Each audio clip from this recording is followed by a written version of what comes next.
feeling well, so hope to have you back next.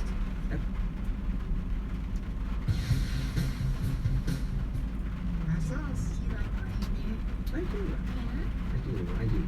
More than anything, just seeing the new students come every year and watching them progress and get involved in their own particular dramas and the whispers that come through. It's enough to keep you interested for some time. I bet you're like everyone's favorite. Do the students just love you? Not really, no. Oh. No, they just kind of go in and you go up. I say hello. Some are nice, some are blasé, some are busy, some are a bit cryptic. But you know, don't we all to a certain degree at that age? Do you have plans to expand? You know, move a little further there, or nothing where you're at? You can persuade some stuff. Actually trying with a friend. Yeah, it's like those rom-coms where the they cast the spell and then lights it up. But then when they find out, they realize they don't know. It's like Overboard, you know? Goldie Hawn eventually gets her memory back, but she likes him so much that she stays. Or love potion number 9. Yes. Or all those movies that don't fly today. Yeah. Pretty sure Overboard holds up.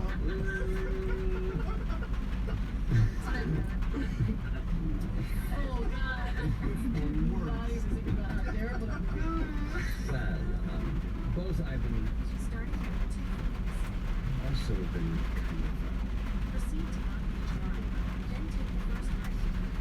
finding them, cleaning them up and selling them on the side back to some of the various shops around here, making a little bit of extra scratch, and I figure once I have enough saved up, I might just get a little boat and maybe meet a Mexican fisherman and we'll just live a comfortable life, not quite in the city, but maybe beyond one of maybe the Eastwood Bridge. I think would be a nice space to just retire out there, become one of those couples that lives off the land. Oh, I just love that. I know I have TV from school.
What you do see here is a dual-tiered neighborhood. There is a large metallic gate with like swirling bits of metal bars that kind of like bind and swirl. So they give it like a cool visual aesthetic, but also hikes across the top.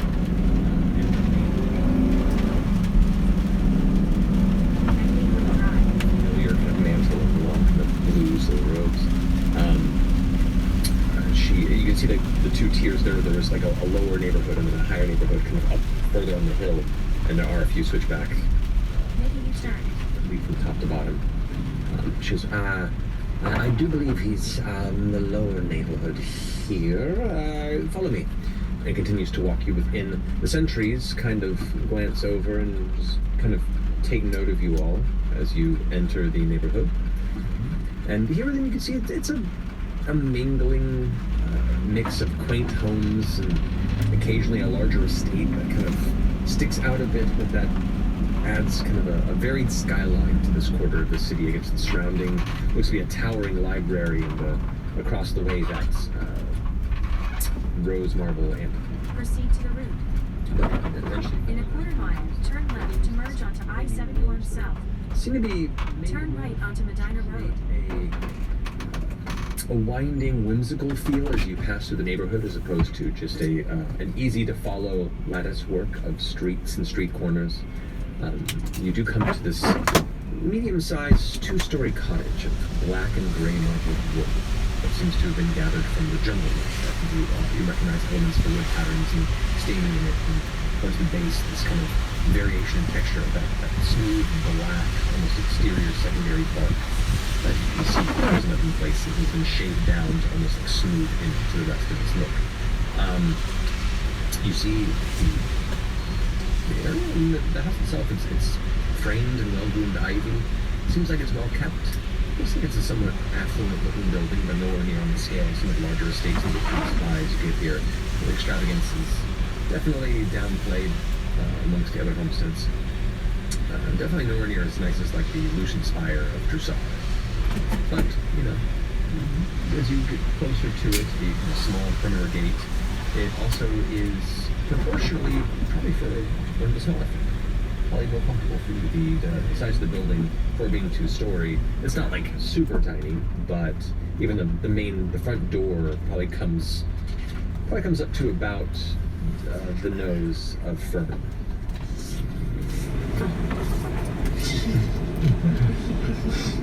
That's your name. Well, this is the address of the professor. So I hope this has been helpful. It's been wonderful. Thank you, Jerome. I should probably get back to it's almost the end of my hour-long break. And So it's the end of an hour, so I just want you to remember, Carol, that we've exchanged so many words with each other today. Please remember them. Are you gonna head back? Oh, yes, I have no business with the professor, but I do have to return to my... You also said this is your lunch break, so I mean, the least we could do is buy you lunch here. And I pull out like a little kerchief with a couple of coins in it and say, here's some silver, lunch is on us. And I hand her 5 platinum wrapped in a kerchief. Okay. Well, thank you, I really appreciate it. No, it's sealed up. Okay, roll number 10. Mm-hmm. Now, I will go picking, find myself, I don't know, a roadside hoagie or something, and... Here is a purple poppy. And especially with the lilies. I don't have the lilies. With the poppies, these reseed themselves. So, you know, dry it out, keep the little seeds inside. I think you'll really enjoy them. Oh, wonderful. Thank you so much. That's very pretty. They sing a little bit sometimes. Really? That was a Tree fungus. Thank you so much. You've been a delight. As have you. Don't get to meet and hang out with new folks very often. Anyway, back to work I go. Good luck with the professor. Bye. Good friend. So fun. Just wanders off to the rest of her bed. And I'll follow her and see you in a second.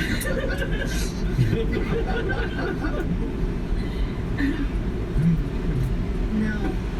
She's been bribed. She told us some secrets. She'll remember that. And she'll remember that she said it. So that's fine. She was great. She was great. But if that spell wears off and she starts coming back this way, we should probably get in and get out. Oh, yeah.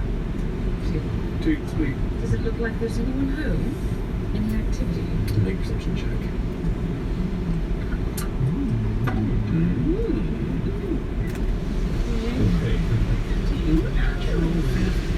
Natural 10. Natural 10. Perfectly average. Glancing from you see the windows, the curtains are drawn. There doesn't really much of any immediate visual sign of a bustling interior necessarily. No, like pile of newspapers that look like they haven't been collected or anything like that. No, you don't see it. So we walk past the equivalent of like Centaur a moment ago, right? Yeah, you do see the occasional patrol, like 1 or 2 of the sentries walking through. You have a really high perception. Beyond the small gate, and the gate here is less to keep people out, meaning, you know, anyone with, you know, sizable athleticism could vault the exterior gate, but it's Yeah, well, that said, not everybody. But most of the bushes and elements of greenery that both feeds the ivy and is kept around the house has been not manicured in some time. There's definitely a bit of overgrowth and some weeding that is beginning to overtake parts of the exterior. Alright. Did we even bother knocking? No. No? Okay. We're just going in? Hell yeah. Look, he's home. You're not. Is the gate open? It's not open, right? The outside gate. Can't you- Outside gate is closed. Well, you Is want it locked? something's in case. From what best you can tell, it has like a little padlock on the inside that's kind of latched through. How much gate and fence are we talking about? Does it go like around the property? I can't Goes see in it the in my front of the mind property. space. Just the front. Just as the front, kind of like it blocks in kind of the greenery, and it's more presentational. So there's no curving around to the side of the building out of view of the street. To each side, it does kind of go into a small kind of walkway, maybe about like a 6-foot wide walkway that leads into the next neighborhood street over at another building that you can see is buttressed against it. On the back side, almost like these two buildings are kind of built, backside to backside, and then face outward. But yeah, you can walk along the sides of it, just these small neighborhood alleys. I'm innocent. Bird, give me a boost. I go invisible. Can I try to use my telekinetic hand to just see if the padlock is actually up? Stay in the left lane. That's all. Just throw me over. Give me a boost. Ah! Oh, before you grab. Go past this light. Then at the next one, turn left. Sure. What is this? Well, you know. Oh, this isn't an. Okay. Well, here you go. Actually carries 3 chisels.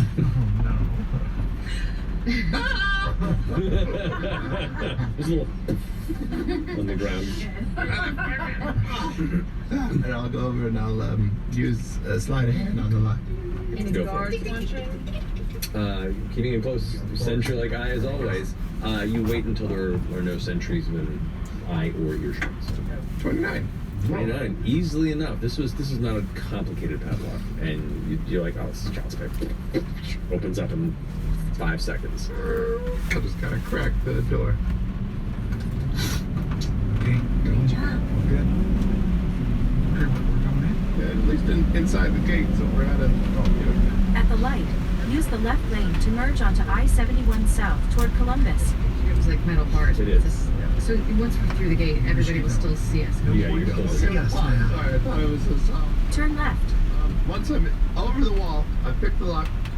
Is there any dog coming to chew my face out? Now I'm invisible. Is there anything in the yard leading up to the building?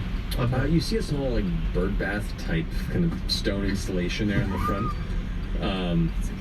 It is small, and it looks like the water inside is a bit grimy.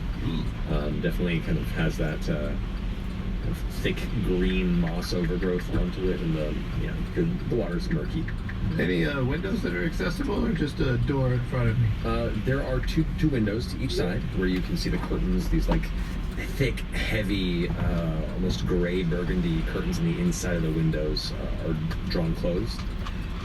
You can see they're both lift windows. Ooh, yeah, I'll go over to the left one, crawl up, and press my ear against the. Is there a glass pane? It is glass pane. Yeah, press my ear. Hear anything inside? Perception check. Okay. 9. Oh, but I'm using my.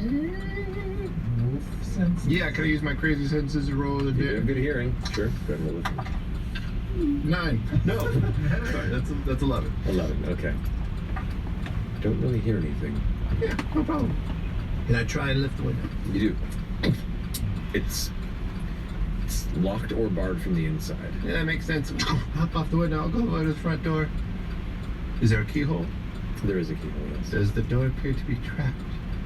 Make an investigation check. Come on, Are we sure we don't want to just knock? No, I want to go in on this person when they're getting dressed. Well, I'm just. What if he's sleeping and then we're like, sorry, just. 17. 17.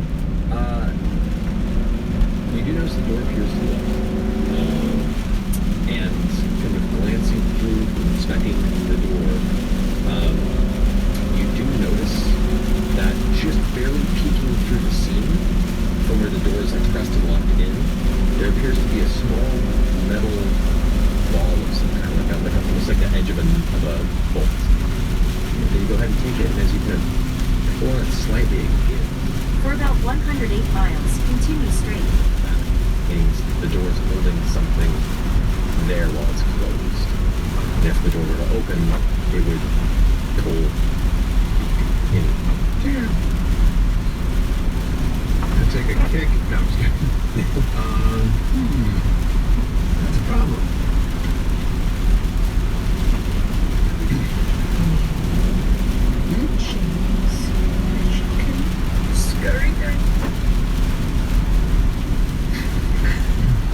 Are there any sort of like gutters or things that are running up the vertical side of this building? Yeah, actually. Oh shit! I saved that, by the way. And it's what you can see. It looks like a somewhat patinaed, like a dark metal, almost like a somewhat beat up bronze-looking gutter that's set in the far left corner. That's kind of pressed against the building, kind of taking on that turquoise patina color that enters out into the garden. You can see all the grass and all the various clustered weeds and such are very vibrantly growing around the base of this from nearby rainfall, just pouring fresh water down into that section. Before I go over to the gutter, I'll just knock on the door and go, Lake Camp Skyport Lounge delivery! Congratulations! You won. Honeymoon suite! Everybody come in. About a minute goes by. Okay, I'll go to the gutter. I'll actually go back up and tell everybody. No, answer at the door. The door seems to be trapped. The windows are locked. I don't want to break anything yet, so I'm going to try and scutter up this little drain, see if I can get up on the roof. I just did. Do you want to mute? Warren's really good at this stuff, too. Yeah, but I'm a visitor. I'm making sure that we don't get these are brought in by the guard. Oh, yeah, do it! I reached down to Orem. Is anybody with me? Not at the moment. So, Jen. For the rest of us, we should, because people can still see us in the front yard, right? Where'd Arm go? We should just act like I'm groundskeepers or something. I'm gonna start like mowing the lawn with my wheels.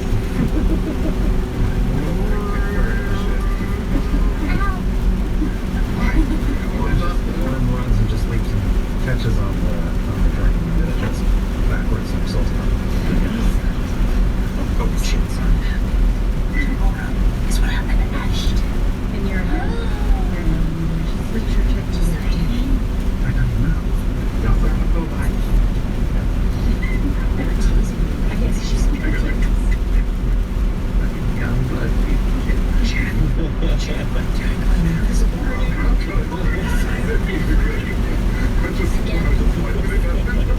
It's right next to the drink pipe. I'm gathering later for conference. You really look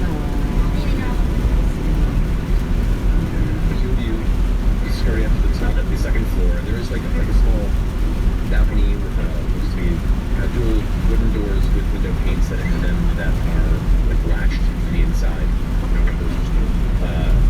From where you're sitting right now, there is no window, but there's just a balcony and double doors that open outward. It's like a nice little like morning balcony if you look faster. Can I check these doors? I'm gonna check these doors. Can I see if those are trapped? Sure, let's see it.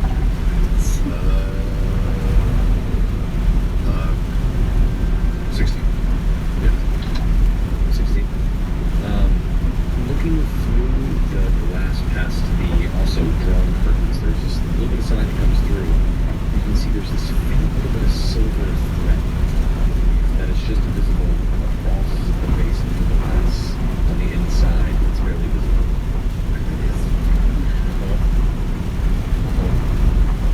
But that's usually put up when it's inside, right? You don't know what entrances or exits there are to this place. Underneath, on top, on the back. Is there access to a roof from this property? With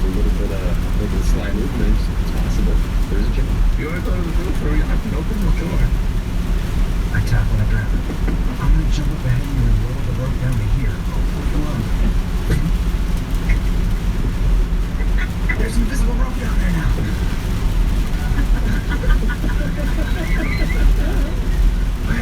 How close are you? Am I getting? I barely know where I am. Animated series. Just like an static shock. Make a bird sound or something. It would be so pleased. Can I feel the rope through the door? No. God damn it! Let's see if you can. Go on without me. Good luck.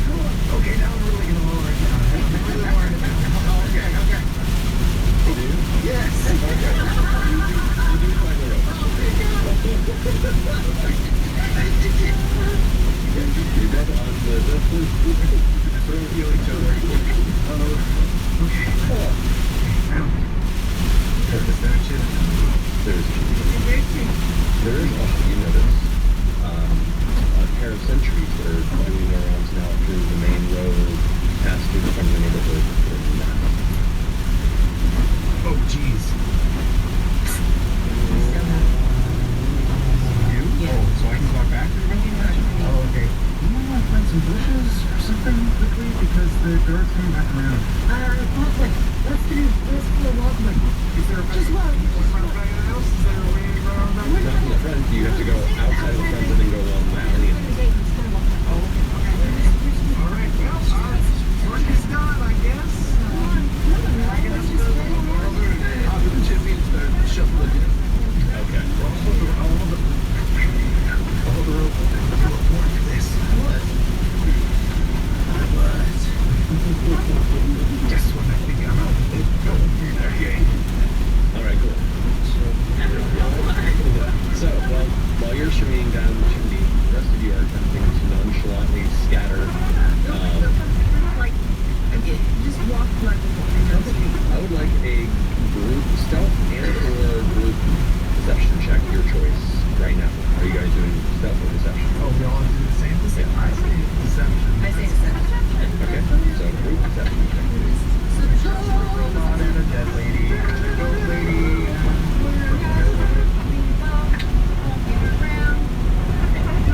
Fine. 18. 18. 14. 19. Okay, that's actually pretty solid. As the sentries approach, kind of walking by, their helmets with kind of the scout points on them.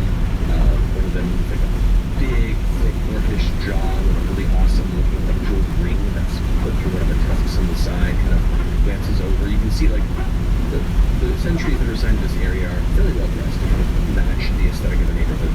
And the one that kind of gives you a nod as you pass by, kind of accepting your presence.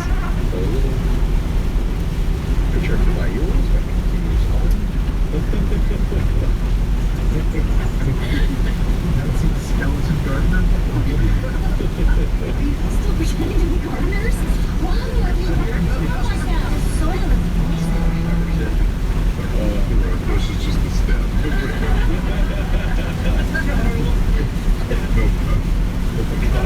Some black hole studies video shit there. so weird. Ice cream would shoot me down. And he walks away. Unsettling presence. Okay. He walks away and then stops. He don't keeps walking and stops his shoulders. He like slowly turns back around.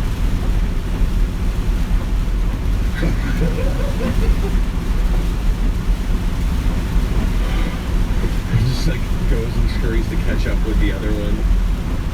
I just had so much stuff.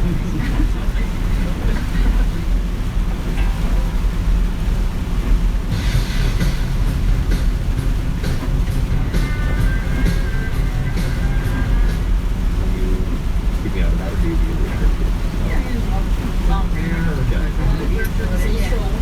Can I sense? Oh, that's right, you're hexed. Yes, right in distance, right? How far and how long? It's 8 hours. 8 hours. So you can For forever.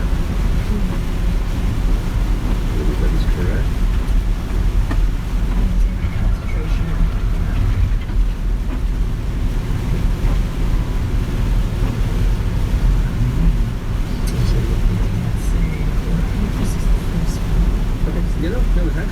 The hex doesn't necessarily tell you where they are.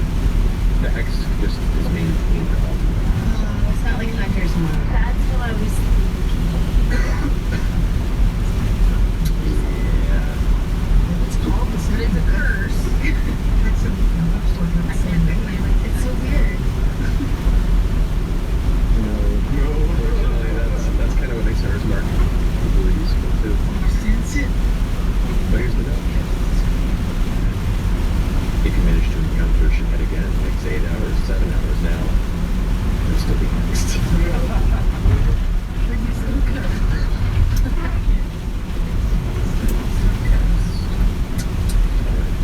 While you are doing your stroll, you have Shani down this chimney. Just go ahead and make an acrobatics check for me if you don't mind, or athletics, your choice to try and do advantage if you're transferring. Oh, yeah. 24. Without issue, especially with the aid of Orin's invisible rope, you head through the chimney. Relatively, it's a tight spot. This is a chimney designed for a small creature, so it is not like a relatively airy chimney of a normal humanoid occupant. But you do manage to squeeze through and you head down into the interior of this room. This chimney actually attached to a fireplace in what looks to be the main bedroom upstairs. So as you stumble out, step over the top hole with some charred wood that has been left there and burned for quite some time. On the inside, it's a quaint little sleeping space. There's a little bed there, blankets like they had been pulled off or open at least and haven't been tucked or put away. There's a large armoire that's partially open, and you can see there's like a robe that's hanging off of like a wooden knob there. There looks to be a bathing basin off near one of the other far windows to the backside, and there's a staircase that descends to the bottom floor. Quick smell and then listen on the inside. I mean, And perception check with advantage. You also see the doorway that opens to the balcony. 11. Yeah, the double doors that open up out of the balcony. And you can look back and you can see from the side that silver thread's lying all the way around the room, past the window on the back side, past the door that enters this chamber, and the staircase where it is. It's like right across the threshold of the staircase as well. But you, nothing in particular, no, nothing catching your attention. Most is clear. Did you say mostly fear? Yeah. Oh no. Come on down. Maybe I should wait. Maybe I should let the others in first. Yeah. I'll try that. I step out into the bedroom. I notice that wire going everywhere.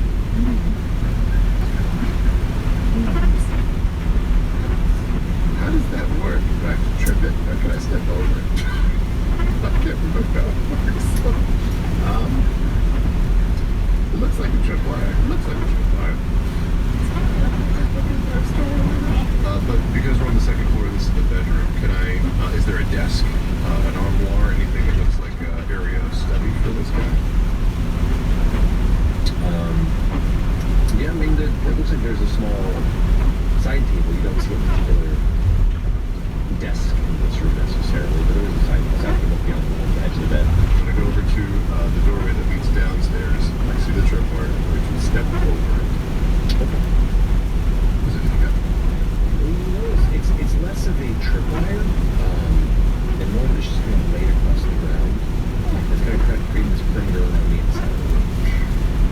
It doesn't seem like a very efficient security setup. Okay, I'll just go down the steps.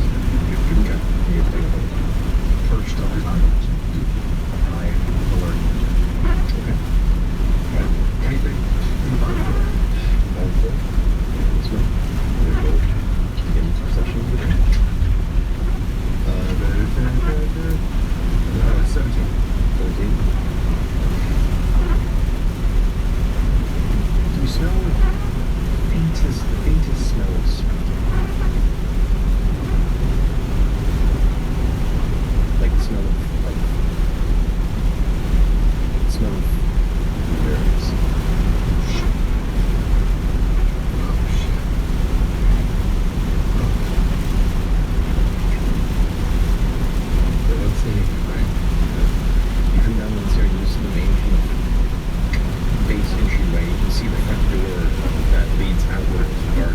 see there is a top cable that is kind of looped down and is pulled back up to the top of the ceiling.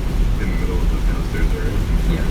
And you can see there is, from the inside it's super obvious, but it looks like it's pulled back on this strong, tense point that's fixed to some sort of like a terracotta pot, it looks like. Maybe about that large or so, that's like hanging right there with the wire attached right around it. Nerves, sweat. You see there's like a small kitchen kind of behind the left of the staircase you came down. There is a desk, like an actual permanent writing desk that is to the right of the front door. That has like a little top desk that's closed currently and appears to be locked, or has a keyhole in it. The interior here is decorated nicely, but there's not a lot of iconography. There's not like portraits or paintings.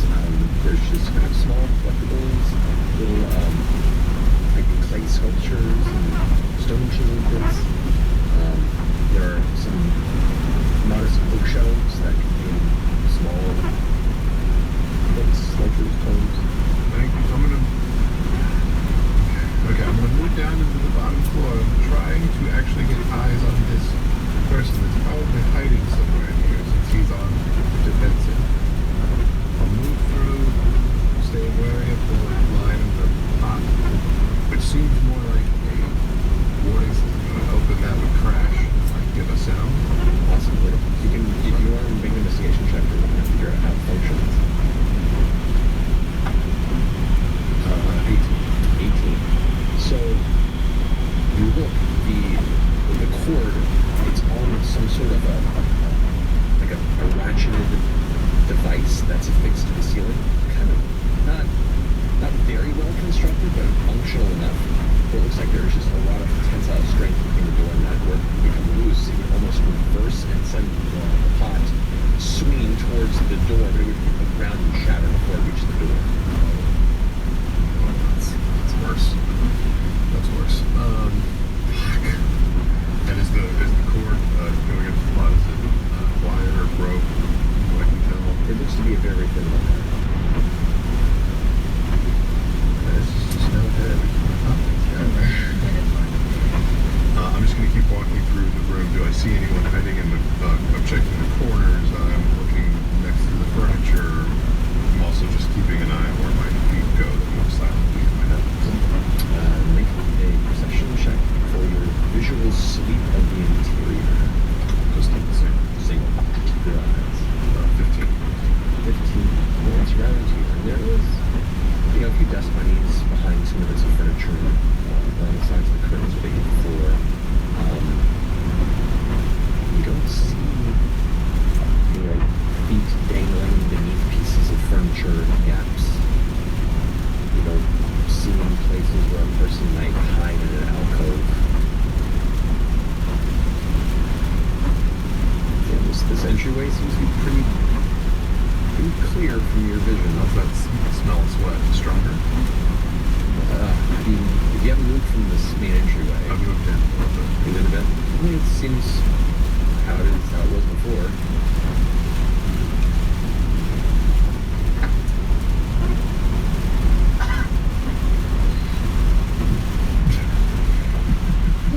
Hey, Russell. It's a slow big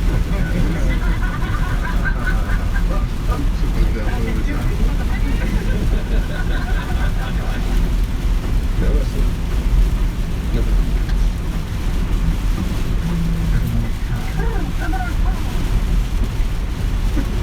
Professor Kai? Professor Kai?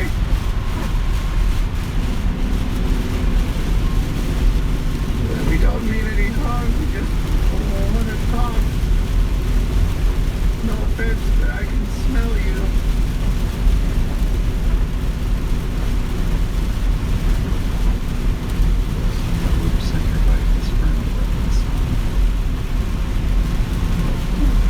Yeah. You were also fed by your friend.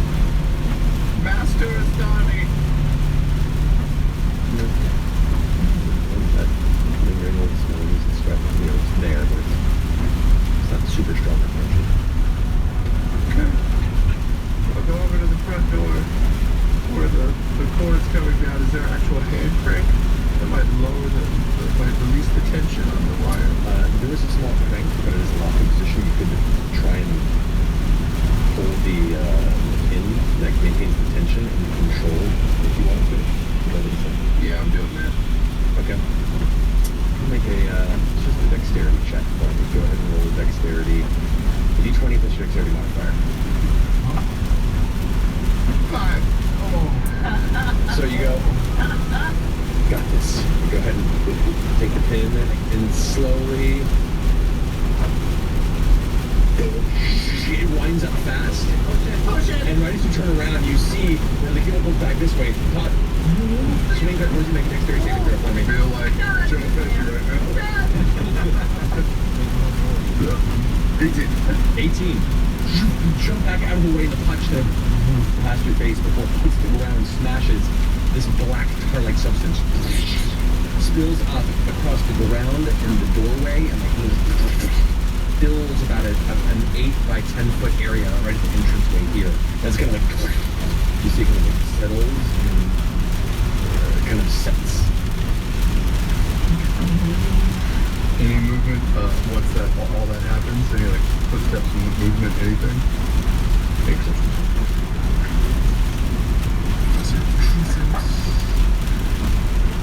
18. No, sorry. 14. They're moving. We're moving here in the entryway. Window. Go over to the window. Can I find the lock for the window? Indeed, you do see that there are these like metal pipes that have been kind of cut off, sawed at some point to be placed on top of the window. Can I pull them out? Yeah. Is there something to press or hold, or if I don't let go? If I let go? If you let go of the window, Of course. I mean, you can put the wedge underneath and hold it there. Titans, come to the window. Which one? We were on our way back. We did. Can I see anybody outside? I believe you left around the block.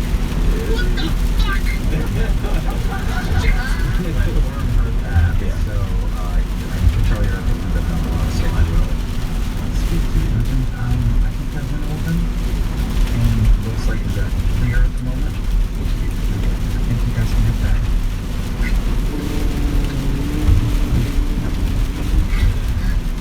Check how we know.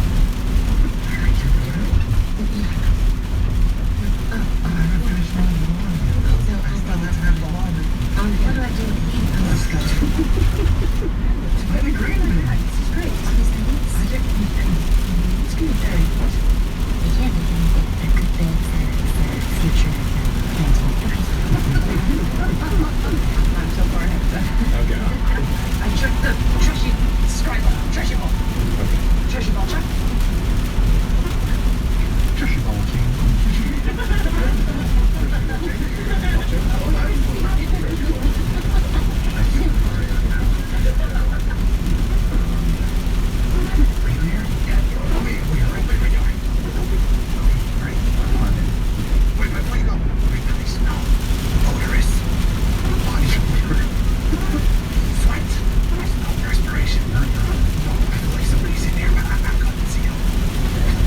I scanned the room with my eagle eyes. Do I see? Is there carpet on the floor? The floor is. The floor here is mostly hardwood here in the entryway. There is some small plywood area kind of on the threshold of the kitchen, and there's a covered area, often kind of a sitting area around where the roll top desk is. Okay, I'm gonna scan the everything I see and then go and roll that rug back. Okay. So make sure you Now, where's that allowed? for a plane. What do your happy eyes see? Alright, so looking through the chamber, you don't see any particular signs of anybody standing or hiding, dropping interior here. You can see the desk itself.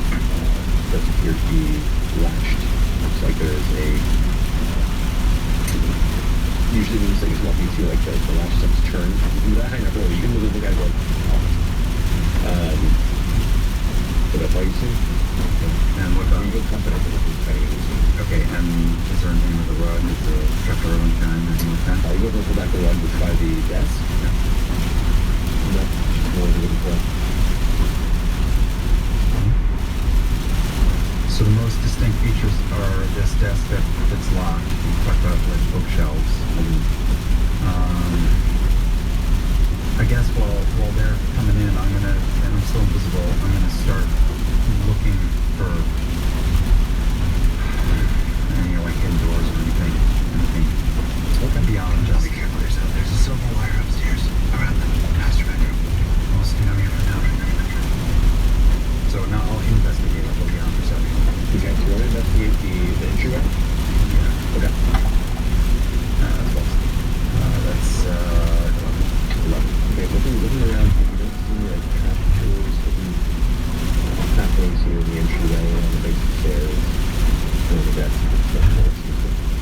very specifically. The upstairs and kitchen, and that's primarily the most pieces on the outside of the house, and that is.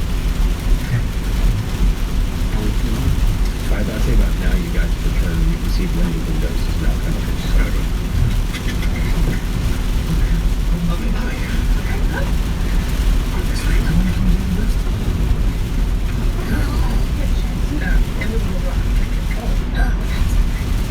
Yeah. I'm going in.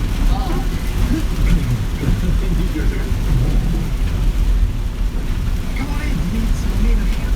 Just use a regular ass. One of these metal rods sitting on the ground. Hold this window up. He just held it up. No, it's holding up. Cut it. It's just amazing. Okay. I'm just kidding. I'll go last so I can help push burn through it. Just so you know. I don't know. It smells like anxiety. We need a door in there.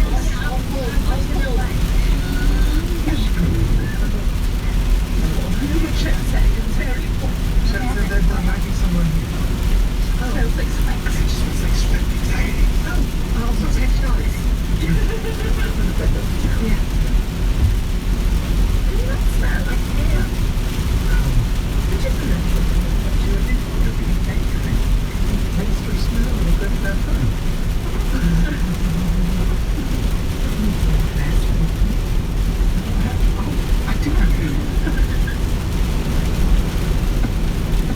You sense the presence of two minds.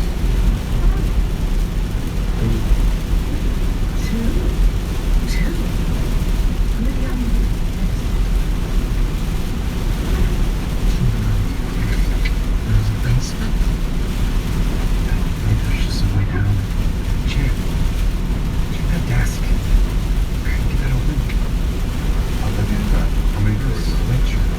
4 doors. 4 doors. Looking underneath the lip of the desk, are there any buttons, switches, any sort of like wiring, cabling, anything? Yeah, this is. If we go down here, whatever is down there has definitely heard us poking around. What do you think? Nothing. Looks like a big yes. The door's no. Can I open them and peer inside? Everything's been taken from you. Okay. But the roll top is locked. Oh, okay, wait. I'm gonna say, can you look to a thing? Yeah, sure. I'm just gonna. So this is Scott, right? Professor Scott? Send us. Oh, Professor Stani sent us. Professor Khan. We're friendly. The reason is I'm not sending it. If I can detect the presence of a creature, I can detect their thoughts. you detect the thought. Yeah. So, But can you converse with them? no, but if if I'm talking to them, Saying it out loud. I'm saying that out loud so that I can detect their Oh, thoughts I see, after I say it. I see. Gotcha. You don't sense any change. You don't know if they hurt you.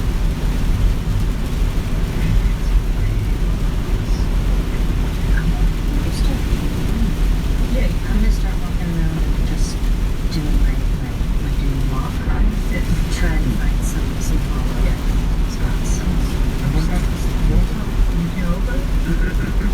No, the drawers are empty. There's nothing there on your side. You said it was rolled up? This was, yeah. Oh, I'm not going to Yes, I am. Can I sense? Investigation. Can I sense any thoughts? I can detect their thoughts, so I'd be able to tell. Mine's plus one, so it's plus You one. can't tell distance though. This is make it alright.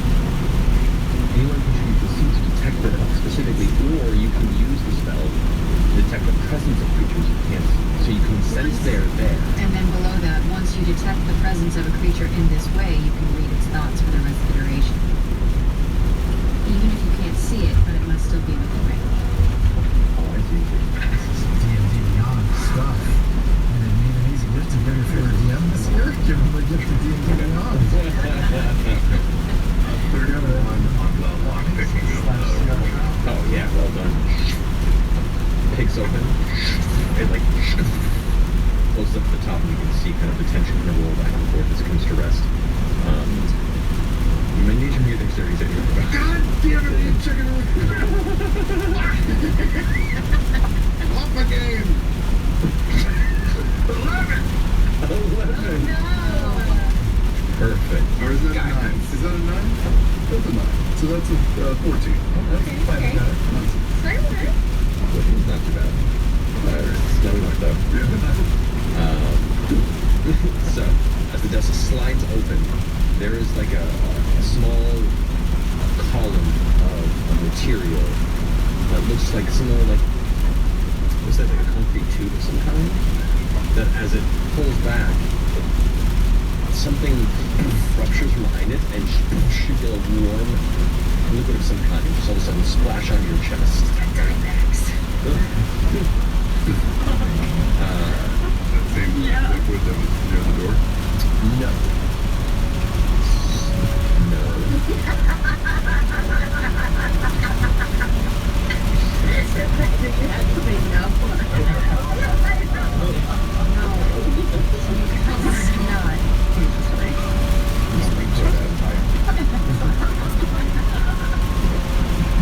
Takes 8 points of acid damage.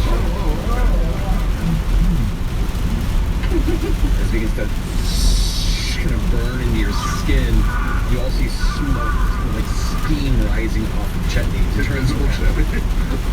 That's right, you just see steam. No, only when you attack cast the spell.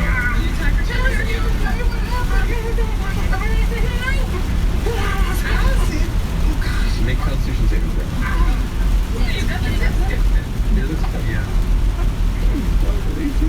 18. Okay, so the acid does not continue to burn deeper into your body. I'm fine. I'm sure this is the mother though. It was worth it. There is zero offense attempted. Is there like a tunnel? Does it open into a tunnel? Yeah. Oh! They're just like thin wisps of smoke coming out of nothing in the Yep. toilets. Yep. There's no like buttons in the desk or anything that could open up something. Make an investigation check if you'd like. Fern and I were investigating the folder. She was assisting me. 14. Okay. No, it appears to be one of the best beyond that one interior trap. And you're getting the sense that there are elements of this household that expecting persons. There's a little aspect of it that kind of in a weird way reminds you, and different, but similar to like that for us. But not quite as well constructed, not quite as deadly at the very least. Yeah, if they are down there just like watching the feed, I step over there like,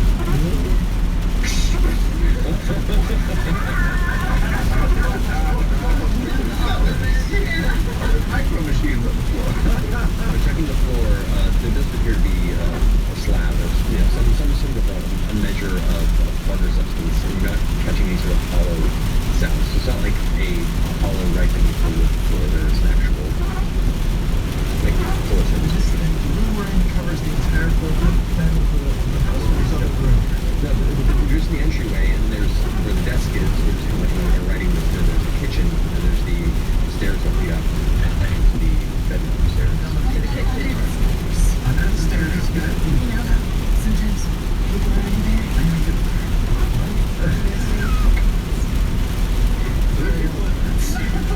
You want to go to the kitchen? I'll go to the kitchen. Who's going to the stairs? Go into the stairs. As soon as I get in the kitchen, I'm getting as much cooking supplies as I can. I'll go in the backpack. Okay, you can do that. Yeah, you walk in here, and it's a quaint kitchen. There's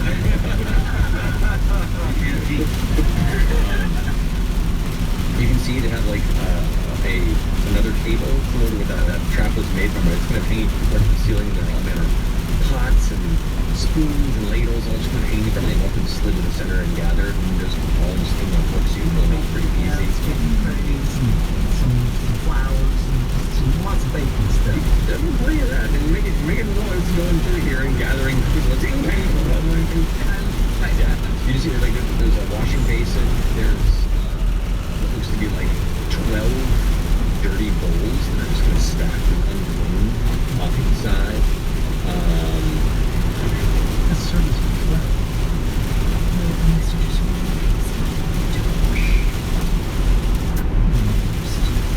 Okay, so maybe decide to go just coming up and down. I keep looking for doors. After they make them. So read Spice Kindle and make an investigation of So, I mean, I'm here to everything like that. You would think we pushed them. You don't need 12 I don't know. 15. You look around the room, and there's the wall beyond where the kettle is set, where there's a washing basin. Then there's the closet where the spices and the flour and other elements are put in. And then inside that, there is kind of facing back in towards like the wall that faces where under the stairs would be, essentially. There's a painting on the wall. And you kind of watch the texture of the stone that the wall is comprised of. And just ever so faintly shift at a certain point. Seems like it's the seam where the stones are set, and one pit of the stones is a little bit further forward than the other. It's pretty thin. There's nothing, you can't get your fingers in there. What?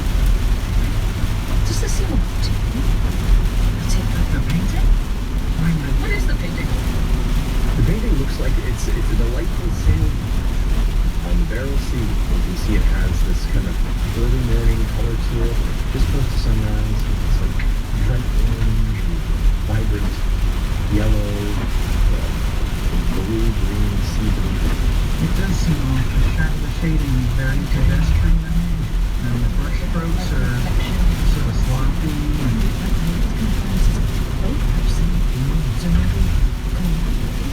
Maybe they could, also, but look at this. Look, I'm going to lift up.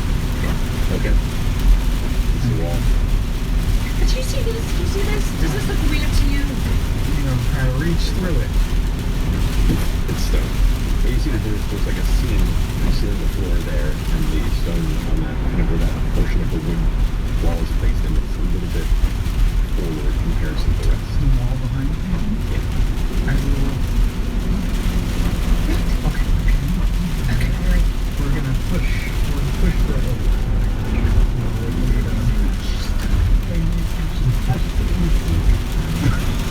But yes, I'm gonna push against the wall and see if it's open. It is not. I'm gonna pull the seam. Okay, kind of pull the seam as you can. As you do, you see the base of the floor, where there was a wall on the floor here. The wall seems to shift upward a little bit. And with a few of you helping, you can get underneath it. And it actually pulls up this memorial. Straight up.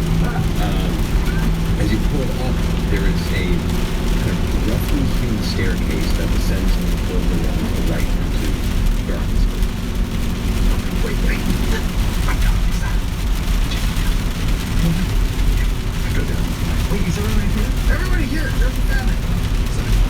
Speed check reported ahead on I-71 South. Fucking roughly in the staircase. People let's get you some goddamn soldering iron or something. Stairs, but no strip. Chest board. 9. Okay. There's stairs in the future. You go first. And I do. Feel around a little oil. I'm diving. Okay. And that's stealth. Just so when you catch like a 2x4 in the face. Is that an advantage for invisible? Or Stealth, yeah. it's what's being seen, yes. It's trying to be quiet. Oh, why? Right, for sure. Okay.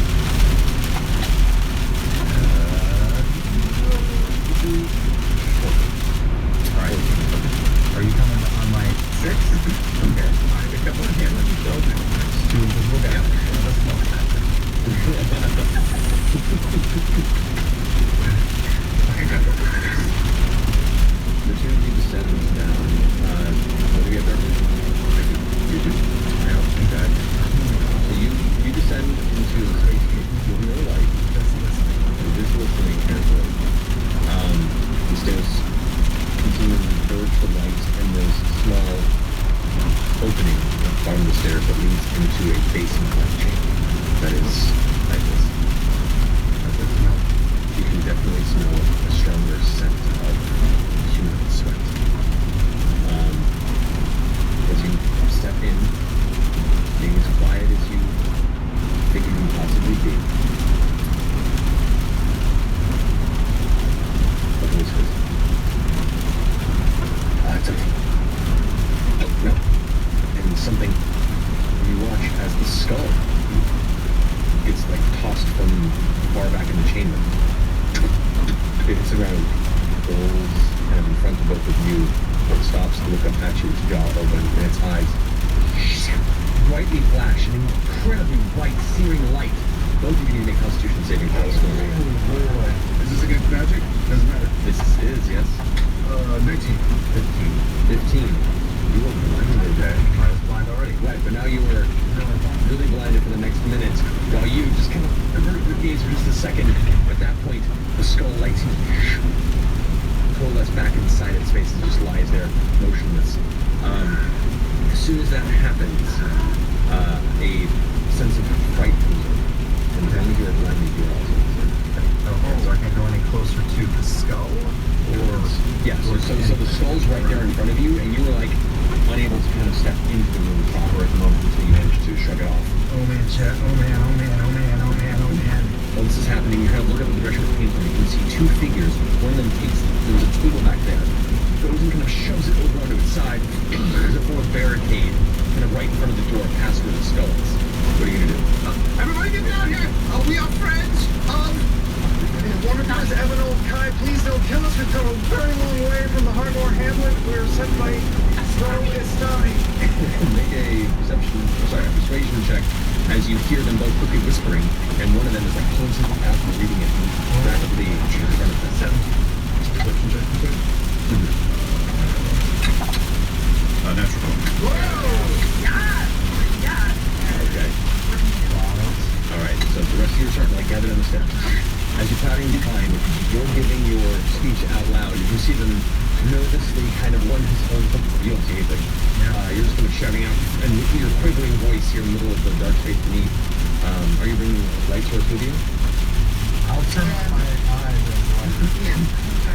If I dancing like that, it'll drop his invisibility. So Yeah, I'll just go up. Okay. As your lights come in here and you finish this plea, you see as the tables impact, one of them is currently like quickly reading from a scroll. They're looking at a pair of goggles or glasses over there, and they're like reading as the other one. You see what looks to be a half-elven woman is in the process of reading the scroll. Kind of thick black shoulder-length hair, and is just feverishly reading past as what looks to be a male halfling in his older years, is mostly balding, kind of a gray-brown wavy mop of hair over kind of a ruddy brown complexion. Is currently kind of looking over. Wait, someone taking my name. Hello, we're friends. Professor Carr?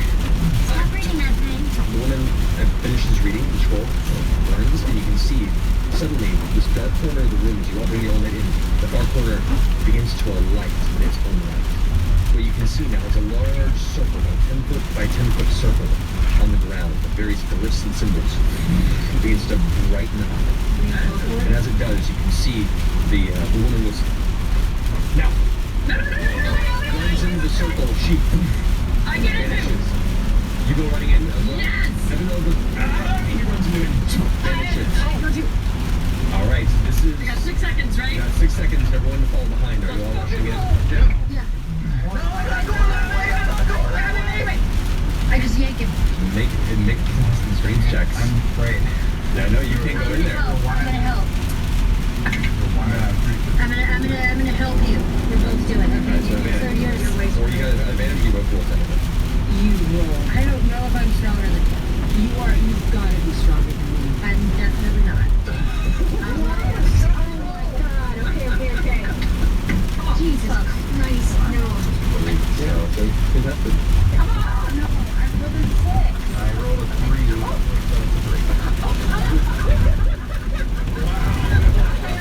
Team Tiddlywinks over here.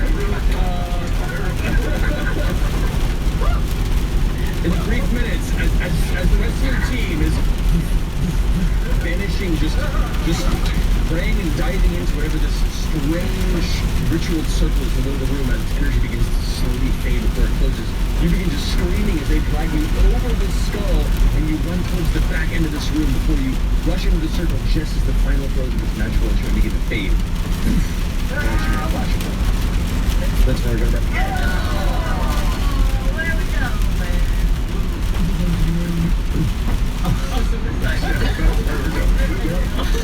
It just took us straight back to Dressar. find out shortly. But in the intro, we're going to break. See you back here in a few minutes. Okay.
a mouthful of acid. My life. The other way. Oh, God.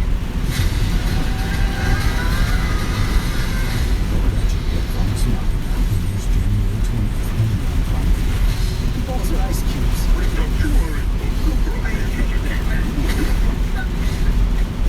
This is actually kind of cozy.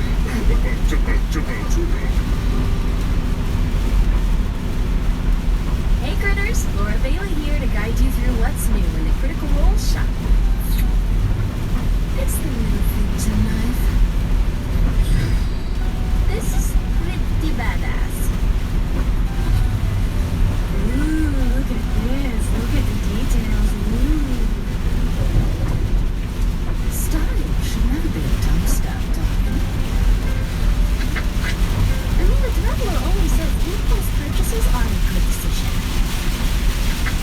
You need this? You probably need this. You're only like 5 clicks away from owning this in New York. But a lot of windows open on your browser I probably like. And hey, if you want, you can head over to the Critical Role shop right now.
But when she finds herself back in her hometown for a very special holiday, I can't believe I have to come back to my hometown. It's so provincial. Seamus? Seamus of Shamrock? I didn't know you still lived here. You own and operate a small, charming coffee and pastry shop? Only when I'm not raising horses. she'll discover just how much her life was missing. Has anyone ever told you you're really a baker? Has anyone ever told you you're more adorable than the custom amounts you can use in Critical Role's professional moderated chat on Twitch subscription? Happy Valentine's Day. This holiday season, or that holiday season, or whatever holiday season it might be. What is it? Boyd Tech is going to foreclose on the horse ranch. Can't do that. Not on the 4th of July. With the proceeds from our wholesome Halloween haunted house, we can raise enough money to save the horse ranch from your greedy companies with fat stacks. Damn you, Mistletoe! If it hadn't been for your big city business savvy, I would have been able to fool those small-town provincial pumpkins. We may be provincial, but we have values. I've been watching episodes of Critical Role before they go on YouTube with a Twitch subscription. Fiddle faddle! Stand up and celebrate. Make every day a holiday. Hello? And give the gift of love. Is this? A subscription to Critical Role. I can gift those with my Twitch subscription to Critical Role. Yes? Laura Bailey is Holly Mistletoe.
instantaneous, briefly appearing circle of magic upon the floor and found yourselves one by one transported to some place unknown.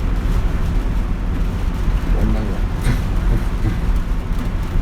You have to emerge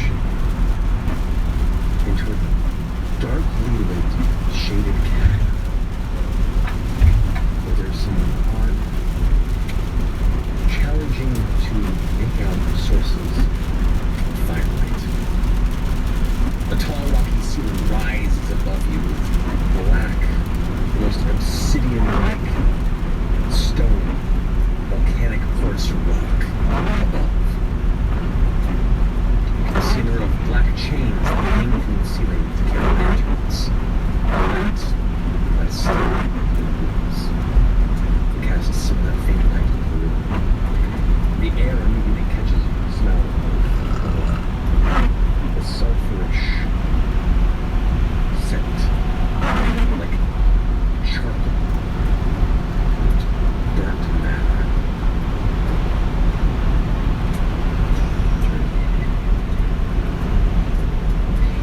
Turn to some of the wrong stuff.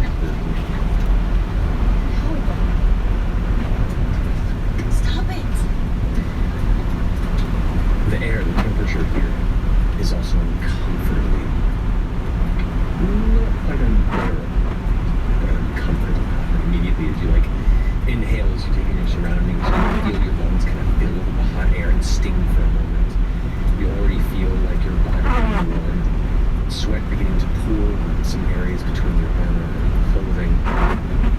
You can see in the middle of this, what you assume is a subterranean chamber, there is a slow drifting channel of molten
a trained soldier. Can you help with that? Shh! I've got it. We're seeking the aid of the Grim Verity. So she drops it a bit and looks at it again and hands back. And it opens and takes the letter out. We'll quietly sit in that stillness, that cross-stared, reactionary position as he slowly reads through the letter. Folds it up and wipes his forehead on his sleeve. All right. Baron, put it down. It's alright. She slowly lowers the crossbow. It was unexpected to have visitors not as aggressive as unexpected, I suppose. And the crossbow sticks into the rock and ricochets off. Sorry. Puts it down. You can now see she has these kind of thick bottomless glasses on the front of her face with this like silver elven scrolling tattoos around the eyes. This like slacks and green blouse. And she just kind of stands there. This kind of twig of a woman, looks to be in about her 40s or so. And the halfling kind of rolls the sleeves up a bit and steps forward. And I am Professor Mordecai, as you seem to be inquiring about. And I'll put the letter. if you are indeed truthful in it, we use it in this extremely quickly closing down. Those street raiders in town, they were looking for you, weren't they? I can only assume so, yes. Were you the ones that took the...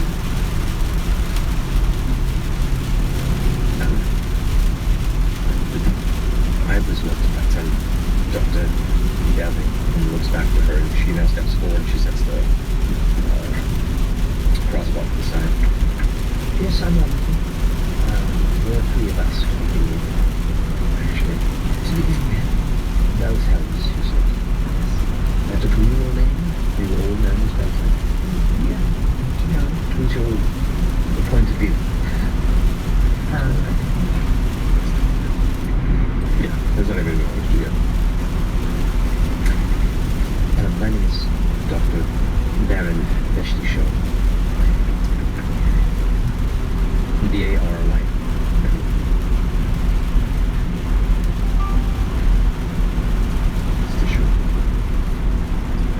I'm a doctor of Exandrian history out of Valencia, specializing in research on the founding and the schism in our most ancient history.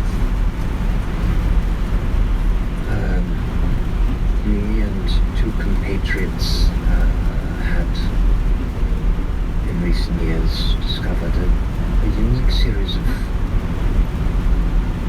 a trail, if you will, leading to some secret texts. Those would be in the crosshairs of some of the dangers. It is fascinating. So, yes, I do believe these adjudicators are here because of us. Yes.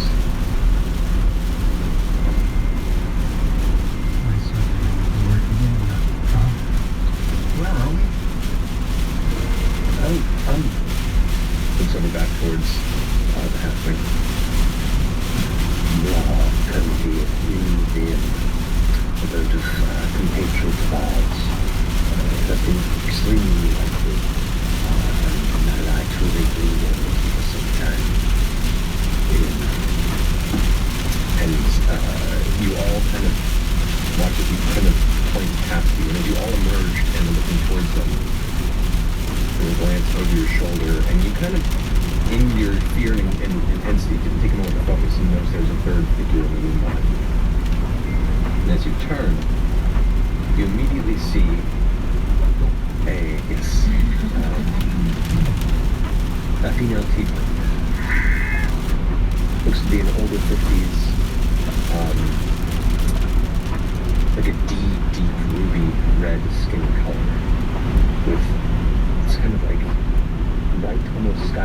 piercing eyes with just a single black pupil dot each. These horns that curl back and up, and almost like these two large pointed horns that separates the back of the head. And it's very, very short black hair that's cut just at the base of the skull with these like gray streaks that kind of comb down in two parts. She stands there in like what looks to be a combination of robes and some leather armor. And it's just holding a particularly good-looking wand in your direction. Indeed, you've come to my abode, uninvited, but seem to have some sort of business with some of my friends. So consider yourself at the moment not burned to a crisp. Apologies for the intrusion. Accepted so far. You live here? In this lava place? It's one of my chosen places of research that I occasionally sleep in, so yes. Okay, well it's very nice. And it's warm. Thank you. I'm ready. Who are you, and why are you here? Bell's house. Right. Came to find Professor Kai. And we've been on a search of sorts as well, following a trail much like you and your friends have. That has led us to some really spooky stuff about the moon. You can look exchange some glances. I do apologize if I don't seem extremely eager and gracious at the sudden arrival of individuals that are unfamiliar yet roundabout with bits of information that would easily get them and us killed. As a precaution, and please do understand, kind of holding the wand out, they kind of reach their hand out, and as they begin to tug their finger into the air, you watch as from the lava on the front of the chamber, a flaming entity comprised of lava and flame begins to emerge from the center of the room and kind of stands there and just looms, crackling. So, What's their name? Do they have a name? this is Niles. Niles! Niles will destroy you if you make any fast movements. We're outside the city now. Oh yeah, we're in the elemental plane of fire. My apologies, I should have been specific here. The way is far from where I think you might have been before.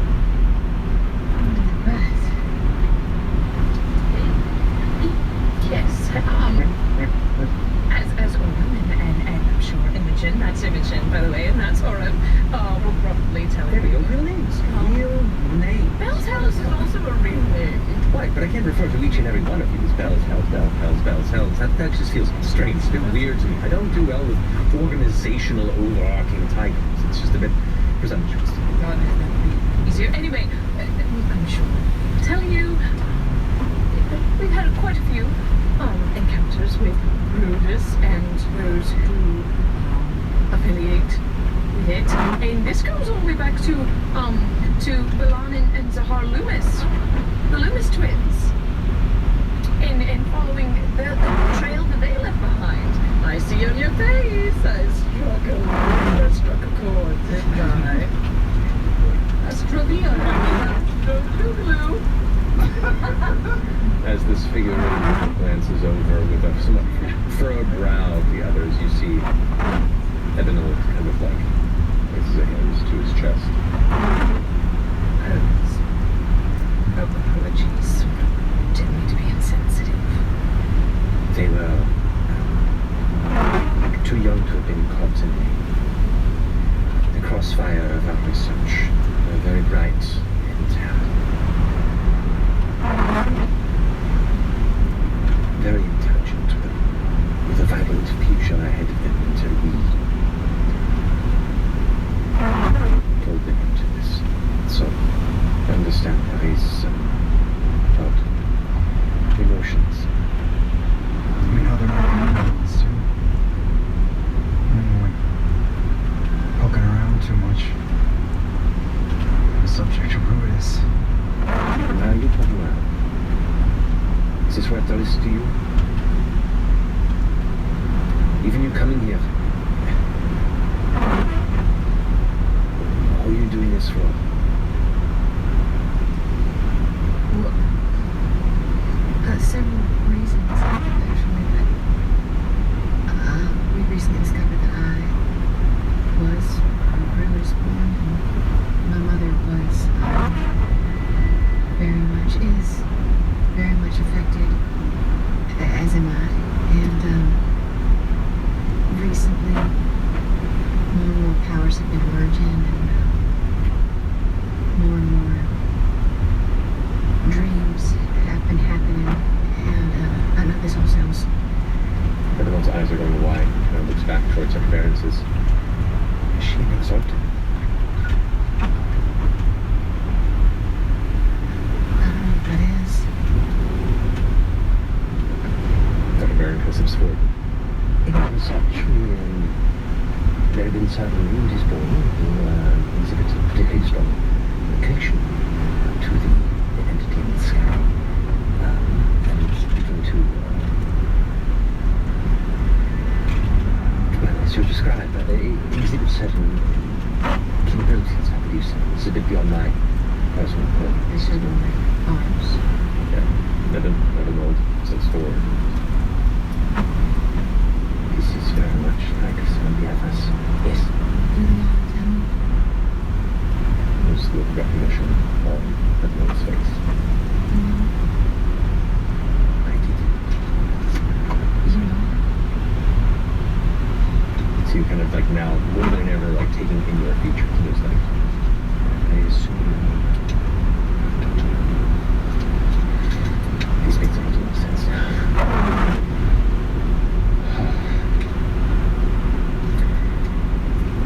Green. I'm keeping ours around, but there's no need for this much left for now. I suppose welcome to my home. And, well, please do continue to talk about yourselves. Curious to know.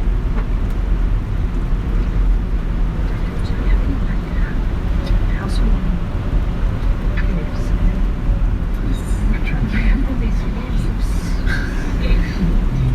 I can cook something real quick. I have a taste of Tal'Dorei tainted. Oh, okay. That's a good gift that they collect. The truth is, we all have questions, not just Imogen. I mean, Imogen's are the most No, yeah, obviously related, it's not just and no, but we're all have questions, and many of the questions have led here. And boy, it would be great to just get as many answers as we could, and also help you. You said that. You said there was 3 of you. Is it the 3 of you in this room, or is there someone else as well? This point, Evan goes, no, there are many members of the Verity. Cross-examined again. They've lost. But me and my compatriots here in the city have been helming the development of the Omen Archive for quite some time. This is where we encountered Liliana and others of the same like over the years of my research. However, Rin, plain Rin actually is my full-time over here. I've seen quite many strange things, but what they are talking about, quite strange. Fascinating. Well, we have been compatriots for some time, and Rin has become more or less a member of the Verity to necessity in recent years, as our interests have overlapped. Dr. Barron, however, when it's back to Dr. Barron, was me and my compatriots, this, pertaining to communities, we have uncovered some upsetting inconsistencies in historical presentation.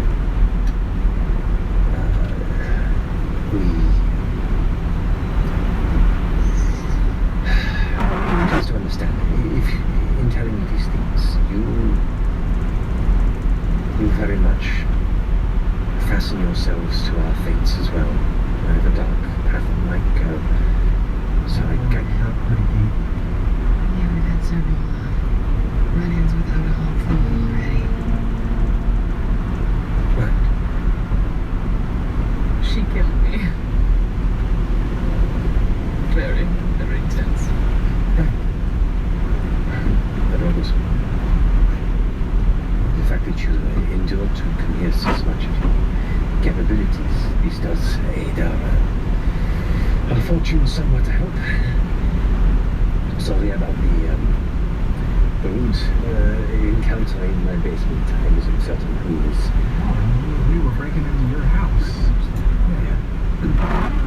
Anyway, Dr. Barry. Well, we discovered some inconsistencies, and we spent years orchestrating a way to network and locate these texts on the sly. They were under such heavy guard, we knew from there was something more to them. That even the highest of high bearers, the highest of clerics, would not just disavow their knowledge of their existence, that would push us away at every turn, denying such thing.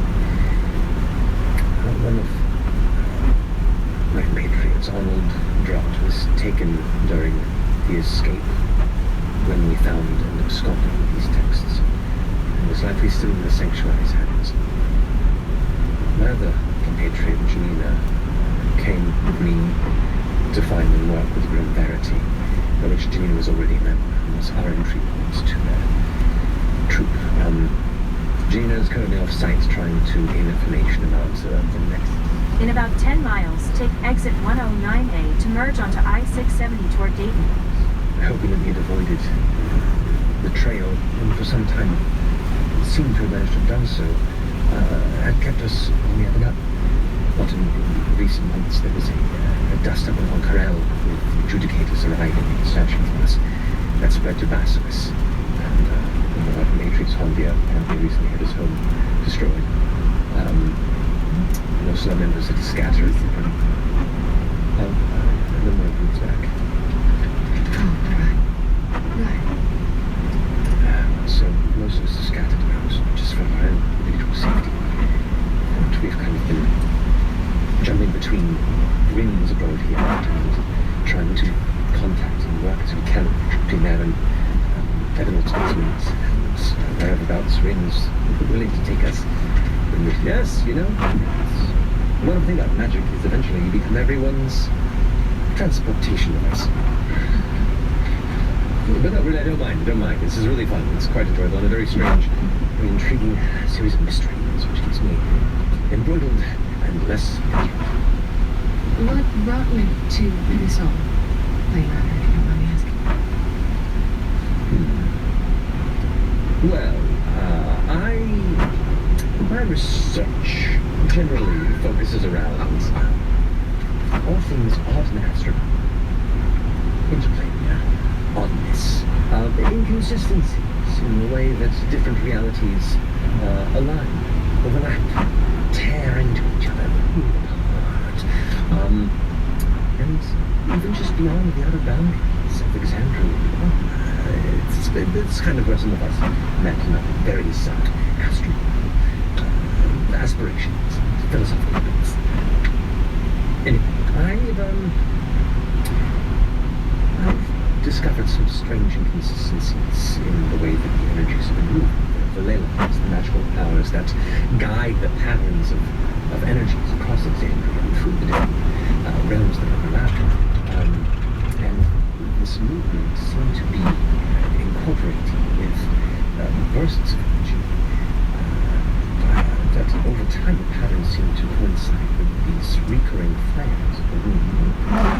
So when I began to ask around for specialists who knew this, eventually I was, through my contacts and allied compatriots on the higher ends of education, sent me to find those who work on the other patterns. And that's where I came to be here. Also found some strange abnormalities between the most the realms in proximity to Exandria. The favorite one and the shadow phone, the other. What's that? Constructions. Things being built. There are, I don't mean to alarm you, there are forces at work here that are delving into or becoming the apex of these powers, these energies. Towards specific means, we only have our thoughts and possible ideas. But, was that answer your question? Yeah. Can I turn back to Berlin, Baron? Mm-hmm. Berlin, go back to Berlin. You read the texts that you stole? Yes, we've all studied them extensively here. We think it might be a very important key to what these individuals are working towards. Did they say anything about a city? Nothing about a city. All ruinous? No. Oh. I guess we have some new information for you. So you think your information is that there's powerful forces at work to try to focus and hone some sort of energies to the apex, the apogee solstice? They're a bit learned, aren't they? Love it, love it. I apologize for talking down to you. No. I'm just used to having it. But yes, the apogee solstice. Usually, I've been so excited for some time for it to come, but it's getting complicated. Yes. There are these. How familiar are you with the Cerberus Assembly? One or two of us have heard of it, right? Yeah. They're We stole some stuff from them by accident. Purposely by accident. Yeah. From Odahan. they kind of run wild now. Yeah. And they're working with And also Indeed, this, I mean, he's kind of attractive person named the Nightmare King. Befuddled by that. Not quite sure what that means. Ira?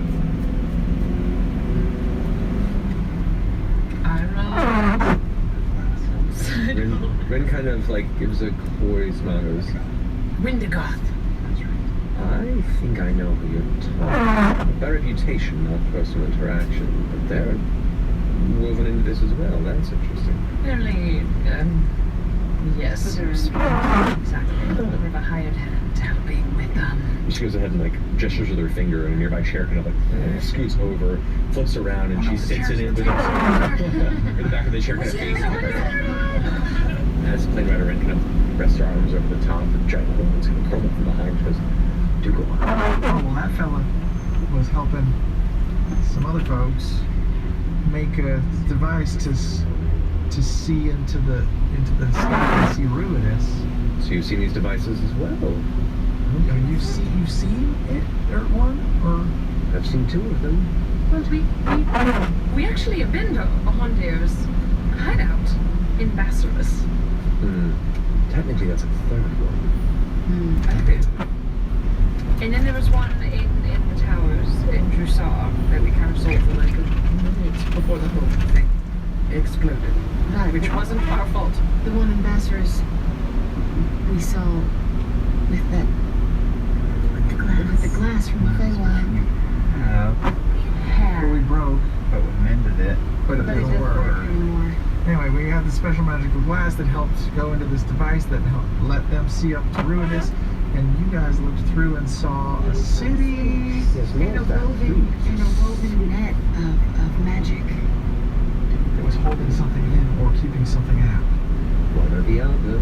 That would be divine lattice work. Okay, all right. I'm pleased that we didn't find ourselves completely impeded by others. This is delightful. All right. By chance, that text that that you've read from Westward. I won't take that away, please. Yes, of course.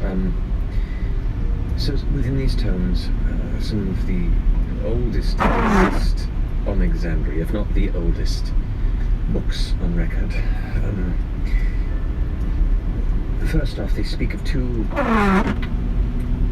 deities that have been forgotten by history, that existed in the pantheon long ago. One is referred to as Etherdoc, Their names. the Endless Shadow. I'm spelling that wrong. E-D-O-K. The Endless Shadow. And Voldo, the Fate Shaper. The Fate Shaper? An A or an O? Voldo. Voldo. V-O-R-D.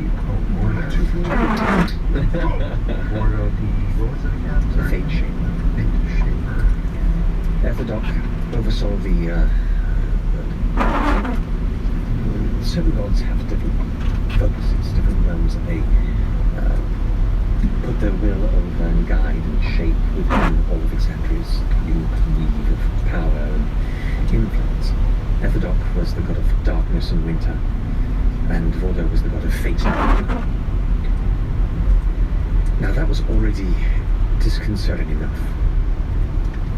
But this historical text also gave proof that Rudis didn't exist for a time. And it's not that it didn't just not exist, but it was created by gods. The texts speak of an era during the founding where the gods showed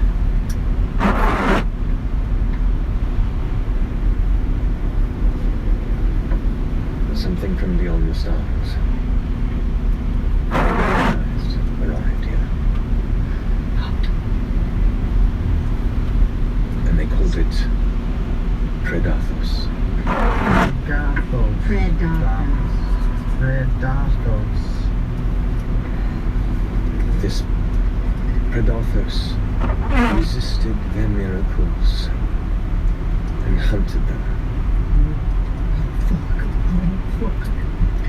Spawning its own twisted life in its wake as it did. Wait, Predathos was one entity or was it several? As far as the texts go, I have no confirmation. But it is said that it devoured Etherdoc. And then Voldo. It's a god eater? The texts don't speak of an accord between the gods and the primordial titans to carve a prison from Exandria itself. In 2 miles, take exit 109A to merge onto I-670 toward Dayton. It seems the prison, however, clung to our world and hung in the sky. There's a new one. Our theory is that in attempting to erase this known history surrounding this prison with an air of superstition and cursed tidings, it would dull our interest to ever really become a danger again. That is what for eons to their credit. However, I would be inclined to let this sit. If it means the safety of all, if it went for this growing rise and Rudis flaring, they have been stopping. It leads me to believe that something is about to happen. Attempts to bring this to the attention of the High Bearers, the top clerics and priests, whatever they call themselves, have been met with extreme prejudice. Denial now moves to silence us. They fear what we know almost as much as they fear losing the faith of their followers, their societies. So, this is what we know. This is what you now know as well. Congratulations. You're tethered to cursed knowledge. With us.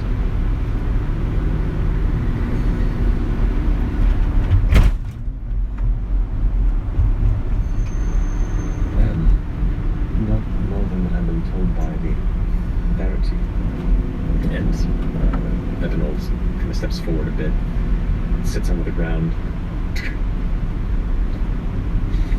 Food is a an extremely dangerous soldier, which if you've encountered them in ways you said you would know firsthand. What I do understand is that they were once an extremely pious entity. When they were at the height of their time as a soldier, they continuously spoke as they walked in the path of the maid's room. The dusk maiden. And when the war finished, from what we've come to try and learn, Go past this exit, then take exit 109A to merge onto I-670 toward Dayton. perhaps. But what a soldier. Take exit 109A to merge onto I-670 toward Dayton. Then keep right to merge onto I-670 west toward Dayton. She's one who we've come to believe is like you.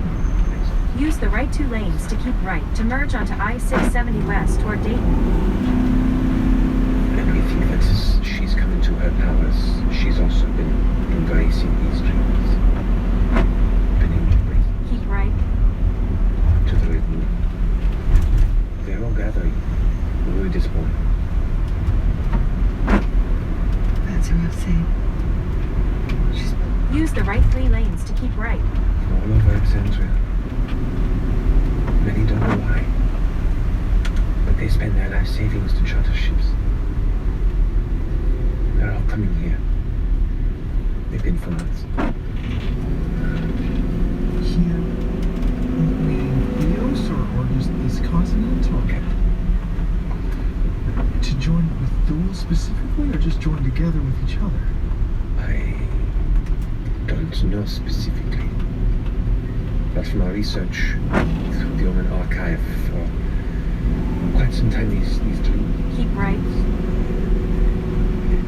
we can only assume with this recent information that there is something, this Predathos is Stay in the left 2 lanes. creating anchors to this world in forms of In 6.5 miles, keep left toward Dayton. you.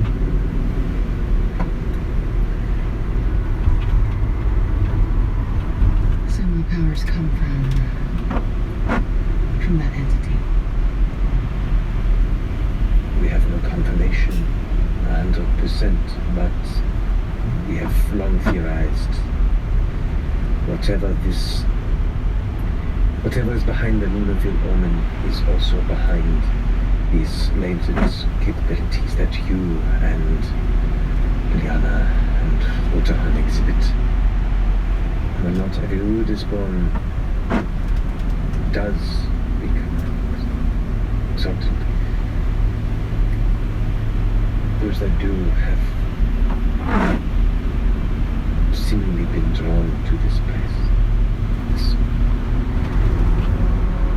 valley to the north. And they're all coming in droves now. To the Hellcatch. Do you know where my mother is? I assume she's there. She was... She's working with me. She was an incredible subject. We were creating and forming the archive. She was our first true studyable example of something we were able to conduct so many experiments with her. She was a forthright volunteer. But she was frustrated with her ability to give answers, she said. And wrote on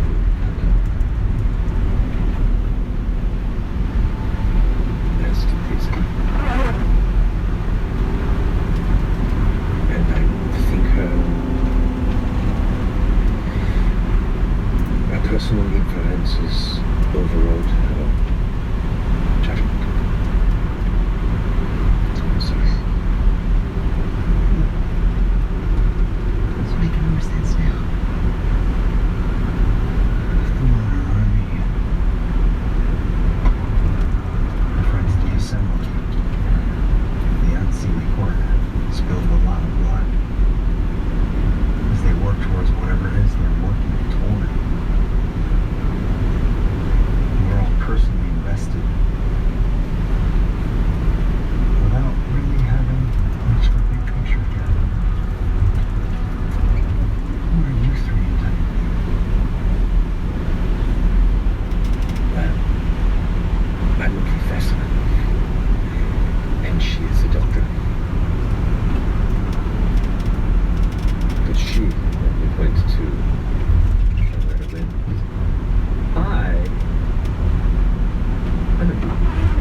there, trying to free darkness, control darkness, destroy darkness, whatever it is. I don't like it.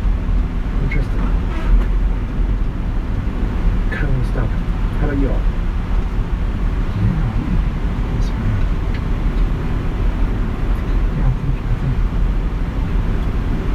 Whatever it is, it does not bode well for a lot of people who we care about. And so, yes, the 7 of us definitely want to know. In 2 miles, keep left toward Dayton. There's someone that's in here. I was trying to do A that. friend of ours got left in Eos. Are we going to be going back to Eos? Another friend of ours is close also. Super close. Maybe.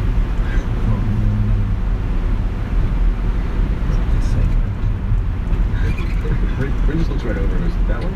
Oh, okay, you can see him. Oh, it's so hard to find you. Hello, Plane Rider. Were you searching for a while? Yes, I'm Plane Walker Chetney. I used to ride, but not at this age. You have a plane walker? It's just a plain old walker. Oh, the spot you picked here with all the lava and stuff. You could see him the whole time? Oh, yeah. Just wanted to see what he would do. What was he doing? He was just touching himself.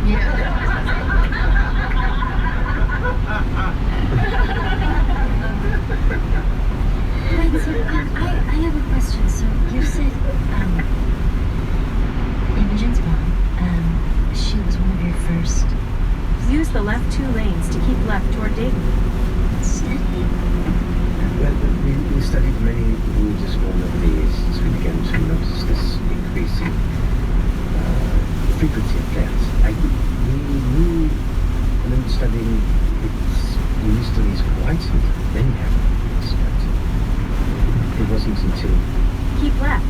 past a decade or so that the religious vulnerability began to For about 168 miles, continue straight. very long time. And then in just the past 5 years, we've catalogued nearly 200. And that's just the ones that came to us. The ones we sought out from rumors in the USA. And Mariana was the first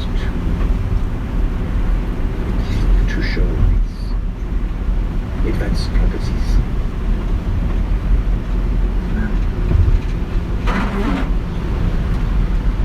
I think Imogen has some pretty advanced properties because she kind of blew out a whole block of buildings and things. You think so? So, Mariana's like,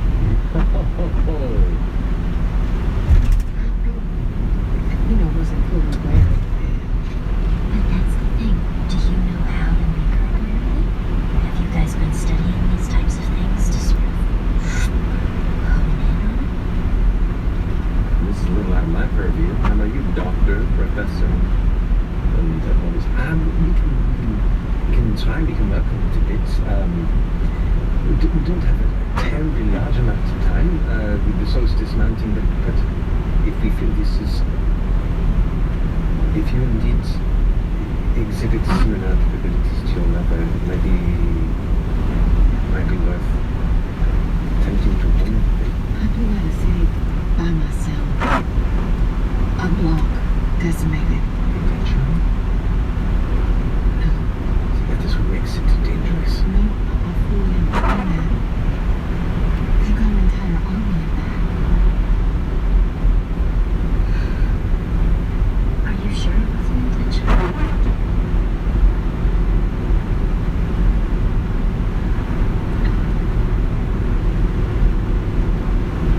I didn't. It just happened, Fern.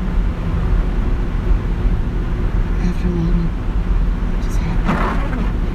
And the good news is what you're capable of is extremely rare. Do not think they have an army.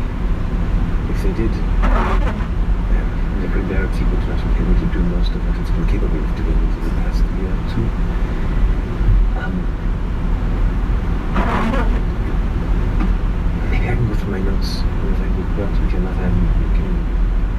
exercises. I don't know. I'm not.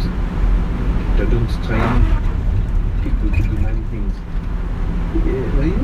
It's like I think we can probably have some discussion. Set up some, I don't know, some practice dummies. I think.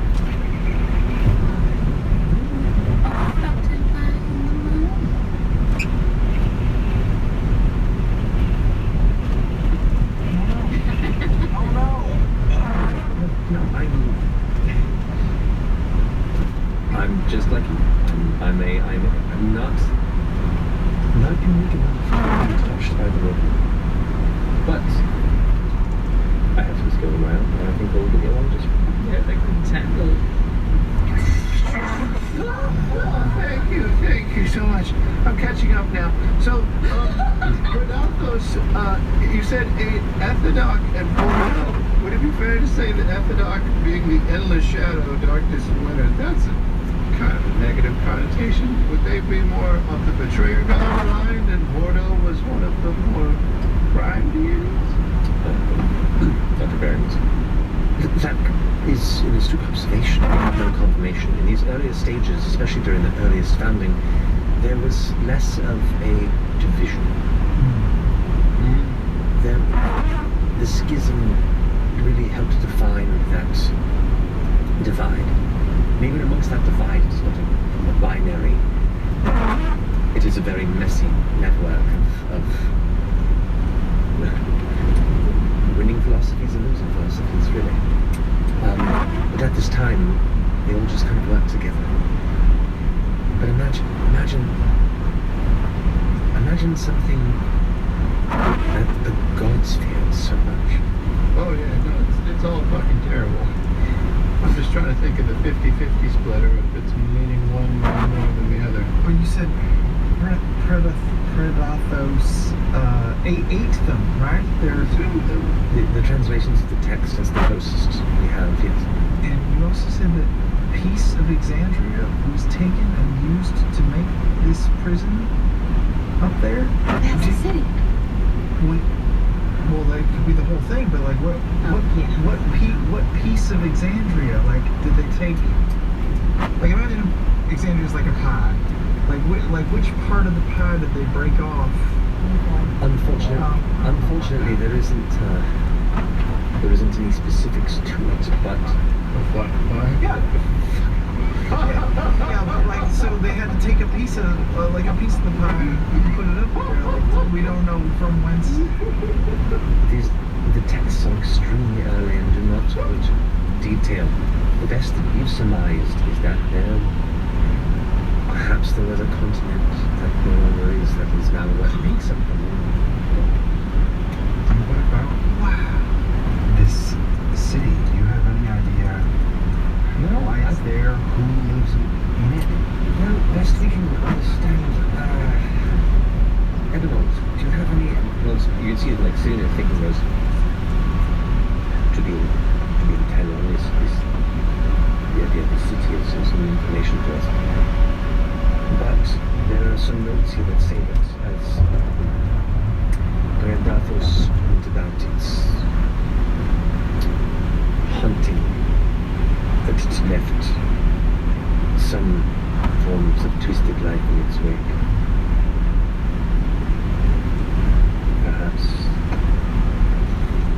Perhaps it's continued to do so in its prison. Fuck. It made life forms? It's twisted. That's all the text said. Twisted life. That is the translation. Predathos is a super cool name, don't get me wrong. Did the text mention any, like, other names that he goes by? No, that was the Or only it goes by? They go by? The hungry one. Yeah. No, Something like catchier, snappier. Easier to say. Void of tagline. And Darkness. no, it was the only text that even refers to it. It's just Predathos. Yes. So where did they get it? Predathos? I don't know. Where did this Predathos come from? Just Presumably wherever the rest of the gods came from. Or somewhere beyond that even. wasn't considered a god. He was older being. Yes. The deities came here and founded Exandria, and with the primordial titans built what it was to be before they themselves fought over its dominion. But the gods found it from their perspective, from elsewhere, where that is founded. Founded. We all can have our own philosophical debates on what came before that, where they came from. And this is pre-calamity, mid-calamity? This is far before the calamity. This is the beginning of history. Something else you mentioned that I find fascinating is, Ren, you said that there were weird inconsistencies happening with the Fey Realm and Shadow Realm. Yes. So, these Sunday folks down in Portahon, they've been building matching devices, both in the Shadowfell and in the Fey Realm, at the same exact place where the planes overlap to this nexus. And they've been doing it in the Fey Realm as well. Which would be the thing that your mom and dad saw. Is she Nicole? You said that there were 3 at least. So there's the Shadowfell, Shadowfell is a place like this, like the Slavic place where we are, but elsewhere? Kind of. If the Fey Realm is kind of a weird, dreamy, kind of nightmare nature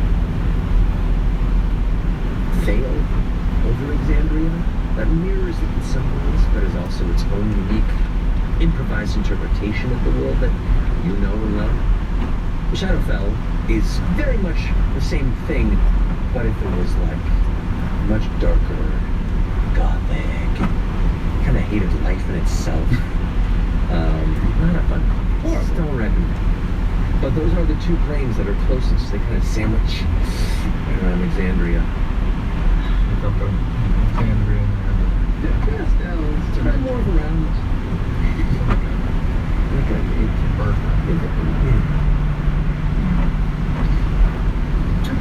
So, the site in question, the one that we're talking about, the one that everyone's walking towards.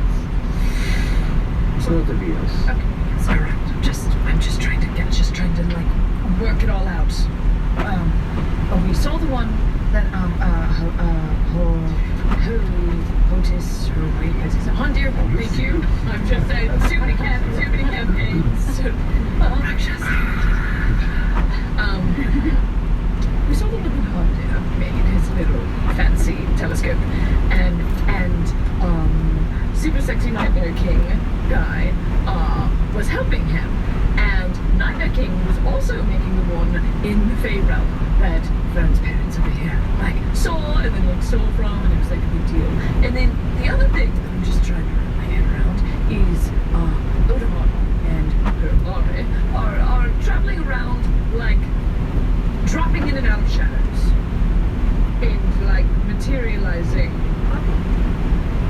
as like dark figures, and then they just materialize.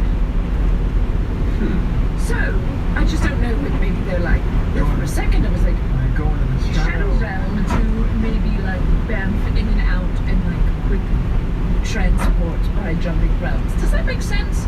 I can make sense. It's an interesting theory. It's not impossible.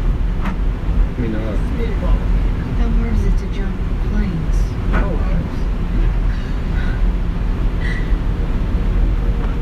For some, maybe.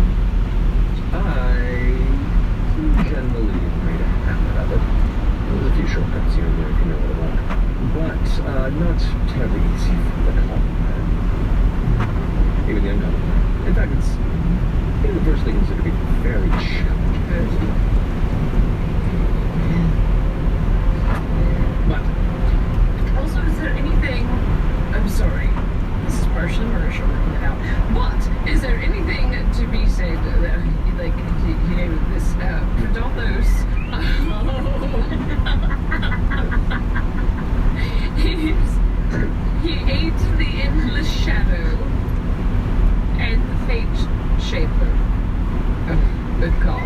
person. Did they didn't, like, those pillars still exist, that they get, like, sucked into Predathos, or is it just gone now? Those gods are just gone. Your guess is as good as ours. Yeah, that's fair. Mind you, Darkness, Winter, Fate, Order, those were kind of then disseminated amongst the existing gods. Nations Raven is currently the House of Fate and Winter. That got scattered around a bit with the absence of previous entities. But, who knows what happened? Maybe they're all still, maybe still be digesting, they're still storing this thing. I don't know. Can I jump out of the narrative for a second? And when this prison or whatever it is was created, it was back closer to the founding. It was pre-divergence, pre-calamity, correct? Oh yeah. Way before. This tome is some of the earliest texts that ever existed in history. Right. So way before whoever the human woman is who offed the or did something to the previous god of death. Yes, that way before that yo-yo. That whoever became the matron of Ravens was not terribly long before the calamity died. Okay. So, the site in the North of Eos, it's kind of an interesting point in my research. To no surprise, it happens to overlap with an excavation research site that was commandeered by the Cerberus Assembly not 3 months ago.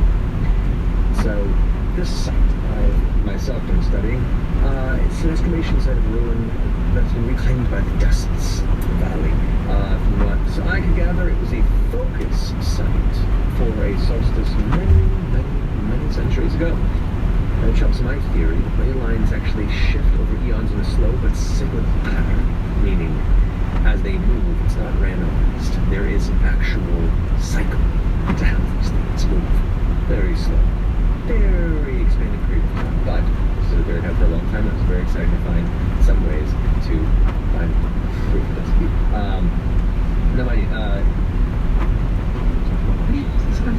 So the focus, when I say that, I mean, it was contributed like a lady of sorts, like a once before when it was a nexus. Well, it could be a channeling point for this solstice energy. It seems to have ties to the long-dead pre-Arcanum Tishtan culture, which is not much known about. They were once kind of a nomadic, magic-obsessed society that traveled across Alexandria during the time of the Schism, building small monuments and ritual sites. Purposes that we're still trying to figure out. Not a whole lot of information about them. It's really interesting. They mysteriously vanished. We have a little record kept. And, I mean, why wouldn't you want to study? That's great. That's what teams for. So teachers. So these good books, write good books. You get awards. But anyway, this site's been one excavation point by the seminary for the better part of the past 5 years. And then spontaneously, about 3 months ago, the assembly showed up and began to, how did you put it? And then everyone goes, they bullied their way into our steps. A deal was struck with the leadership of the assembly, the leadership of the seminary and the assembly, given the recent rumblings of the status tensions, wishing not to get on the bad side of a foreign power on that scale of influence and credibility. The court of the Lemon Path and the seminary agreed to allow the assembly to oversee the excavation site as a loose partnership. But it seems that the assembly has already taken hold of the majority of the operation, and barring much of the seminary members from directly delving the site in recent months. That is where Angelina has gone to investigate as well. The other person that went to get the toes. So, that's around the same time that you left the seminary, I'm assuming. The only one of us that's still currently working there is kind of takes a moment to to think over it before that's over. Could be just Indeed. With our own archive compatriots. The rest of us decided to go into hiding for our own safety. she's just there. She's the least publicly connected to truth. And it is best that we have at least one public-facing individual that can keep moving into the ground when we cannot. So, that's what she's doing. She's not Queen Verity. She is. She is. But secretly. Most of us are secretly Queen Verity, but she's been the most research-driven publicly over time and the least involved in these sort of goings-on. We keep her at arm's length intentionally for her own safety. Now, this is a lot of information to take in.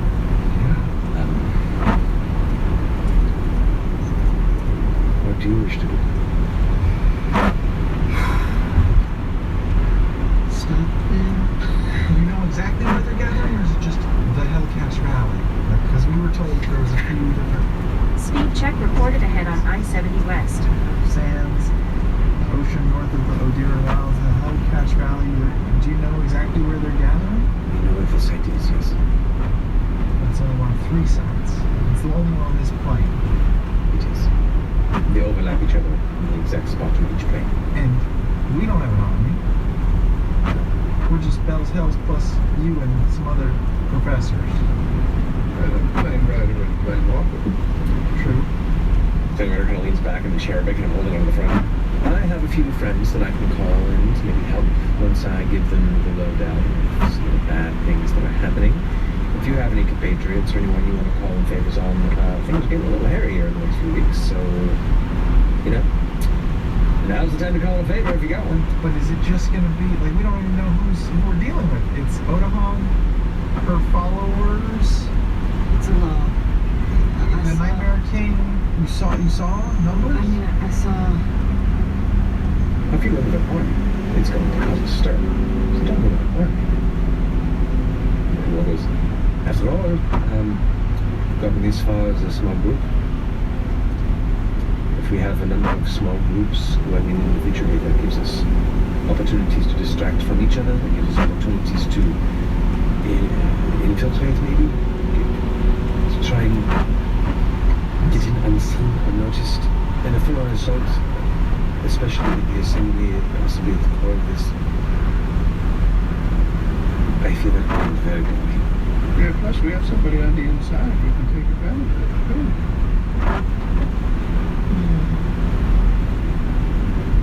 I can try. Every time I've tried to reach out, she's shut me down.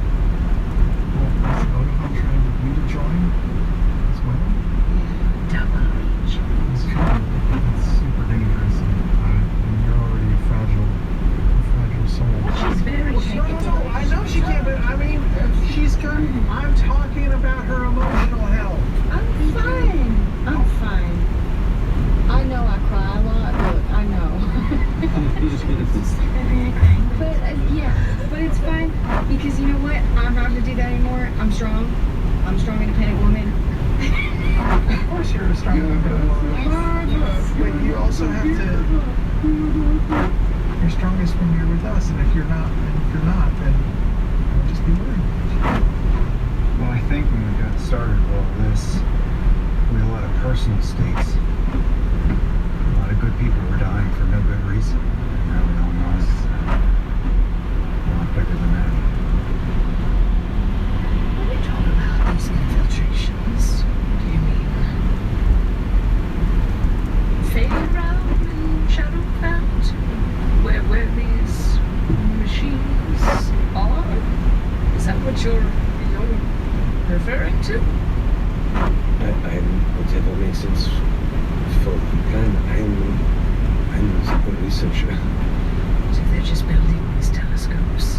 Well, I don't think they're telescopes. That's the big question, is what do the machines do? They're going to pull it down, break it apart, send it up, send them to the moon? What's it do? So we can't find them. We can't. But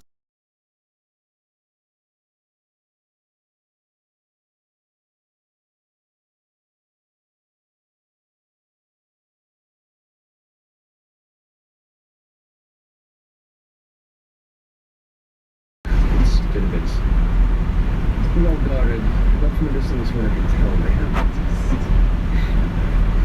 definitely have some unique planar trajectory, tether aspect to it I can't quite point out. I don't know if they're trying to punch through the rounds, trying to fold them together, or if they're trying to, like you said, pull it down, destroy it, break it open. It could be all sorts of things. It's the kind of thing that, well, if we have somebody on the inside, or somebody who can interrogate properly, can pull from within, that would be some fine information.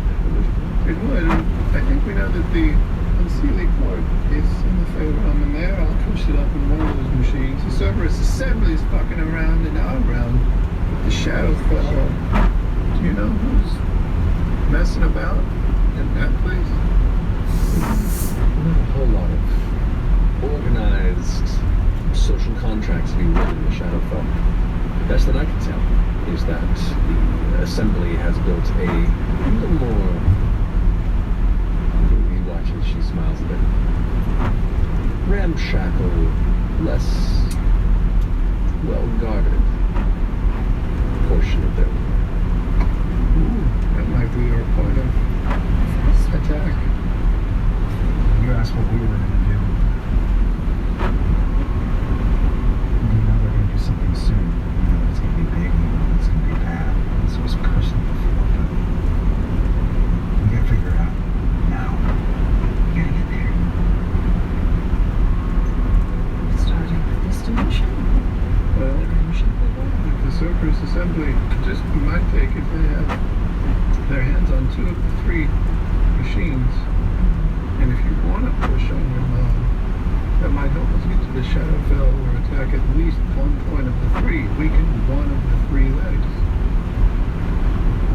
In this realm, I think those odds are a little more against us. What about the Theta? I don't know. Well, yeah. Don't you have some powerful entities that can help us there? I mean, we could always ask my nana, my grandmother. No, my grandma. I don't know. She's my grandmother. She raised me. I love her. We could ask her for help for sure. She's pretty strong. Are you tied with the unsealing cord or no? Aren't you like a princess? I mean, sure. That's what my grandmother always called me, so. Just your grandmother? Yes. Hmm? So, but, I mean,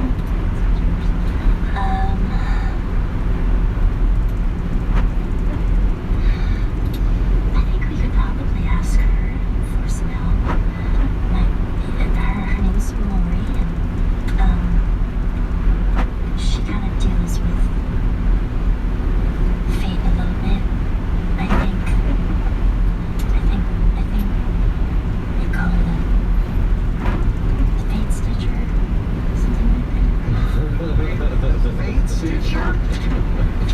Wait, what? Is that the DM laughing at the character? No, that's red. That's red. You've heard of the Fate Stitcher? Indeed. I've heard a few of these names you've mentioned. You are a lovely, tangled mess. I love it. I absolutely love it. Care to share what the chakras are about? I can't. Yeah, now that you know that we've got a time to Fate Stitcher, what's the first point of attack? The Cerberus assembly and their ramshackle setup? Or I mean, the choice is yours. It seems, from what I can tell, Gina's in the process of getting this. We'll back over to Gina's getting the most recent intel. Whatever they're doing seems that the Exandrian ruins here is the central focus. It's the what's the research sites lightning rod-like focus is originally built. The other 2 ones are just supplementary, whether to make it stronger to pull between all realms. There's a lot of possibilities here. Now, whichever one you can. Check reported ahead on I-70 West. Fairrealm, but also is the least guarded for that reason. Fairrealm probably has a little more protection, especially when you see its involvement with the assembly keeping it down.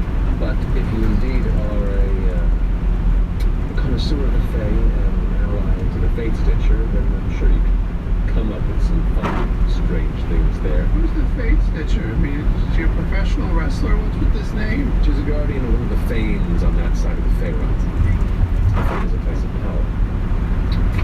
There are many parts to the way. She's a keeper of one of them.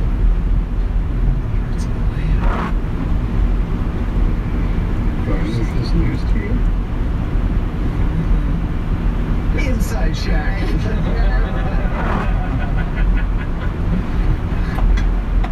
Make a persuasion or deception, your choice, and then just tell me the number. Mm-hmm.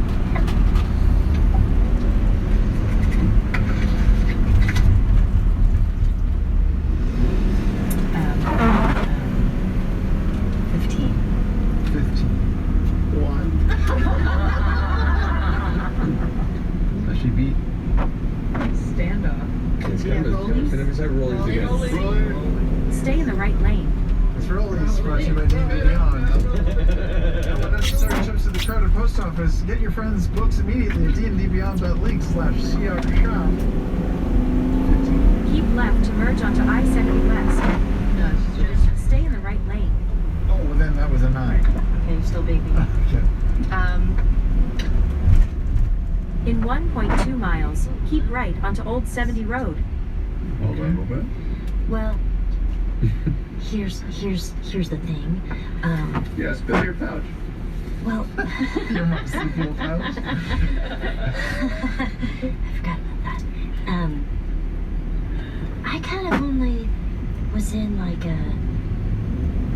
just like an area, you know. I kind of stayed in my area with my grandmother, so there's a lot of the Fae realm that I still don't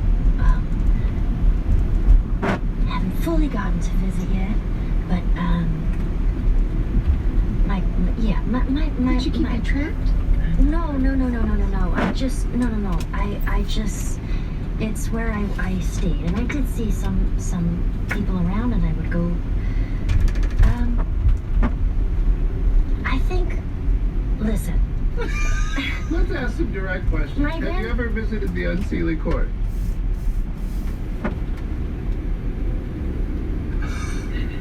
Yes.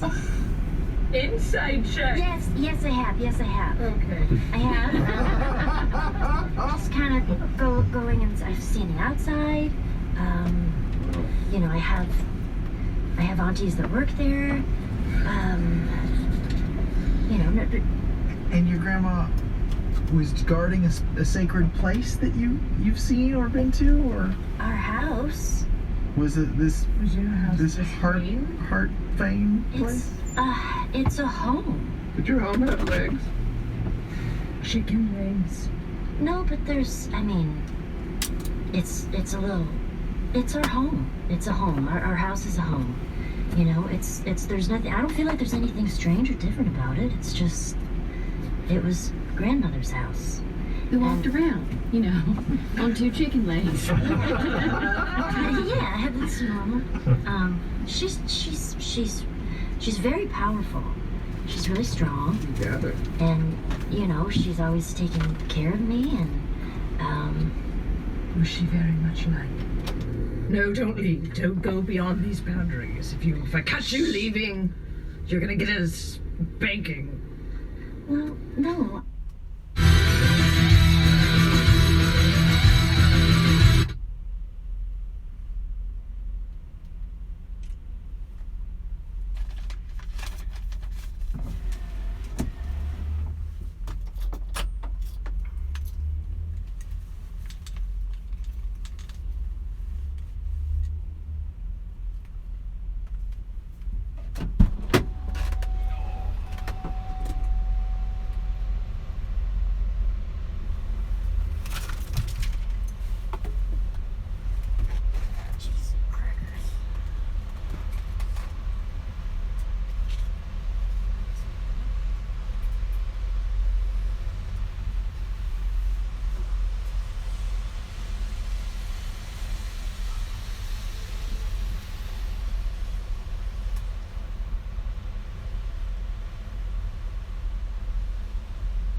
Westward is an extremely dangerous soldier, which if you've encountered them in the ways that you said, you would know firsthand.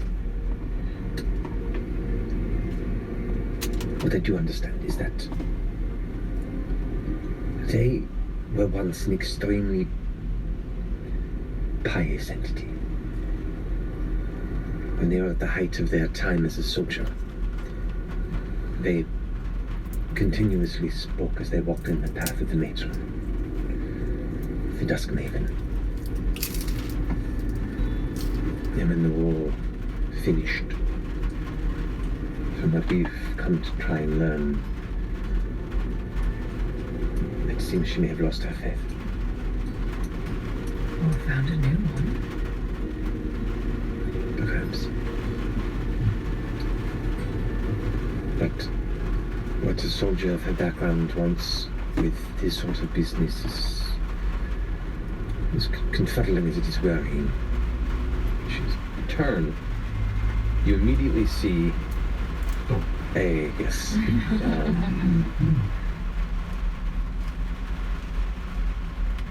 Personal interaction. But they're woven into this as well. That's interesting. Apparently, yes. For their own gain. Exactly. More of a hired hand helping with, She goes ahead and like gestures with her finger, and a nearby chair kind of like scoots over, flips around, and she sits in it with a... The best that we've surmised is that perhaps there was a continent that no longer is, that is now what makes up the moon. And what about... Wow. So, but I mean,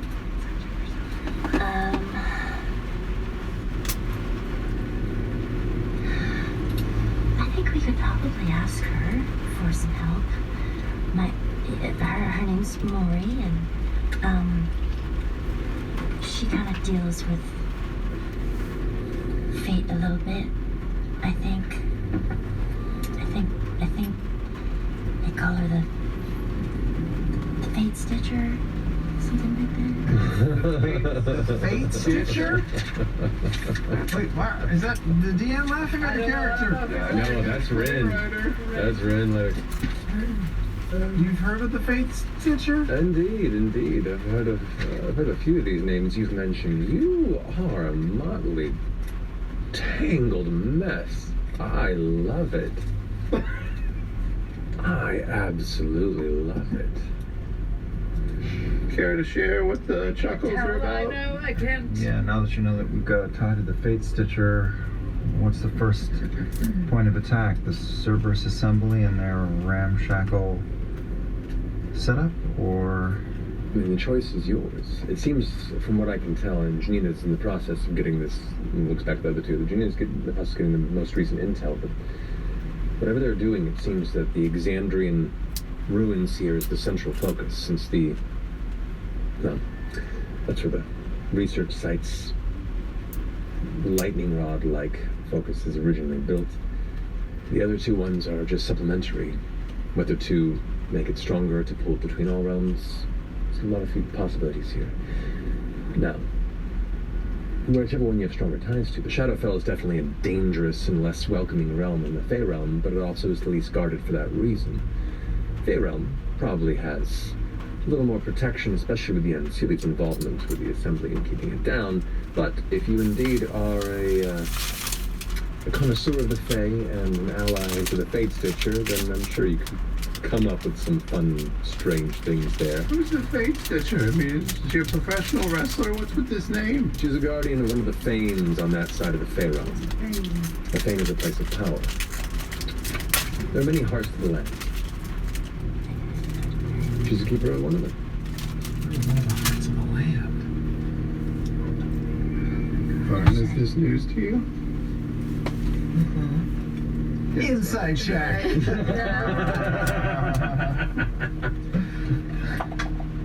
can make a persuasion or deception, your choice, and then just tell me the number. Me? Mm-hmm.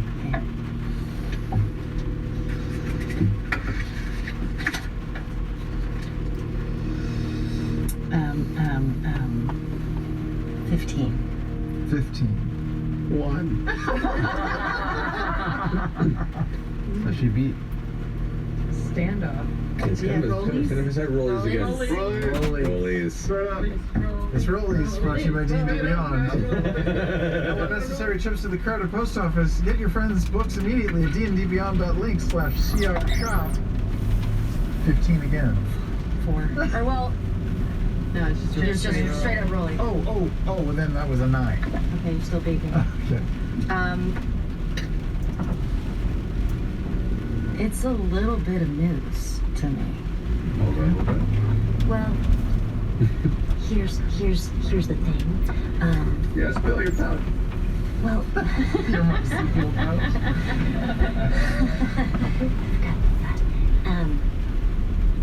I kind of only was in like just like an area, you know. I kind of stayed in my area with my grandmother, so there's a lot of the Fey realm that I still don't haven't fully gotten to visit yet, but my Did you keep it trapped? No. I just it's where I stayed, and I did see some people around, and I would go. I think. Listen. Let's ask the direct question. My Have you ever visited the Unseelie Court?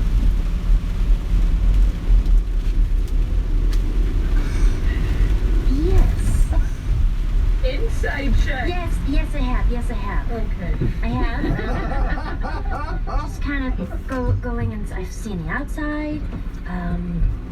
You know, I have aunties that work there.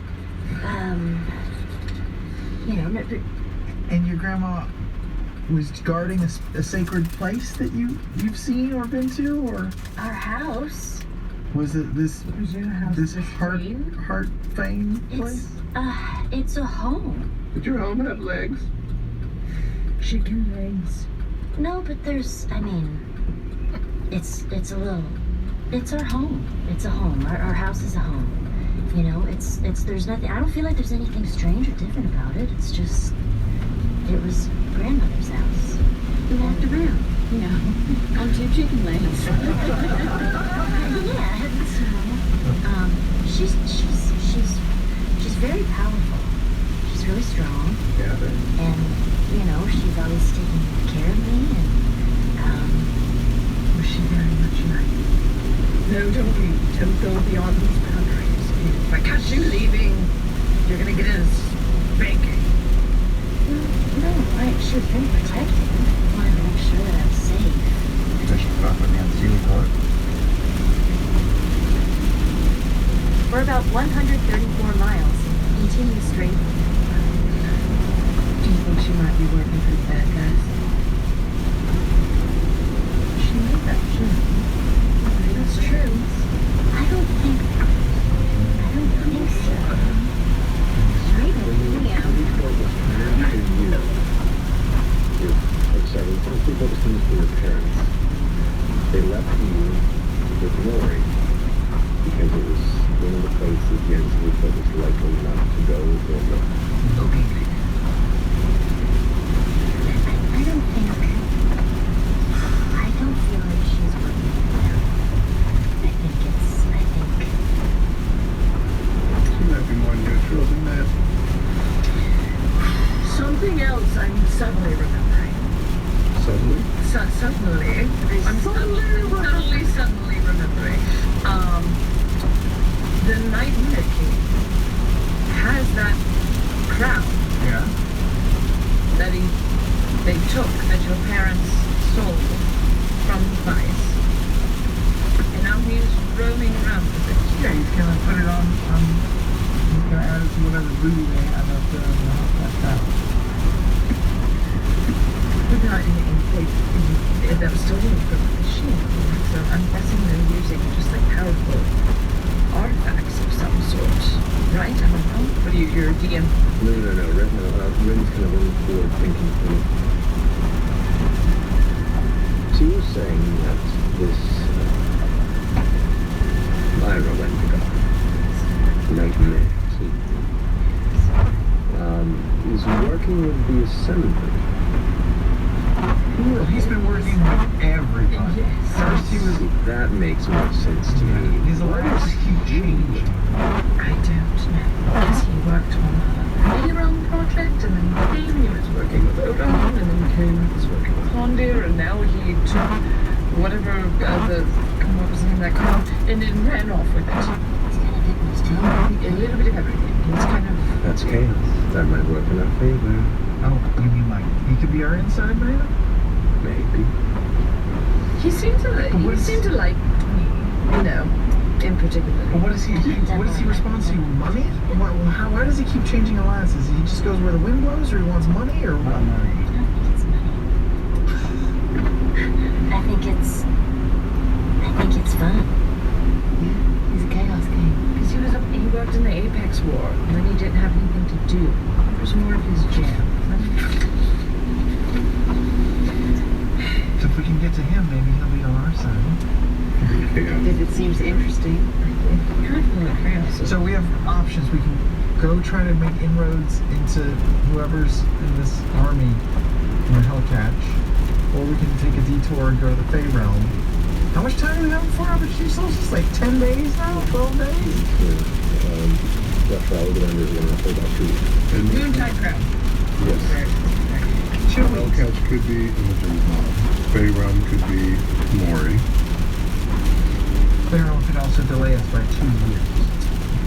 Yeah, Or it could take 2 seconds. that is true. That's the only problem.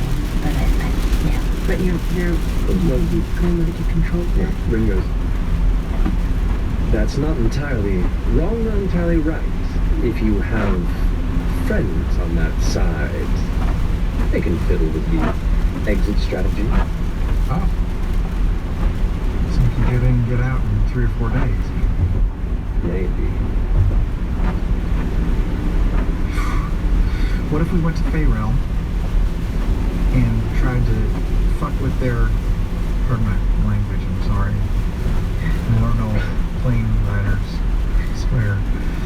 But if we tried to sabotage the device that they're doing up there, maybe we wouldn't even need to succeed. We could just try to mess with it and lure someone. Like if they send out a distress call or something, maybe they'd send up some folks from this plane to investigate me. Nab that person and be like, hey, you work for us now, mister. And then send them back down. I don't know. Thing. I mean, I think you have to kind of look at it as Maury's super powerful. The Unseelie Court wouldn't fuck with her or go near that place. If she is willing to help us at least disable that supporting machine in the Fey Realm, it weakens the overall structure apparatus. If that even draws attention away of Isis any time before the afterkey solstice, then we could try your mom in this realm. But I feel like more power, and she likes you, right? You didn't like steal her credit card and you like her. Okay. She's lonely. I love her. I love her. And I know that she loves me. Whether She would do us a favor. I think she absolutely can. No strings attached. I'd fuck with that instead of going to where all the heat is. And I think she would help us. She's very powerful. What if we get caught in the weird suit that is time and miss the solstice? For sure. And it's a done deal. I mean, Maury could help us out. What's possible? Back in my rider days, yeah, no problem.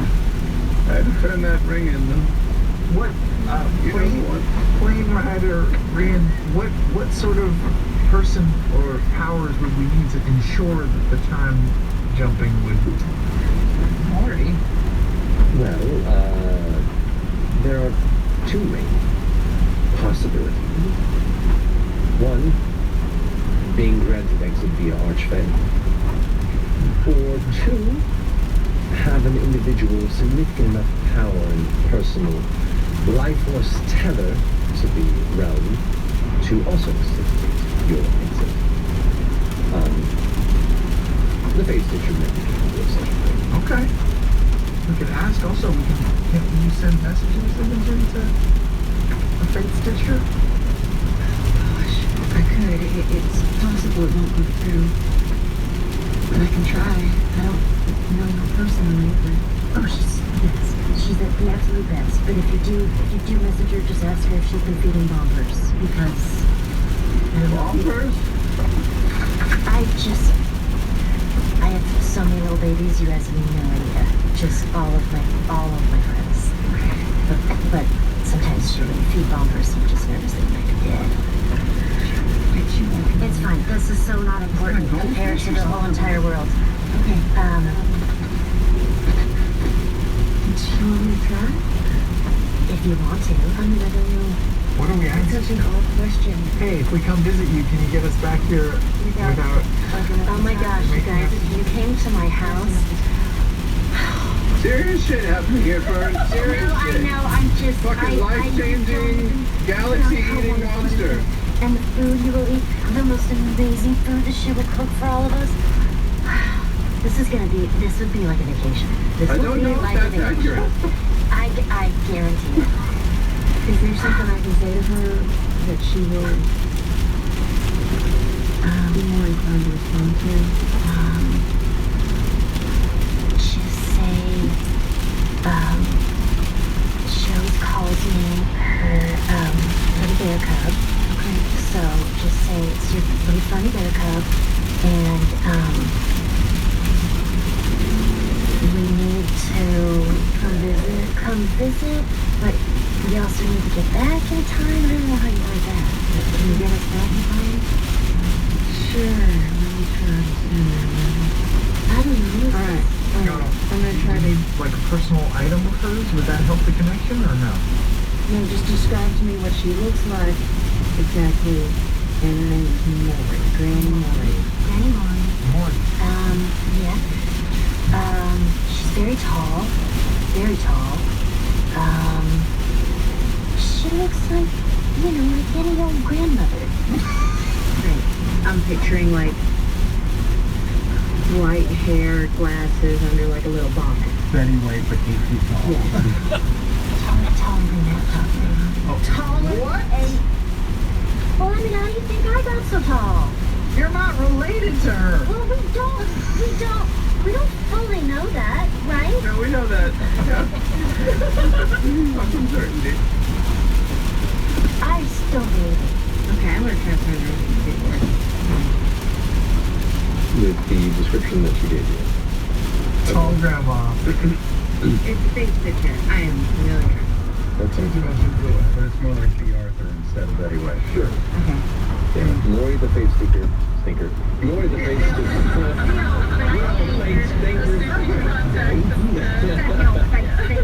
Lori has crazy tubes. Lori the face stitcher might be enough to try it. You can also hold like one of her postcards or something. Oh, yeah. I don't think that'll help, but it might. It's not like scrying. This is like... But this is her writing.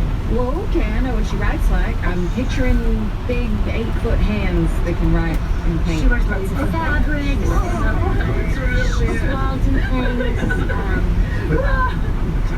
large hands. Okay. Before we go jumping on a tear, Feywild, We're not gonna go. We're just checking.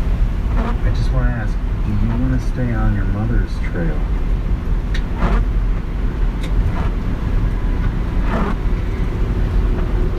Things are time sensitive. Do you want to let that trail go cold? I don't know the answer. I'm just asking. Yeah, I mean, it feels like you should throw a lure towards heat. I feel like if my mom is working for food, and it makes sense now that she is.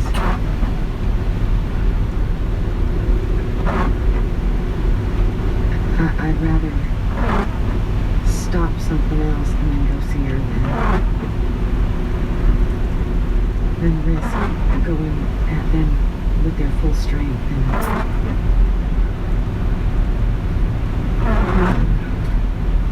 One thing at a time. Maybe we can flush your mom out. Maybe. did get the impression she didn't want to be there. You know, she keeps saying, run away from this. Don't pursue it. Don't pursue me. What if she's stuck? She might be trapped there. When Blue was trying to bring me over, it was like, if I gave in, she would have had me. We would have had it. It was close, you know?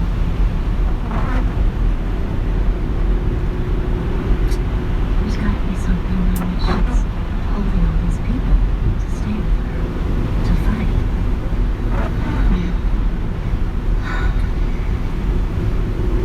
In any case, though, I mean, calling Grandma is not going to affect what we do. No. We're just gathering information. Finding out, I know. It's okay, I know I can't do it. Finding out if she can get us back in time. Yeah, that's it. We're just All right. in for information seeking. Funny bear cub. Funny bear cub. Do you It's so many there's words. one word? Just, well, I mean, she says like bear cub banana really quick. We're little bear cub banana. Okay. Yeah, turn my little bear. Okay. Easy beef. Probably just, Okay. you're good. I'm so tired. Alright, I'm gonna try something.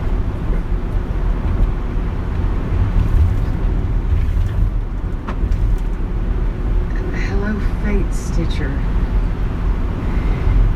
Here with Fernie Bear Cub Banana. She wants to come visit. Desperately. On a time crunch. Can you get us back? Without the wibble wobbles. I think. Yeah. It's a last word.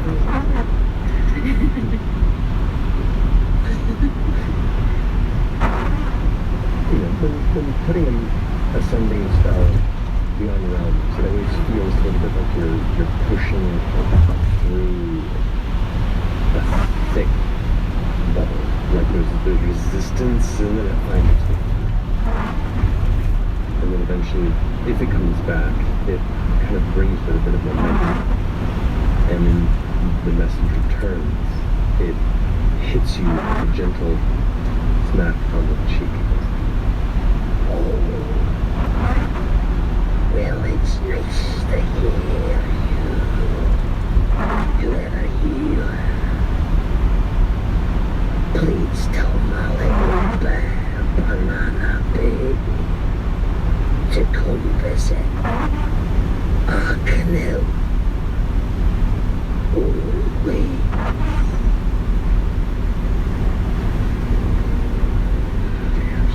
Using 2 words. Did you get me that? Did you hear her? Oh, I heard her. Oh, she's just, She sounds so warm. oh, I miss her so bad. She says she wants to come help. She wants you to come visit. She can help. Oh, she is loyal. She will, if she gives you her word, she will. Felt like as she was saying it, she was like staring at me. You know what I mean? Like I couldn't see her eyes, but I could feel like she was staring. Oh, I totally know what you're talking about. They're like crazy eyes that she has. But she doesn't, she's like, yeah, I'm gonna do it. Okay. Wow. Oh, I'm so excited. Well, that's good. That's positive. That's one avenue open.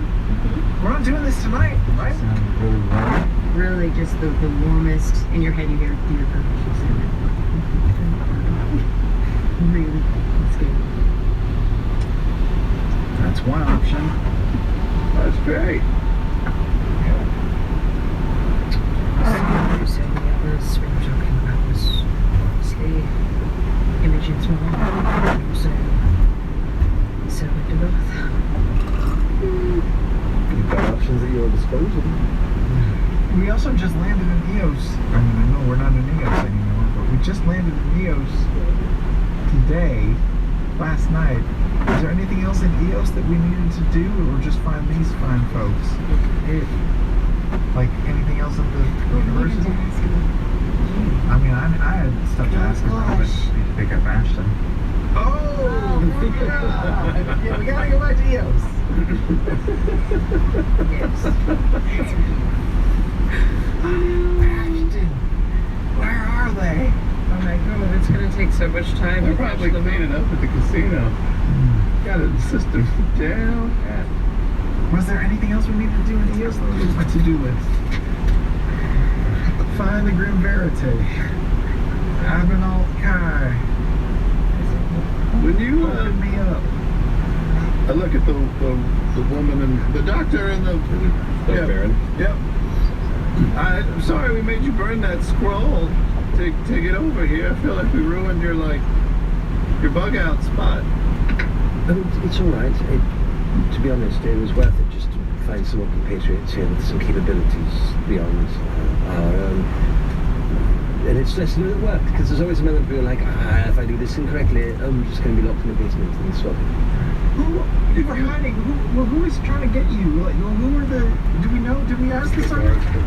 No, but who brought them? Who sent them? Oh yeah, you were Who's the hunting emissary. them? Just Vasselhound. Specifically the Hibera and Which Hibera? From the plat. Oh, did you just gotta remember something?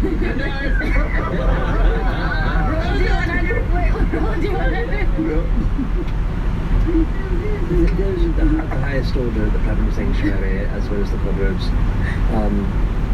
specifically were interested in recovering what we had taken. Vasselheim is the birthplace of organized religion. You didn't take it from Vasselheim, you took it from Eos, right? No, they took it Or you took it from We Vasselheim. found We took it from Vasselheim, and they've been chasing us ever since. They want their books back. And they want us, and anyone else who knows about it will be also forgotten. Well, the reason I ask is, if we go back, we're not gonna go back into your house, right? Because I think that's probably. I set off a lot of traps. It was very well protected. Good job. Didn't hurt me that much, so demerits for that. But we also did see some of those judicators walking around. Judicators, yes. Yeah. Yeah, They saw us. Their attention. So in case they were clocking us or following us around, your house might be unavailable to you. That is good to know, and very true. Rin, do you mind if we stay here for a bit? Rin goes, of course. I mean, it's a bit stuffy at times for folks not used to the temperature. But yes, I've got a couple of guest beds in the back. I'll throw some here for you. a lot of the furniture is burned, especially in that corner. You use the restroom, just the river? Oh no, I have an outhouse outside. Just Oh. make sure I don't draw any attention from any of the various fire drakes that hunt in this vicinity. Drakes? Could Niles, walk people out to the bathroom, you think? Yeah, Niles is great. Niles, would you up and down? Niles goes,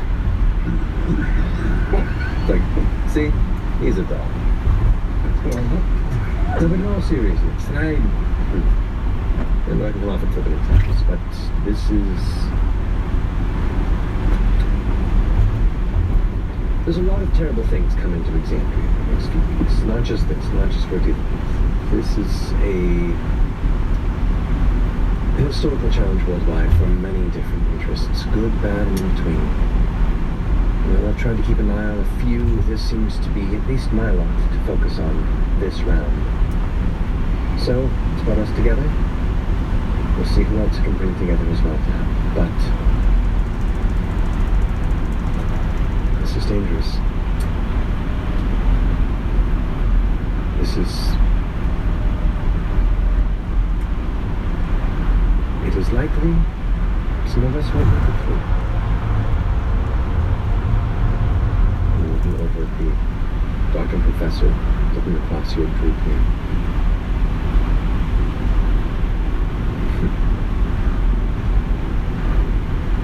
Just know where we step. Sacrifices. Stay in the left 2 lanes. And we have to keep our eyes on the prize.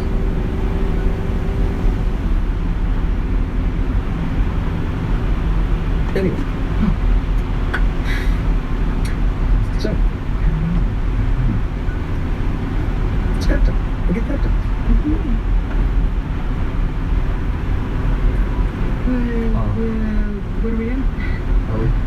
EOS or? Back to EOS. Whereabouts?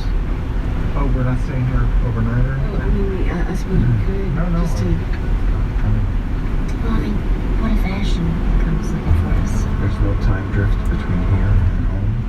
No. I mean, I think Ashton, what'd they say? They were running off to do a quick thing. Mm-hmm. I don't even want to stay here 8 hours. okay.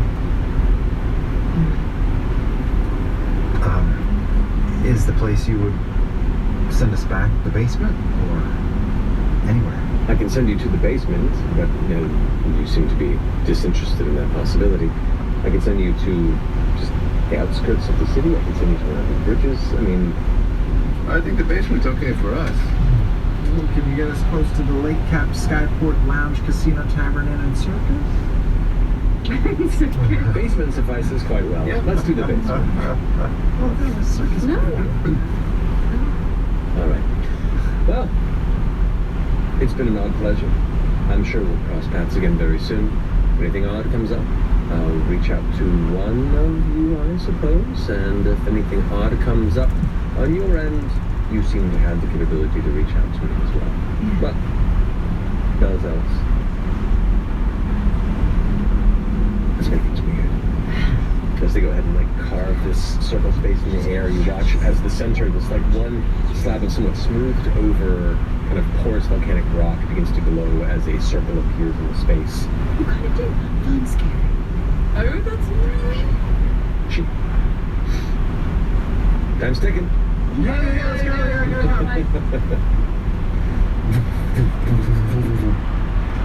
You all step back into the chamber, returning back to the basement from where you had previously absconded to this odd pocket plane.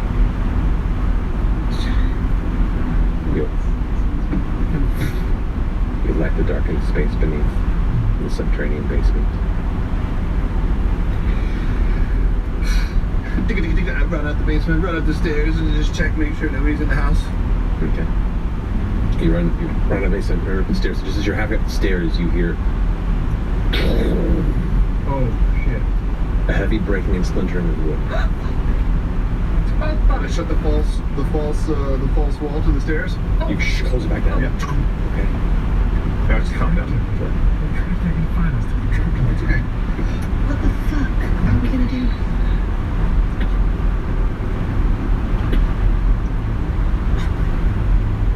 I wonder why the painting is in the sink.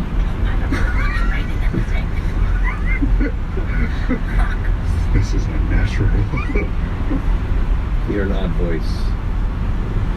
One you never heard before go. And you're sure you heard them here? Smelled them? Then find them. And that's what.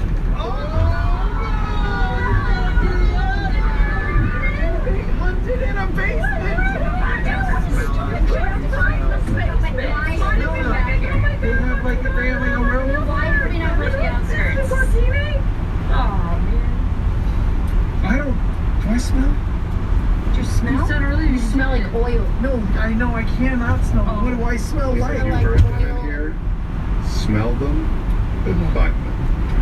Captain, there's a Martiglione in the kitchen sink.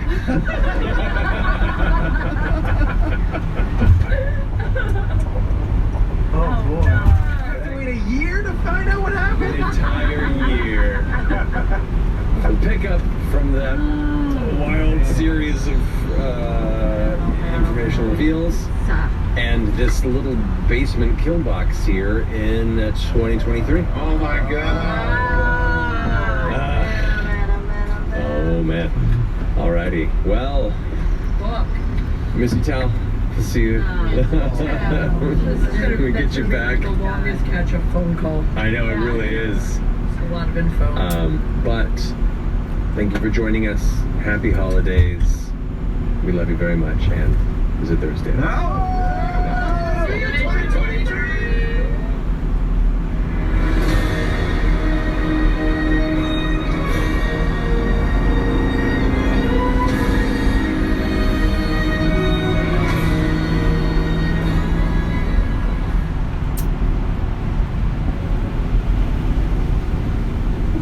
everyone, and welcome to tonight's episode of Critical Role, where a bunch of us nerdy-ass voice actors sit around and play Dungeons and Dragons. It's a oddly shallow table, but regardless, Happy New Year! We're back for 2023. We have a few folks we have to deal for the minute. I think we're missing Taliesin for tonight, but we'll have him very, very soon, and we're missing terribly. But in the interim, let's go ahead and run through some announcements here, beginning with our first new sponsor this week, Capital One Shopping. And I'm told... Seriously, okay, apparently we're going to a live feed from something called the Capital One Shopping Drift Track. Welcome, one and all, to the Capital One Shopping Drift Track. Capital One Shopping is a browser extension that helps you save big online. It's free to use, saves you money, and makes searching for discounts and coupons a breeze. Wait, what does this have to do with racing? Not racing, actually. Drifting. Capital One Shopping is so easy and simple to use, you won't just walk to your browser, you'll drift there. This seems like a stretch. I mean, is this just an excuse to get us to race around like idiots just for your entertainment? No, not race around, Ashley. Drift around. Here we go. On your marks. Get set. Nice try, Regal. And go! And the drift has begun. Watching them speed around the track reminds me that you can forget digging for coupon codes that don't work and searching endlessly for deals without results.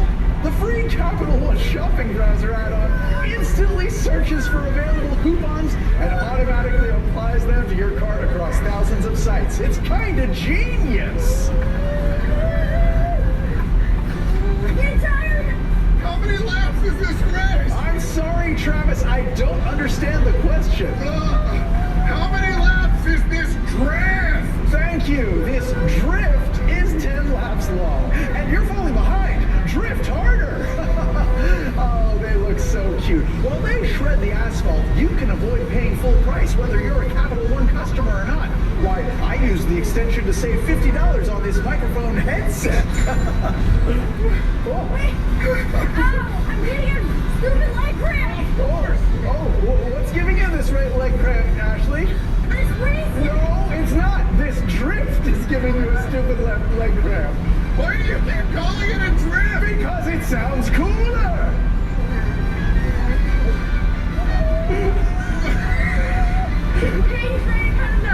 Okay, this is it. The home stretch. The final lap. And the winner is... The winner is you at home. Yes, you're the winner when you go to CapitalOneShopping.com/criticalrole to install the extension today. Thanks, guys. Matt, drift to you. Okay. Well, welcome back. Nice drifting. Nice drifting. Thank you. How'd you get changed so fast? I just threw this on top of my jersey. My You're still out of rats. Yeah, it's... tracksuit. You got the winter coat on. Yeah, sure. Alrighty. Sure. I think you have lines that aren't on the prompt. I do? Okay, great. Yes. No, I said this in the thing. No, never mind then.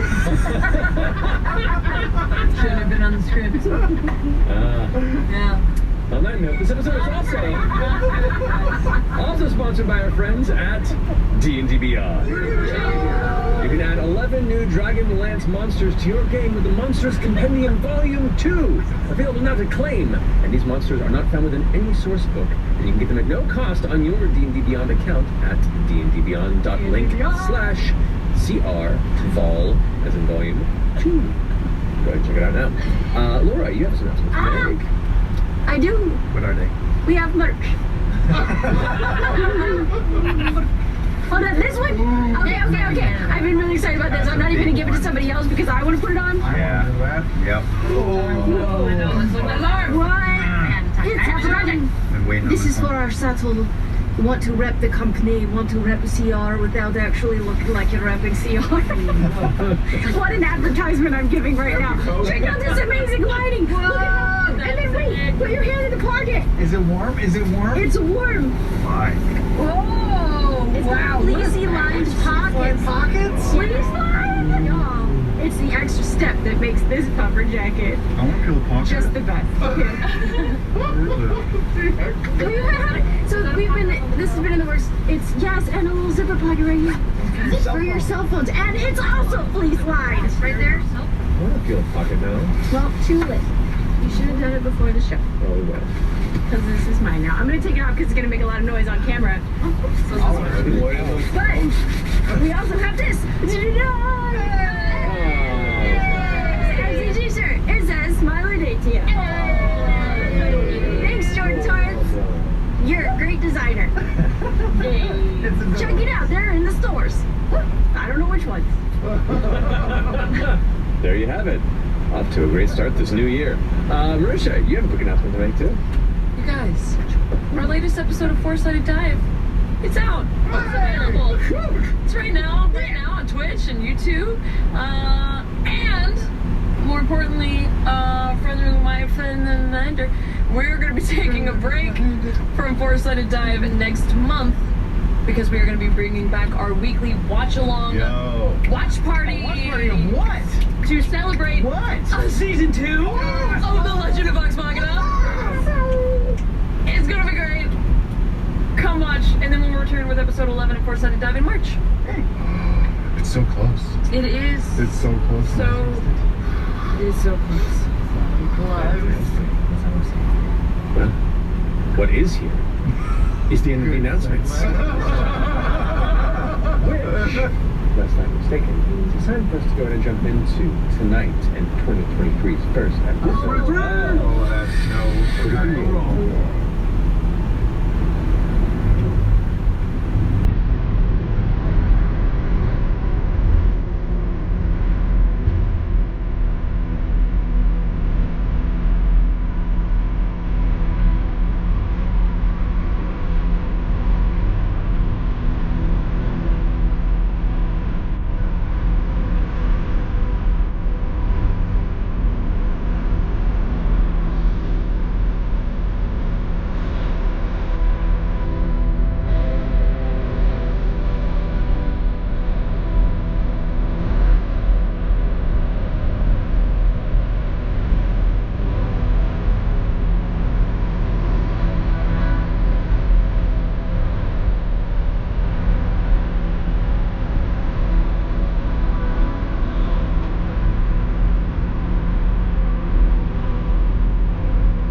Welcome back.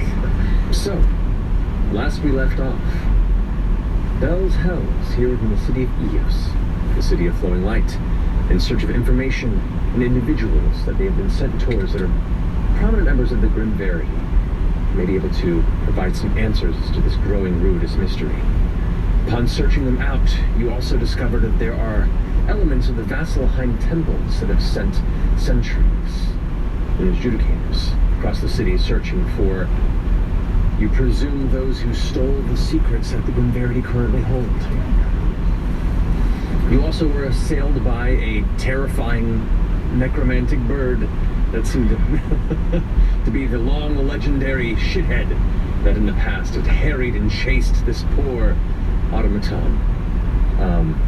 After killing it and then watching it climb itself back up in the ground and flying off in the distance, you begin to seek out where Edmund Kai may have been, being told that he had not attended his classes and had kind of abandoned his post as a professor for a number of months. You managed to ascertain the information by charming, literally magically charming, one of the figures who works as a clerk at the seminary. They guided you to where he is supposedly set to live, but the house seemed to be closed up, and upon inspecting it, found that some elements of it were trapped and set up in a defensive way. Some of you masqueraded as gardeners for a while out front, while the others stealthed their way in before letting you in. Upon searching the household, there was signs of life, but no individual to be found until you discovered a hidden passageway behind the kitchen wall that led to a basement in which the figures within managed to try and escape, created an arcane circle, and bamfed away. You gave chase and found yourself within the fire elemental plane. Actually, specifically within the home laboratory of Plane Rider Rin, who you met, along with Ebenhold Kai and pretty much the current remaining members of the Grim Verity in the city that you know of. Dr. Baron Veshti as well.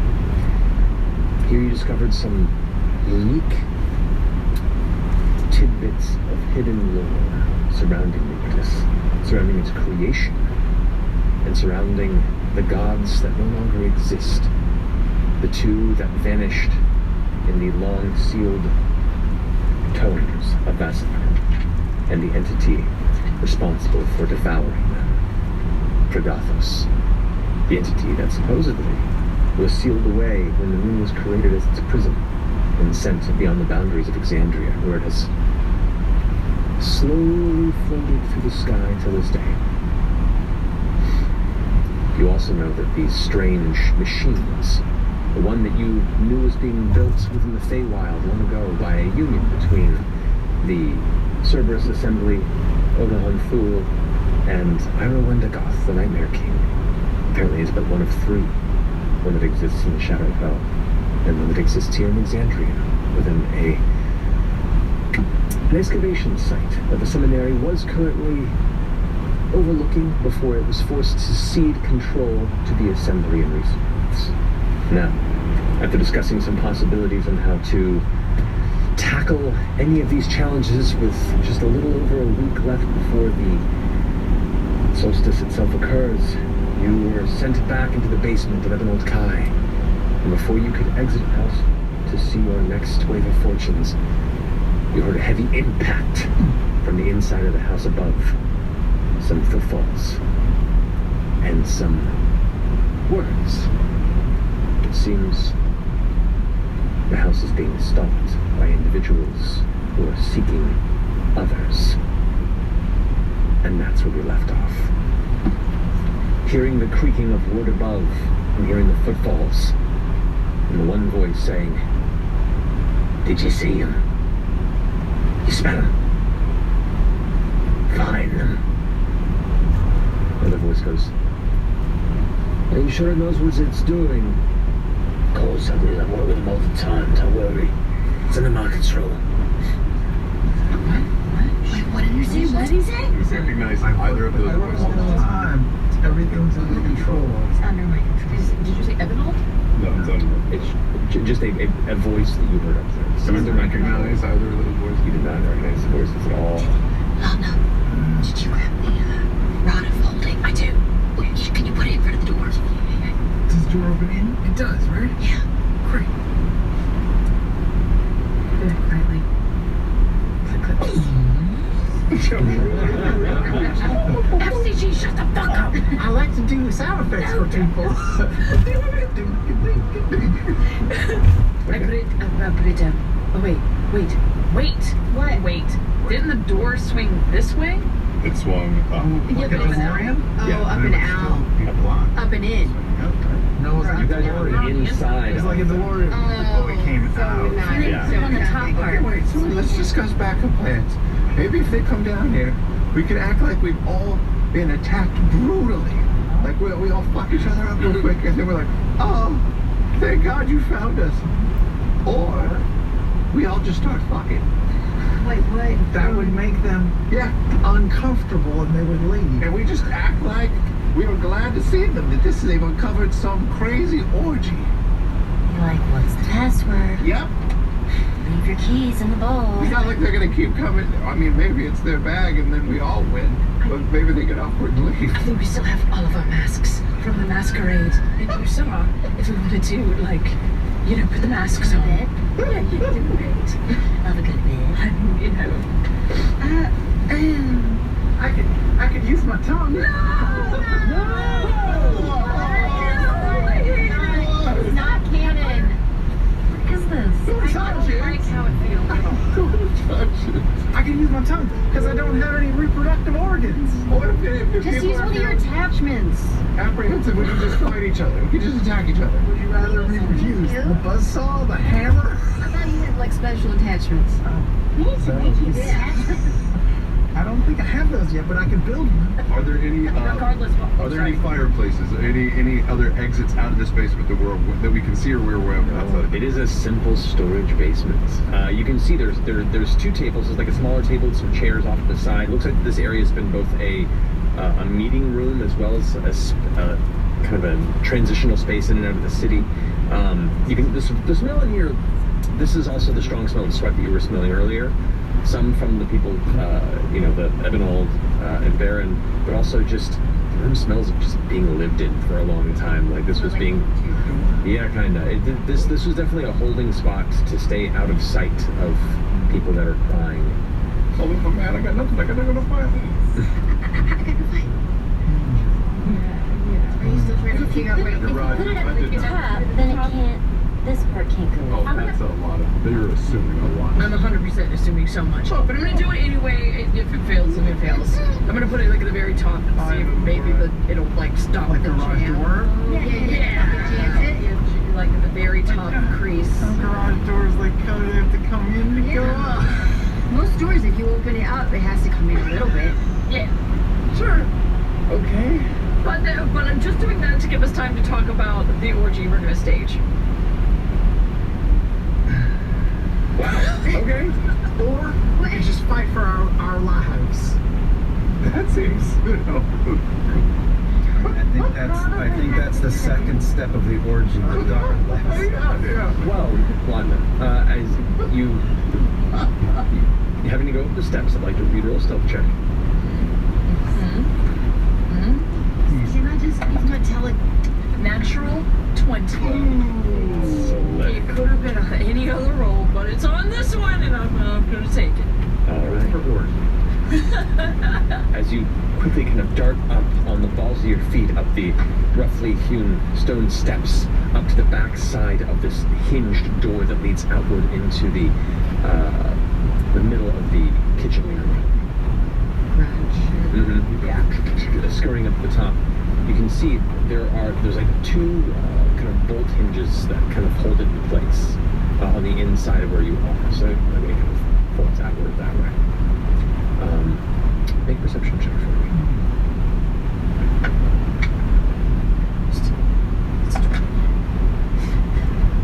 Ten. Okay. Listen around, you can just hear some footsteps kind of moving through the house. No, 11. Okay. You hear some footsteps going through the house here and there. There isn't an intent to be quiet. If anything, the steps are intentionally heavy. Occasionally you hear a voice say, I don't hear anything. Not upstairs at least, though. You sure you saw these people enter, right? But, that's what it says it saw.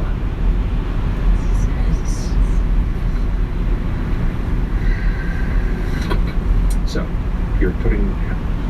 How are you placing this rod? What are you?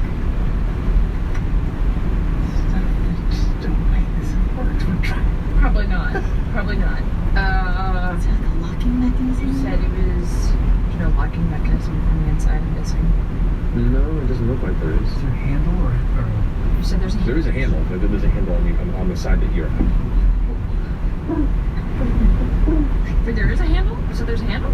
Like if somebody were to try to like hold it from this side or to pull it taut against the wall, it can be tugged from the inside. Oh. Big enough to slide. Yeah, can I slide in between, like the handle and the door? You could. I do that. Okay. Yeah. Like where it's like, but through the handle and like against the wall next to the doors, where it's like, to where it's like jammed, and not just like through the handle on the door. No, I'm just saying for clarification for my visualization. The handle's in the center of the door. Yeah. So you can like touch it on the edge of the. Correct. It's meant to just pull it flush from the inside. Got it. All right. This door goes both ways. I start taking clothes off. Is that for the one where we're beating up, or the one where we're beating off? I don't know. I'm hoping anything.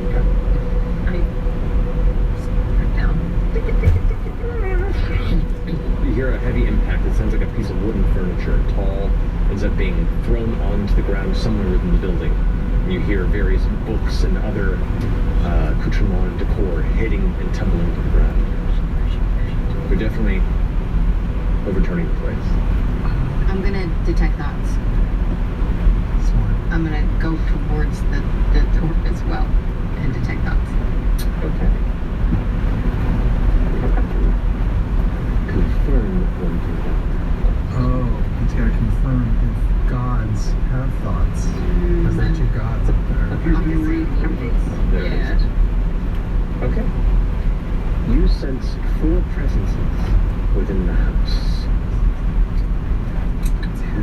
3 of them are kind of in immediate proximity, and one of them is moving around rapidly.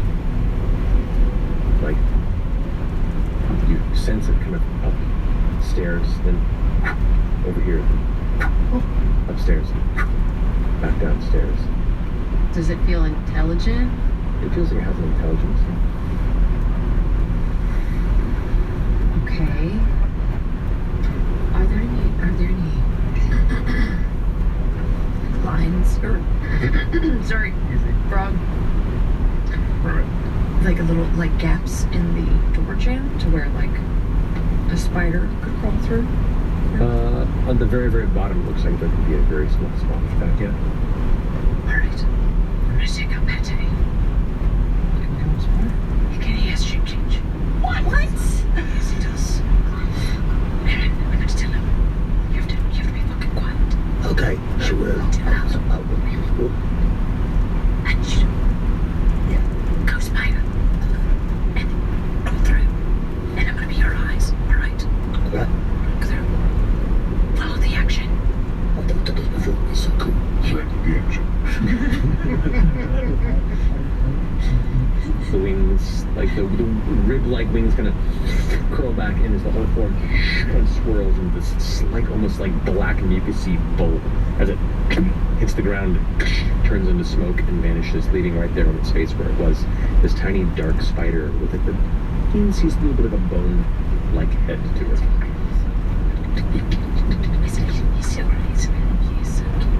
And skitters out into the door and you begin to concentrate. Hold on to that. Sorry. Can I detect the thoughts of any of the people that I sensed? You have to see them to detect the thoughts. You can sense them. Why does it say on the spell? Once you detect the presence of a creature in this way, you can read its thoughts. Oh, there's the bottom one. Yeah. I misunderstood. This spell, man, it's got a lot to it. You're right. So, okay, so which one's... Whatever's closest to me. Okay. Order operations here. So, spider's heading to the door. You Mine's take the super thoughts. quick. Orm is just positioning on the bottom of the stairs, trained on the door, ready to fight. Hey, you have a Wild Mill shirt on! Sorry. Ready to be the first one to deal with a problem. I'm going to sympathetically, I'm going to bind myself to Laudna and the Imogen. Do I do 3 now? If you may, I believe so, on your sheet, unless it says otherwise. And Okay, confirm that if you'd like to. Chat. Look with your eyes. Super fluffing himself. Just all along the corner, Your just hands kidding. can't. No, there they are. That's not bad. It's weird, right? Okay. The one closest to you, just the surface feelings, the thoughts that kind of come your way, are spinning around and waste of time. We wait too long for nothing. I'm getting sick of standing out here.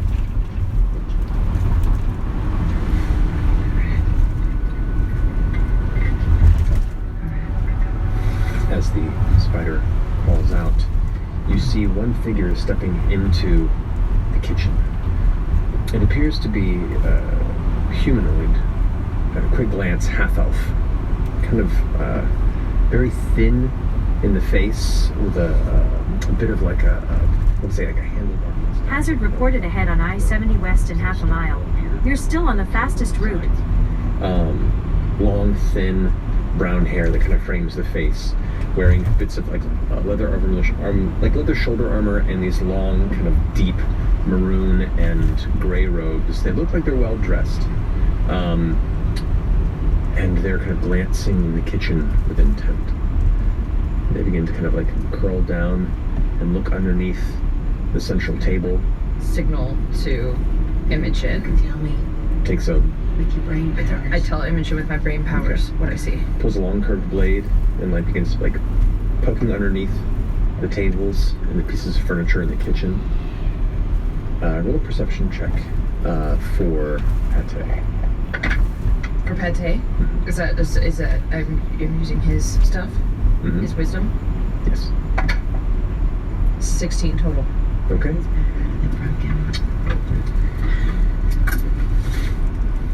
Pate also picks up this occasional sound from upstairs. This Lane closure ahead on I-70 West in a quarter mile. You're still on the fastest route. rush of air, and you see this somewhat corporeal form. You can just barely make out through his eyesight and hear the sound of it, like this sudden cluster of a centralized located whirlwind just and kind of sits there and rests for a second. You can almost see the bulky humanoid form made entirely of swirling air kind of stand at the middle of the entryway into the kitchen. You see this almost sense of a face, and it kind of like I gesture to let's go down the stairs. I guide her down because you're blind, okay? Oh god, I'm gonna try to guide her down very stealthily up the steps. Okay. I'd like for you to roll stealth check. Can I? Beat a 19. I don't know, it's a bonus action. Guidance. Can you but you have to touch me for guidance. Damn. Do you want to roll a stealth check to get to her? Do I want to what? Can I Yeah, walk roll up the stealth check to stairs? get to her. Up the stairs. I can give her a boost remotely, but I think it's a bonus action, so it's not a reaction. 9. And Prepare. okay. Uh-oh. Okay, so you slowly begin to descend the steps. You immediately begin to hear the metallic ching ching ching of hanging silverware and weapon or knives and cookware clinging into each other, and the sound of air beginning to pick up within the kitchen. And you hear a voice go, Don't you see something? You smell something? Where you smell it, boy? Show us. it's very loud, and you can see dust beginning to kind of like push through the bottom of the doorway. Like there's a change of air pressure between the two rooms. I have Pate make an athletics check using the spider's physical strength. No. Are you using the spider's physical? Yes. Grippy feet, buddy. Roll a d20 and do -5.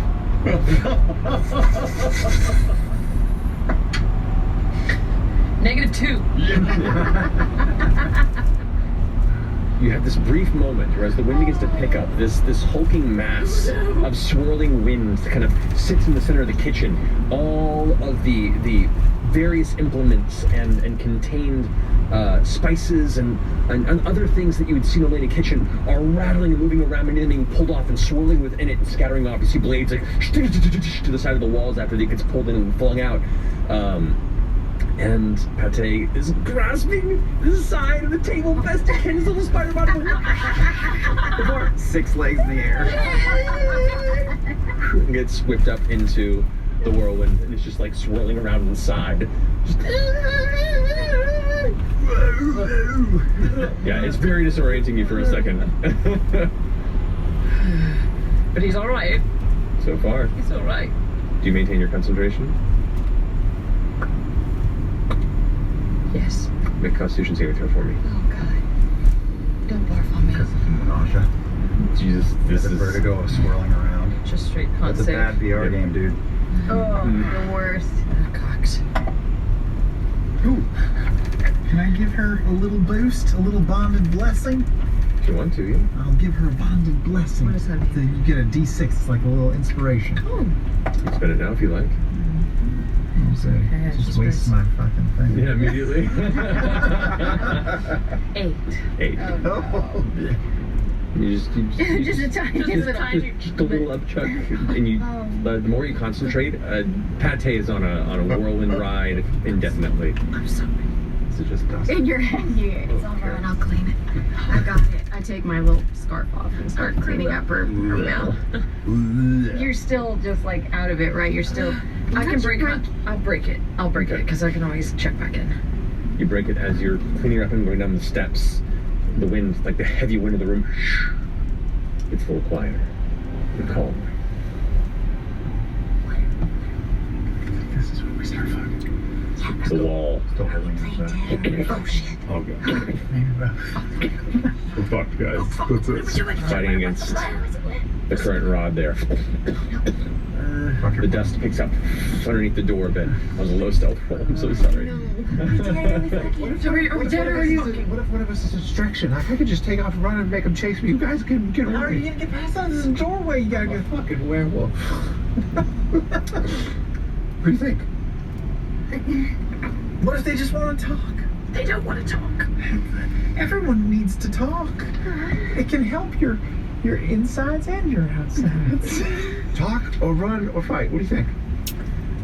Run. Run? Okay.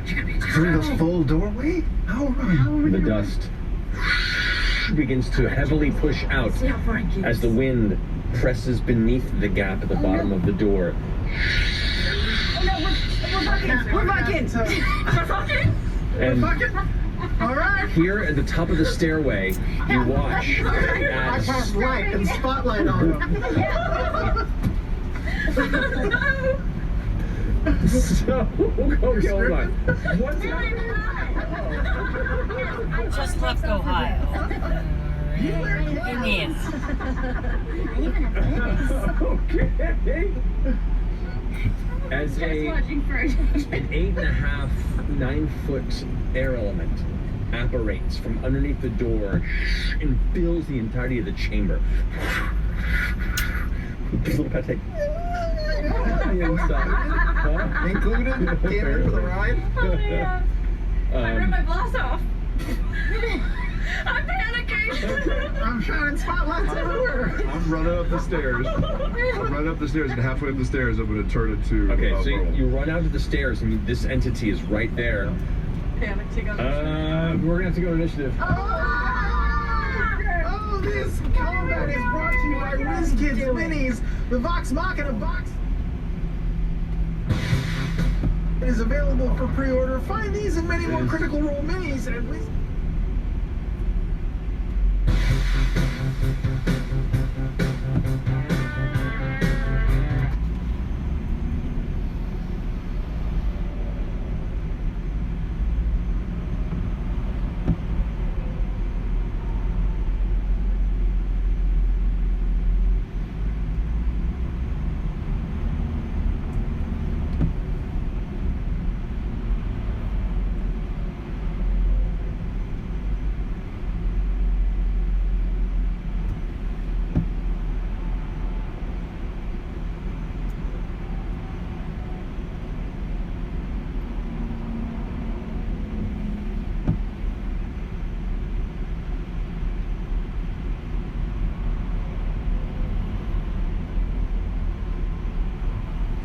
.io/CR Minis and your local game store.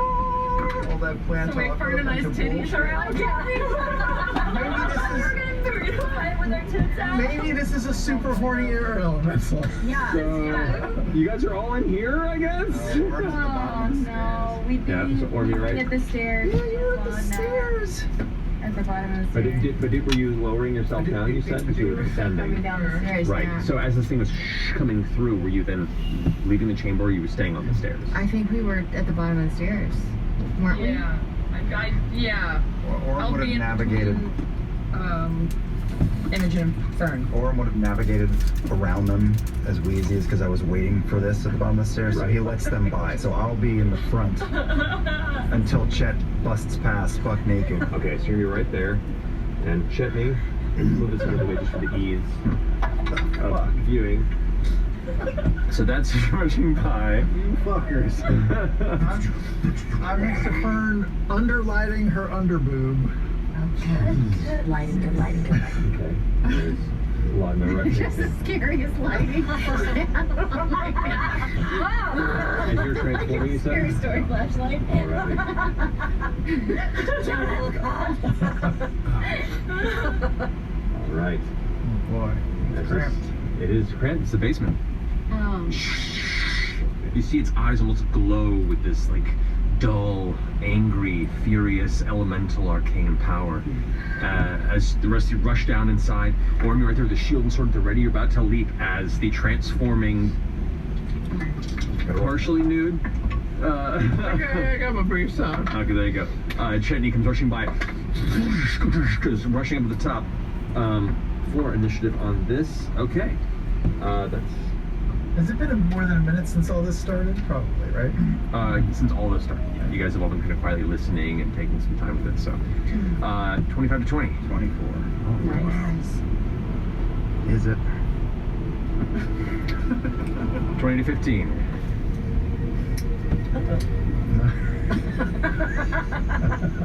15 to 10. Come on.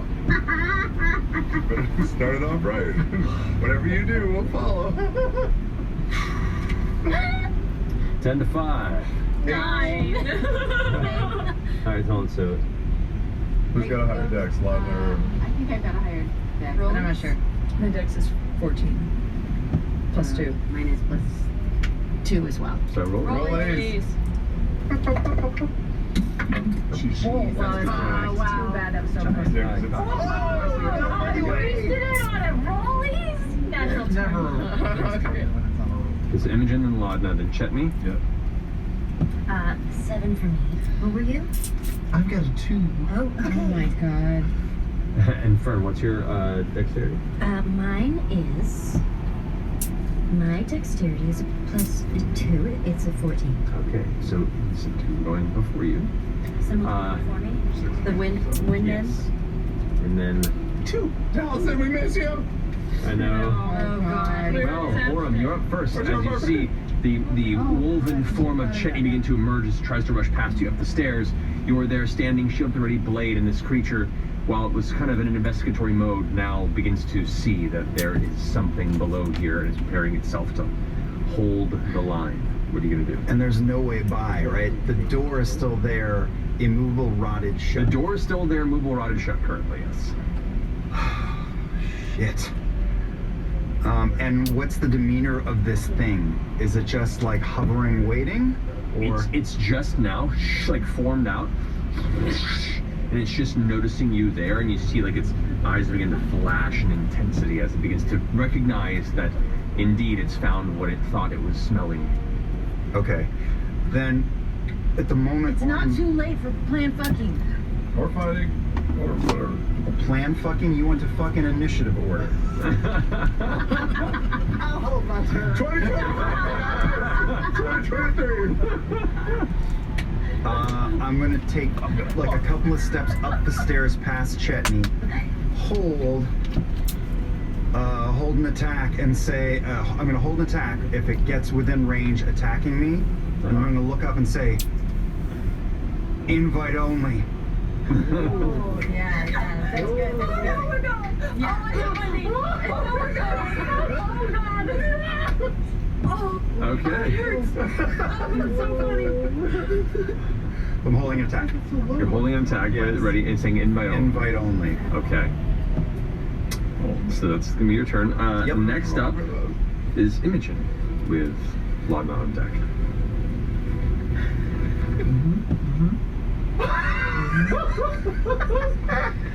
Our son will see this one day. Don't say that.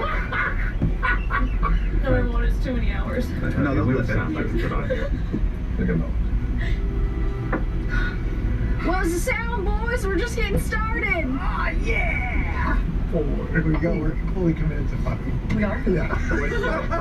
Repeat for Ashley what you just said. What was the sound up there, boys? We're just getting started. Oh.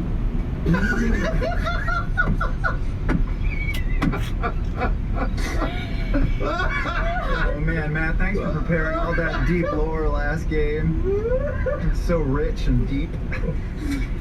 Yep. We'll see how deep it gets before the episode's done. Oh, wow. All right. So, Wait. I will say make a deception check Okay. just for the hell of it.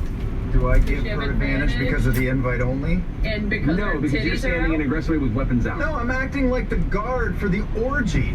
I'm the doorman. Okay. Clearly. So, Duh. okay, got you. Okay. I would like you to make a deception check as well. Okay. Oh, great. Both of you. I rolled a 24. Yeah! 24. I rolled a 5. Okay. So that I'm counting these up. I want to give you advantage. Okay. So that's your own action. You're gonna shout that phrase out, and that's your turn. Hold on, let me look at just one little second.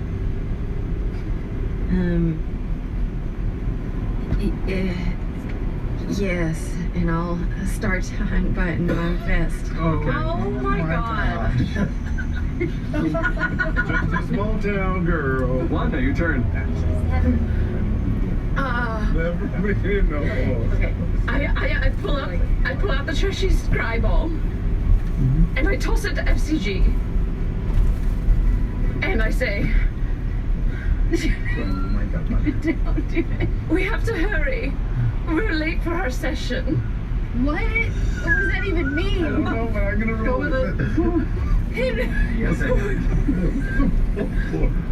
Just webcamming a bit. I'm gonna hold it and aim it towards her. And shine the lights on her. For her only heroes. Okay, go ahead and roll. Go ahead and roll deception check. I love you so much. Because this is a context everyone in this world understands. Yeah, oh yes. Don't fuck me, Gil. Natural 1. Alright, that's Court. I'm sure this is all just confusing. So, Imogen, is that your turn? Are you gonna stay put? That's a lot now. Sorry, sorry. New I Year's don't know why it happens. I do. Sorry. I do too. I don't know why. Right now. I don't know why. Brain wire. My apologies. Cross it. Yesterday, yeah, that's my turn. Alrighty. Oh god. Okay. Chetney. I'm gonna hold my attack, and I'm gonna turn halfway up the staircase and prepare to descend and say, Wait. It wasn't a 1. What was it, a 7? No, it was a 19. Wait, I saw it what? wrong. I think, right? "That's a 19." Is that what? I don't think I touched it. How did you go down? I don't know. Now I don't know. Never mind. Just move on. It's too late now. Move on. How did you think it was a 1? It was a 19. It's so hard to see with the reflection. They're very hard to read on the guild dice. That was like the first guild die ever. It's also been. That's a. Well, the challenge here is the 19 is next to the 1. Yeah. So, So I don't know. I don't know. I don't We'll know. go with the 1. That was what was initially there. Okay. Regardless, Chetney. I'll hold my attack in case an enemy comes near, and I'll turn around on the stairs and face down, and I'll say, "Okay, I'm waiting for my action. Let me know when to enter the scene. I'm here to fix your pool."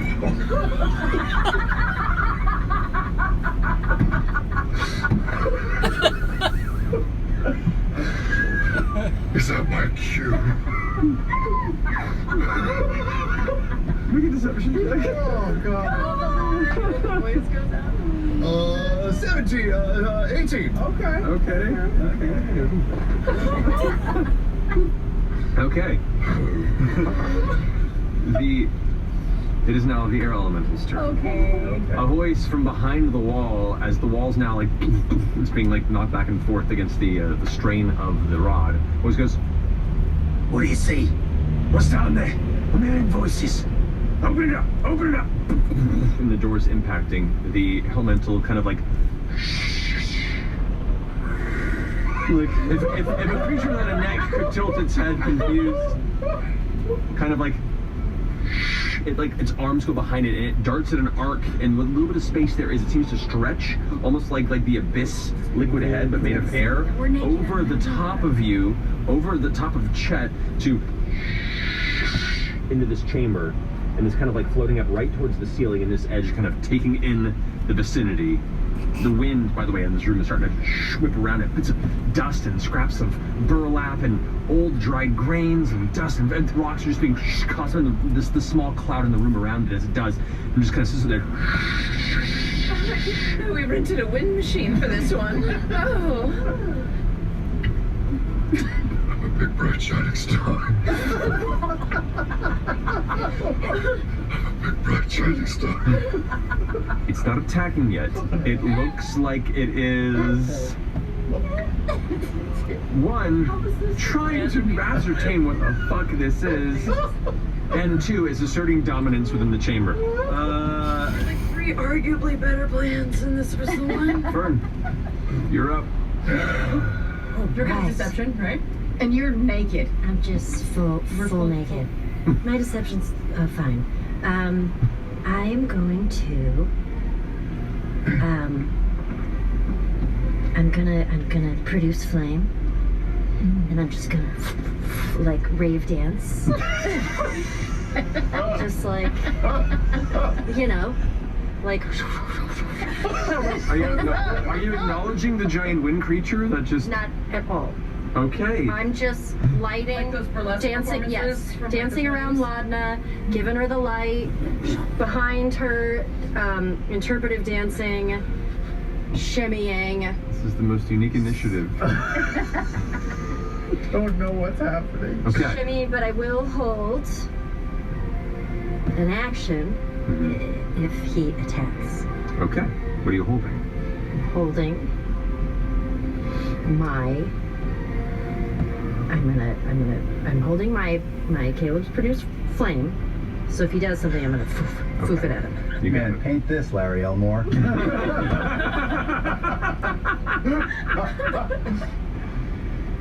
All right. Just dancing. Yes, please. Make a deception check. Okay, dance deception. Oh, she's going through another rack of dice. Come here. 15. 15. Okay. The creature seems confused. Okay. Then our work is done. Have siege. I'm gonna scoot forward, scoot back a little, and be like, I'm rolling. Yes. Tell the truth. And then I'll say, hey, Windy boy, you're ruining my shot. Can you do that in the back corner, please, to get the hair of the girls going? And I'm gonna just point him to the back of the. Oh, the pool boy's here? Is that the line? Not yet. Make a deception check. I'm inclined for disadvantage based on ton, but Too late. I also rolled a 1. No! That was it. The creature just kind of stands down, kind of looming down upon all of you.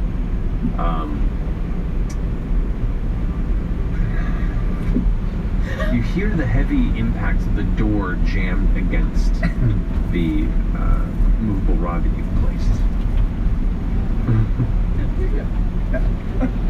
Before you begin to hear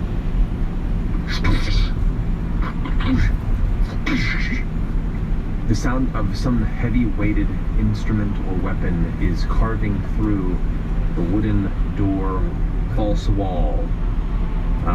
As it's happening, this entity, this creature, just seems to be kind of like standing there, and it just kind of shifts around and is untrustingly so just staying nearby. Okay. God. It's kind of just placing itself immediately in the proximity. Large kind of hammer-like fists that loom off the side, swirling, impacting air. Eventually, the door splinters through and you watch, especially the two of you are still by the steps unless you want to move. No. Protect all the way to the bank. All the way. As it kind of splinters through and someone pushes by, and you can see the rod is holding itself there, but now the door is broken partially around it, and they kind of push past and pull it back in with splinters as they yank it backward. While this is happening, what do you will do? Oh, we get more stuff? Is there anything else you want to change? I'm gonna wiggle myself to the bottom of the stairs. I'm gonna cast Mage Armor on myself. Okay, as you begin to wiggle towards the stairs, the creature puts its windy arm out and prevents you from moving. No touch, no touch, no touch, no touch.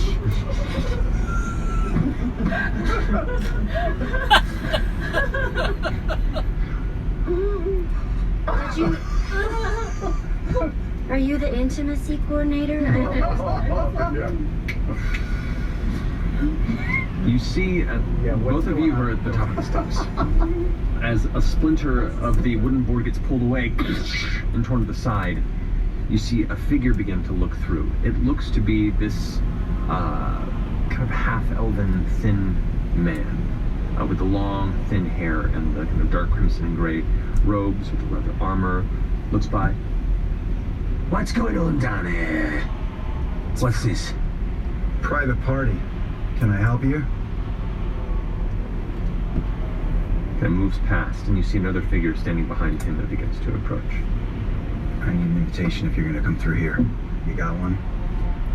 I don't need an invitation, Rywalk. Get inside, up against the wall. I've got some questions. Who can I say is calling? Interested parties as to the owner of this house. Can't let you in here. I'm not gonna leave without answers. Well, I'm right here. As you're there, battle transformed form. Are we holding the roll? Still rolling. Back to one. Still outside the door, or is he? He's like pushed past it. There's just like a slight gap where he's able to like squeeze past. He's now standing at the top of the stairs looking down. The wind's still whipping from inside the chamber outward. The rest of you kind of being held down by this entity, just kind of consuming that center of the entryway there, preventing anyone from leaving without being pulled back. If you could just wait until the scene is over. I get performance anxiety. Who are you? Why are you here? You can walk, or you can fight. Huh.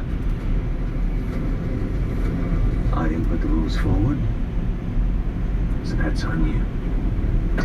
Whip out grasping vine and pull the fucker down the stairs. Okay, so now we are back in the top of the initiative order, which you are at the top of the initiative order. Okay. So the figure. The foreign production company. That's the end of it. Akapi Industries. To diversify. We could just also be filming a porn while we fight. Oh, a fight porn. The entity's a dexterity saving throw? Yep. Correct. That is not going to succeed. That is a 2. We'll check something here.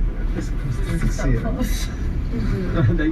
If there was some rough rolls there, it was a hard sell, but it was possible for something weird. Fails the saving throw, immediately gets pulled down the steps right up into your face. With seedling waiting. Okay, so go ahead. So I'll just catch him on the first. It's just looking for us. true. That is. We got this through Film LA. Yes. Come on, Indy Beyond. Come on. We have a permit. That is. Indy Beyond's not cooperating. That's a 20 to hit. 20 to hit does indeed hit. And I'm gonna make that a. Oh boy! A trip attack. So they have to make a strength save and beat a 16. No, that is 13. Okay, so they're going down with this one. Gets pulled towards you. You sweep with the strike and knock the legs out from under them as they hit onto the steps. All right, so that's 12 damage on that slash. So I yank him down, catch him on the blade, and then kick into his shin to bring him down to face plant on the stairs. And as soon as he's down, he's prone at advantage. Bring it into his not lethal, but into the side gut, and that definitely hits. That is a 24. 24, that hits, yeah. And we'll make this. Nope, we'll just make it an attack. So that is. Jeez. 4. So that's 10 damage. 10 damage, you got it. I'm just gonna hold. Alright, so you just strike twice, knock them onto the side of the steps as they roll down. You slash a second time, kind of catch them off guard as they're on the steps and trying to get back to their knee. Does the grasping vine? It says until the spell ends, it's up to a minute. You can direct the vine, so it's coming out of like my shield hand or sword hand. Sword hand, and I've got it right. So it's there for a minute. Yes. Okay. Thank you. Yeah. Now it pulls towards you and then releases. It doesn't like restrain or anything. But I still have it. But you still have it. Okay. As long as you maintain concentration. Yep. All right. You stay put. No. I'll bop down the steps by Chetney. Okay. So go ahead and shift down to the bottom of the steps next to Chetney there. Yep. All right. So with that, Chetney, you're situated right there. But, however, there are 2 other figures that are pushing through that are next in initiative. One of the figures begins to squeeze through. You see a woman in a similar kind of garb, less robed, more like dark red and gray, studded leather armor, kind of a half cloak to the back, and looks to be 2 blades that are being drawn as she kind of deftly squeezes through, rushes down the steps, and kind of vaults over the friend of hers, the ally that is now on the ground and kind of pulling out of the vine, leaps down towards the 2 of you, blades out, and as she lands over here, she kind of gets right into the melee range of both of you. He's going to go ahead and take 2 strikes, one with each blade, one towards each of you, one towards each. That is going to be a 25 against you, Chetney. That hits. For sure.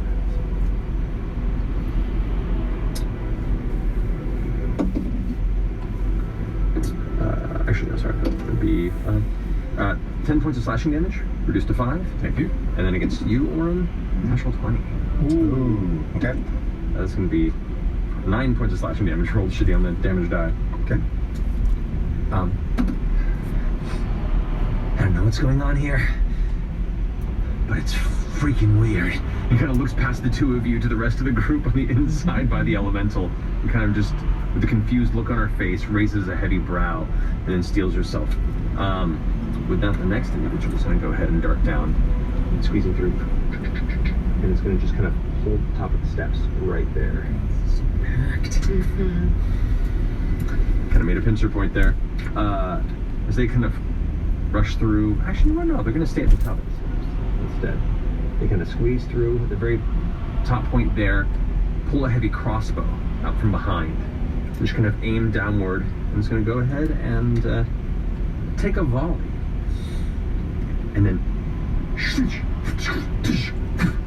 and just fires multiple heavy crossbow bolts. It's going to be 10 feet in point. So it's going to take a shot at the 3 of you right there. 1 against each. 1 against Who are the 3? Orem, Chetney, and you, Imogen. So it's going to be a 12 against you. Okay, that's a miss. Natural 1 against you, Imogen. Nice. And then natural 20 against you, Jen. Yeah. That one's going to be... Shit, rolling really bad. That's 8 points of piercing damage to you, reduced to 4. Great. And just kind of like stealing it from behind. The figure on the ground hasn't gone yet, but is currently in the process of trying to get up. Get him. Okay. Are we doing this? Are we sure we want to fight in a basement? Well, they're fighting us. I mean, what else are we gonna do? Well, we could say we rented the basement. We don't live here looking for the owners of the Yeah, house. that's my plan. Me too. I'm committed. Oh, we're committed? Ready to the bed? Fully No, committed. no, we're not committed yet. It's one attack and a bunch of them. Okay. So, next up in line What was is that? Imogen. I don't know either. Oh, I'm gonna I'm sorry. Are you the owners? We didn't see anybody come in for such a long time. We thought the house was empty. I'm so sorry. As the bolt into the ground right before you, and the figure that entered here, currently pulling the vines off of its body that retract back to the blade that Orm is holding, kind of gets up and starts glancing over in your direction. It's just so hard to find a place to do this kind of stuff, you know? Make a directed deception check against a non-elemental entity that has some societal context as to what you're referring to. You kept the creature at bay from immediately going aggressive, as it was waiting for its associates to arrive, but now you're talking to an intellectual individual. Roll a deception check for me. Come on. God damn it. No, come on. God, the dice gods just really didn't want us to do this bit. I'm really good at deception. Okay, so you say this as you rush forward, and the figure reaches him and goes, for a second, kind of glances over at this scene and goes, And then this is a very strange misunderstanding. I didn't. and then sees you with your like partially open shirt, and looks at you and your arms and your wrists. What are those markings? Oh. Take him now! No, I'm gonna bonus action. Okay. Misty step. Okay, where are you misty stepping? Top of the steps. Top of the steps. Okay. Now we're running. So now let me get the other button. Are we now running? Are we now running? This continued WizKids combat cam is brought to you by WizKids.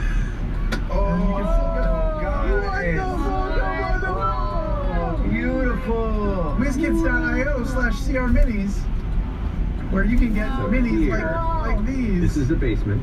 Why is this so big? So with that, you misty step, and you're apparating now. This door is busted open into the kitchen, and you appear on the opposite side in the kitchen, glancing into the steps that lead below. Okay. This actually is now returned to onto the ground. So that's your bonus action and your action. You still have your movement if you like. Okay, I'm gonna move and run out the kitchen and hide behind the wall on the other side. So it's really out of hand. Where you guys are about there, top steps is 5, 15, 20, 25, 30. That's about as far as you can get the rest of your movement. I can't hide behind the wall. Unfortunately, no, it gets you just past that point. Okay. That's where you are. All right. All right. And Imogen's turn. That now brings us to Laudna. You watch Imogen just, as the leader now has definitely made up their mind as to whether or not this ruse is effective. What are you gonna do? My scene partner, and then I transform a dread. That is naked Laudna, form dreads. Oh God. Saggy titties, father and wind. That's some Wicked City shit right there, is what that is. And then, as my neck cranes, and then my shoulder blades rupture out of my body, I am going to then cast Spider Climb on myself, and I'm going to leap onto the ceiling and Spider Climb out after Imogen. Okay. As you do that, the elemental is going to take a slam attack at you as you leave its attack range. That's not great. That is going to be a... And I have mirror image up. Yep, that's going to be a 10 to hit. Miss. It goes and rolled a 2. It swings wide as you leap up out of its grasp and then skitter across. As you head out towards the top, the two other entities see you who didn't see you. They're at the top of the stairs. The only one that kind of glanced at you would be the one that got tripped by you, but even then it was more focusing on you vanishing and looking over its shoulder as you disappeared into the hall behind as it heard your footsteps leave through the kitchen. It looks back just as you skitter across the ceiling. And you hear all the music and go, ah! This is a smallish area, so you will be kind of cruising over them. They will get attacks opportunity as they move past. At least not the one that's on the ground. So the one that's in the robes will not be able to strike you. But the one that at the top, or both the other two, get one strike at you as you go by. Right. The one with the 2 blades that's next to Chetney and Oren is going to go ahead and strike at you for, that is 16. 8. Except it doesn't. There it is. One down. There's multiples of you now skittering across the ceiling. One of them filters out.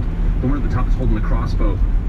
Does not, its turn, so it can't actually make one because it's still holding the heavy crossbow, doesn't have its weapon drawn, so it just kind of like leans out of the way as you skitter past out into the kitchen.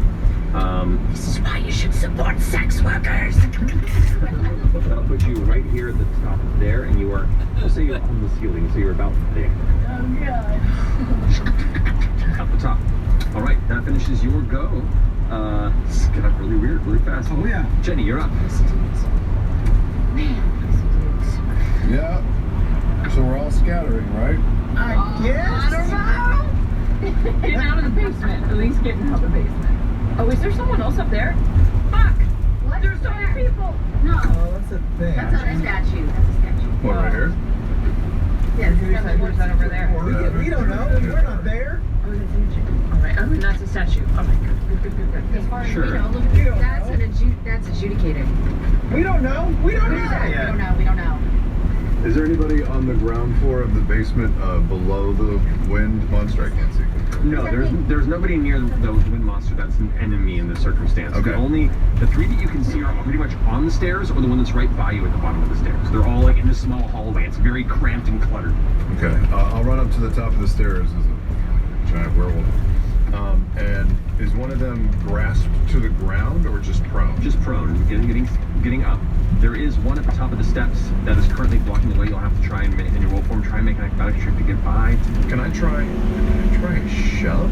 Yeah, you can. Can I try and shove him off the top of the stairs down? Yes, you can. Okay. So you run past, up the stairs, kind of leaping over the prone one towards the one that's currently dropping the crossbow and going for a blade now that it's kind of seeing kind of the situation within here.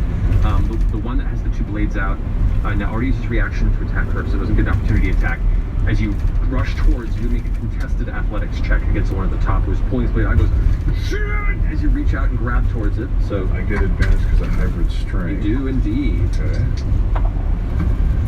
17 plus 3 for 20. Oh, yeah, easily. You grab the front of the armor and goes falling down to the bottom of the steps and is knocked prone at the base. And you, 15, 20 feet will get you right up at the top there. God, I was leaving. Yeah, I'll use the, if that's 20 or 25, I'll use the rest of the 15 just to go into the kitchen a little bit more and open up the doorway so I'm not, clogging up the Okay, door. you got it. You're now in the center of the kitchen. That finishes your turn. It is now the elemental's turn. The elemental, which is going to go ahead and dart, stretching itself out and whips through at an incredible speed. Move 90 feet. Fly speed as it pushes through. Wow. Shit. Whew, that's a look out.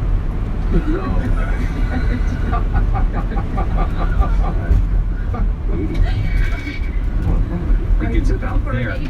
Now, because it did sweat through the area, Fern, Orem, Chetney, everyone except for FCG gets an attack of opportunity if they want to take it. Oh, cool.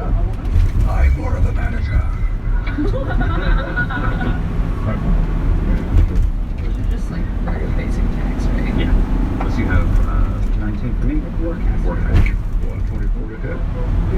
hits. 20. 20 hits. Right, so that falls. 8 points of slashing. Why not? And make mine a goading attack too, so it has to beat a wisdom save. Okay. It's 10 points. 10. Excuse me, I'm walking. That's a point. No.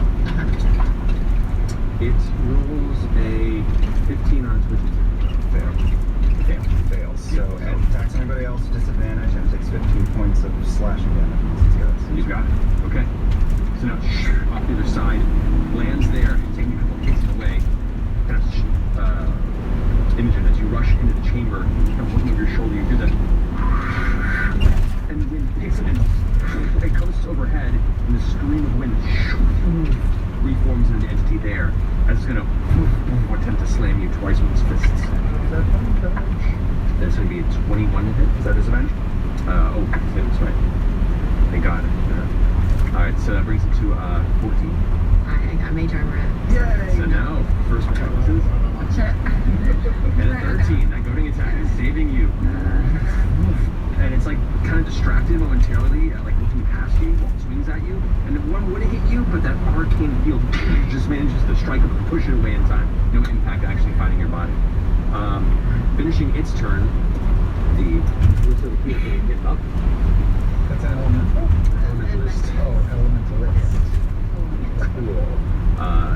Angrily gets up and goes, what is even happening down here? And is going to Physical expression.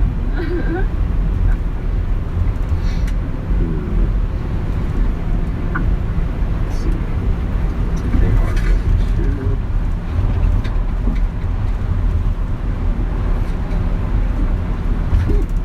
going to step past here, like stepping over its friends, scoot past its ally to the back wall, kind of looking into this space. Get down this building, escape! And bringing its hand forward, it pulls this orb from inside its robe, and as it brings it forward, this like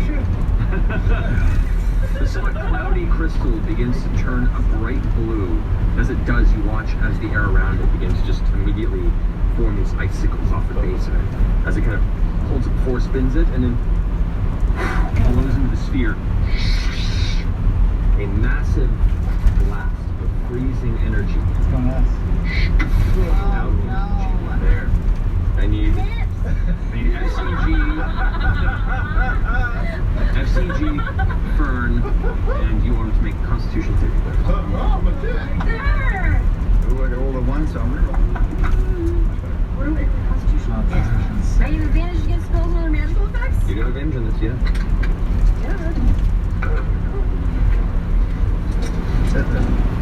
Not good. 26 points of cold damage. 13? You rolled really bad. 26 points of cold damage. And you take 13 points of cold damage. As immune is no. And he rolled really bad on damage. It's like 1, 1, 1. So suddenly the entire interior of this room is flash frozen around you. The ground itself is covered in crystalline ice, and there are chunks of moisture in the air that have become just rocky protrusions of sharp crystal. Just around the ceiling and the area within. Your skin goes numb instantly, those of you who have skin. And as it retracts the orb, it goes, shit, and kind of shakes it a little bit. That finishes its turn. That brings us to Fern and FCG. Fern, you're up first. FCG up first. It was, yeah. They just rolled really bad for damage. We're done with the bit? I think that's a cut.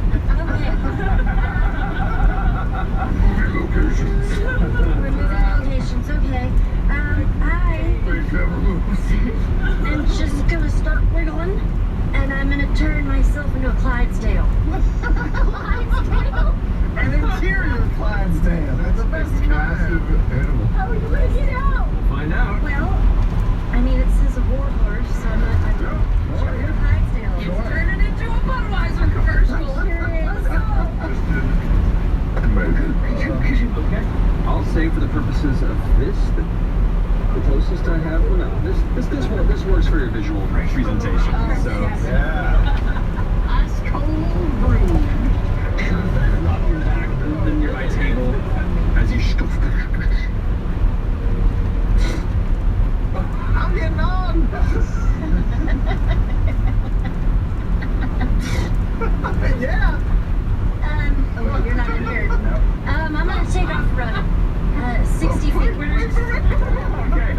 you take off running. Yeah.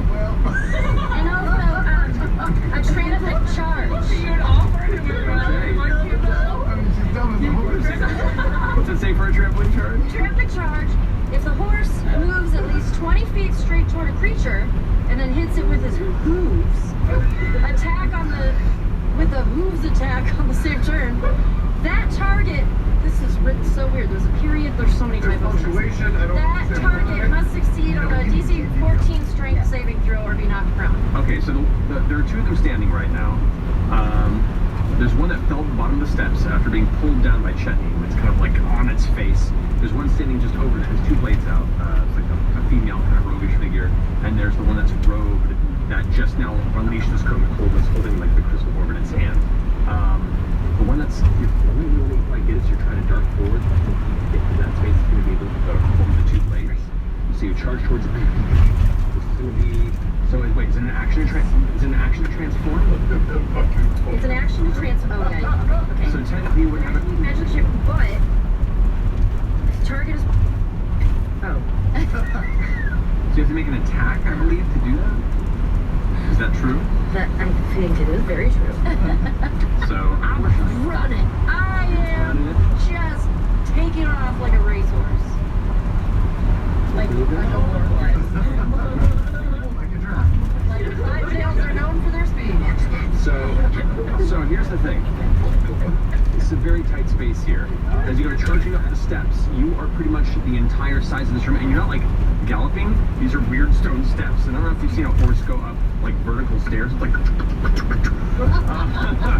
and then you get to the door that's still mostly there, except for just the side of it that's been carved through and splintered. So that's going to be your turn. If you want to next turn, you can try and burst through the door, but right now, that's your action, that's your movement, and you're now like wedged right in the middle of this. Very small door. I didn't fully think this through. She says in her head. Yeah. I understand what I should have done. I can't get out now. Why don't you go? It's my turn. I'm stuck down here with a bunch of bad guys. I feel a horse's ass in front of me. Well, now as you're up on the ceiling hanging down, you hear. You look and you just see just the nose of a horse go. Just kind of shining through the door for a second before pulling back. They didn't say we'd be working with live animals. I'm also gonna do one of those, you know, when a horse like lifts their tail and they fart. Yeah. It's just like a. Do that too. Because why not? Because I'm stressed. It's a free action on that one. Well, I'm stuck in here. So that's what you would do. Alright. Bonus action. Oh, I'm more than 30 feet away from Imogen. Yeah. But Orm's still here. But he's not a trusted ally. Right? In fact, I don't even think you are. An ally, trusted companion. I don't really think they're my trusted companion, so I couldn't even do that. Anyway, I'll give. You bonded the three people, including Armithur. Oh, I did bond to you? Yeah. Okay, then I will give you a bonded blessing. So you have an extra D6 on something. Okay, that's a bonus action. Oh boy. There's nowhere to go.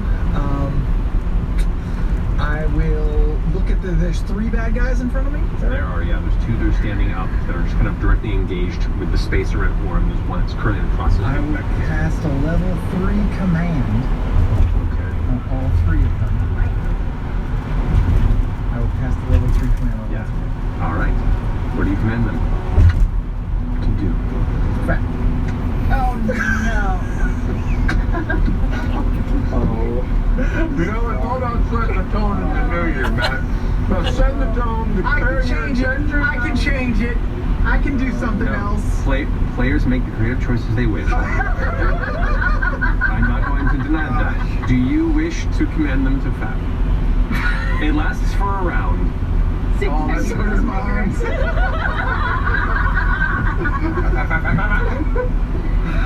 I don't want to subject our audience to that imagery. Well, exactly. So I'll change it. I'm going to command them. It's a little heady. Oh, is this one's heady? Command. they have to command other people things. That's Okay. their command. You command It's a them to command. Yes, correct. All right. The one on the ground that's getting back up.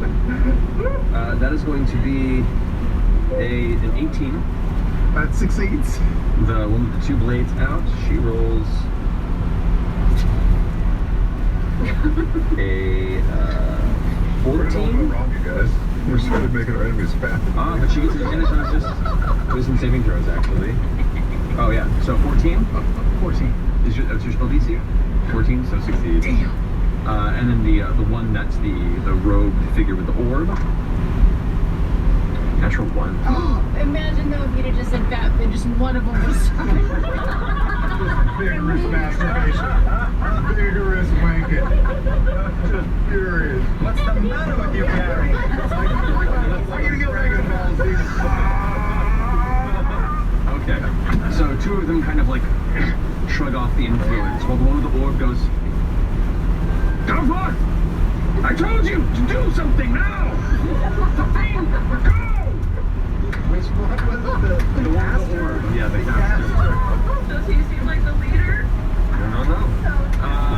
So that's your action and bonus action. And I guess I'm gonna move if I can. I'll get at least to the foot of the stairs if I can. Can you go under a friend's I'm gonna try to widen my legs. I'm gonna try to widen my legs. What, your speed is 30 feet? Should let you through. Oh. Through the door. Your speed is 30 feet? Yeah, I don't think I can get out of there. You can get to the base of the steps. One of them is not far to the top of the steps, but you would be occupying the same space as them, so yeah, you can get right to the base of the steps. That's your scene there. All right. I can climb the steps anyway. Top of the combat, Orum. Can't leave you here. My back. Grapple. I can get him out. It's fine. I'll just strap on the back of the horse and I'll ride it. Like an old western. Okay. Here's what I'm gonna do. I'm gonna lay into this caster. That's the first thing I'm gonna do. All right. He's got the commands. He's out of it. He can't fight back. He can when he wakes up. Is it a he or a she, the caster? Caster's a he. He. So caster's commanding. There's one person down, and the rogue is, or the roguish character that I already attacked is there, right? Correct. I'm gonna attack them. Okay, the rogue. Yep. You got it. That is a 17 to hit. 17 for them just hits. Okay. That is a 9. I'm gonna attack again. That is 17 again. So that's 10 action surge. All right. Keep going. So I'm just slashing the rogue back against the wall. Just Princess Bride action. Trying to parry to the side and just barely missing before like, the blade gets guided into the arm. Next one's a 19 to hit for the third. That is. That is 7, and then I will I'll just finish off. That is a 21. Okay, nice. That is 10 points of damage. They're up still? Yeah. Damn it. They're looking a little hurt, but they're still up. Shite. And then I'm going to leap and use my movement to kick off of their chest and land on the steps. So here, Okay. if I have to. Make an acrobatics check for him. Sure. That's a 1, which I get to reroll. That is 24. 24, so Kick off, land on the steps, bait and switch, trade places with FCG, yank them up the stairs, alrighty. give them an additional 1 to your AC. There you go. Hey, it all helps. And I will stand my ground against the rogue and the not fapping caster. You got it. The non-fapping caster. That should be the name of the movie. A critical role novel. It is for FCG.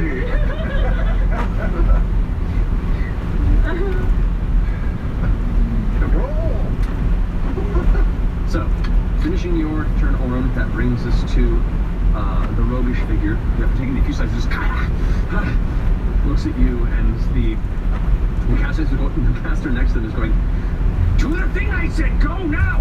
Quickly! Before things happen! Do it!" And like,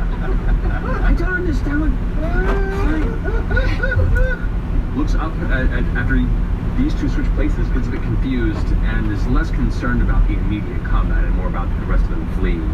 And then just kind of gives you a look and then darts up the stairs and is going to attempt to flip over you.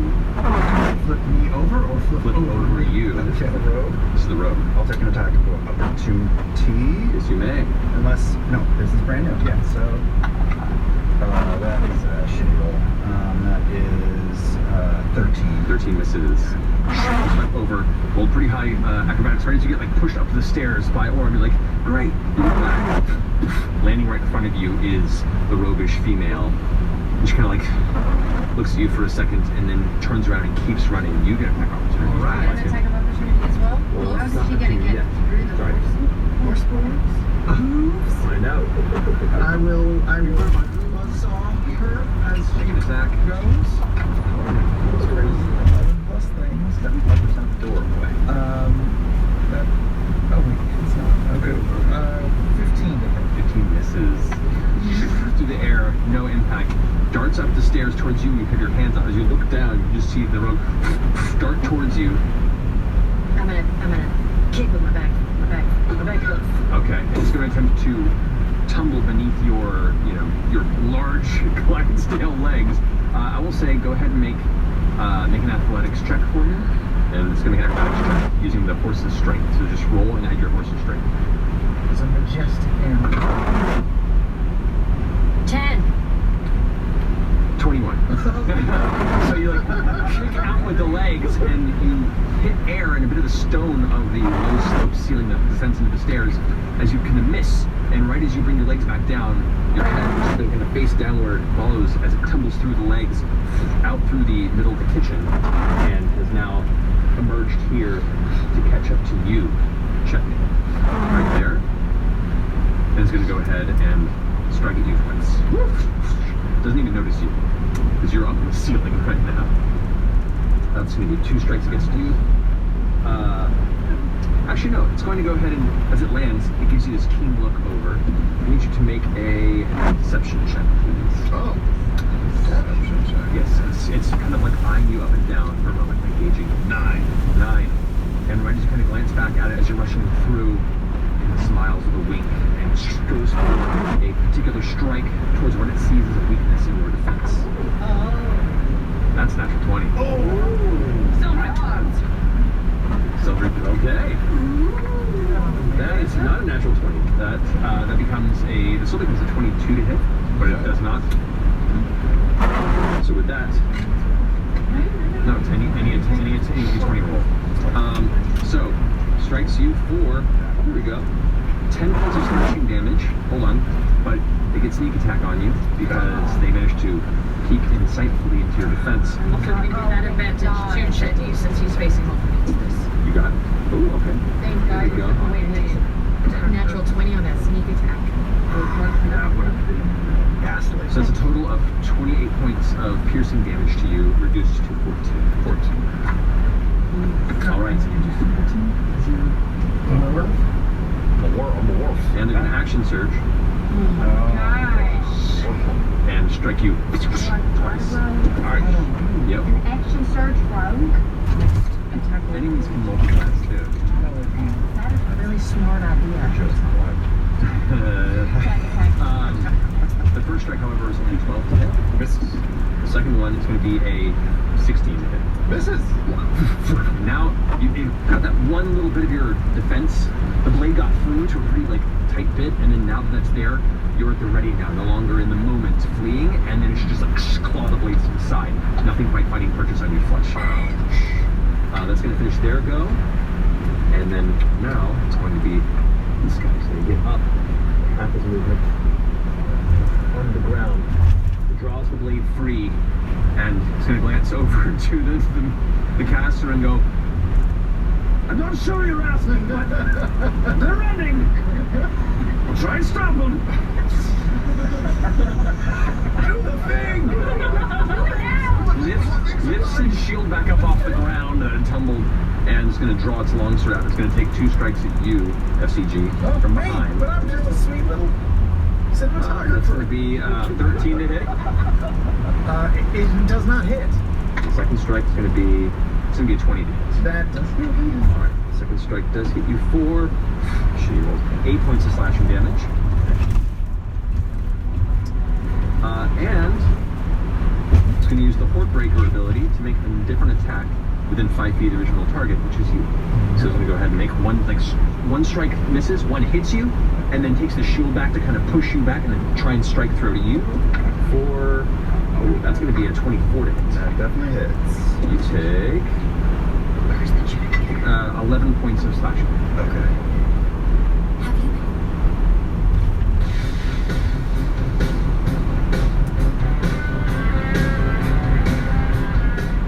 Sad most of the time, losing interest in things you once cared about. You may be experiencing these and other symptoms that are difficult to understand. These symptoms are worth exploring with a doctor. Learn more about major depressive disorder and a potential treatment option at managingdepression.us.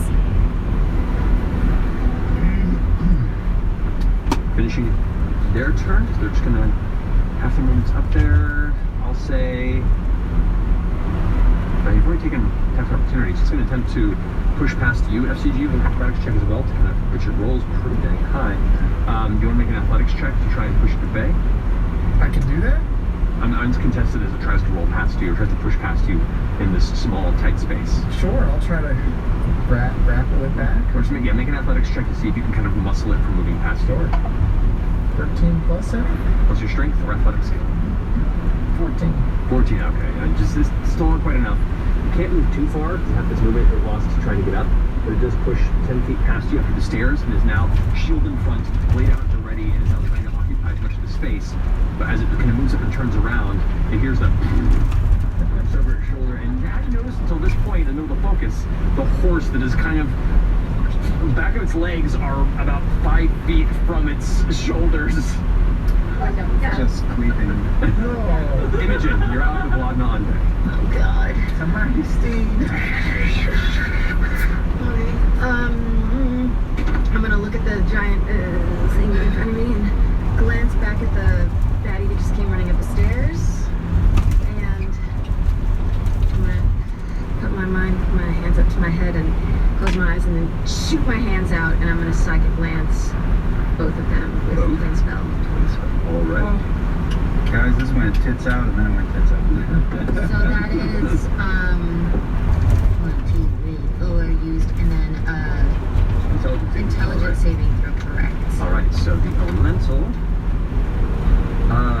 that's an extra 28 on its wisdom save for the elemental, but for the other figure, that is going to be, this is intelligence, not wisdom, so it is not going to advantage on its wisdom saving throw.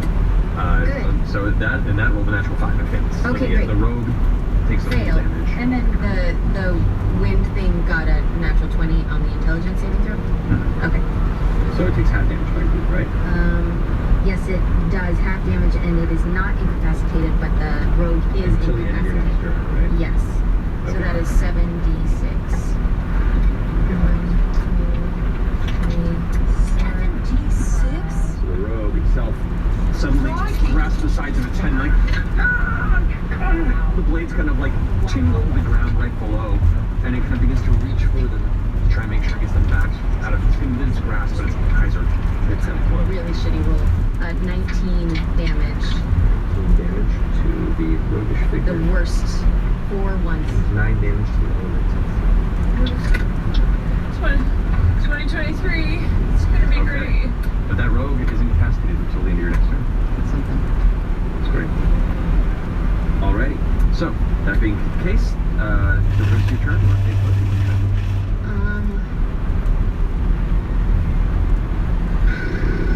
I don't want to be in a line, so I'm going to move over to the side at least of this door. Or like, if I move, he's going to take us right You in. move too far from it. Yeah, I'll do that. Okay, so move over to that side. You're kind of stepping onto the now busted door. It's kind of stuck into that weird tar-like substance that first trap set off. It's still kind of congealed on the floor. All right, that finishes your turn. Laudna, you're up with Chetney on deck. I reach down and I grab my immovable rod. Okay. And is that a free action? I just reach down and grab it real quick. It's still in the door. They just like cut through the edge, so you can like reach down and grab it. So yeah, I mean, it is like activating it and pulling it out. I'd say the beer actually do so if you want to grab it now.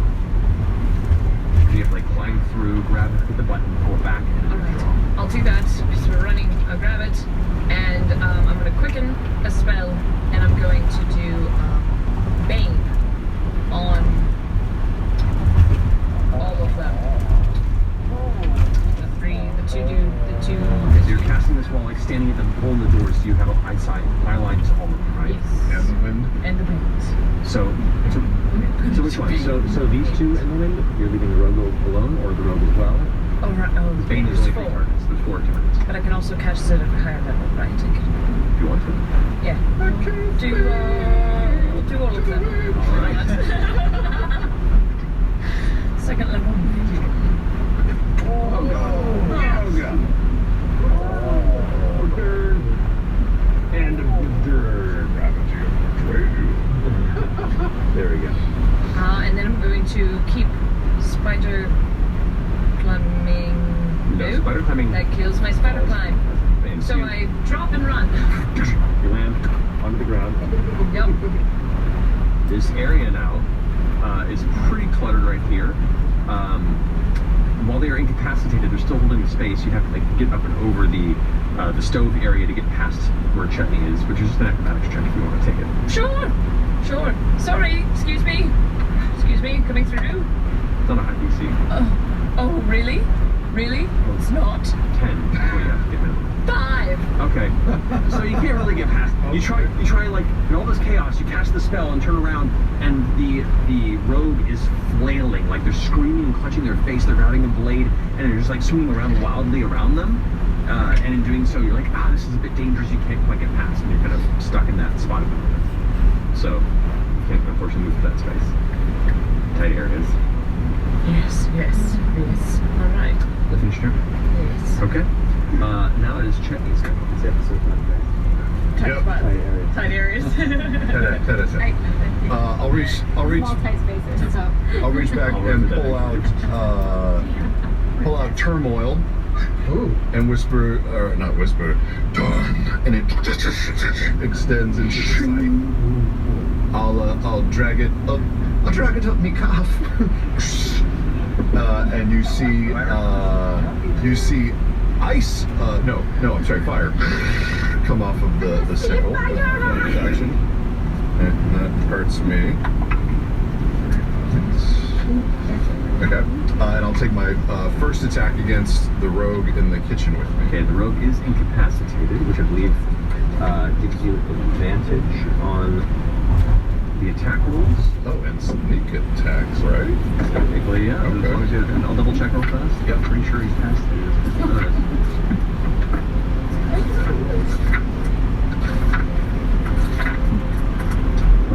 Just a moment. No, I'm going to take time. I'll take this off. Pass it. No, actually, it's just a regular attack. You just can't take actions or reactions. Okay. You can still move on its turn. Well, that's good. That's 26 for the first one. That hits, yeah. Second one is 17. 17 hits. Nice. He just hits. First one. Oh.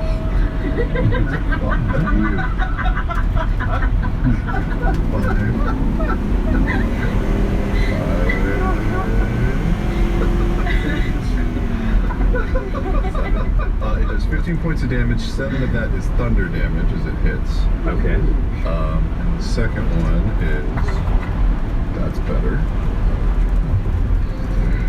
15. 15 plus 6, 21 points damage. 6 of that is thunder. 21 points of damage. Oh, they are looking real rough. That's on the roguish? That's on the roguish one, yeah. You strike twice. Sneak attack. Yes. 4 points. 4 damage? And 5, so 5 total. Sorry, there was an additional sneak attack damage on this one, because you didn't have an ally. Well, no, actually, you do with you and... No, yeah, so you do. Nice. Yeah. On both or just the one? You only get sneak attack damage. Just one.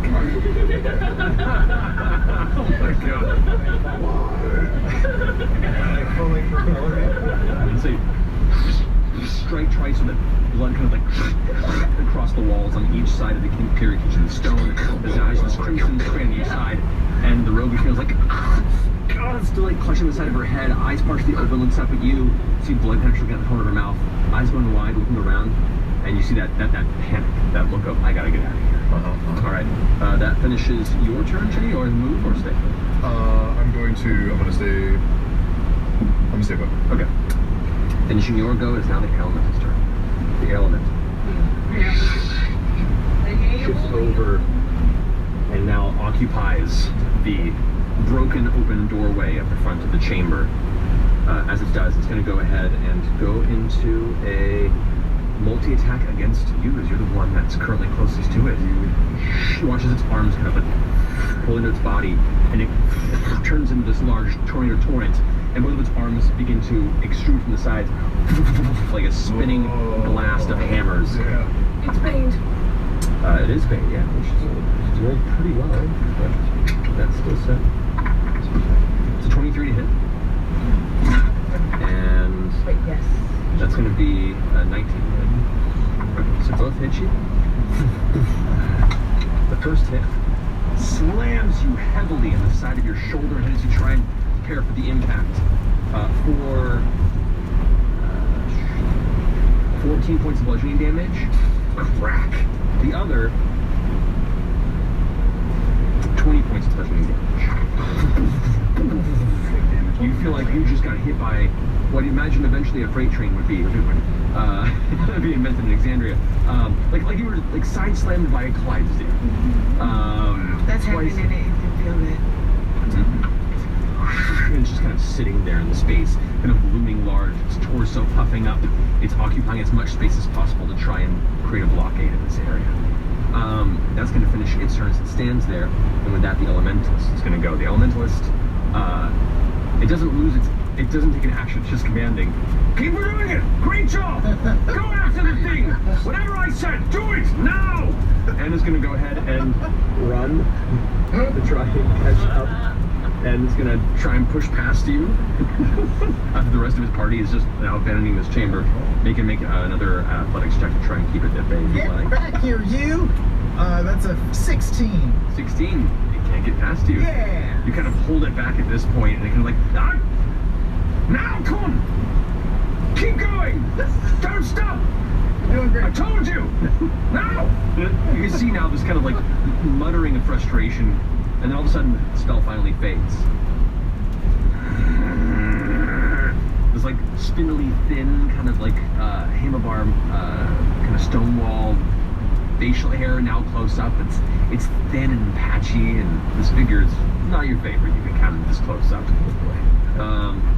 But I'm gonna say that is their action, finishing the commands. So that's gonna finish their turn.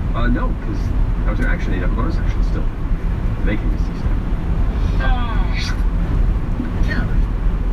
I don't have So with that, you know what? I'm gonna make a perception check because it has to look past a Clydesdale. Nice. Actually, no, we'll look at. Okay, so it does up onto this barrel here. Like, oh god! And like, appears, lands sitting on a barrel right next to you. You're there. The rogue is right there. There's the horse face pushing through the door, and in the middle of it is this werewolf with a giant flaming face. The man just goes, "What the fuck is going on? Who are you?" That's their turn. With that, Fern, you're up with FCG attack. All right, I'm gonna try to get through the door. Okay. There's no way I can just walk through. Well, you got the rod, so you Rod's gone. can if you want to. So you like nuzzle the door, and the door like it's now opening. The rod has been removed. It is a very crowded area. There's about 10 feet, or about 5-10 feet behind you for the person to your back. I'm gonna fly through the door and just fucking run. Okay. There isn't a lot of room here to do this. Oh, well. Like almost none, because the person's behind you. You can try and kick them down the stairs to give yourself more room, or you can just try. Yeah, I'll do one of those where both back legs go up. All right, go ahead and make an athletics check. As your like slams into the door frame. Ow! Ow! big bruise on the back. Okay. What am I doing again? This is an athletics check, so roll d20, add your strength or athletics of your horse form. Okay. Roll for horse form. Roll for horse form. Okay.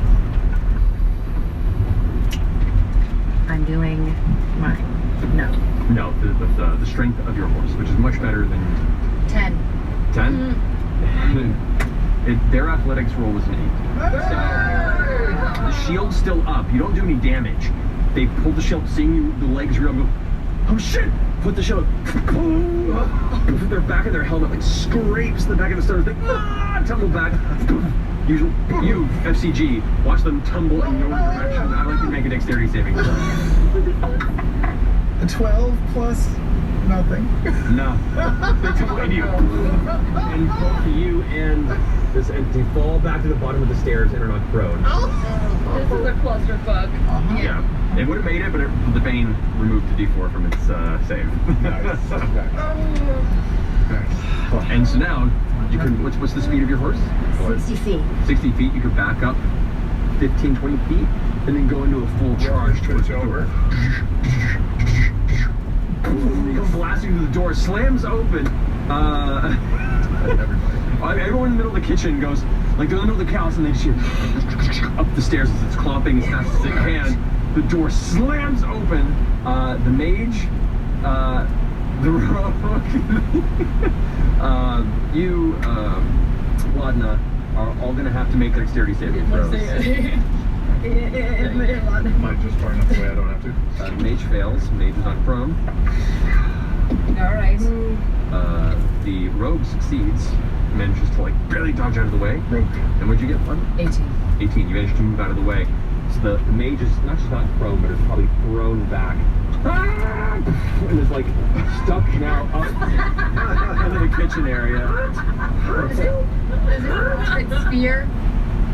Does it drop its spear? No, the spear was placed within like a satchel that it keeps on the side. Right. But it is like kind of like up and it jammed onto the cabinets and the top of the counter, and is prone.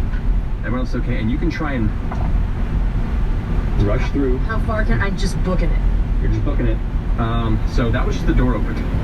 So you go ahead and roll a strength check with the horse again. This is there's a lot going on here, and you're pushing through a very tight space. This is challenging. Tight spaces. It's possible. Awesome. Okay, that is 22. 22. Okay, Ladna, are you going prone intentionally to let her go by? Can I just? I need to go prone. To let her go by, you will need to. This is a big horse. Can I hop on? If you had held your action to do so, I would have allowed it, but unfortunately right now this is all happening so fast, you're like, it's all reactionary. Fuck that horse. So. What? It's a take it like If you say yourself go prone, you can go prone. Alright, I'll go prone. Alright, Chetney, are you going prone to let her go by? No. I'd say I'll run through a kitchen. Okay. Small kitchen. Listen, there are some things you just don't count. Natural 19. So the rogue does manage to shift over this way, out of the side, like quickly kind of dodging out of the way to not be in the charging space. You need to go ahead and make an athletics check with advantage to try and contest Golgars. Happy 2023, you guys. So 24. 24. You're rushing through. Ladna goes prone to let you run over. The mage gets knocked deeper into the kitchen. And with that, you dart forward, and Chetney, how do you stop the horse? do I stop it, or do I just get knocked aside by it? Well, no, because you rolled a total of a 22. You rolled a 23. So you are resisting the horse now. How do you want to shoot? Yeah, it comes up. It comes right forward, and I just headbutt the horse. There's a heavy sound of cracking stone on stone. Bone on bone, this heavy, sickening impact, and immediately you see this werewolf and this Clydesdale just dazed in the middle of the kitchen. Like both of our heads went in and asses came up. Yeah, and then right back down. So that does finish your movement, but you are now in the kitchen, standing over a prone Ladna. You are on the ground with a horse who's like around you as you're like dodging out of the way. It's just back and forth. All right. Well, go ahead and action. You knock the guy back to get the running space. So, if there is a target that is not prone, the horse can make another attack with its hooves against as a bonus action. That's true. So you can make an attack against the mage. Yes. I'll say that you can like spin around and kick towards the mage as he's like climbing off of the cabinet. Just start doing that thing that horses just kick their back legs and just going crazy in the kitchen. Just smashing everything around. All right, roll an attack with advantage because it is prone. Suspiria? Water's thirst. Oh, yes. Okay. Cock in. Cock in. Okay, yeah, that's better. That is 25. 25 definitely hits. Go ahead and roll damage for your trample damage. Alright. 12. 12 points of damage. Yeah. Okay. Maintain concentration. Okay, so it does maintain concentration, but it takes a heavy kick to the back of the shoulders, and like, the arms kind of popped out of the socket. This is the one like, so like standing on top of the cabinet, just barely getting up onto one knee. All right, that finishes your turn, I believe. Yes. So that throwing the brings us- horse is still the bottleneck in front of the door? Yes. Now it's kicking. Now it's kicking wildly. MCP, you're up with Orm on deck. We are down. Imagining downstairs is me, Orm, and one dude, Yes. and the dude is on top of me. Pretty much. Like they're both on the ground, like shields kind of leaned on you. You're both prone. You just have to move in to get up. Oh, I don't have to like pry him off of me or No. anything? Oh. Is he looking rough? He actually hasn't taken any Barely damage yet. touched. He's just been Banishment. Okay.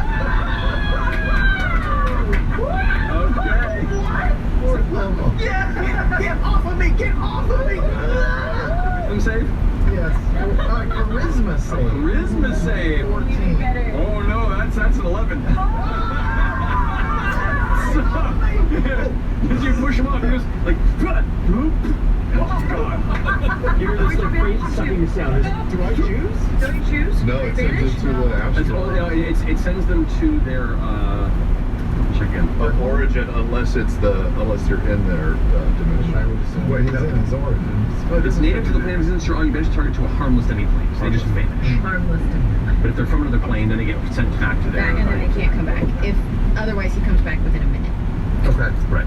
So he has a look of confusion on the face, and it's like sound, and they're just gone. I will get up. See the bucking bronco at the top of the stairs. Clydesdale? Sorry. Get it correct? I don't mean to We're in this basement with this misgender. Miss Breed. Miss Breed. There you go. And you are concentrating on the banishment. I sure am. And yeah. I don't want to go up those stairs, Orm. There's a horse up there. You hear the splintering of wood, the falling of metal pans. Is there a banister? Is this to code? Damn it. It's to go. I will try to use the rest of my movement to hop up a few of the stairs to get a little closer. Okay. And Up there. I'm not through that threshold yet. Can I see anything through the doorway? Anyone that I recognize? Oh yeah, I mean the door is splintered, and it's like bits of it are hanging like from the area where it's affixed to the ceiling there. You can see on the ground a partially nude Laudna is rolling around trying to avoid the clomping of hooves as this horse is just kicking and destroying the kitchen. And that's about all you can. And you just see, but just beyond that, occasionally you see one of the aggressive mages sitting there going. Their arm out of the socket. Rodeo bucking bronco in the kitchen. I can't remember, Matthew. I don't think that I am super close with her yet, right? I'm only like just barely friends with her emotionally. I think so. I will say through the journey of bringing her back to life, I will verify the time. This would make her more of a trusted. Yes. All right, I'll give you one of them D6s. Yeah. All right. One of them D6s. I would say that the process of going into that whole ordeal to bring her back is definitely a bonding experience. That's my move. And Just take a note of what your status is for it. Oh yeah, no. I'm starting to get the jitters a little bit. Oh really? Oh really? Yeah. Okay. This is making me out, guys. I don't like this. Oh boy. Do you say that out loud to us? Yeah, yeah. Okay. Here's the fourth one. Oh, yeah. Yeah, I think I'm crossing into the red. Can't do it. I want that to exist inside a panel. So you just open it up and it's going. Have it installed. All right, to finish your turn. All right, Orim, you're up. Okay, here's what I'd like to try to do. He watches FCG bump up the stairs after the dude vanished. Says, "Man, if we survive this long, I know the gods are watching, and I'll use a bonus action to shoot Grasping Vine into the door jamb above Letter's head, and Spider-Man, like, yank myself up through the air, and just free fall underneath the Clydesdale's legs. I can run under people's legs, so Yeah. she's larger. Indeed. And I'm going to roll under the horse's leg, hopefully not get trampled under the rogue's leg, and then swing around to deal with the rogue. Okay, so go ahead and roll an athletics check to try and get through all that. Athletics or not acrobatics? Sorry, acrobatics. 16. 16. She's still kicking at 22, so you do not beat her, unfortunately. Okay. So you try and go and dart through, and the way that she's thrashing, it's too much. You're being like battered around, and you try and rush through and take back. The shield is keeping you from taking any hits, but this area is too chaotic for even you to try and tumble through. So, do I take damage but get through, or don't get through? You don't get through. Because the rules for halflings, they can go under creatures larger than themselves. Actually, this is more of a specific ritual thing. You haven't had a halfling here, so... I've been running under the ladies' legs all campaign. Right. But it's also for allies and chaos there. Let me go ahead and just double check what that is.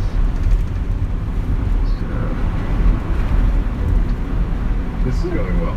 This is going. This massive map, and we've been on 2 forwards. No, it is an actual racial ability. So yeah, no, you don't have to roll for this. Anybody else have to push through? You just kind of like dart through, kind of push around the space here for the rest of your movement. That will get you up on the kind of the table there. You kind of You will just thrash it. Yep. Yeah. Kind of leap over Laudna underneath the horse, then like tumbling through the legs of the rogue, and then manage to get out the opposite side. You'll be right next to Chet. Okay, and then I swing around low and slice at the rogue's ankle and try to bring her down with a trip attack. Okay, you got it. That is a 20 to hit. That hits. And it's a 16 to beat. Strength. 16 to beat strength. No, natural 2. Down. Okay, so 11 plus 16 points of damage for the first hit. How do you want to do that? In about 10 miles, take exit 110B on the right onto I-70 West towards St. Louis. I'll slide under the horse's legs, under her legs, come around to bring her down, just to fap, bring her down, and then bring it up the pommel of Seedling to bring it down to knock her out, and then hold, seeing that she's out. On the ground, just out cold. Yeah. Your protection is shut down.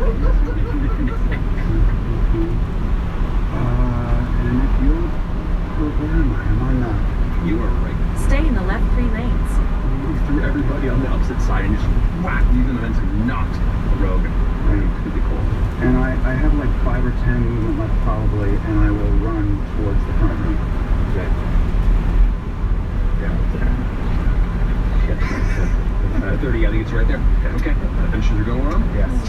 Alrighty. It is now the mage's go.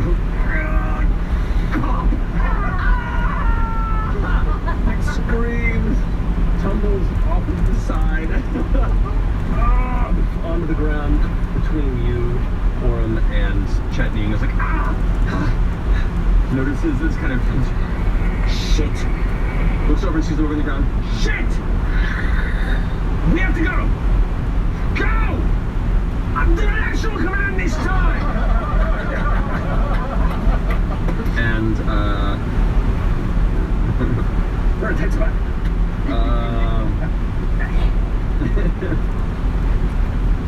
Oh, brother. Well, they're going to do what they can. still holding their arm. They pull back and take the orb out from inside the satchel. The other arm kind of hanging limply there and kind of like, as they put the orb forward, previously you saw that dull blue glow. It becomes a bright, vibrant glow, and energy arcs around the whole board. Now we're in a bolt of lightning. Hits Chetney, hits the Clydesdale, and hits you, Lana, and you, because you're right at the top. I need all of you to make dexterity saving throws. Shit. This is the air elemental. No, this is the orb that the mage is holding. I got a natural 20. Oh. Okay. Well. Balance. That is an insane lightning bolt roll. So was that 20 for me, 1 for her? Yeah. okay? So that's going to be 38 points of lightning damage to you, Lana. Do what? What did you say? 38 points of lightning damage. Hang on. Does my mirror image work on this one? No, this is a spell. Okay. Each time a creature targets you, attack. Okay. 32? 38. Wowzers. And so 19, yeah. So 19 points of lightning damage to you. I rolled am I taking my dex or Horsey's dex? That is 16. 38 points of lightning damage. Horsey's gone. Because if I go under, then I'm out. Correct. You go under and then... Actually, 16 was exactly the DC, so you take half that, I'm sorry. So you take 19. No, It was 9. 19. Yeah. It was 38. You're right. So that's 19 is the horse. So you're So, yeah. full outler gaboosh. So now You don't take any additional damage on top of that, but you're now standing in the middle of the kitchen. Still like it. Indeed. 17. 17 you take 19 points of lightning damage.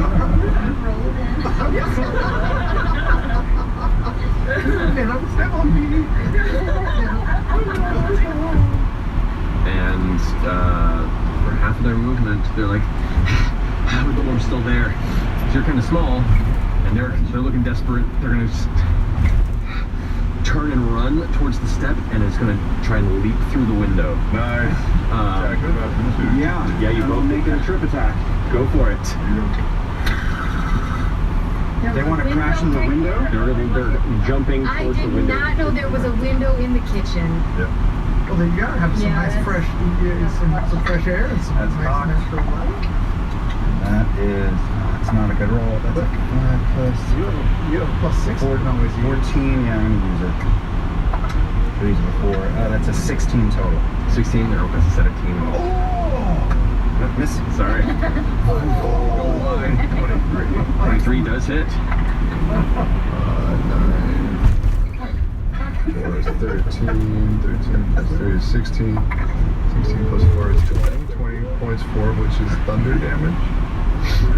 That's a heavy hit. As they like leap through the air, putting their foot up onto the side of the table, you strike the back, cutting through part of the robe. You can immediately see there's like fresh blood on the blade. As they kind of tumble forward, they were going for a heavy like push and shoulder shove, but now they're just falling into the window now. Just end up going through onto the ground. The glass shatters, and they're outside the alleyway, prone on the ground. And no, they maintain concentration with a natural 19. Wow.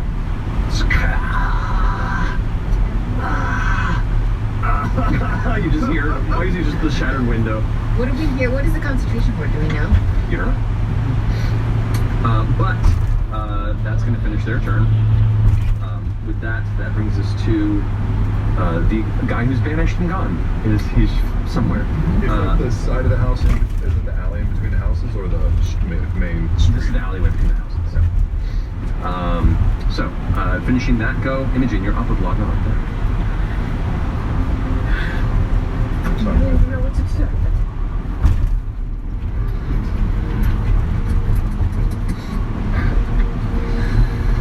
What you got, Imogen?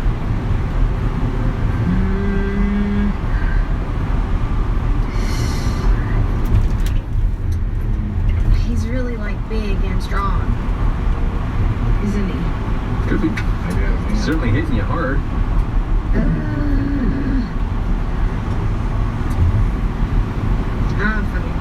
the left 2 lanes.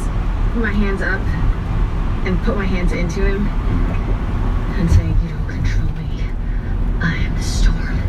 And I'm gonna inflict wounds into his body. Oh shit! Okay. That is awesome.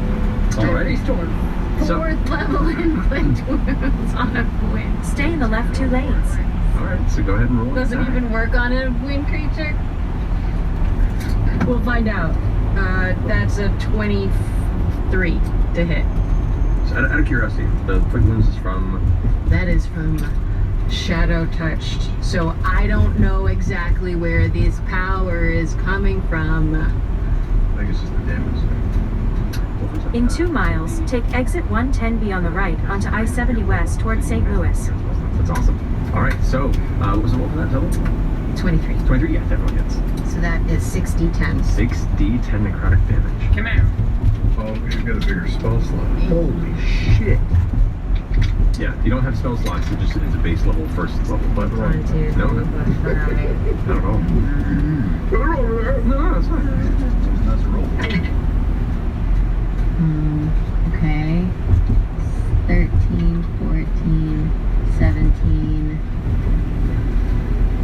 18, and... Oh, while you're gone, we went back to doing the porn thing. Okay. Yeah. Sorry, 10, Imogen's 18 upside down with the window. 26 points. And... That didn't... Does he look... How's he look? As you like release this burst of necrotic energy in his body, the wind kind of like fluctuates for a second, and the form, you watch as some of the things that are inside of its body suddenly like drop, almost like the intensity of the wind for a moment begins to fade, and you watch like bits of stone, papers, books, a small spider go. Oh, he's gone now? As that Yeah, he's got happens, ejected from the body. I was gonna do something with him. as that happens, my eyes... Just on the side next to it. And I start to struggle a little bit, and my eyes are gonna flash red. And I'm gonna puncture more. Come on, What? You're gonna do what? Pump 2 more what? 9 more points. Stay in the 2nd or 3rd lane from right. Later. You can't give a little look like 2 that. more yeets? Yeah, no, it's a yeet. Yeet, that's like Does she have a yeet power? yeet. so that pulse of energy hits, and you see like it's looking as far as an air elemental itself looks. You can see it's now looking like it's been.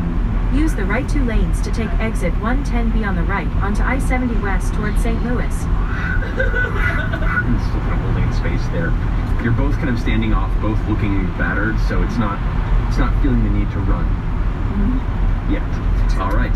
So finish your turn. For about 144 miles, continue straight. Right where I am. Okay. Bloodnut, you're up.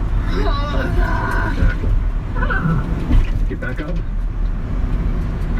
All right. God, I'm also worried about her. I'm up, and can I position myself to where I can see the elemental? Hold up. Again, if you'd like, you can move past your friends here. Yeah. 25, there you can see the elemental. That's good. Oh, this is a good idea. Pate, back in the elemental. Little spider goes. Kind of like Charlotte's Webs, kind of like picked up back into the wind. Creates a little web parachute.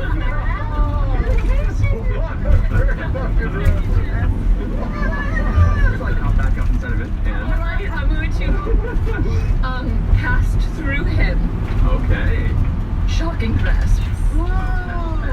Alrighty. Go ahead and roll for an attack. I can add this. Can I add this? To an attack? I believe Yes, you so, can. yes.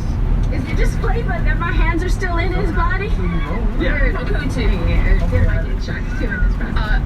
Can I add it after I know? You'd say like as you watch the energy. Do we know if 18 hits this thing? That seems like it would. I feel like but it don't would. remember. 18? Does 18 hit? I don't know.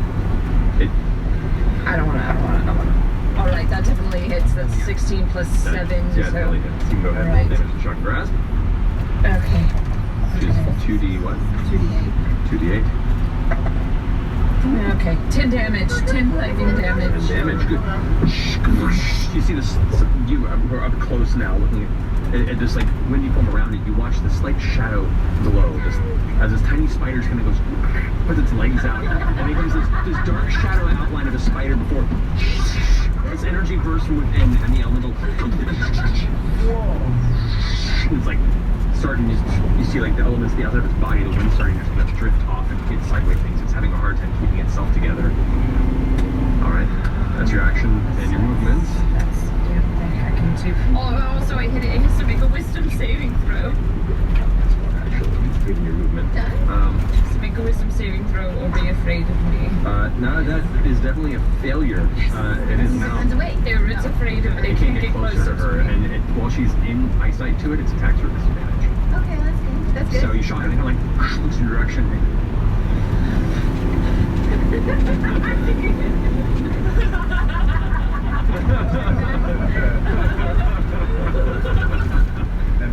Does that finish your turn? I guess so. Okay, now brings us to Chet. Please go. The guy that dove through the window, I'll walk up to the window and just stick my head out.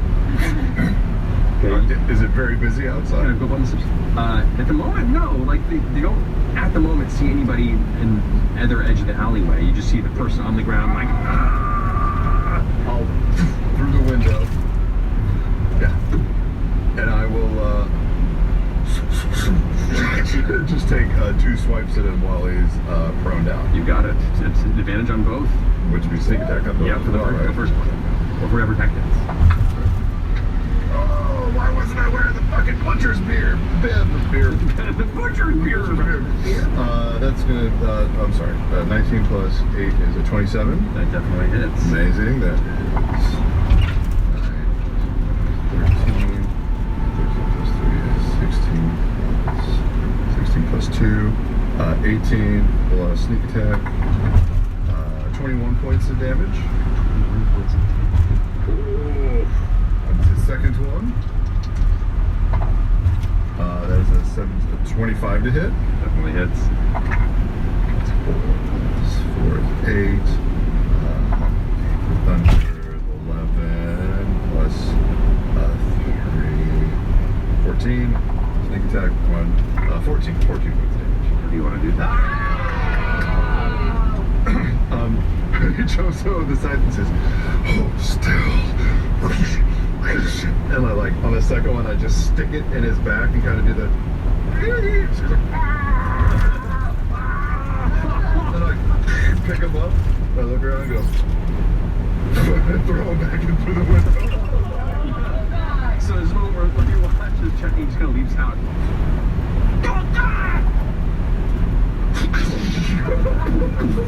Onto the ground. Dead? I mean, he's unconscious. Very, very much on death's door, no longer in the fray. There wasn't. Bleeding out. Now yeah. Bleed out. Very much bleeding out very quickly. It's just when I got this, but this kind of bleeding out. Mage concentration on that. Do we care? On that. I like to see people die. The elemental, who previously is now holding itself together, gets this wild look in its eyes. Previously it had this kind of focused element, and now it's just... Alright. Does that finish your turn? I haven't. You still have, you have like 10 more feet of movement. I'm just inside. No, you have quite a bit of movement. Yeah, I'll make sure I hop back inside. Back up onto the table. I'll probably just stay there. I'll stay out of the way, because I think I only went back to 5 more feet. Okay, you got it. Alright. The elemental's gonna now. The elemental, who is now unleashed without focus, is gonna go ahead and kind of move into the center. And It can't move closer to me. no, it's moving to the side, technically. Without there trying to get out of eyesight to you. Like, kind of move to the side. Actually, no, it's kind of moving to the side there. It's going to move it out of range of you. Yeah, its reach is only 5 foot in that. So it's going to stay put. It's going to stay put. It's kind of locked in there. It's going to go ahead.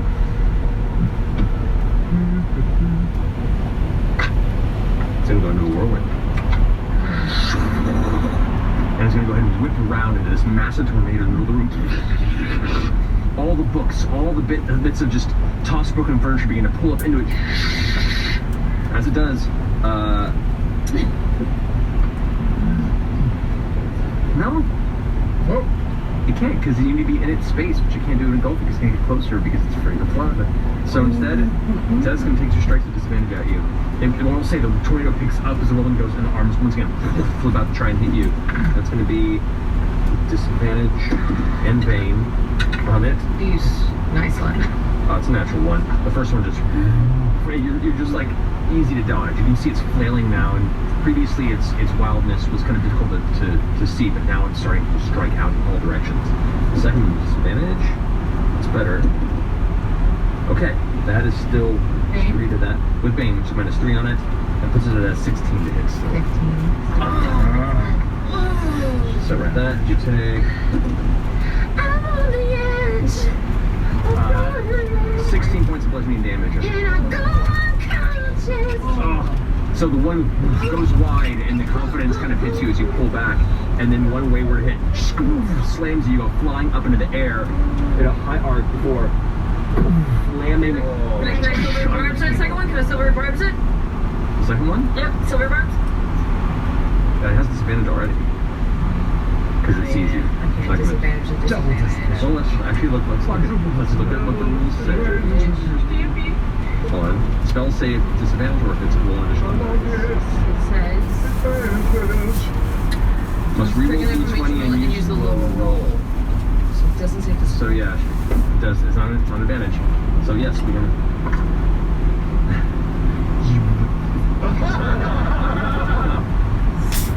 So what you think at first is this impact that blasts into Imogen, knocking her unconscious. And after you throw Stay in the left 3 lanes. she's off on the table, and you realize that was her like rapidly dodging out of the way just in time, catching herself on it. Don't sprain your back. Going wide, and then it's going to go ahead and flee, afraid of you.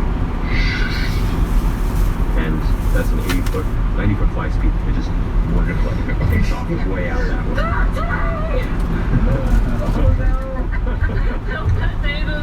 Poof and come back. You don't see anything, you just shout out for the wind. That's true, I could. Okay. With the elemental golem. If I may, I'm gonna if we're out of initiative. Well, it depends. Okay. Some of them is still bleeding out heavily. Okay. Do you want to? I would love to spare the dying on that note. Okay. You go ahead and reach out and cast Spare the Dying. The bleeding, profusely bleeding wounds of this half of a mage as he's like on the ground. And they begin to slow and bleeding, and then the wounds stop.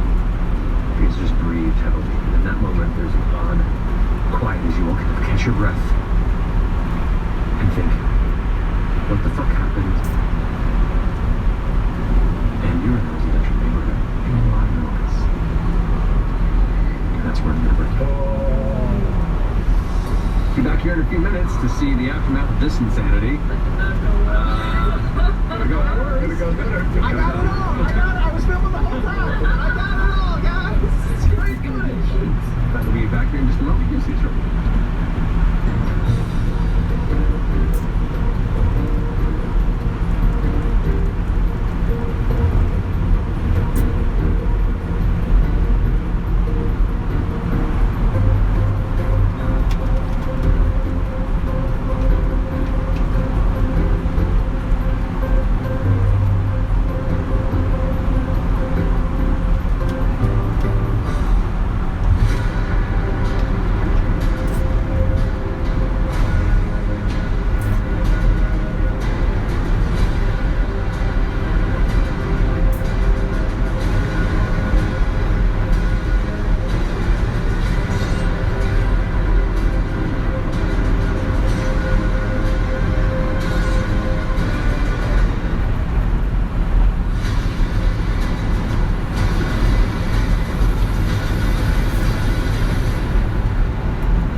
guide you through what's new in the Critical Role shop.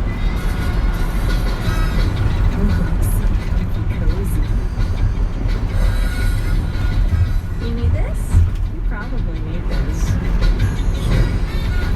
Roll an investigation if you want. It's basically perfect. Remember, Traveler always says impulse purchases are a good decision.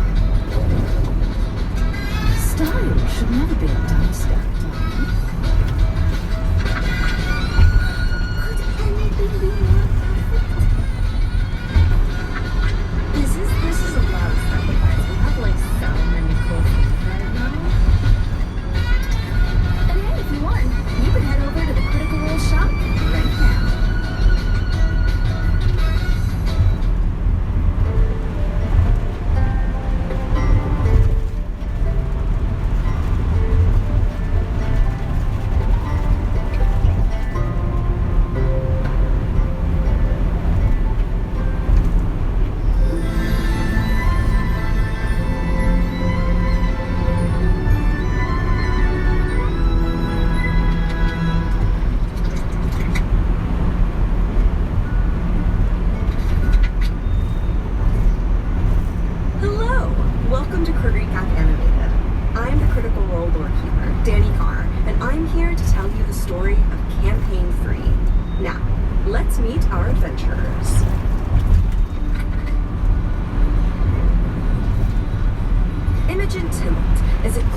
Human sorcerer with a fierce heart, but whose powerful psychic powers come with an endless barrage of other people's thoughts. Not to mention the dreams of that terrifying red storm. Can't forget that. Laudna is an effervescent undead warlock sorcerer whose positive, upbeat nature contradicts with her unsettling appearance, as well as the desires of the necromancer in her head. Oh, don't forget that day. I made it myself. These witchy friends want to research their strange powers at the Starpoint Conservatory, but find it difficult to gain access to the Elite Institute.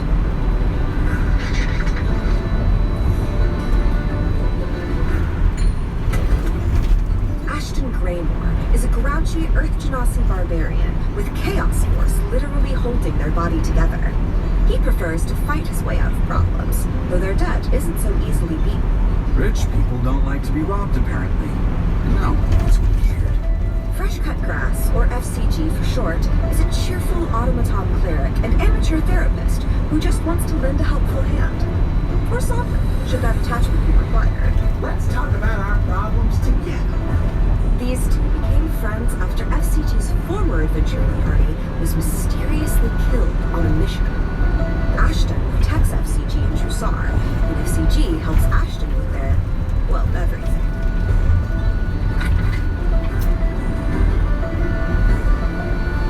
Orem of the Arashari is a loyal halfling fighter and talented battle tactician who has spent the last few years soul-searching and traveling Exandria.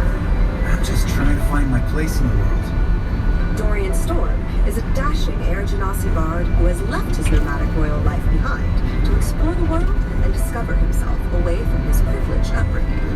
I've got songs to sing and tales to tell, just not a goddess. Vern Calloway is a puckish fawn druid from the Fey realm whose magic tends towards the fiery. Though gentle in tone, she has a penchant for mischief-making and petty larceny. Nobody's gonna miss a few little trinkets here and there. These three friends met in Tal'Dorei and now find themselves in Marquette on a mission to track down any trace of the assassins who once attacked Orem's home.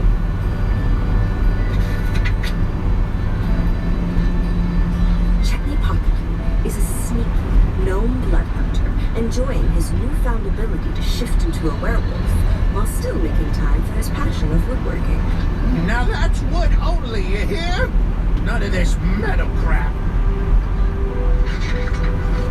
Though each comes from a different background, different continent, or even a different realm, these individual threads draw ever and ever closer to destiny.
Hazard reported ahead on I-70 West in half a mile. You're still on the fastest route.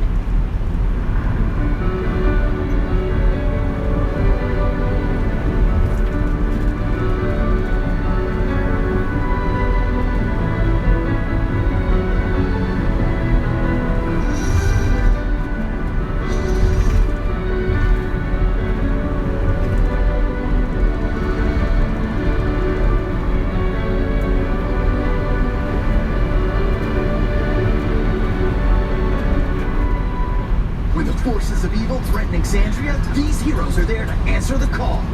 I'm Super Scanlan. With my Critical Role Twitch subscription, I can watch all my favorite CR shows before they come out on YouTube. Take that, evildoers! Here comes Chester with her Twitch subscription to Critical Role. She can access gnarly emotes and post links in the chat too. Radical!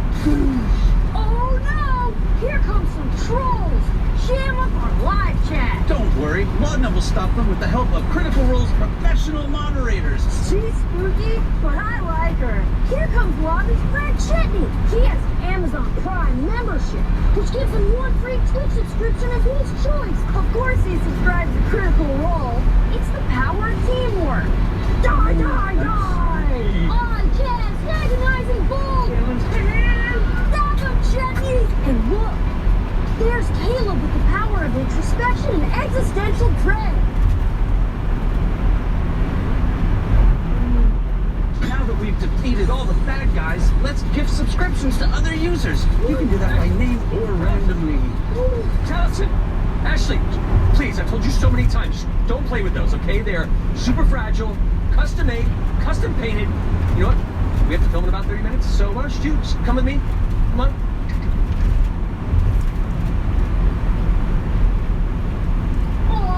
It's Major Buzzkill here to take away all our fun. Oh, is it Thursday yet, bitch? Certainly die. Oh, good one. Loot his corpse. Take his vest. Please stop that. Frog Smash. Subscribe to Critical Role on Twitch and collect all 21 action figures. Alternate forms and familiars not included.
Intense encounter with two figures unconscious and one banished and quick to return.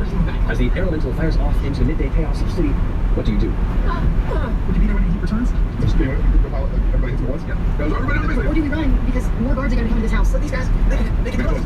We need to know why they came here. Remember, they came here. We've been people so So just take one with us? Yeah, I'm just put them in the hole. Who's the one who wouldn't know the most? Does anyone have proficiency in the wood? I should. I'm a cleric, but no.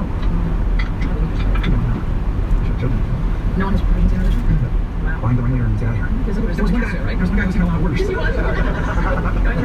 one I stayed with, right? Yes. Okay, all right, that's unconscious. Who can carry him? We're all tiny and weak. Why you can't? I'm here. Take him away from him so you can do it. After tying him up.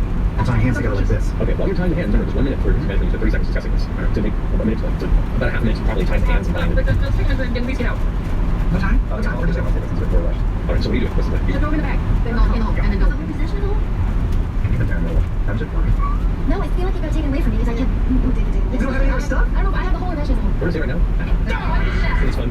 Yeah, true. And I'm picking him up. And I'm picking him up. And we're leaving. And your horse. Yeah. You're such a big horse. And we're like, no reason. Time is ticking. All right, let's go. No, we're just a regular horse. And he was.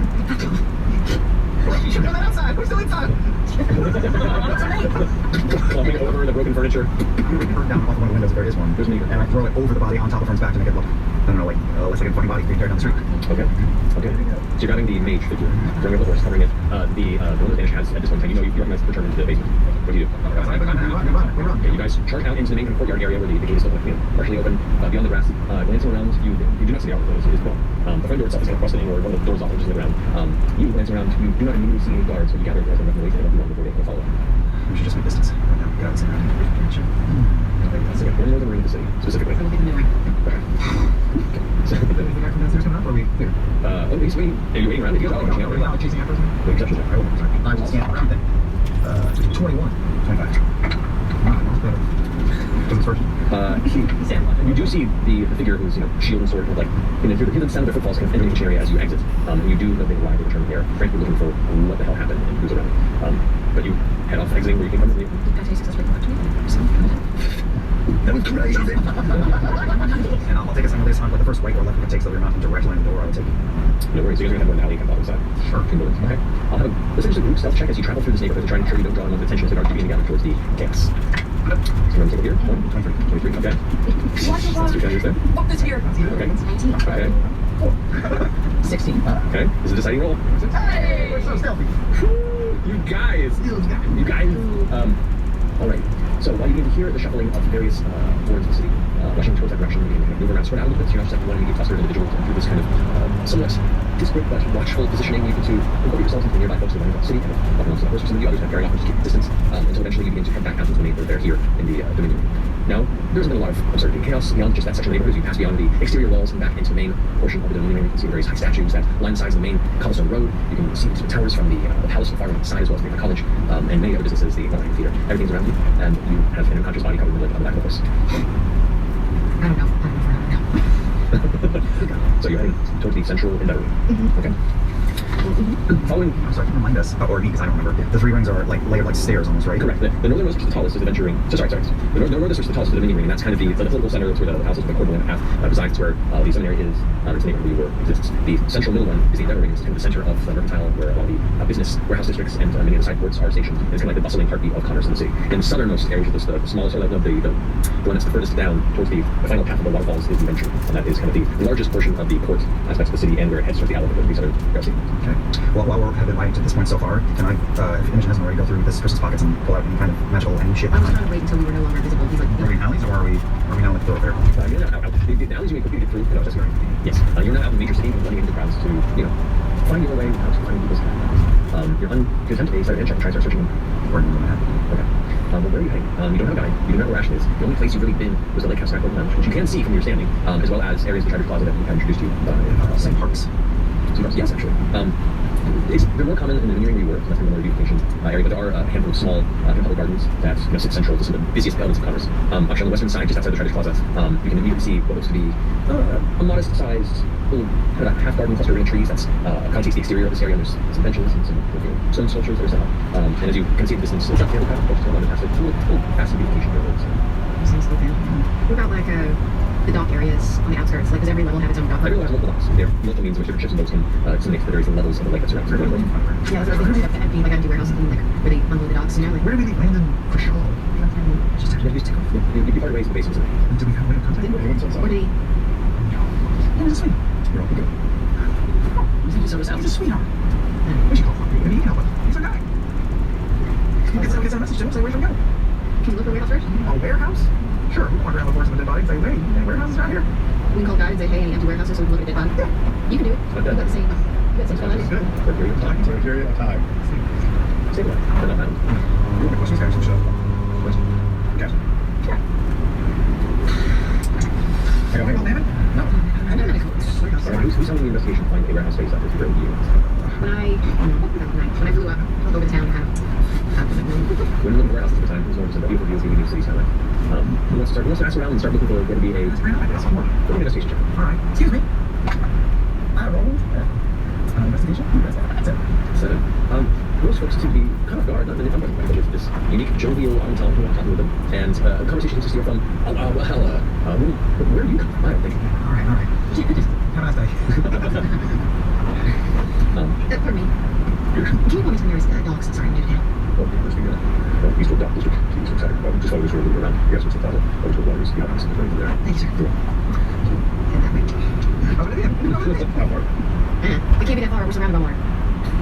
I'm gonna look. I want to, from my perch on Fern's Farm, I want to try and just look for anybody who might be stealthily trailing this. That is. Nobody cheering you, but you figure underneath the curtains is starting to rise. Crack. No longer move. I'll cast right then. A short walk later, pushing through the center of the chaotic center ring of the city, you come upon what looks to be 3 primary docks that appear beyond, or just alongside flanking the Eastward Bridge. This massive, long sister bridge, the one that you remember flying over as you approach the city on Sunset. Looking beyond that, you can see all manner of carriages and hostels going to be suburban that are at different distances heading from into the city across that way, and probably close to 30 or 40 boats scattered across the waters, and about, I would say, 7 or 8 of them in docks. And as they boats do nothing massive, some of them are small fishermen's boats, some of them are fairly sized transport boats, cargo boats. And the other looking out to the arcane elevation, so you can see one ship being lifted out of the water alongside as a large multi-tiered stone platform below the side of the water to bring a ship up onto the upper area of the lake, and it takes off and continues northward towards that section of the lake. But these docks are they're busy. There doesn't look like they're in the process of dealing with mass influx. Most of which are about the business. There are some small buildings where you imagine storage might occur, and small merchants setting up whatever form of business they find of interest. If you're looking for a particular kind of warehouse. Something shadowy and kind of abandoned, eh? It takes you a little bit to find one that seems comfortable enough what you're doing. You also there's a lot of moving again. I'm just gonna say into his head. If you know what's best for you, so I'm gonna. Make a laser check. He's cast for 2, right? His hands are bound? No. His mouth, yeah. Okay. Fuck are we 24. 24. Doesn't seem to be moving. Dragon's got real quick. Can I not notice? I'm brain damage. Oh well. We'll be able to cast spells in our face. You find within the 2-3 minute period of time past that brief bit of internal intimidation, a small kind of storage space that's partly open. It looks to be 2 young bushmen in the process of loading a series of small boxes and baskets into the back of the cart. It looks to be kind of a jungle cat of some kind. Not quite the white tiger you encountered earlier, but some of them are like visuals, and you can see they're currently pulling their body on them and are strapped into the cart behind them. As the 2 are finishing loading the cart, you go ahead and like pull down this large heavy door and fold so as they finish it, hits the ground and dustbin. Resting around, and goes ahead and locks it. It's heavy on the lock, checks it, the cart, and then takes a small stating past the side of the panther cat, who then begins to pray forward, drags it behind it. I got it. Towards us, past us, away from us. They're heading towards the other far dock or the beginning of the bridge. I'm not sure which. But I open the door of the lock. Is there on my side? Okay. I will attempt to pick a very large box. Okay. Right. I will say the nature of this is small. It's out of the way. It is kind of unlocking a lock that is along, a walkway. It's not terribly super difficult stuff to check. I need to roll stealth insight to do this well and do it in a very stealthy way. Can we maneuver Fern so she's kind of like walking through the hard running to allow the opportunity, but 25 on stealth. Without an issue. You are unseen. Out of hand? Oh yeah. 25. No, 27. Definitely. A certain half of the road be found. You pick the lock, definitely remove it, and it is at your choice. You can leave it there, you can take it with your choice. You don't have the keys for it. Alrighty. It lifts up, and you look inside. It's not massively sized, like 20 by 30 feet, and a lot of it is just filled with all manner of boxes. It's like rolled up heavy format or sail material. You can see what looks to be like metal ratchets and bindings, and there's heavy rope. At first glance, it looks like there's a lot of like, there's a shipyard naval gear, as well as other things you can recognize at first glance. What's that half Some for his mouth, some for his hands. Inside. Already talking sense. We're going to get there. The heads like this, and around, and around, and around. Sweet.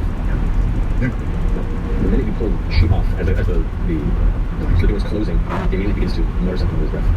Got some blind in his face. Spring face. He's going to roll out of the way off the side of the horse, taking his opportunity. Natural 20. His dexterity. Silence. You can. I will say for the sake of speed on this, you all have like waiting for this to happen before. I will have this be a general dexterity check. Actually, I'll an initiative roll so that we finish the 2 of you. No problem. Rollies. That's rollies. We gotta do it. We gotta do it. 5. Why did you want to cast on Misty steps just off the horse and is now about 30 feet out in the main road. We have the door shut, right? The door is closing as he does this. It's a bonus action happens so fast. So he's like out in the road, cut onto one knee and starts holding your run. I'll roll and slide under. You do that too? I'm gonna run after him. Okay, you all run. He has a 30 feet movement. Misty step gets you right next to him. And I'm gonna immediately command him. Okay, what are you hitting? Stop. It's a natural 5. Use a cast. In that place, Drag his ass back in. Shoulders just slump. Push him back inside. Okay. Ankles, time up, something. Stab him in the neck. Yeah, that was his whole game too, so he's accepted that. So he's now just accepting the bite. Wait.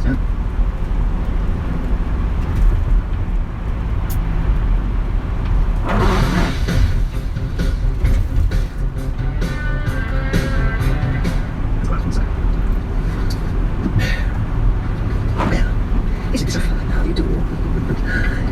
Interesting hobbies you all seem to carry. I assume you're talking about our professional occupations. Yeah. Let's just say we've had interest in a few individuals for some time, and you all managed to begin to prune the law. Oh, yeah, well, it's a corn gardening business. It's true. It's very nice of them to employ us, honestly. Shrimp bush productions. We're far too refined and practiced versatile skills in magic and martial prowess to be so simple entertainers. And seeing as how we found you in the basement they're not homestead, I assume you're also back here. Is this correct? Who's that? You don't need to go. I'll answer your questions. It's already too late. Right. This is why you are so strange. Too late for what? First time scary deposit back? Yes. So I'm going to Professor's pockets and bags. See if I find any credentials. Okay. Negotiation checks. Okay. The numbers of the roads today, you find 6 platinum and 65 gold pieces, 3 silver. You find countless other things. He has his glass orb as well as a satchel that contains them. He just like snaps one of those out of that sword. Yeah, with a satchel. He has her gold pieces. There's no double. The majority of what you find in the book, that down. I'll take the bonus. Okay. Too late for what? Of course. The things in motion. Because we genuinely don't know what's going on. I see. You're not being them. You see kind of wince as the shadows crawl even deeper towards the crooks in his eyes and sides. And I'll cast Fast Friends on it. Fast friends on him. I guess that's better than me slowly picking his fingernails off. You can do that too. That He's fails. gotta get a little leverage. Oh, God. Yeah, you leave it right near the nail bed so it can flap and catch on something. Then I think it's Minus 54. Right with me. Correct. It's a 12. It's below 14? Yeah. They make snippets. But no, it's good. But I see. I'm sorry, I'm also having a really rough day. I can really feel your pain. I'm sorry that we put you through that. We can really use some help. No matter how that could be to me, if you're truly upset, it's like this judge your intent, it's best if you just walk away. Why are we in danger? Of course you are. You're being tamed with things far beyond your purview, especially a bunch of perverts like you. We're not judging. No, well, of course not. We are sexual deviants, it's true. That's what I love seeing. But maybe we could change our ways if we just knew what was going on in the world. You're from, who do you work for? Who are you? I'm the member of the Ruby Vanguard. What does Ruby mean? That sounds important. I've not heard this actually. Is it a violent organization? A military group? It is a group that wishes to ensure a better future for all its intact. Where are you? We heard of some folks from Vassal. Where you're from? No, not that. But I assume we are not aligned, but not necessarily opposing our interests either. With the humanity, our eventual goals couldn't be more diametrically opposed. Upstairs? Up there? Up there? You're a little dressing cozy, man. You're what I mean. That is coming from the corporation. Tell us what you know about rooms. Make a persuasion check. Friendly doesn't mean anything. It's a command. Persuasion? 23. That's right. Kind of gives a close look across the entirety of your personages. We don't seem to think of the types.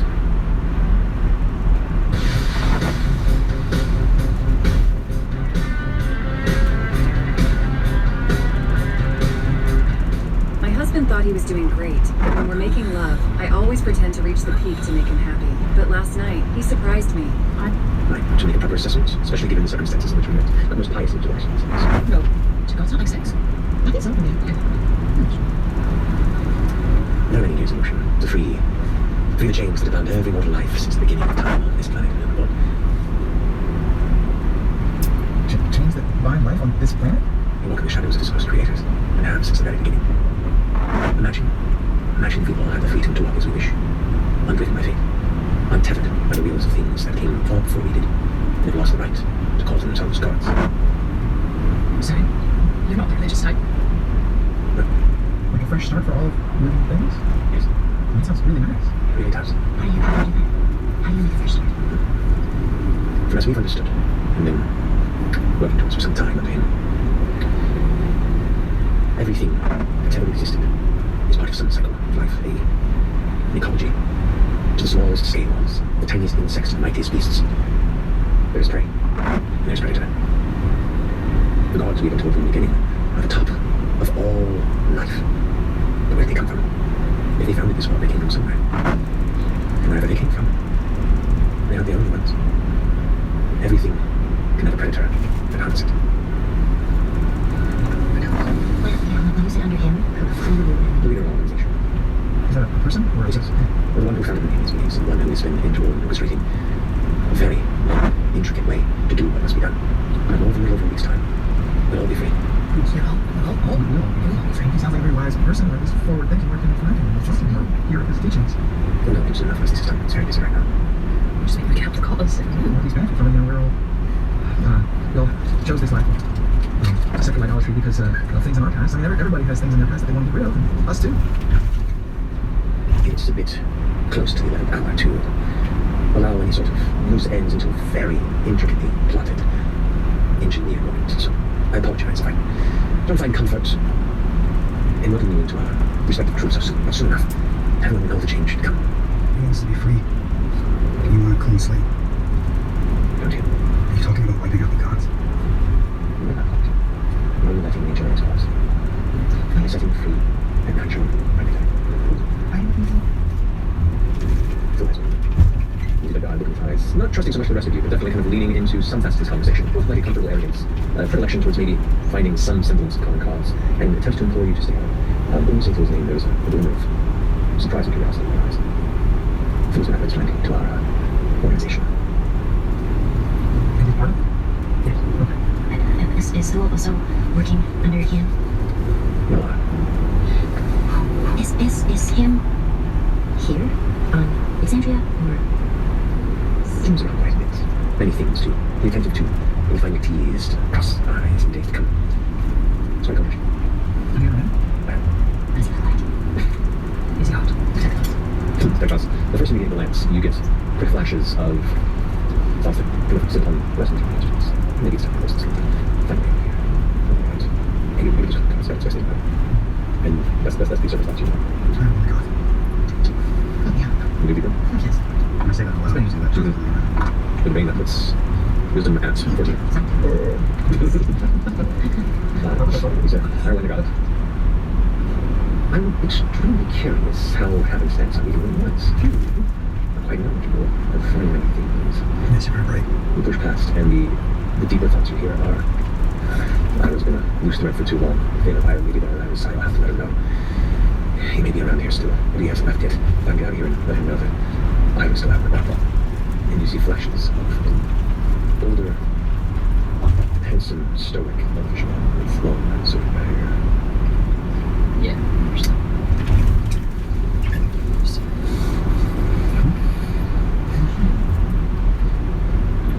So where is he? You say into his says out loud in response, I don't know where he is. I'm not his keeper. He's probably handling the keys. There's many things to do. He'll know in time. It's interesting, for all the chaos, there's this like confident calm that seems to have come over him as he's spoken a bit. Well, it's a beautiful thing, knowing that you aren't from Vasselheim.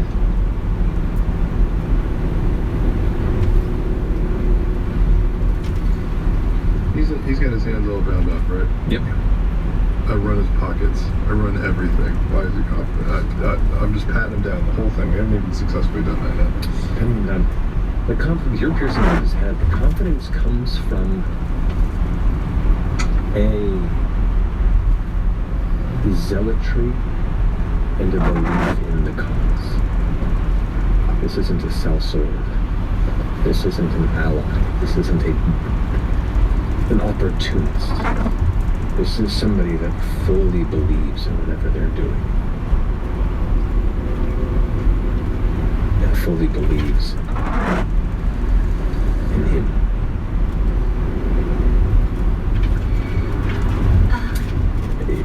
When you say this is keys, you ask him what keys. There are flashes in his mind of a large machine a strange, extended, slightly familiar build, similar to what you saw in the Callaway Railway. So it's the server's assembly control room. They've taken over. How many keys are there? Where does he need more? Maybe we can find them. Make a persuasion check. That's right, because you're still his friend. Terrible, awful. 7. It says, enough. It's taken many years to set them right. The last one's finished. As he's saying that, because you're peering into his mind still. 3. In his mind, you see flashes. You see one surrounded in dark green twilight. You see one surrounded in deep shadow and craggy black obsidian ground, broken and jagged. And one deep in a dust and sand recess. A hole in the ground amongst ruins and crumbled arches and structures, surrounded by torchlight and hard workers building.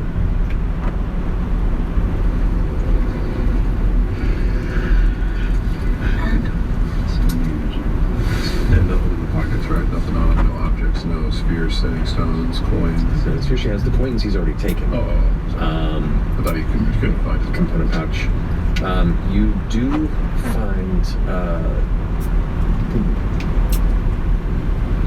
you bound them quickly.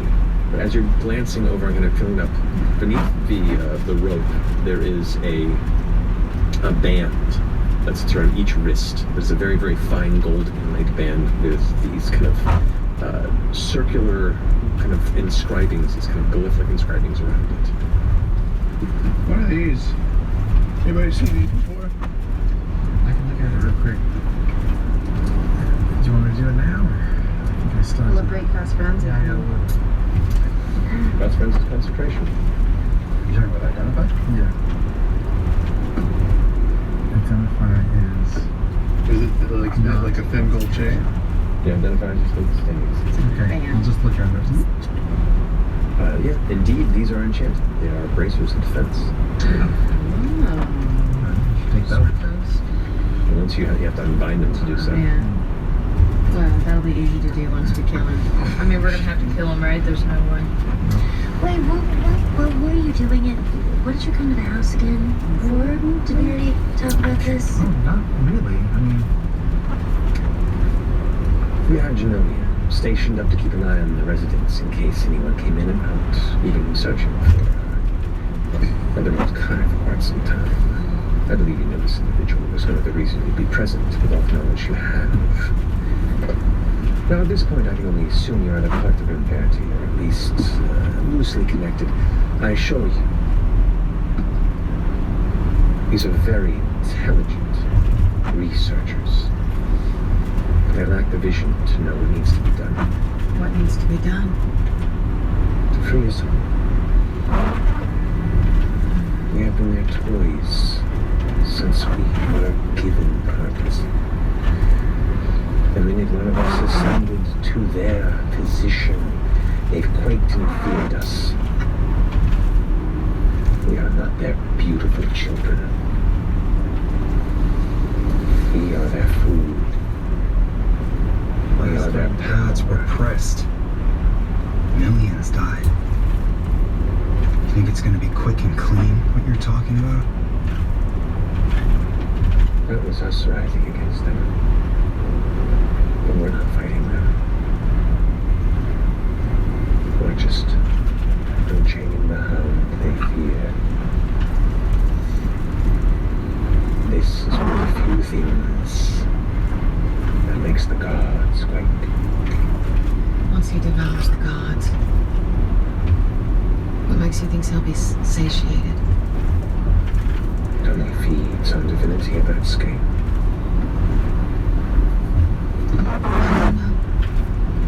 As he speaks with it.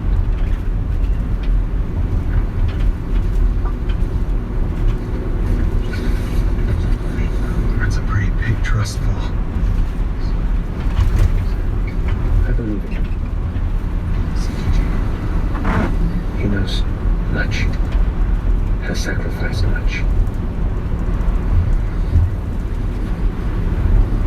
something, friend. And we will change the future for the better. No longer under the thumb of these temples, these ancient rites, these books that hold altered history in the favor of these gods. Do you know the lies that we've lived under for a millennium? Do you know why this city now teems with the hunters of the temples to silence you, to silence us, anybody who would rise against the words of the gods? Because anyone who would argue or challenge what they say is truth disappears. Oh, the adjudicators. Mm-hmm. You might be happy to live under their imposed will. I'm not. We are not. He's not. But do not worry. Whether you believe in me or this or him, soon you'll be free to. Why do you trust him? Because I do. So just to put this out there, and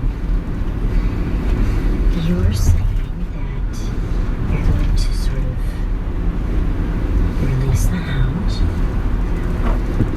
and the hound is going to eat the gods, and then all of us will be free to be gods too, or just be free to be us? Like, what do you mean? To live our lives untangled in their wings. Why do you feel like you have to live your life under them now? As we said earlier, we don't really consider ourselves a religious bunch. Why not do whatever you want? Who cares?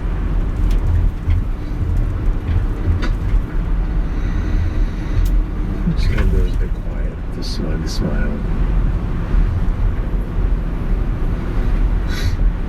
You'll know in time. Or maybe you won't. I think I understand what he's saying a little bit. I mean, even though we're not religious, a lot of us have been influenced one way or another by gods or people who serve them. You know, the matron of ravens, or people that Orm's people follow, or Doesn't the matron guide souls after they die? What happens to people that die? If the gods aren't around, is it possible to die? We'll find out. What's interesting is you are basically doing his bidding, so you still are following a god and doing what he's telling you to do. He's not a god. Sounds like he fancies himself one. He's a liberator. So he devours the other gods. Nobody can fight him. And he's free to do whatever he wants. We are. And he is. What does Zephyr have to do with any of this? He looks at you with a curious glance. Insight check. Make an insight check. It's having like this That means something. 22. 22. a whisper. Oh man, from hardcore porn to hardcore lore. Noah Granatos wants the freedom to make his own home adult entertainment. Absolutely. Yes. Unrestricted. Vivid. I can not actually. You can say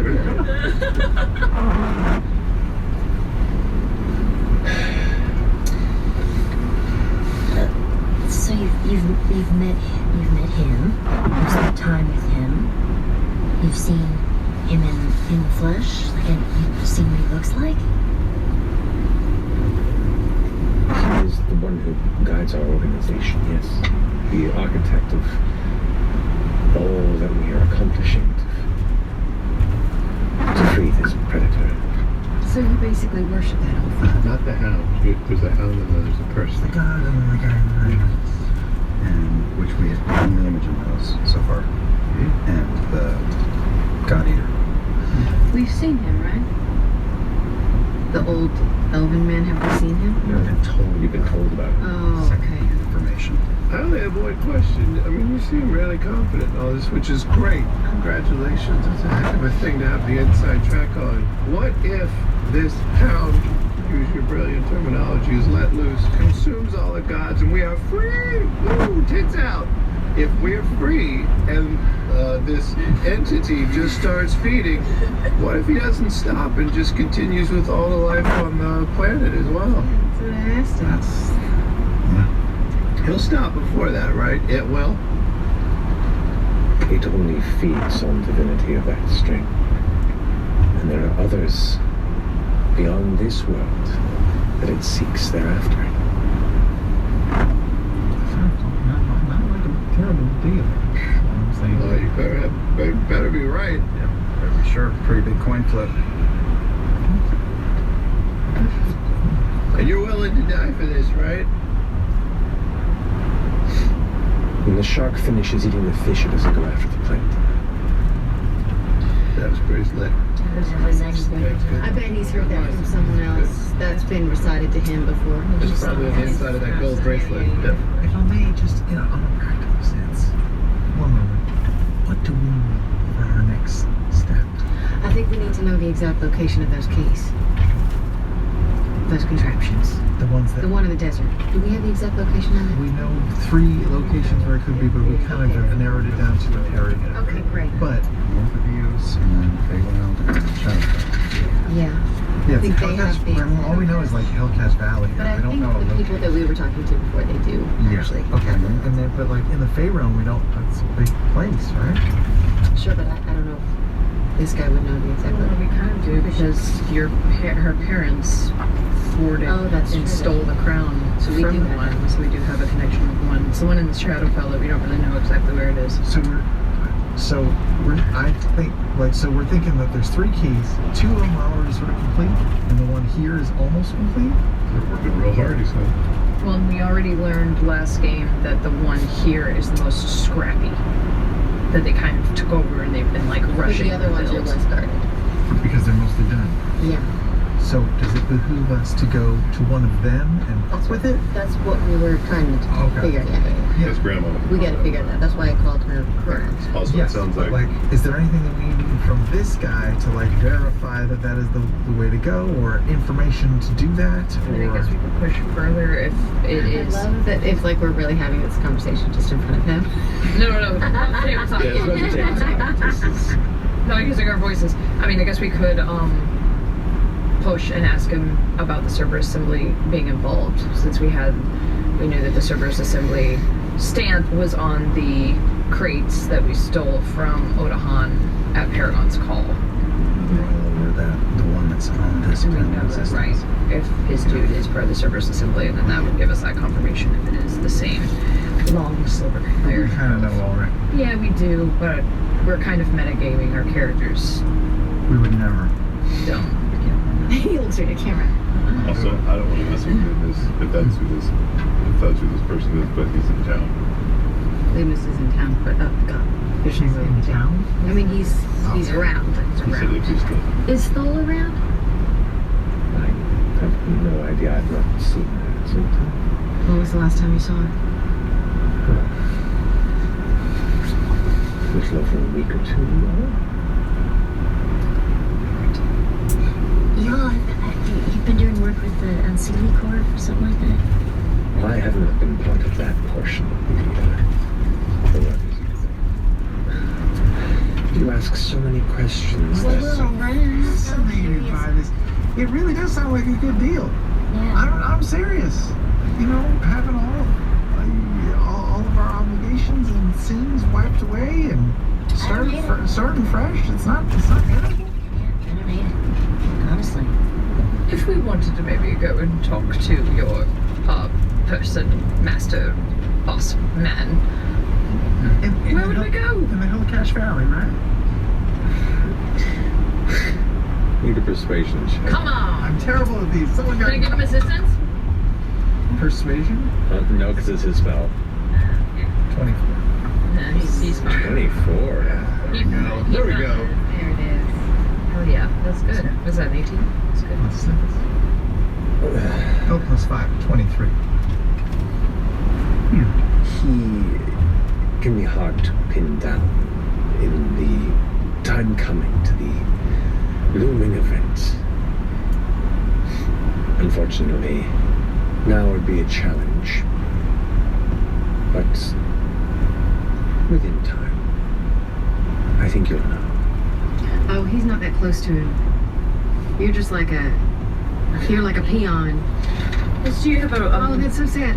Well, like, we think we're getting something, but yeah, he's actually just like low on the... He's probably an up-and-comer, though. There's immediately, looking into his mind, a deep sense of fury, self-consciousness, and a longing to be appreciated within his organization that bubbles up from underneath.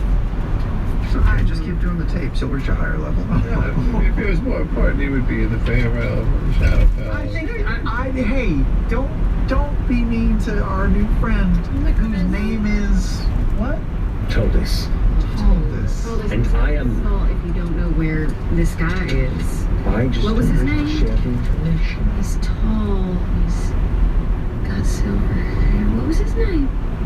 Make another intimidation check. This is a variation of bullying. Here with intimidation. Give us a name. 19. 19. Mr. Deleth will despise someone of such terrible public decorum.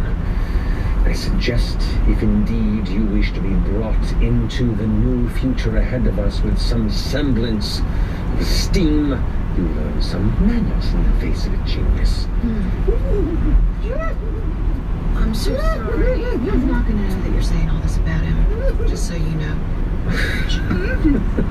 I happen to know him quite well. Oh yeah? Where is he then? I told you he's busy. Yeah, so busy. And you're not privy to this information anyway. You can pry around all you want. My mind is well guarded. I'm gonna just look. His brain kind of jumps around of like, I've seen him this place once and this place once, and we like shook hands a couple of months back, and he told me I was doing a good job, but like, he's around. He jumps around. He can be wherever he wants to. Man, you probably thought you were getting quite the score by busting in on us in the house. Really, he doesn't know. Did you think coming into Ebenhol's house just been like a promotion? Been a promotion, exactly. He thought Your he was... moment to shine? Exactly. Look, I don't think he's gonna give us anything else. Well, what if we give you something to, like, take back to him to help you with that promotion? You have terrible taste in friends, you know this. I think you just have to get to know them. Biblically. You just have to get to know them. They're really sweet. I feel like he's sex-shaming us. Some of them are very sweet, and some of them are just very honest. Listen, we've all got our problems. You probably have some problems too. That's why you joined up with this club that you're in. A little ragtag group of seekers. As that's happening, you start seeing, looking into the face of his new metallic friend, the discussion of traumas. You begin to feel kind of emotional wounds bubble up from inside, flashes of being punished for lack of piety, of being bound to an altar and forced to pray for hours. You see a childhood of persecution for a lack of religious focus. When you order Domino's online, we'll give you a free pizza to use in the future. So you'll have an emergency pizza when you need it most. No matter the reason of... Is there anything you want to get off your chest? These are arms. They're on your wrists. I'm holding it. It's a figure of speech. Damn it, now I feel guilty. Why? Did try to kill us.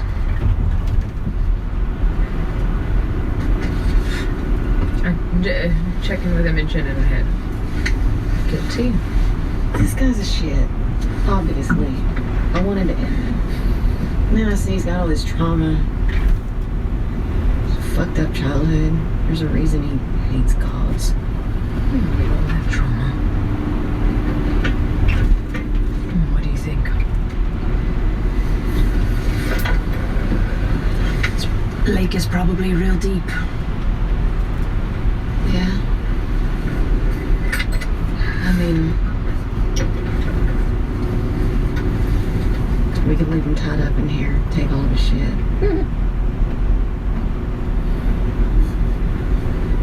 I don't think anyone's gonna be okay with just leaving him alive, though. As I glance at Chetney. Could check in with Ashton, see if we can get the hold. Just put him in the hole. What are we gonna do with him? Just carry around a random dude? I don't know. I don't know. Do you have any family?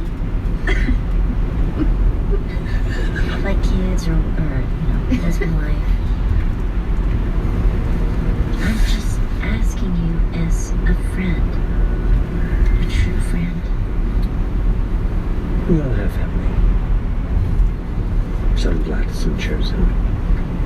Totally get that. Totally get that. Who's got the hole right now? Oh, fuck. Alright, well, what do we do with this guy?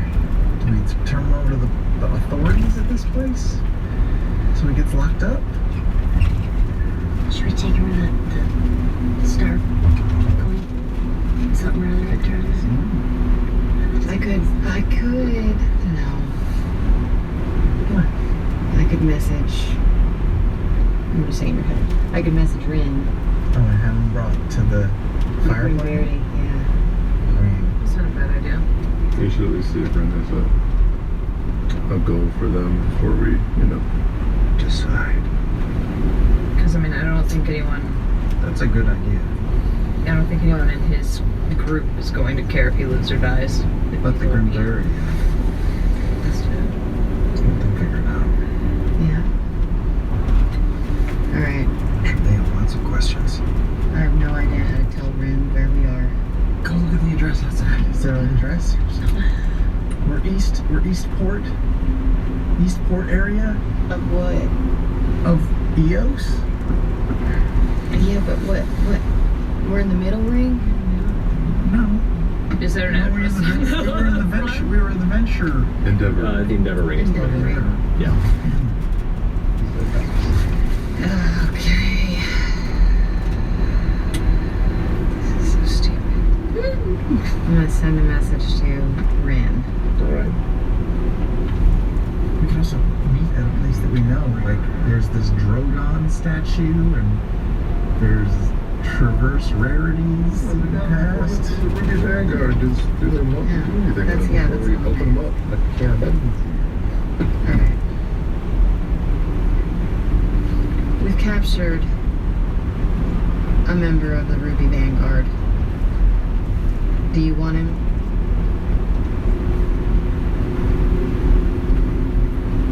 If so, come and get him. Otherwise, we'll end it.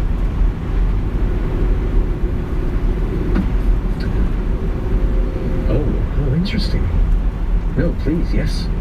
That would be quite helpful. Where are you? Damn it. It's okay. I will use my remaining...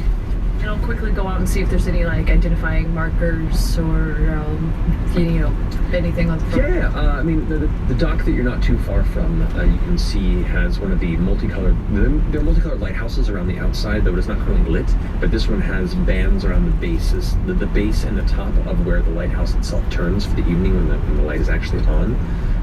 That has a deep navy blue coloration to it, to the bands. And the warehouse that you're at has has like a faded brick color to it, and what looks to be a flagpole that stands up, but there's no flag affixed to it. And most of the places here that have flagpoles, like almost everyone has flagpoles, this one just doesn't have one. Tell her faded brick warehouse on east. We're west, right? East. In the Endeavor Ring by the blue lighthouse. We could put like a ribbon or something on the flagpole so they see it. Get Jenny up there. She'll figure it out. So you can convey the information. Yes, I will do that. I'm going to use my last remaining sorcery points to get my 3rd level back and convey all. You got it. Rin responds, oh, fantastic. Just a moment. I think I know what you're talking about. That's so cool. So great. Oh, what? What? Come on, Roundup Lane. Wait. Who is it? Hello? Oh. It's Rin, open the door. I'm messing with you. You open the door and you see Rin immediately long, like, curved crown of horns and ropes kind of ushers in real fast, kind of cloak muscled around. So, who is this? Oh.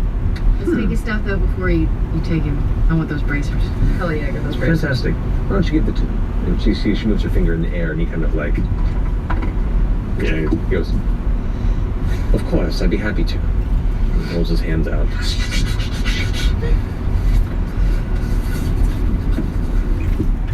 Anything else of value on you? You took it all. Rin? This is like odd, kind of just spacey looking. Perfect. Well, you'll be fun to pull apart, won't you? Yes. His name's Taldus. That's it. I was just gonna say. Oh, Taldus. And he's very helpful. He's a sweetheart. He's just trying to get ahead and do what he thought was right. All right. And he works for someone named Mr. Delev. I figured as much based on the Vanguard's entry point. So, does anyone else know about this? Your involvement? Anyone? He was with a couple of other fighters. We escaped from them, but they were left at the house. Yeah, we smeared them.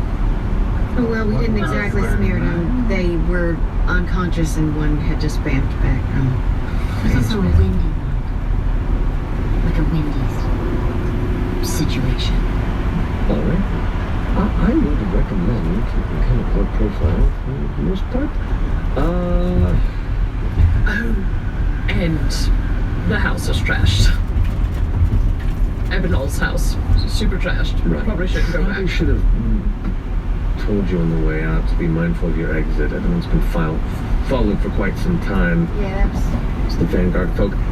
That's on me. I take responsibility for part of that. Nevertheless, Replay writers can't be perfect all the time. Well, we'll take you back. What are you up to then? Trying to figure that out now. We desperately need to decide which one of these keys we're going to try to destroy, or at least take out of commission. And they seem to be working on a timetable. Less than a week. Talking about a week. Yeah. It's what he called the observatory. The machines, the keys. The gold keys? And she kind of like moves her finger towards them. It's the Malleus keys. Malleus keys. We really should have just... What a time saver. Malleus key. I mean, why is it called that? Who is that a person? Did you ask me him the question? Yeah. Because, I don't know, I've just heard them referred to that. It's the Malleus keys. Then kind of narrows her eyes. Well, your next... Just we don't overlap or can coordinate. Time is running thin, and I have a lot of things to do as well. There is a location to the north of Eos, here. Right. One in the Shadowfell, one in the Fae. Right. And I guess we're wondering, maybe you could ask our new friend, what's the softest target? What's the most important? Actually, it's a valid question. Was it Thomas? Yes, Thomas. friend, lover, absolute family member of this fine troop, if you would be so kind as to say which of these men is might be the most shaky. I don't know, the one that requires the most attention. As far as I know, the one here is near completion, but it's also the one that is the most attended. The first one is the Fey one, but there's been some growing tension between the Assembly and the Court, and the Vanguard's been working hard to maintain that before the event. So, And the Shadow one? Oh, I don't travel there. It sounds scary. Okay, do they perform their trick with less than 3? I don't know. I'm not the architect or the engineer. To be perfectly honest, I'm a little out of my depth when it comes to the details of this. I'm just following the lead of Wilderness and others. If you could put in a good word for me, I'd really appreciate it. I want to try and impress them on the way up the ladder. I'll do my best, you sweet, sweet darling. You fucking idiot. Oh no! More rib! Yeah. Rin is the best. Well, Rin, we were already debating and considering going to the Feywild first, since we have a few contacts there. Unless you were thinking, send us. Great. If you could maybe get us there.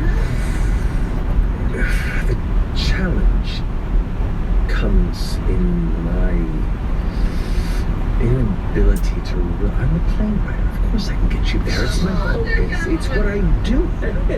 I'm a bit, not completely tapped. I can get us there today, have to rest for the night, and then I have to jet as soon as I finish resting. Do a +1. Oh, we can't leave. Maybe we do that tomorrow. Can we meet tomorrow to do that? Oh gosh, we're gonna Gotta find Ashton first, right? Should we message him? Of course. I'm out of messages. Oh, I didn't take that spell today. They're back. Oh, that's why you were being... I don't have that spell today.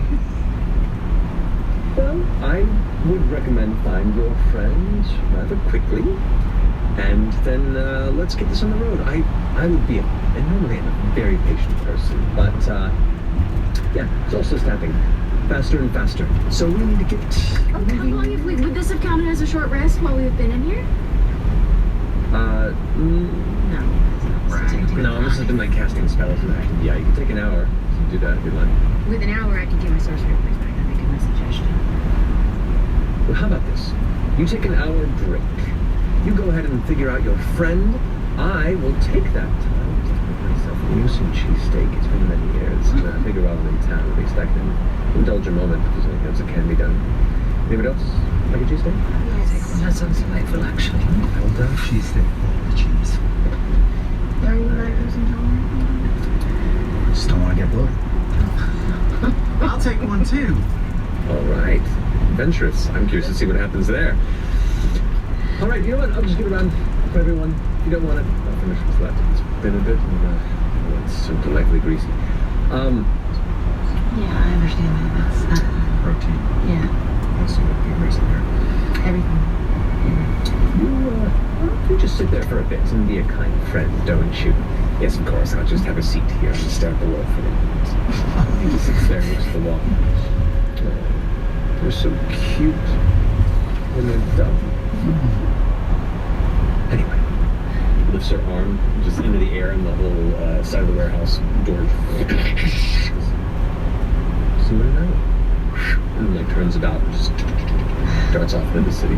She's really, really... Oh my gosh, she's something else. Alright. So we just sit and chill for an hour. Assassinate Luminous to find Ashton. Think we can do that in an hour? How long would it take? Bitch! Always on a try. I love your tenacity, Chutney. Hey, so admirable. Amen. Yes. So Della is trying to. Been seeing her own dad. Are we taking a short rest? Yes. Yes. Because I'm doing this too. I'm not feeling too good today, by the way. What do you mean? I'm just not doing so great. I've been jittery all day. You need a massage? Are we going? That would definitely help. Like a deep tissue. Yeah. Where's the camera? Are you feeling edgy like that one day? I am. I would maybe stay away from that for a while, just in case. Will the mess help you, or do you need sleep? I'll But are we going straight into another plane of existence? Our third of the day? Today. Nothing else we need to do here? We have to find Ashton. Yeah. So I guess we don't know if we're leaving yet. Because what if we call Ashton and he's like, I got plans. They might. I'll be back. They might be doing something. And Eos! What are they doing? I don't know. You know Ashton. So enigmatic. Just gambling. Probably. They're just at the casino gambling this whole time. I still feel like they have friends like everywhere. I wish I had that many friends. But I just have you guys. That's a lot. That's what I'm saying. That's all I need. Oh. That's all I need. I don't need anybody else. Although the contacts seem handy. Short rest. Alright. Short rest. Rest heal like a Boom! How are you doing?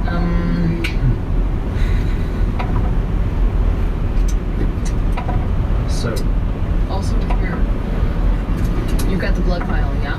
Yes, I know. That's why I got to recover the sorcery points. Oh yeah. That's great. Holy shit.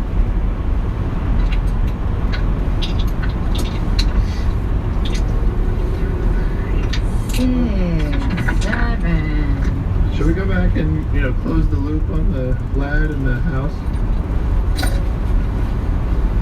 What?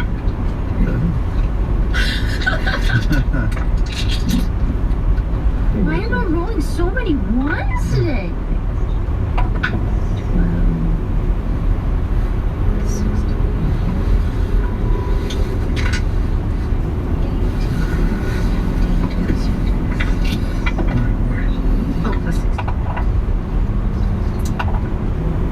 Exciting stuff happening right now. Yeah, Isn't it? Everybody's rolling hit dice.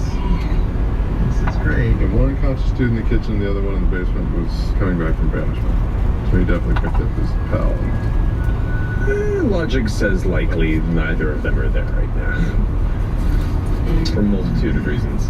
I get all of my... Maybe you guys should go to the Fae without me. Why? Well, because we're so close to, there's people here who can pop me open and find out who I am and where I came from and what I do and stuff like that. I'm so close. I kind of feel like I can't be helpful to you if I don't know what I'm capable of or what I have done. Letters, the Sorcerer's Assembly seems to be trying to outdo the Age of Arcanum. You might not have a chance in a week. But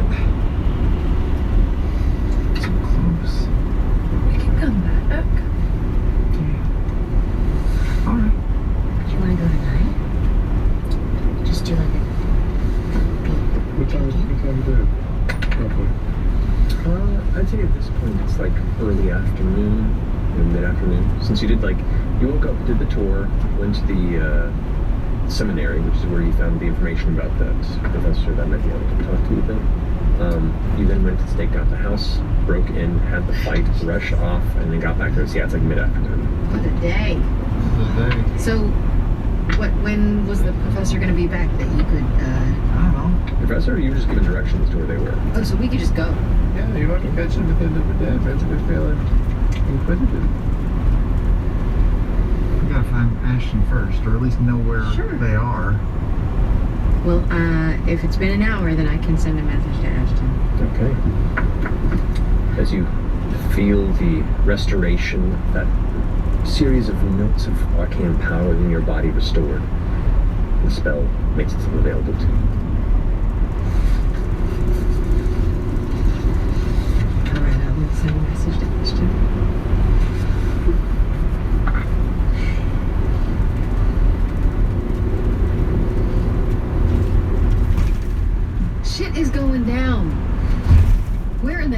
you? We need to meet up. Stat. We gotta leave town.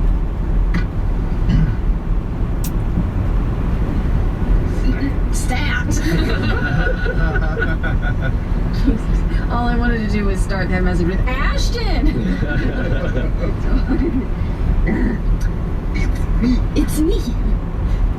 Michelle finds it's hooked in the mind of Ashton Raymore, and the response is where we'll pick up in the next session. Because then he can respond and we can pick up from whatever he's been off to at the time. I don't like it. And from there, Ashton is lewdness. Fucking servers assembly trying to do a redo. Fucking destroyed the world, and you want to try it? You want to go again? You know who I blame for this? Yeah. The Mighty Nine.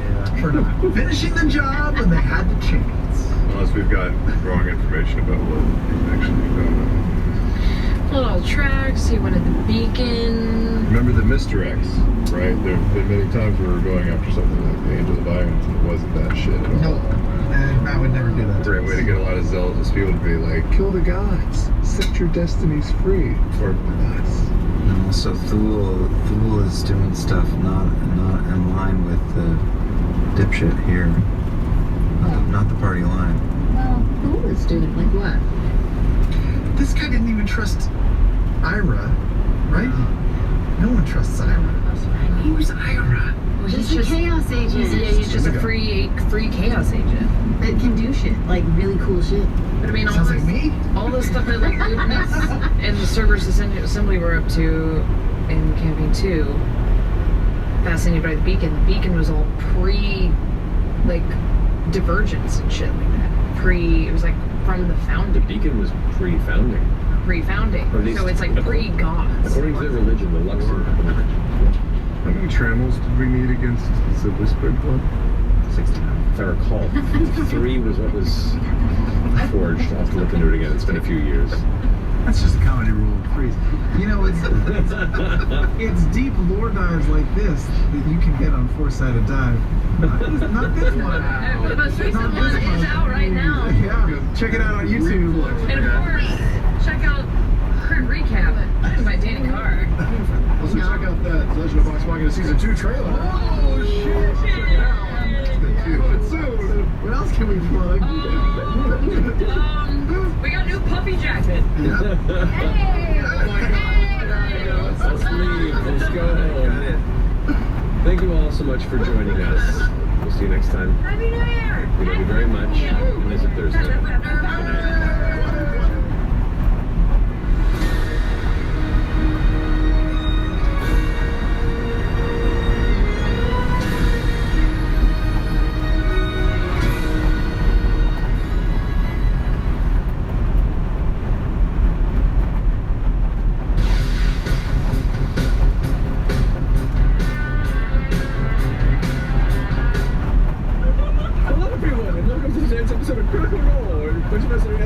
Sit around and play Dungeons and Dragons.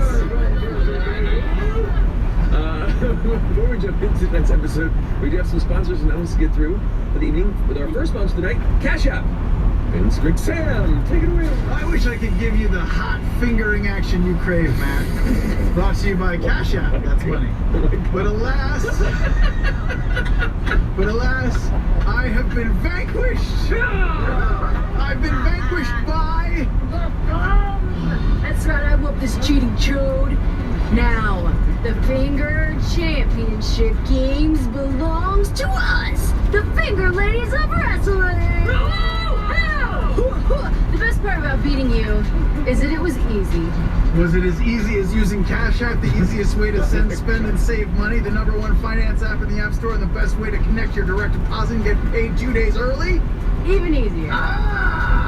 I built the FCG League with my blood, sweat, and underhanded illegal contracts. What are you gonna do with my baby? I say we dismantle the ring and use the pieces, to build a traveling immersive multimedia art experience called the Afterfinger. How about we can convert the League into a scientific research facility that studies horse immorality. Immortality. Or immortality.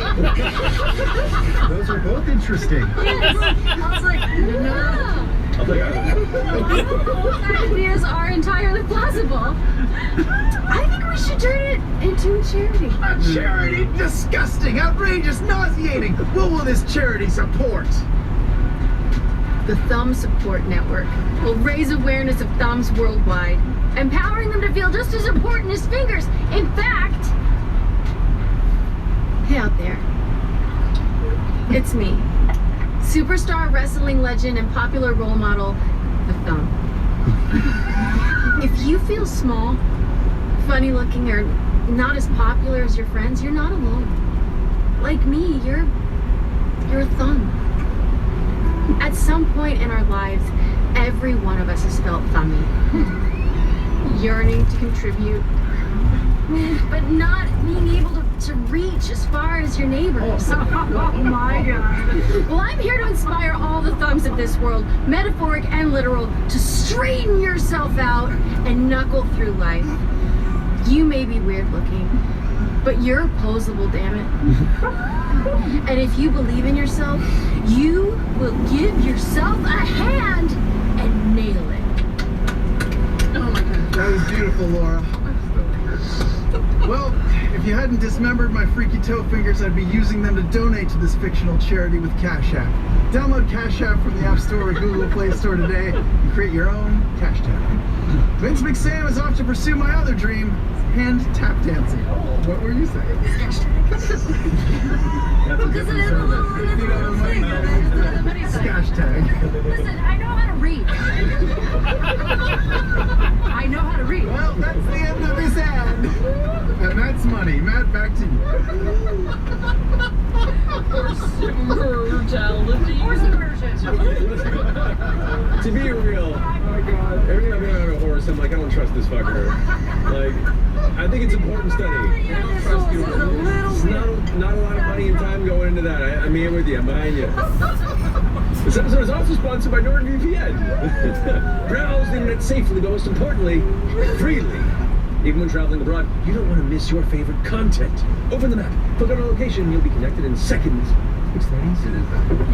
Threat protection is a major upgrade in NordVPN. It's the next step in protecting the users by offering a safe and smoother online experience. With these advanced anti-malware capabilities, NordVPN has become more than just a VPN. It's now a powerful cybersecurity tool. VPN is one of those things that are just going to happen. This 2-year plan includes a huge discount plus bonus gift for free, so head on over to nordvpn.com/criticalrole to try it risk-free now with a 30-day money-back guarantee. In our next sponsor of the evening, D&D Beyond. You with us? Do another one? Oh, yeah. You gotta read 2 of them in a row? I'm taking this bitch. Do it. D&D Beyond, they've been here with us for a long time, and you can become a D&D Beyond subscriber this year and make the most out of your D&D Beyond account. Share your content, unlock exclusive monthly perks at dndbeyond.link/CRSub. There are some other announcements here. Same Travis, you want to go ahead and jump in? Oh yeah, I'll take it because I'm so great. Next Friday, January 20th. The Legend of Vox Machina Season 2 will premiere worldwide on Prime Video! Oh my gosh, we are so pumped. All our friends at Tim House, we can't wait for you guys to see it. It's going to be lit! We will also once again be hosting, I use the young kids for everything, a weekly watch party each Tuesday starting January 24th with a few members of the cast, some special guests, and our returning moderator, the incredible Mika Burton. You can find our full watch party schedule and more details on critroll.com. Well done. Never change. A quick heads up that with the launch of Season 2 of The Legend of Vox Machina, there will be no new episode of Critical Role next week. We will be back on January 26th, which is the last Thursday of the month. I know we're going a little bit off script, but that'll be episode 46 of Campaign 3. Radical.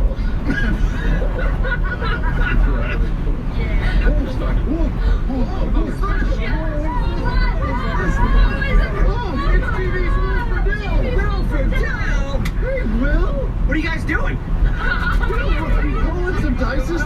Aren't you going to be Kasha in season 2 of The Legend of Vox Machina? I am. I cannot wait to come back as Cash in season 2 of Legend of Vox Machina. Mark, how you doing? Very happy to be here. Very excited. This is the announcement portion of the show. That's why I'm here, because I have a very special announcement. And it's one we've been working on, and it's actually really, really cool. So Christy Carlson, Romano, and I started a podcast called I Hear Voices, where we interview all these voiceover actors from around the world, and it has been a ton of fun. We've had a blast, but we have this dream that we've wanted to do, which is an American Idol style contest across the country to find the next big voiceover actor. It is called the Super Awesome Contest to be the next big voiceover actor. It's absolutely true. We are working with iHeartMedia and Amazon, and we are finding the next big voiceover actor, and the prizes are really insane. So the contest, you're going to enter from January 9th to February 9th. You're going to send a 2-minute video, no more than a 2-minute video. It's very important because anything longer and it's going to be too long. 2 minutes, write down 2 minutes only. That's I heard the thumb thing, by the way. Genius. Anyway, so here are some of the prizes you're going to win. First of all, you're going to win a trip to Los Angeles to have lunch with Will, that's me. Yep. That's right there. Have lunch with me and Christy. You're going to meet for a one-on-one coaching session with the amazing Sam Riegel. And Mary McGlynn.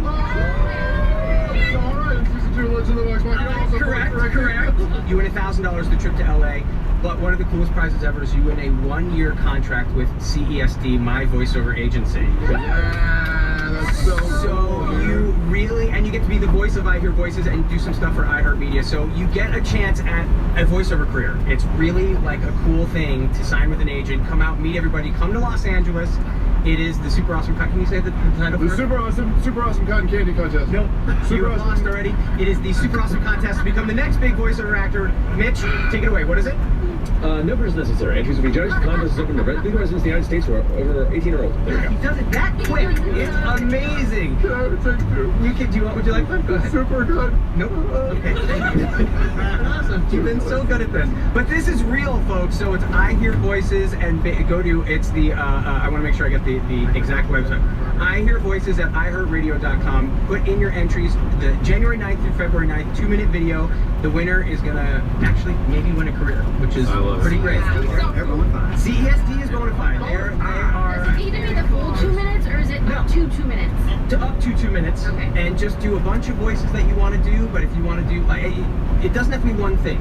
So you don't have to just do funny voices if you're really good at doing commercial copy, or you're really doing it, whatever it is. We're looking for a colleague. So what if you think you've got what it takes? You got to step up and put your voices where your mouth is. That's so cool. So it's going to be fun. And it's going to be great. Yeah. So it's great. What do you guys do? You know, just hanging out. Yeah, just like chilling. Yeah. Well, my car is running. Yeah, you should. No. You should go. You should go. It needs water. All right. Thanks, everybody. Have fun. Enter the contest. It's going to be a ton of fun. Bye, everybody. See you, buddy.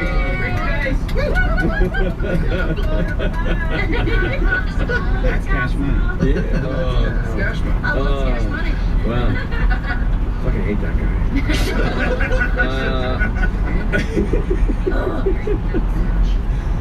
I believe that concludes our announcements. So, without further ado, let's go ahead and jump into tonight's episode of Critical Role.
Welcome back.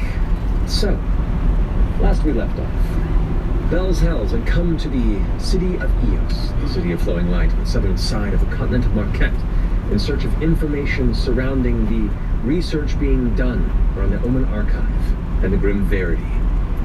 While you were here, you missed an opportunity at the moment to meet with Professor Khadija Sumal, but she should be in for a meeting the following day. While there, you encountered an entity called Judicator. These are engineered distributors of justice for the highest temples of Vasselheim. They're essentially holy hunters. In the shadow of that fear and the information that Ebenold Kai of the Grim Verity, that name up, didn't I? Had not been at the seminary for some time. Apparently kind of just essentially abandoning his post as one of the professors. You magically persuaded the clerk of the seminary to lead you to the house where he lives, and decided to sneak in there during the reconnaissance mission. Upon going through there, you found that it was seemingly abandoned, slightly trapped, and then upon going into the basement, ran into two members of the Grim Verity. You followed them through a portal, met Plane Rider Rin, and discovered quite a bit of information about what might be happening, what the goals are of a group called the Ruby Vanguard, that is the Ruidian crew working with Luminous Doleth and Orohan.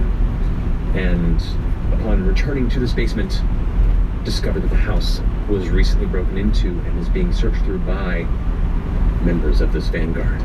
You decided to strip your clothes off and try and convince them that you were filming pornography or something. I don't know.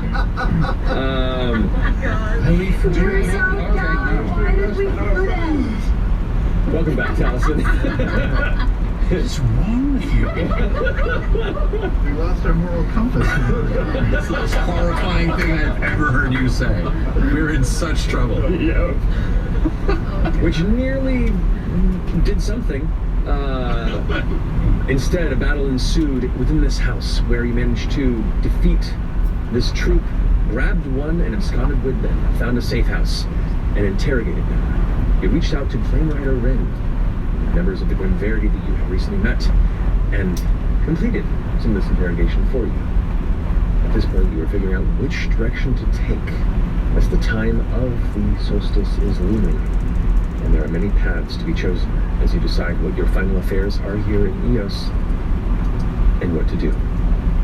We finished with you, Imogen, sending a message to Ashton, who'd been missing for quite a few hours, and you said something along the lines of, where in the hell are you? Shit's going down. We need to leave town stat. Something like that. Bitch. You hear back from Ashton. Yeah. Okay. I'll head right towards you. It'd be nice if you told me where you are. You can't reply to this message.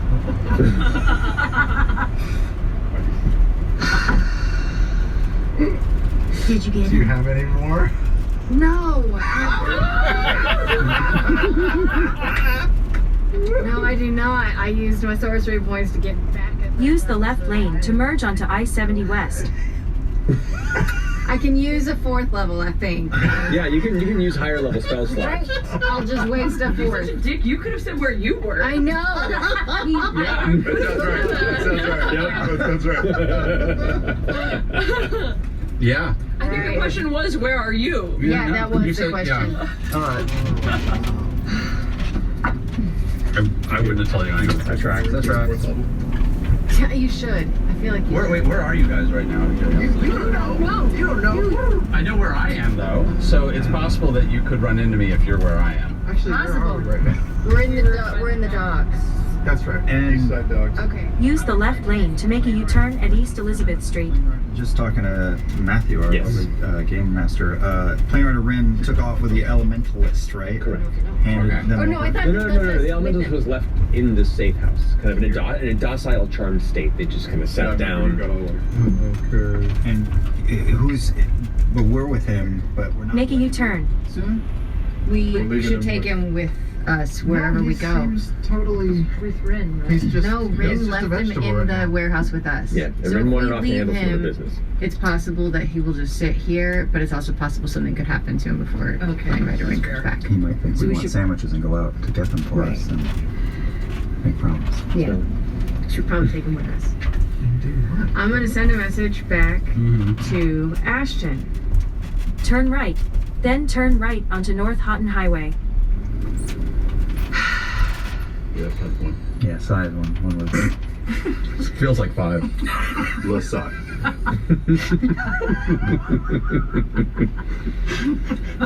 What? Extend pause, another 5. You know, Is that you know or you know? I'm just gonna assume we're headed towards the seminary here in a bit.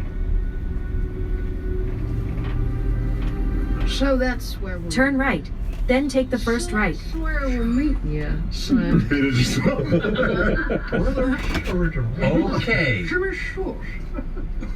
Okay. Okay. I'm gonna murder them.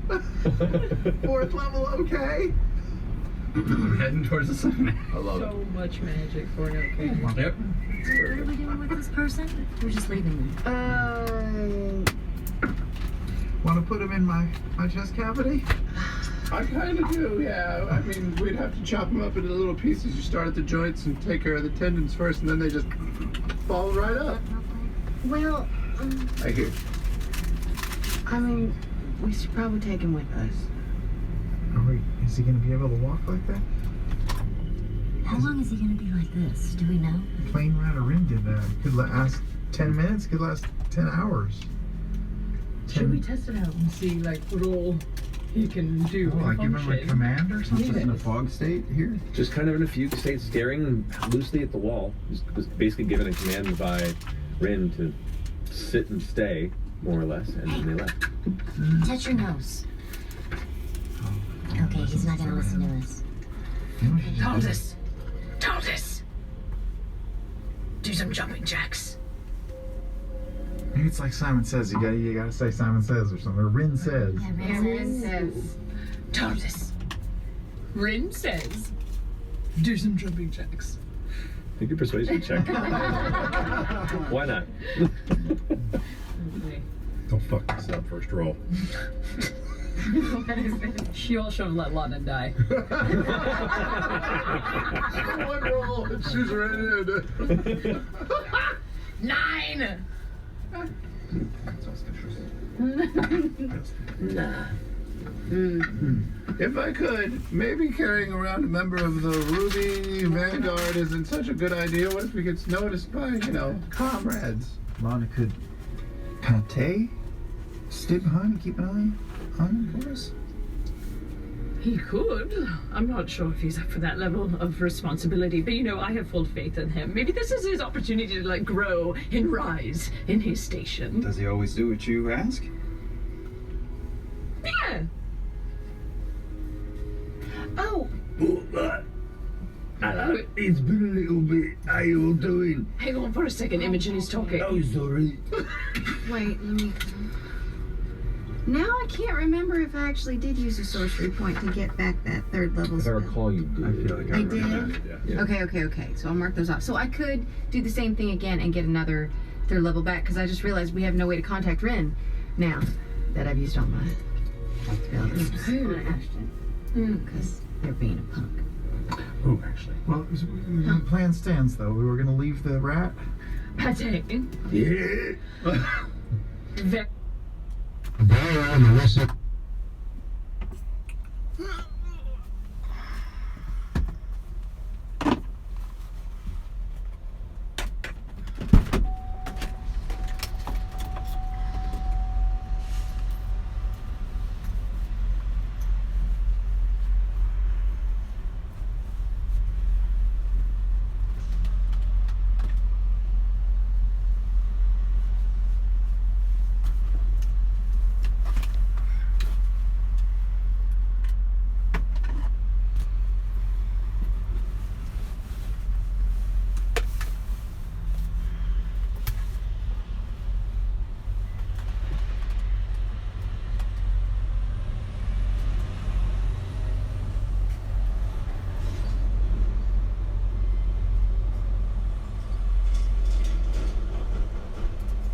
Thomas.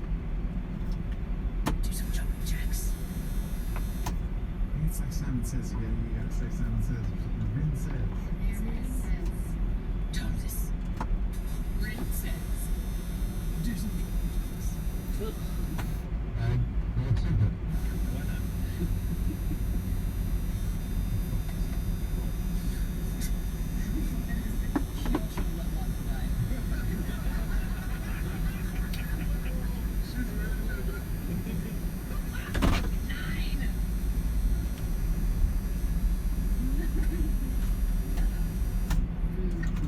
If I could, maybe carrying around a member of the Ruby Vanguard isn't such a good idea. What if he gets noticed by, comrades? Can it take? Stay behind, keep an eye on course. He could. I'm not sure if he's up for that level of responsibility, but I have full faith in him. Maybe this is his opportunity to grow and rise in his station. Does he always do what you ask? Yeah. Oh. It's been a little bit. How you all doing? Hang on for a second, Imogen is talking. Oh, sorry. Wait, now I can't remember if I actually did use a sorcery point to get back that third level spell. I did? Okay. So I'll mark those off. So I could do the same thing again and get another third level back, because I just realized we have no way to contact Rin now that I've used all my spells. Well, the plan stands, though. We're gonna leave for the rat. Pate. Yeah. Very, very big assignment for you. I need to hear if you feel like you can handle this level of responsibility. All I right? can guarantee you're gonna You handle don't it. know yet. You don't know. I haven't told you. Do you see this man over here? That's Taldus. I told this. Mm-hmm. Do you think you could, babysit him? Well, go on. Make sure he doesn't do anything stupid or run away or run out. No, we're gonna leave it like we're strange. Just if anything funky starts happening, he starts trying to cast magic, he'll let you know. Right. You have to let me know. You just have to be my eyes. Good.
let you know. You can't wander off either.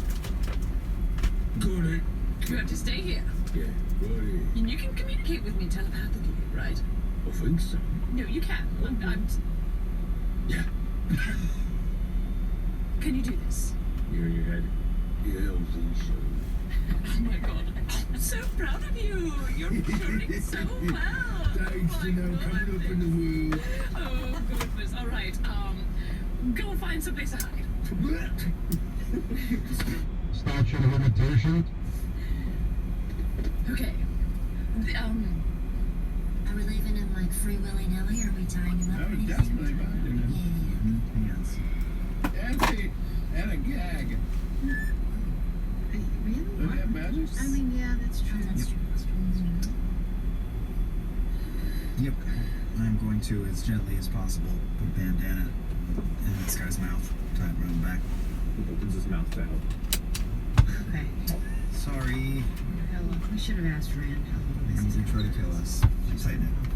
Who's got rope? Did we use all of it? I used mine. We have lots of river. I have rope. Yarn. Yarn? Okay. Do you have 1,000 feet of yarn? Just like. Just turn his hand into like a little ball. Like 30 yards. I have to look. You're like 30 yards. Yay. That's my brain saying. I have rope too, apparently. You do? In my backpack, yeah. All right. Great, we're gonna hog tie him. All right, then go ahead and mark off that rope that's used. How Go. much rope is used? All of it? Figure out to do a full hot tie comfortably between ankles, wrists, pull back. Put it about, I'd say 25 feet of rope. You can do it safely. Ties up people in boats. All right, with them secured and gagged, what do you want to do? We should head towards the seminary. Yeah, just in there. Yeah. Okay. Okay, guys. Just reminding you all, you know, I'm not having a great day today. So just watch your backs. Is there anything that we've done that has helped you in that situation? Yeah, what can we do for you? Yeah, Just be kind to each other, I think. Any kind of conflict might set it I off. think physical conflicts help. It definitely sets it off, and then maybe any emotional conflict. So maybe just don't you even fucking joke right now. Sorry, see, look, I can't even control. I can't control. I'm a cursor now. I curse. I'm a swearer. You thought you didn't have a soul. Quick, I gotta put a coin in the coin jar. Okay. In the swear jar. All right. Yeah, just everybody just try to be optimistic, and maybe that will help not set. Just be nice to each other. All right. Overly nice. All right. Overly nice. Yeah. All right. A-okay. Great. All right, let's go. Bye, Pate.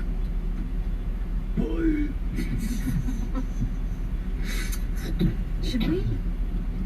Did Pate close the whole door by himself? That was me showing you, closing the door behind you. Oh, okay. I thought that was Pate having unrealistic strength. I mean, he's so buff. For a Chad, dead hold on. rat. Please scan. Yep. Everybody watching, staking us out. Wait Beat me to it. Perception checks, both of you. Oh, Good. Yeah, bitch. Natural. Oh no. 26. HP, I'm gonna take 10. Okay, go first. So how was that? Yeah. 26. 26. The bustle continues to flow through the docks here, but nobody around you is taking any sort of odd notice to you beyond just the usual cursory glance of this motley crew going through the street. Yeah. Chetty's just that guy that can't figure out how the joysticks work in the video game. Straight ahead. Who inverted the y-axis? Walking into that wall. Just restart from the last checkpoint.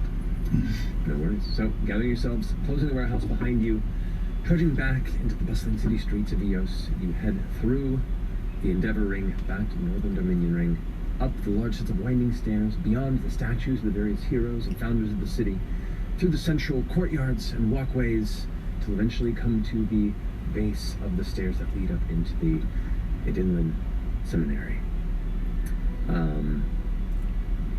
Do you arrive immediately, or you take some time? It'll probably be about 5 minutes after they're all there, so... Okay, so you'll kind of sit there, looking around a bit, you can see some students kind of keep a notice, and you eventually see a familiar figure, or at least a figure, start charging up. Charging is a bold word. Trudging to you, you see slowly, unhappily, is it a young man with dark brown hair, some bad skin, in chef's whites, in a chef's hat, covered in tomato sauce, some sort of sticky apple pastry filling, just viciously filthy from food refuse, trudging towards you all. Just don't make eye contact. The fuck happened to all you? Sorry, are we acquainted? Oh shit, hold on. And a glamour drops. I'm just filthy in chef's whites and the chef's hat, covered in food. What? Who was it? That wasn't me. That was Violet. That was a whole. You know, can we talk about it? Have you been here before? No. And Would you like me to help you? yes, please. Just Is it enough to clean this amount of filth? It takes a moment. A couple times. Is that food? It's very expensive marinara sauce, fresh apple tarts, vinaigrette. Did you get a job? Kinda. Wait, I didn't know you could do that. Who was that? Are we going somewhere? Yes, sure. Yeah, we can walk and talk. Wait, how do we know it's you? I don't fucking know. It's him. The brain thoughts are the same. The brain thoughts. How were the butt thoughts? I'm also clearly been in a fight. Like, I am also been kicked around a bit, clearly. Okay. Wow. Yeah, but did you make a porn? What? We should go in. Yeah, let's find someplace.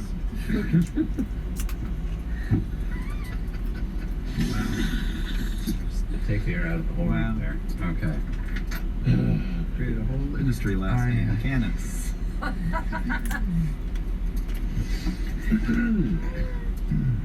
I thought 3 hours, 2 hours, you'd be fine. You don't. Oh, okay. You could have said, like, be right back. Well, okay. Going somewhere. So. A lot of tension between you guys right now. Just try to keep it light, please. You're right. Maybe just support him. Right? And you, if you need help with anything, we're here for you. Thank you. It's been a day. Plus, we're going to go on a vacation very soon. Really? To one of 3 really interesting locales. We're so happy to see you again, Ashton. Oh, it's such a relief. I go up and hug his knee very. That's okay. Okay. Is it better? No, that's. Thank you. It is good. It is actually. It's nice to see you too. Oh, see? That's There was some nice woodwork. I thought of you. Oh, you get it back. Really? Yeah, there was some very nice woodwork in that office. It was very beautiful shelves. It was, Boy, you got an office job? I had to. Well, I may have. I didn't. Well, yeah, I may have robbed an office. There was a robbing of an office. There was a mob. There was a whole. You're using the passive voice. There was an office. There was a robbery. There may have been. Briefly. Well, technically. What the fuck? Did you look like yourself, or did you look like that other guy? No, that I mean they can't trace anything to me. That's like, thankfully. Okay, so are we walking at this point? Yeah, we're here. We're going. Oh. Okay, we're going. So while we were walking up the stairs, one of the like fucking smart people walking, I recognized the face. It's a person I used to work with. Their name is Violet. They're the person that you call when you want to find someone who's missing or trying to hide or taking care of somebody. They're bad news. What? Those all sound like good things. Like you want to find someone who's missing, call this person. Find Sounds someone good. who's hiding. Oh. These are- Oh. They do a lot of things. They're smart. They're polite. They're very good at convincing people to do what they'd like them to do. And we made eye contact, and just long enough that I felt that I should just really quickly run down, try and catch them super, super quick. Didn't have enough time to explain to you what the fuck was going on, to make sure we weren't being followed by very bad people with bankrolls.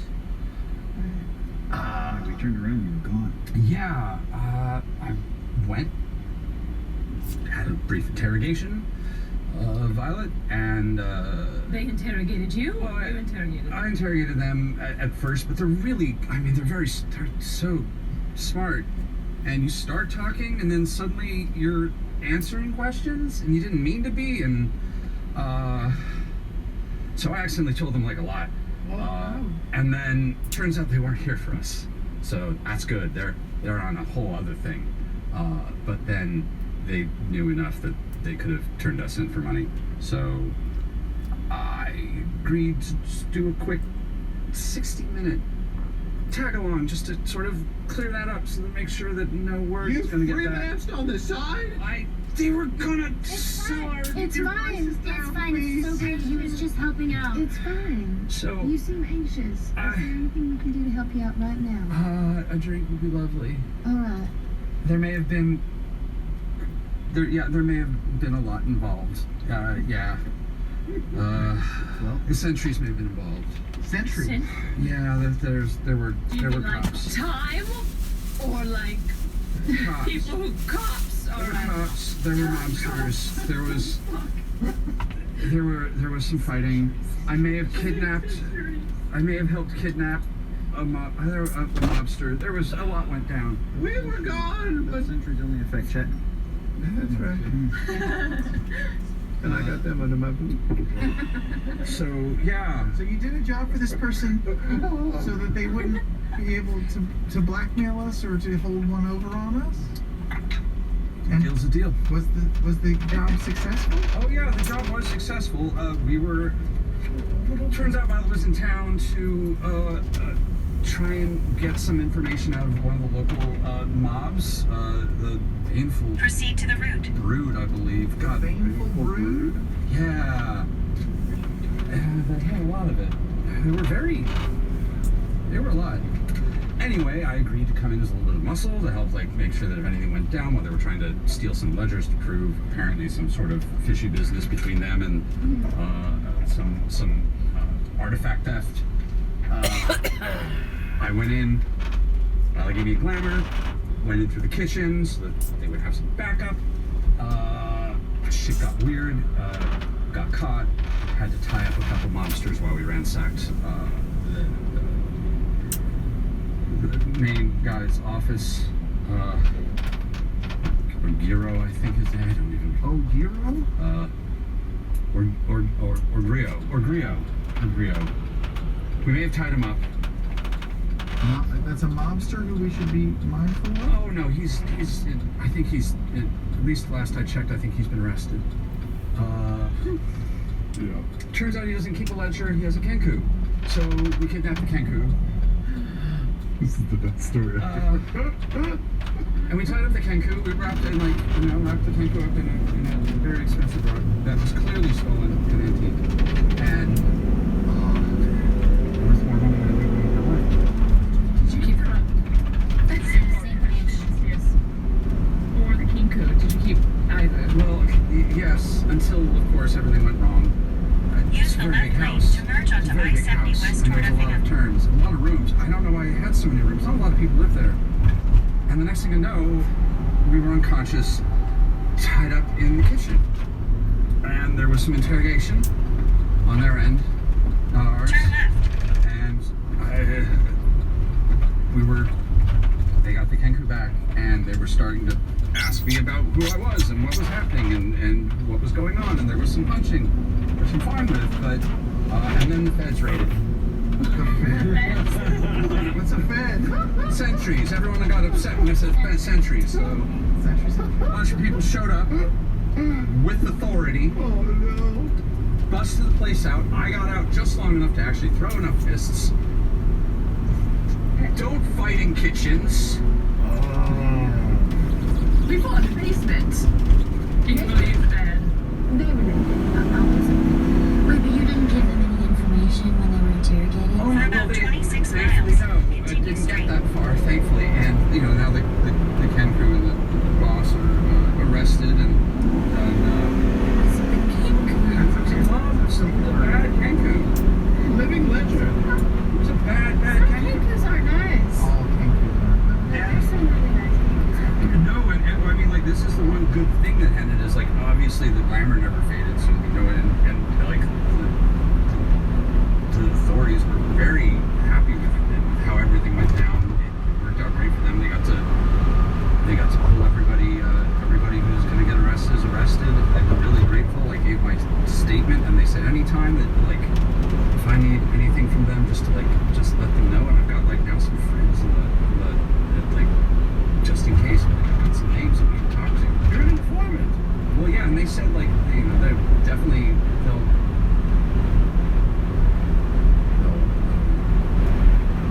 fuck, I didn't know. Shit. They don't know who the fuck I am. I don't know if the story's over yet or... Yeah, they gave a big favor to a random person I could never look like again. Cool. That's great. You still sound the same though. Yeah, but I'm also a criminal, so probably not. Yeah, that night. Did the barback have a name? The version of you? Yeah, Louise. I didn't pick it. Okay. That's all Violet. Violet is very, like, it's hard to argue with Violet. She's really... You knew Violet. We used to do some stuff back in the day. She worked with Hexam a few times. Also, even before, like, yeah, it was one of those people that didn't show up when you had a big gig because they were good talkers. They were the best talkers. I know so many people. I do. I know too many people. But, yeah. Came out of it with the feds owing somebody else a favor and pockets full of dough, right? Lots of money? I might actually have some dough. Oh, snap! Let's see the coin, baby! It's actual. Oh, because of the baking. Oh, sourdough? Actually, hold on.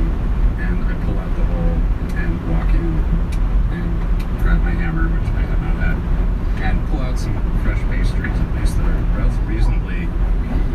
I got breakfast. I didn't know what else to do. Oh my God. That's such a busy morning. It's a lot. I'm so tired. And apparently, at the very least, some version of a person that is thankfully not me, I should take these off, is really pissed off one of the local mobs. So I'm going to, I would really thank you for that. I would need a shower and a drink. Well, the good news is we're leaving town real soon. I'm good. We'll tell you on time. Let's go to lunch. It's been so Letters. What? Are you calm? Are you feeling good? Are you... I'm trying to just focus. I picked a point across the street and I was looking at that and just sort of focusing on it. What's the bad day? What's the name of the professor that we're looking for you? Oh, well... Do you remember? Yes, I do. Of course I do. It is... Vitro Isham. Vitro Isham. And you have the directions to get to there. Yes, they're in the brass structure forward to the right of the main campus entrance, I think. Is it possible to just walk that direction? I might have to pass through the info desk again. Yeah, but most students don't pass through the info desk, right? They just kind of look What are we doing there? I'm just gonna... Don't we have to go to... Don't we have to go? But this is important. Ashton's covered in food. I'm in We're not anymore. No, I'm telling him my dignity is here. Even the red light change. I want him to lose it. No, don't leave. No, he's going to be gone again forever. I can hear you. I'm in a hole. No, actually, you can't hear us when you're in the hole. I can't. No. Is that true? I can't hear you. I'm in a hole. Still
because we're friends with playing Violet Wing. Meet some really cool people. Learned a lot more. We gotta go. I had a fresh calzone. It was really fucking good. It was amazing. That's how they. That's very EOS. Yeah. It was. Yeah. I didn't know what else to fucking call it. We're just gonna try to look like students. Yeah. Just some of us way out here. Just if you look like you know where you're going, most people don't stop. Who looks like a student? Jenny looks like taking that beanie off because I just gotta let this wisdom pour through. It's Professor Huckabee. We got a professor with us. Adjunct, I think. One of us has tenure. Well, I already have a student, so I don't know what. You already had a relationship with a student? Is this some of that weird woman thing you people were telling me about? I already have a student Oh. who is excelling tremendously. Who's that? Lagna. So, that's right, you did explode stuff. I did. Yes. Well, then why don't just the three of us go? Well, unless others want to come. It's whatever we want you happy, so you don't freak the fuck out. You probably don't need me in there. I'll keep an eye on the security detail. Make sure nobody's following you. Could be safe. What happens if we have a problem? We could. That's true. I was gonna say, I have mind control abilities. Oh no, it's fine. I'll stay outside. Let's go. Who's staying with Who's me? coming in? Want to come? You don't want to come? You wait. Right now. There's stuff for you in there too. Ashley isn't and I there? are outside. Yeah, but if you don't, you just want Important to stuff. Maybe you should at least get a lay of the land in that. pick your team. Is your crew The witches. going? I want the witches. Oh, it's like our date night. Alright. Alright. Let's go. Before you're going, the rest of you are waiting out in the You know, it's only after a break from everybody that you realize how fucking weird this all is. It's just we're all a lot. Maybe we split up outside and we'll just keep eyes on different quadrants. Can we describe the Ruby Vanguard? The what? The Ruby Vanguard? The Ruby Vanguard. The Ruby Vanguard. Yeah, no, I mean, like, the R, V. Well, they were, I mean, like, some of the centuries were. I mean, like, there was some talk, what was it? Oh, there was, like, apparently, Green Violet, and then I heard a little bit more about it. There was some, like, Gwendolian motherfuckers coming through town a few weeks ago who were looking for them and trying to, like, rough some fucking, Gwendolian? well, like, yeah, it was, like, these were some, like, weird Gwendolian servers, and they were calling them Ruby Vanguard-y, and they've pissed off every fucking criminal in town, apparently. They were talking about it in the kitchen. It was like, oh. Vanguard did? Or Gwendolian folks? We kept bringing it up. This was apparently the thing that was making everybody fucking on edge. This is also why there was added security to the house that we weren't aware of. We could get out of the city. Yeah, and like there are vessel people here too. Like that's apparently a whole thing that's making people. Everybody's on a bloody edge in this town. We take up different corners and Okay. Just sit set. Okay. The four of you are going to Khadijah or Vitro? Vitro first. Okay. So, following the directions that you were given by Carol, you would have to pass through the hall on the inside before you are trying to just walk through with confidence. I would like you to make a group deception check in the four of you to just put off the air. Guidance. Okay.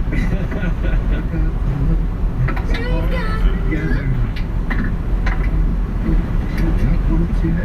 Deception. 4. 17. 17. 9. I'm giving myself guidance. Will I roll a d4?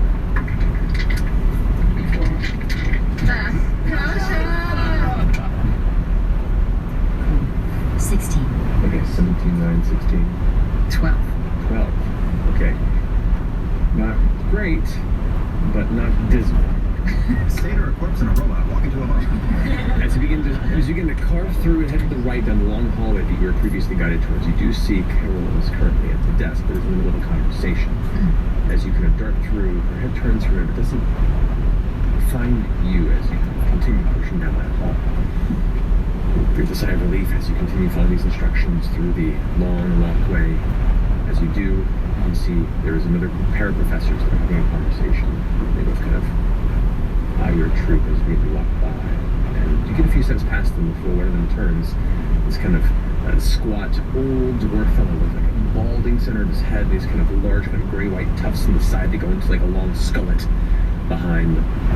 Turns around and goes, excuse me, you look lost. We're late for Intro to Teldora History 1. That's in the southern building. They're doing a special class on this side today. Maybe it's a pizza. Natural 20. For a total of? Use guidance to me. So that's 21 plus this is deception? Yes. 26. 26 is... She's gonna continue. Strange that he was on this side of the facility. Confused about what she's doing. No, you're fine. Breathe. I mean, no. What was the name of the professor again? Sorry. Mine is Vitro Ishan or Ishan? Ishan. They were on the second floor, right? Yes. Everything's up and over. Yes. Yeah. You follow this pathway, and then it leads into a walled-in courtyard where in the middle of it there is a brass-roofed two-story structure that kind of goes into like a spiral point at the top, almost like some sort of like a crustacean shell that eventually comes to a point that has kind of a spiral texture to it. And it's mostly brass, but you see like it's patinaed around the edges, and it gives this kind of cool teal coloration on the undersides. You go ahead and dart through. You go up the next staircase that switches back and forth, goes to the second floor. Look around a bit, eventually coming to a door that does read Professor Vitro Ishan. And there is, just looking at the door, it's closed, but this definitely has kind of more of an industrial feel to it. Many of the other classrooms you walk by have a nice wooden carved doorway aesthetic. It has this kind of very classic professorial university sense. This area, a lot of rooms you go past, you're a little more plain, a little more based in dark irons and steel elements, and it kind of reminds you a little bit of some of the facets of Joe's place in Vassar. It's just simpler and nicer. But you do see the placard there, and the door's closed. I'll rap on the door with my hand. In about 10 miles, keep right onto I-70 West towards St. Louis. May I come in, Professor? Sorry. I'm Professor Ishan. Here to visit. It opens up. You now see it's like a heavy steel door. Like you get the immediate sense that inside of this room is reinforced slightly. As the door opens, you immediately see a male fearball. It's like late 30s, early 40s. Very tall and thin. Has like a soft maroon fur across his face and body, with like a thin mohawk of red hair that flops to one side a little bit. Wearing these big multi-lens glasses that have like lenses clasped at the sides and kind of folding in the front. These large front teeth that just kind of like protrude above the bottom jaw. Sorry, we're not supposed to let people. Hi, smiley day to you, sir. Smiley day to you. But my orders is oh my goodness. We were told that you're an expert in all things automaton. That I am an expert in a lot of things automaton. I don't think all the things, but I'm working on getting better at it, and I just would not expect it this sort of time. Hello, you're all With him. They're not automatons, they're... But I kind of got a bit of a feel for it. And you also the inside the seminary. Students?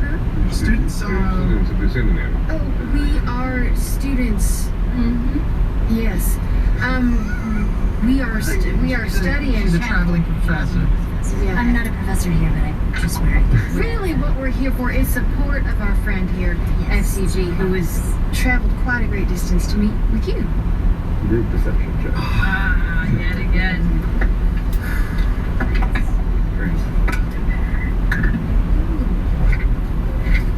11. 22. 22.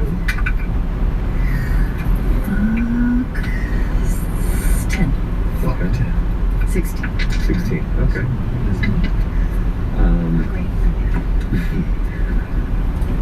Okay. The professor abroad, very interesting. Well, at the very least, step inside. I'd like to have a conversation with this one. FCG, you said? Fresh cut grass is what I'm Fresh cut grass. Wow, that is amazing. Please, come on inside. Come on inside. All of you. Do you want to go to your room, Professor? Or? I mean, I could try. You don't have to be here. I mean, I appreciate the support, but maybe you should take the opportunity. Sure. Yeah, go on. I will. I'll meet you in front. Do you want to ride the phone ride with you? We can continue to it. Do you want one of us to go with you? Either of you would be. You could all go because I think I'm in good hands. No. One of us has to stay. We go as a team. Fine, why don't you go in the chain? Okay. That way, we can message each other. Oh, that's a great thing. Since we can each do. Sorry about that. That's Send any. You can't. But should we? But I will. And then in your head, you go. But I'll make a connection right now. So at least for 4 minutes will be good. I think I can message. Jeannie will. That's perfect. She can message. You can message me. I can message you back. So we can just check in every once You in a can also while. just walk down the hall and find me. Yeah. Worst case, we'll just be in front. Just let us know when you get there. Whether or not where you are, all those things. It gives something. Yeah. Oh, and I can also get. That's right. I can use. Boy, I can get a spell. I can message you if it gets real hairy. Okay. In your head, here, all those things, because I wouldn't say that in front of. I see. You take care of our friend now, but we'll be. You be safe. Trust those academics. Things would get real interesting if you slap him. I'll show you a lot about him. Bye. Yes, it's not. I'm following what he's telling me. Come on into my facility, please, step on in. Open the door and you can see like I think you are very much pumping up my self-esteem being what you are. Please. And he's also, you see, like, he has like a set of workshop clothes on, a leather apron as he kind of opens the door further to see his full frame. He's a scrawny looking dude. But he kind of ushers you in and closes the door behind you. On the inside, you can see there are sets of seats. This is definitely a classroom where many students would sit in kind of bleacher arranged rows on one side of the chamber. The other side of it has a number of workshop tables laid out, and there are chains of hooks hanging from the ceiling. You can see there's all manner of pulleys and ropes. There are tools aligned in the wall of all sorts of odd makes. Some you recognize, some you definitely do not. Many of them you kind of have from your experience in Imahara Joe's place, definitely kind of see similarities in how his workshop is arranged and kind of elements of what's available here. You can see there are materials, there are chunks of stone that are like partially carved runes that kind of lay unassembled. You can see there are metallic joints and from many of the automatons that you encounter in your life, you can see similarities in kind of like the shell structure of a torso, of an arm, and a number of arcane power cores that are kind of just hanging and set in like shelf units put off to the side. This is definitely kind of like an observational classroom / workshop. And just in him giving us a tour around, can I just get like a sense, an insight of if he's a good fellow or not? Make an insight check. 8. Yeah. Seems excited to see you, right? Very well. Well, you have my attention. You put me away from my lunch break. But what? Oh, it's okay. I can get to it later. Don't worry. Yes. But what? If you're looking closely and knowing what you I don't are, want to waste your time. this is not a waste of time. This is a rare opportunity. It's an opportunity for me too. And I'll tell him sort of a brief, abridged history of my memory of the last, how I was created, dancer, Joe. Oh, you know Joe? Yes, it's been some time since we've interfaced, but we send letters and give recommendations. He's one of the greatest minds of automaton and arcane locomotion in Marquette. So we would say maybe, it could be better used in more, how do I put it, official capacities, but I understand he wants to do anything with business. I don't disrespect it at all, so I'm just glad to have the connection. But I am the professor here of independent arcane locomotion. I'm also professor of abjuration and enchantment incantation and automaton engineering. So, Professor Vitor Shan at your service. That's exactly what I need. I've been trying to find answers about what I was created for. Honestly, I feel like in order to move forward with this life that I have, I kind of need to know what I've done. Because if I've done bad things, I kind of want to know that. Let me take a look at you. If you are okay with it. Absolutely, please. If you get uncomfortable poking around, but I will make sure you are comfortable. Whatting around? Poking around.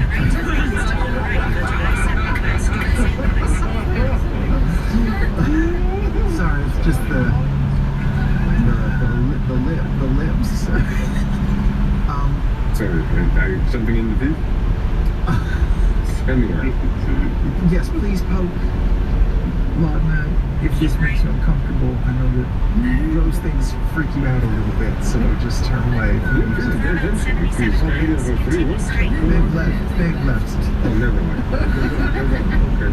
Well, you can step. Goes and brings you over to the center of the chamber, brings down two of the chained hooks and kind of affixes them to the inside of your shoulder joints there. That's all right? Does it feel okay? Don't feel a thing. I guess the back is like, it's like cranking and it kind of like starts lifting you up. And kind of like lifts you about 3 or so feet off the ground, so you're just kind of hanging there freely.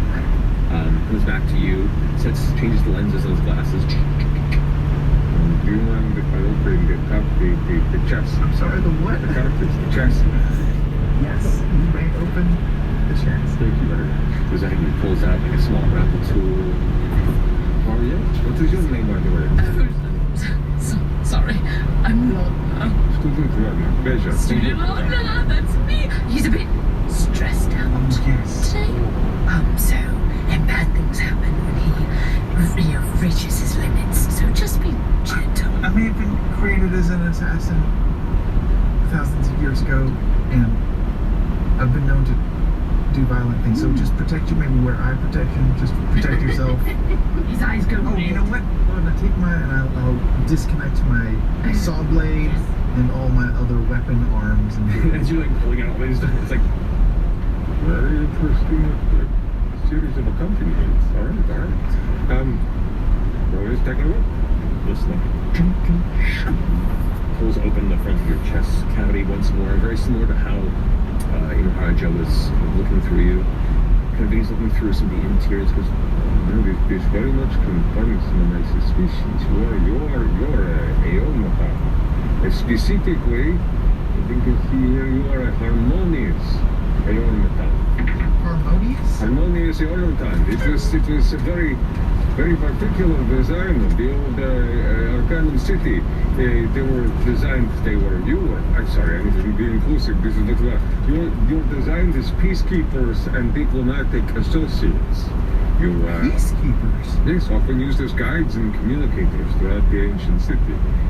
But I was under the impression that I was constructed to be some sort of a Trojan horse, a false... Well, if you were part of a specific part in the history, then that is possible.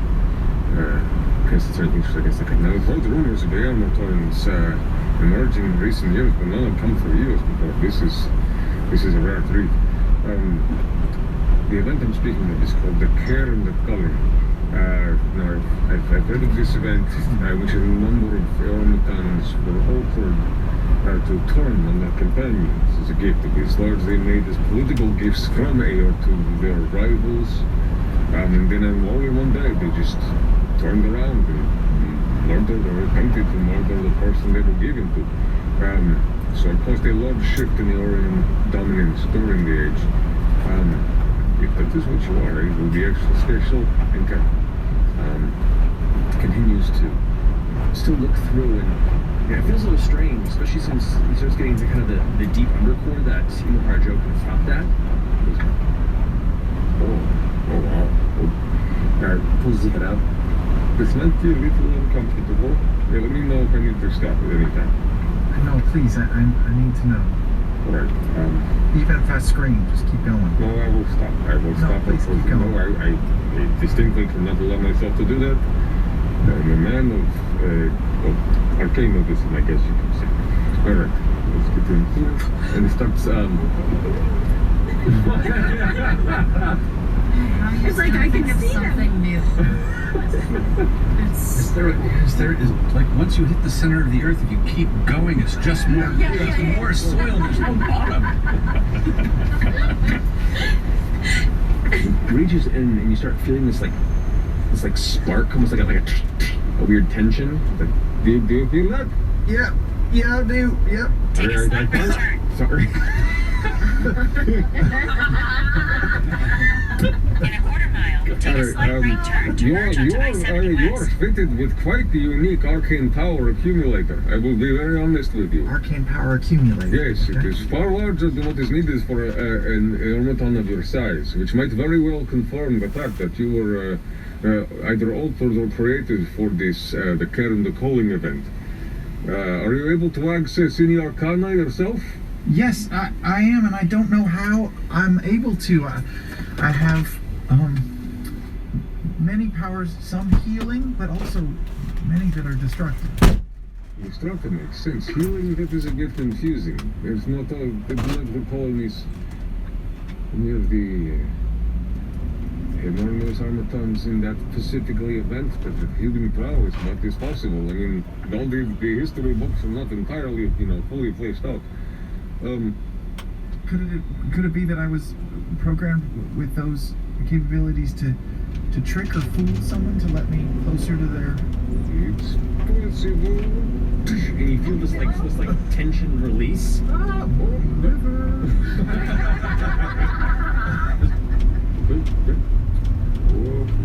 Take a slight right turn to merge onto I-70 West. Inside your chest, still attached through a series of these cables of arcane feathers. Yes. For about 71 miles, continue straight. Pulses of light that are leading out inside this large sphere of deep blue, almost like a light purple color. This glow of arcane energy. It's kind of it looks, it's like a deep blue purple coloration. It looks very much like some of the arcane cores that you've seen used in other automatons and throughout hrrr's shop, but it's different. It looks stranger. There's an intricacy to the mooring and the metal elements that kind of hold it in place. And you watch as he holds it very carefully and goes, I think that this might be part of the source for your abilities and powers, but I would caution this could be unstable due to age or damage, and most arcane accumulators, when ruptured, can detonate in an extremely destructive degree. Perhaps it was installed as a failsafe? I don't know. Just failsafe, you mean it's not necessary to my function? Well, this is necessary to your function, but it also, if it was to be overcharged with too much arcane power, you would take out most of this building. So we're going to go ahead and put this back. We're going to very carefully put this back. Because the back of your body, okay. Alright, so good news. It does not appear to be ruptured at all. So this is very good. There's no leaking of power or energy. Does not mean you need to worry about being jostled too much and then kablooey. Sorry, my apologies. No need to worry. It's very safe. Just don't go fiddling with it. Do not be connecting outside arcane terminals or anything, it will cause bad seal. Like boom bad? Probably. But this should be just an observation. Huh. And there's, so you know where I'm from and when I'm from, and possibly my original design, but I've been modified to do something else. It is what I'm thinking is what mostly happened at the time. I can only remember a couple years back, though. Do you know how my memories are stored, or if there's a way to access them, or? See, the challenge is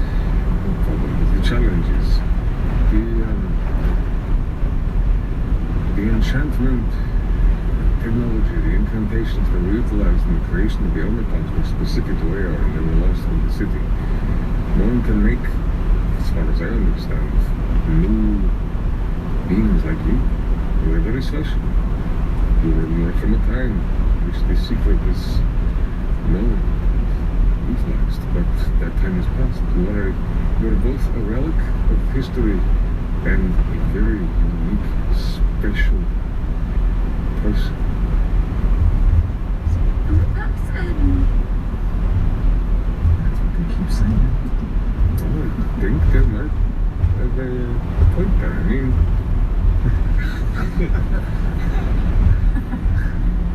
but yes, as a person who has studied some of this history, a lot of the automatons worked very hard during that period of time to establish themselves as equals amongst their creators. There was some long period of Aryan history in which they were just considered servants. And there is, as much as AO gets a lot of negative information written down, rightly so, there is also beauty in some of what they make. Yourself very important, so you should not be unfair to where you came from. There are many because I've had my own challenges in the past. There are many people in Alexandria that maybe weren't that good in their early years, but you are not defined by what you were told your purpose was. You carved your own. Okay. Besides, you don't really have memories of anything before that. So that's really not who you are. I suppose so. It's scary, though. Yeah, being alive is very scary. Being anxious, very low, frightening, but also worth everything. I wish. I mean, it would be way easier if they were just to tell me that I was made to kill, and that's my purpose, or made to heal, and that's my purpose. But if I gotta find my own purpose, that's harder. Well, what's wrong? I wish I could offer you a sort of solace, but you're more beautiful than a simple binary answer. This is a good guy. He's a very good guy. And he's right to listen to him. Yeah. Alright. Well, I want to make sure that you get something for your time, and I don't know if there's anything I can leave with you, or favor to do. Believe me, just giving the opportunity to people around inside the living the automaton at this time is a huge honor. I will be making a series of very important notes for future classes based on these interactions. I'm very, very thankful. You haven't seen anyone else like me? Like you, no. If you ever do, I don't know. I could send you a letter. Or if I get in touch with you. I guess when maybe this guy bought. Maybe he might not ever go back. I guess you would send a letter to Lord Esteros. Lord Esteros. I don't understand, but he's telling me. Where else are we gonna go? I guess I could do. You know what? I'll do Ashton's place. Mail doesn't get delivered to where we live. Madam, she could die any second. But sure, we'll do Shadana.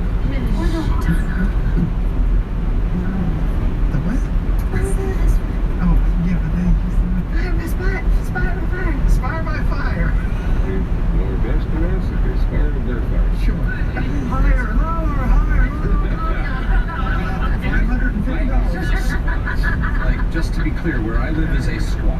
It is a squatter's net. There is no mail. We don't have home. It'll get sold. We haven't had shit. It doesn't get mail there? How are we going to register to vote? I don't know. Those are exciting problems. Absolutely. You can also just like send him a message every once in a That's while true. just to check in. That's true. I could send you a message to check every once in a while, so maybe I'll do that. Yeah, please, you know, if I know. Just write letters, send them this way. I'll get them to me. Professor, I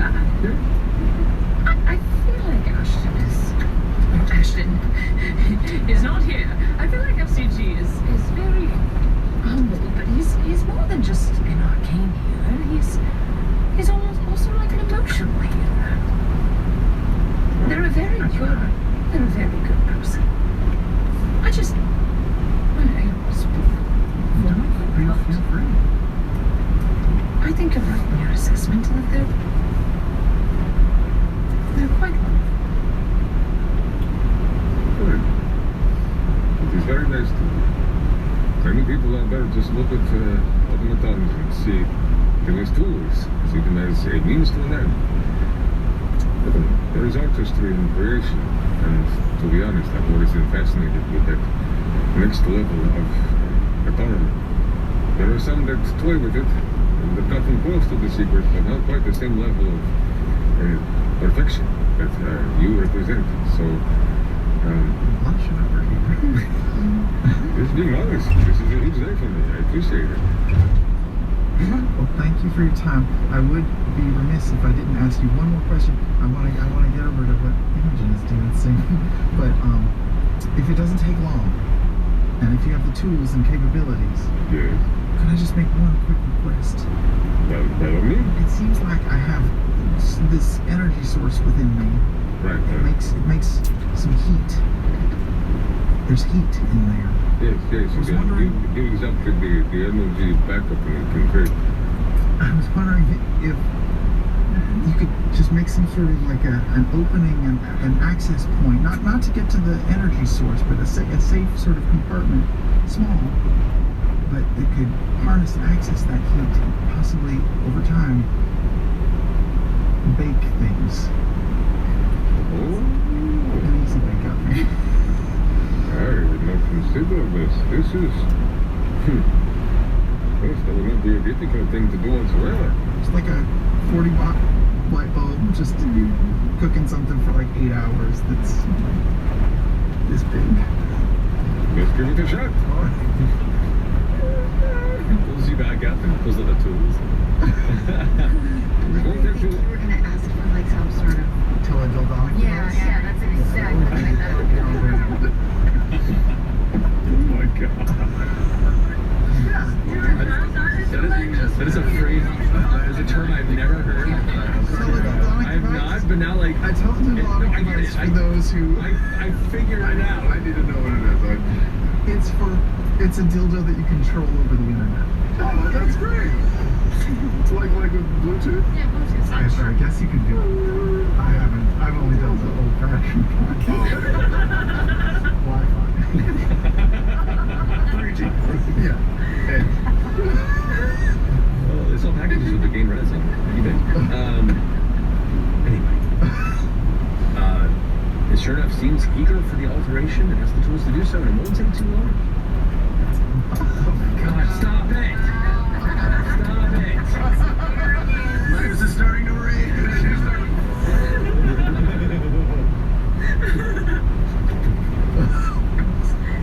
Okay.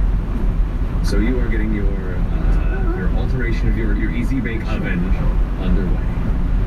Imogen in front. What are you doing? We are going to find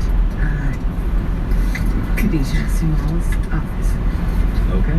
You didn't get specifics as to where she was, so you can begin to look throughout the halls and find your way. So you both to make a perception or investigation check. Investigation check. Yes. What did you say? Investigation or perception? Correct. 17 for me. Is that investigation or perception? That's investigation. Getting myself. Investigation is a lower DCs. Yes. Okay.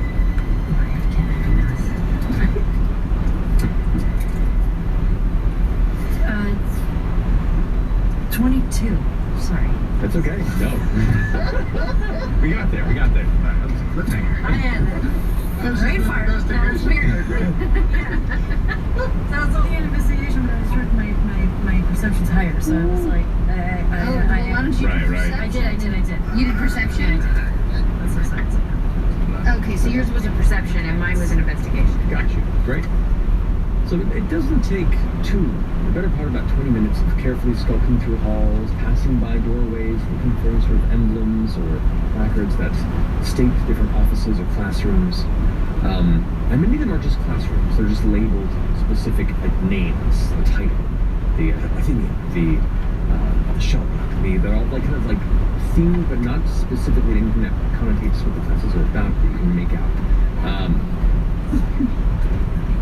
You do, after passing the main halls and kind of the cluster of various lecture halls themselves, you go towards the back of the main building, kind of far behind where the clerk desks were, and kind of away from the building that you had left the two of them at.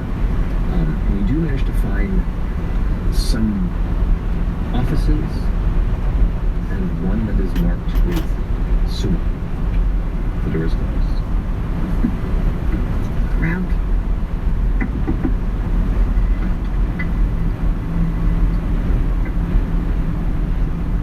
The door is closed.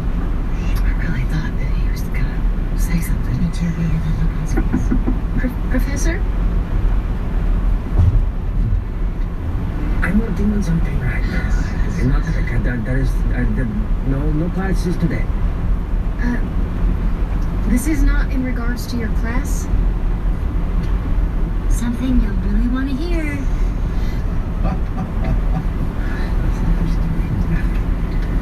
Please go away. I'm working. I understand that this is in regards to an essay you wrote quite a while ago. I've traveled quite a distance to talk to you. Set an appointment up at the front desk. Next time I have an opening, you can come in and we can talk. But I'm currently busy with work. Hey, this has to do with like some Ruidus-born shit, so I think you should open the door.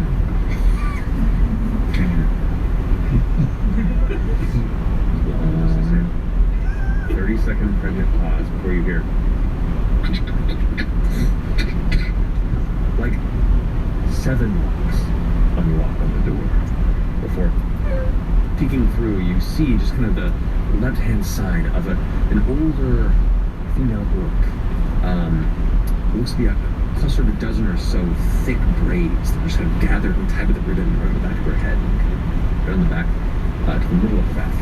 Dark brown eyes and then green skin, and what looks to be bags under her eyes, and just kind of like wearing a standard professorial robe over kind of non-formal clothes. Looks at the door.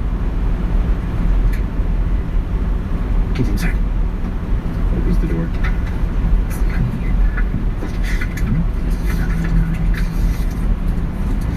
Hi. Closes it. You walk inside. Now you can see this dark. If you could, please. She moves around to the back of the desk where she was sitting beforehand. And there is a window that leads out, but the curtains are drawn on it. There's just like 2 oil lanterns sitting on the edge of the desk that have these kind of flames loosely flickering. Shelves filled with books, papers, writing pens, and little baubles and knickknacks that look like they have either some personal significance or some significance to past research that you can't quite pinpoint the connection. But she kind of sits down at the table. All right, you have my attention. What are you talking about? In her head, she hears, have the adjudicators come looking for you again. She immediately, like, hearing your voice in the head, kind of has this moment of shock and recognition, and then steals her face. The tongue returns in her own head towards you, in response to you, not through her pushing it into your mind, but just receiving it. No, they have not come through here. Thankfully, I've done my best to just be a professor. We Professor Kai recently. Recently? Yeah, good. It's been a couple of weeks since we've connected. Where did you see him? I'm not gonna say just in case anything happens. Please be safe. Okay. I can always at least tell that you are ready. You were this born. Liliana Temple was my mother. Is my mother. And then she get, like, at this point she's kind of been like her eyes darting around the room a little bit. Now she gets like a really good look at you. Yes, she is. Okay. What could you tell me about her?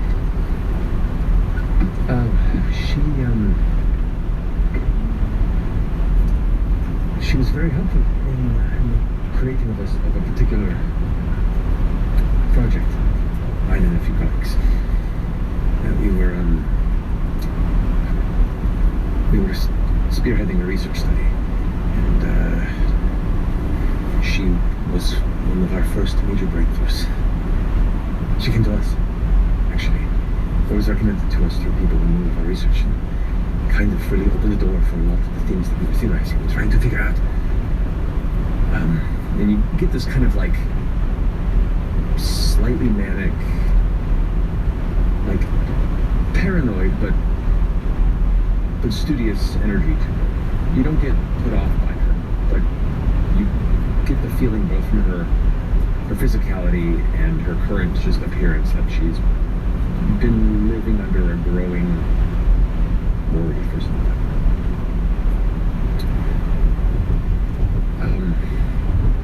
She kind of looks at you both, trying to ascertain how much she can trust.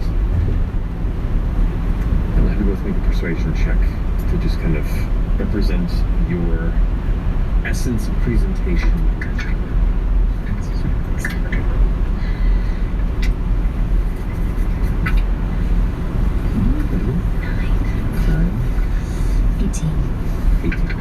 She looks so how trustworthy does she? She's so trustworthy. There was an archive we were something. Looks at Fern for a second. Looks at the door. Looks at the window.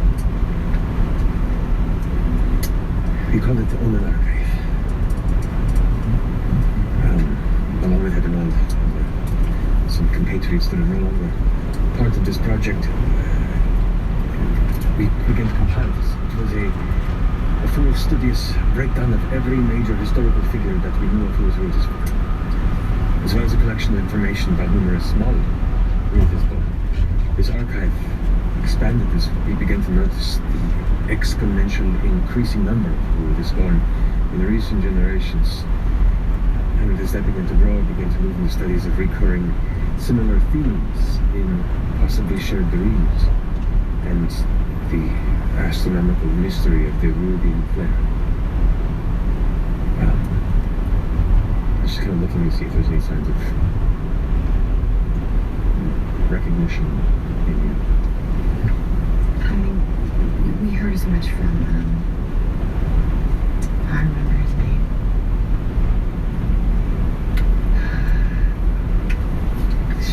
What's the guy's name in the city with the telescope? Oh, and Hammer? Yeah. That was... No, the older retired professor. Who sent us that? Yeah. That was, no, Estani. Estani, thank you. That's right. Yeah, Estani. We visited Rowestani, and I've been seeing him at some point. Is he okay? when we left him, yes. Okay. I heard there was some violence while he was staying. There was. Okay. So the Exalted, as we called them, the ruled this one with the most fascinating anomalies. Your mother was the first we encountered. She came to us asking questions, looking for answers, and we were looking for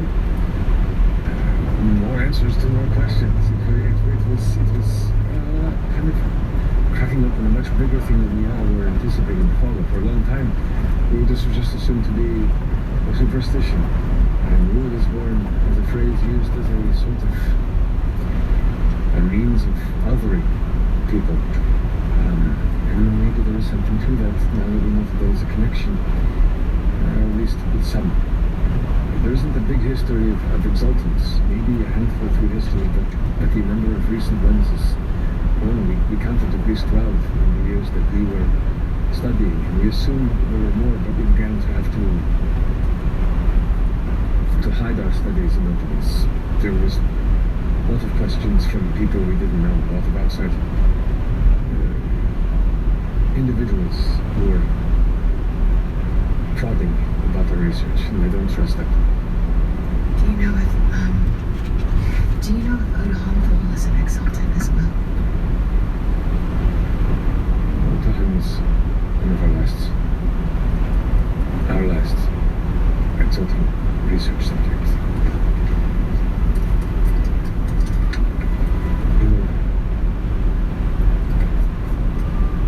They came in on their own accord to inquire.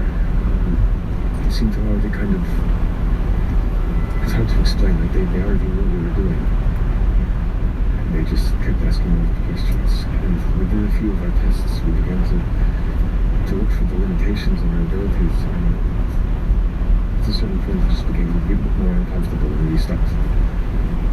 And they seemed unhappy with the limitations of what we were allowing to impart on her, and well, that was when the Verity, which once again for point recognition. Yes. The Grim Verity, we kind of began to hide our movements. She couldn't make a scene here in the room at the seminary, but some of our members who were off-site and not under such protections began to disappear. And so we scattered. I was questioned a couple of times, but said that I resolved myself of any of this and have been working hard to just maintain an air of a on retirement track professor here. Anyway, sorry, that got off the topic there. So the exalted, like your mother, they were the first to exhibit the special abilities. They were also the first to speak of the Rylora.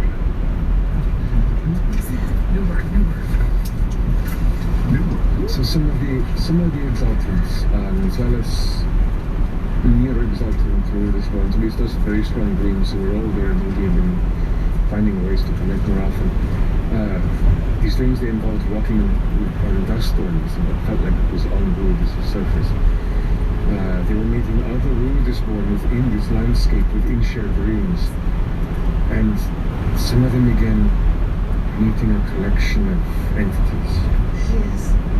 Like crimson beings that refer to themselves as the Rylora. They were first believed to be dream state beings outside of our standard cosmology. They spoke without words, presenting riddles and asking for alliance or subversion. It was an extreme curiosity, but also kind of an ominous portent the further we pushed into our research, and we kind of began to pull back a little bit. So, so I go to the door again. It's been long theorized that the flares were a way for these Rylora to tether, connect themselves with Xandrians. At this point of birth, they would essentially find a way to reach out to someone upon them entering these planes, and then holding it. And then the dreams will start coming. So your mother was one of the very connected to speak with, and try and interpret and communicate these communications with the Rylora. How long has she been having the dreams before the Rylora appeared to her?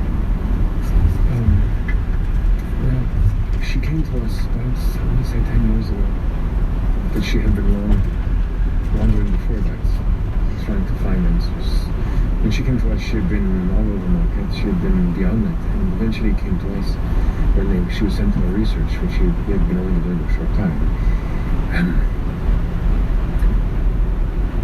Regardless, these Valor, their intelligence was hard to understand, and we have no concept of their morality, and that's where we began to pull back from pushing towards these communications. Our studies became more about finding proof beyond these dreams in hope of saving lives, seeing if there is some good to come from this or ending. So that was what I guess trying to lose this train of thought. I'm sorry. What do you need? What little questions do you have? I'm talking too much.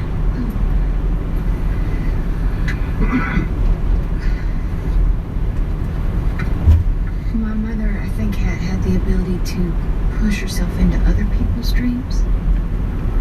Yeah, she was beginning to develop that when we told her to pull back because of the Rylora communications.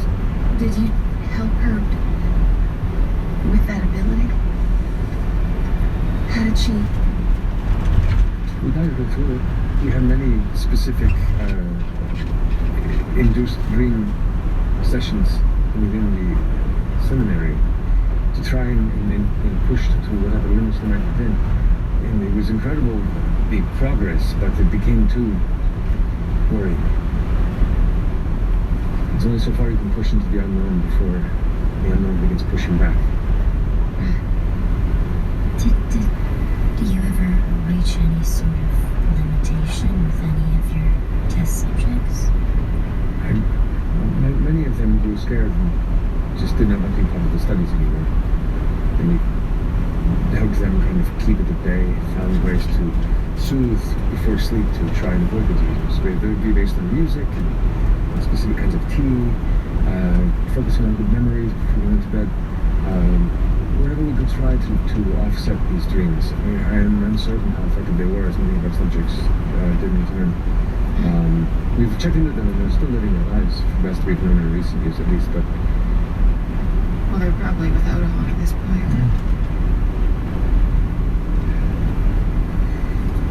Are these Rylora friendly? Like, did you get to... Some seem to be. They were very materials. Some were solid flesh in dreams, others were made up of some sort of energy. Yes, they were intelligent, alien, always in kind of a crimson hue that was similar to the landscape that these dreams took place in. Some enticed with promise, others intimidated or demanded the dreamer. Others still brought empathy and comfort. It was a spectrum, which made it confusing.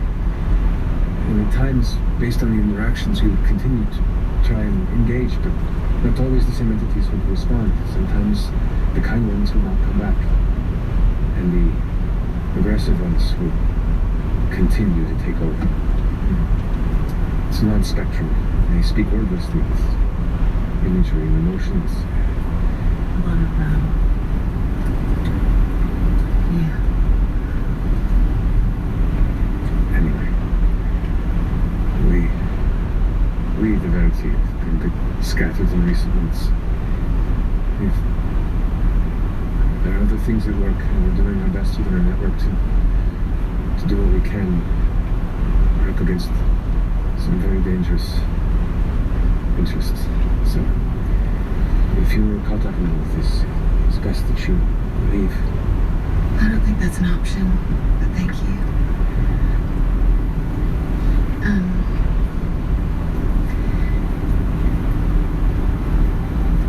I do get the dreams as well, and I would love if you had any kind of ability, any tips you could give me to help me push back if you've discovered anything at all. She was doing a shelf, going through books.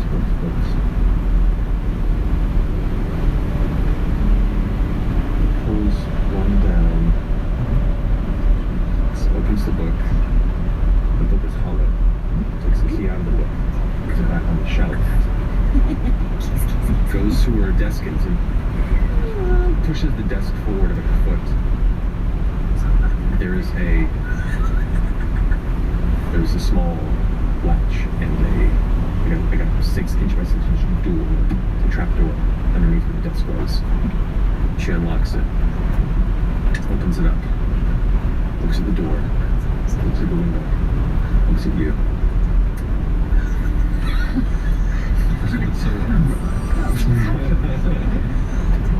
Suddenly, the stress becomes too much at CG. Pulls up a thick leather wrapped something. Sits on the desk. Opens it up, and there's a stack of pages, like vellum. They're like 12. No. She was. So the archive was taken that long. It was. We knew it was in danger of being stolen by some of these individuals that have aligned interests in our research, so I removed the number of pages from all the text that I'd left behind. I think I may have some notes based on this work here. She begins reading through and like checking through the pages. There's a page, she looks up the door, looks at the window, looks back down, starts reading through. Session we did with pudding.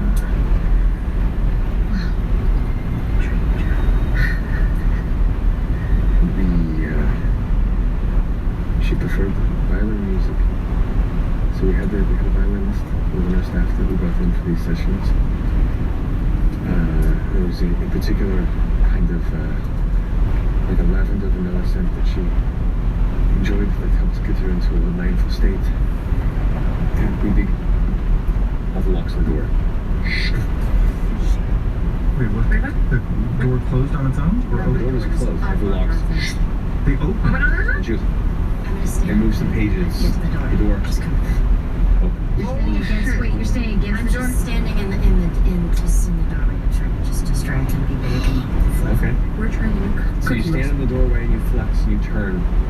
And standing there in the doorway you see an older looking elven man. No!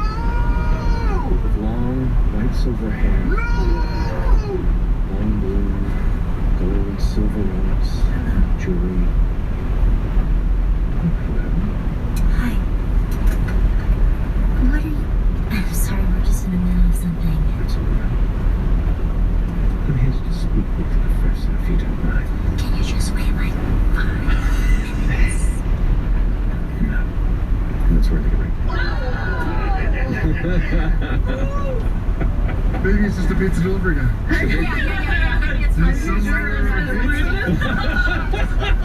I saw we're at 28 minutes, and if I wait any more, it will be free. Oh shit! So we'll be right here in a few minutes after our break. See you shortly. My name's Sabrina. I'm playing Cestia. She is a half-elf Circle of Stars druid. Very... Ooh, I was going to say like Space Case, and I got grossed out by it. But she is. So, oops. I love these like mixed casters, like that ability to kind of do both in battle. I tend to play a lot of just pure spellcasters. And after running a couple games earlier in the summer, I realized I struggle mightily to put any damage on a druid. So I decided today, here and now was my turn to be strong. And I built a character that was so good at casting a spell and running off the map. I think I'm druid it wrong, but feels good, feels right. And I really like the omens and portents idea of, you look to the stars, you get this divine sense of being able to do a little bit of mechanical control in this kind of creepy way, and then adding the lucky feet on top of it. Just, it's fun playing with the how do you narratively wrap in this idea of doing mechanical pluses and minuses and affecting the mechanics of the game, and integrating that into the story that we're telling. So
I got very excited about that, and it's been so satisfying the entire time.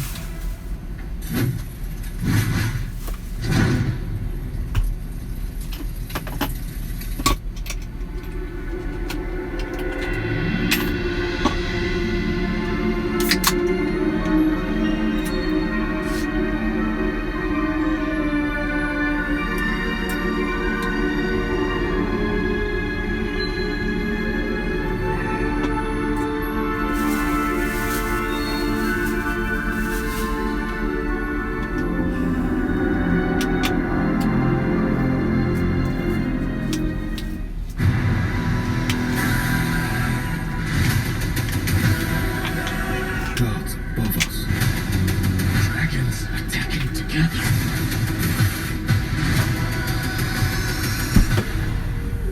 It's like the end of the world. And what exactly is the plan against 4 dragons? Fuck! Shit!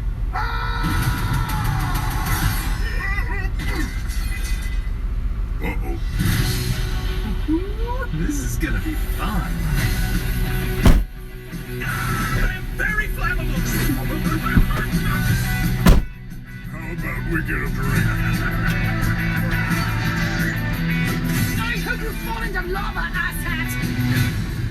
Oh, that's a new record. Usually takes us 10 minutes to get kicked out of a palace. Vox Machina. These weapons were created to strike down the gods. Find them to defeat the dragons. I got a beard!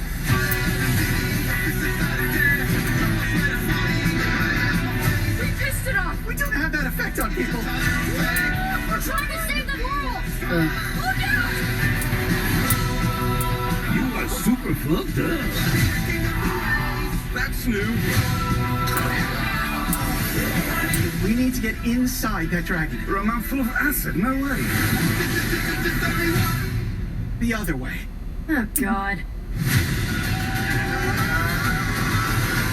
The Legend of Vox Machina premieres January 20th, only on Prime Video.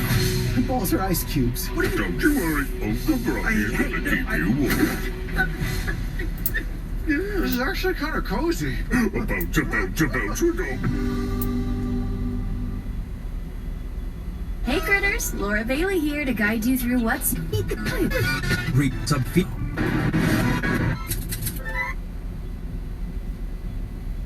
Okay. Safety third.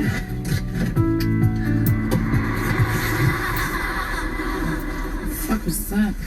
Oh. So the first thing we've got here is our live and professionally moderated chat. Twitch is the only place that you can actually get this. You know, it's a little strange to hold because it's an amorphous concept, but honestly, you can't deny this craftsmanship. It's really well made, and oh, you can post links in this too. That's really cool. So yeah, put that in your chat and click it.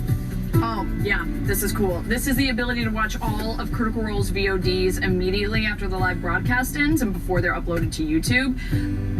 Oh, it smells like ranch? Oh, wait. Oh, no, that's me. I had ranch on my salad earlier. Yeah, this smells like nothing. Oh. Here we have gift subscriptions, which you can either give to a fellow critter by name or at random using a fancy Twitch algorithm. You can give away a lot of subs with this, which I guess it's why it's so heavy for something that's technically non-tangible with a value that's deeply subjective to the consumer. Oh, sick. Yeah, I'm so excited to show y'all this part. With the Twitch subscription to Critical Role, you can use all of our incredible custom emotes in chat. We have so many emotes in here. Let's see, we have Art Dad, super cool. Yeah, we got Ashley Hype, fun one. Oh, look at Trinket here. He's so oh god. Oh god. Broom, hang on. I can fix this. I'm fixing it. Jerry! Oh god, okay. I'm sorry, Trinket. Yeah, that'll work. I need more glue. This is not gonna. Don't tell Rachel, okay? Okay, put this over. Should we only cut all this out?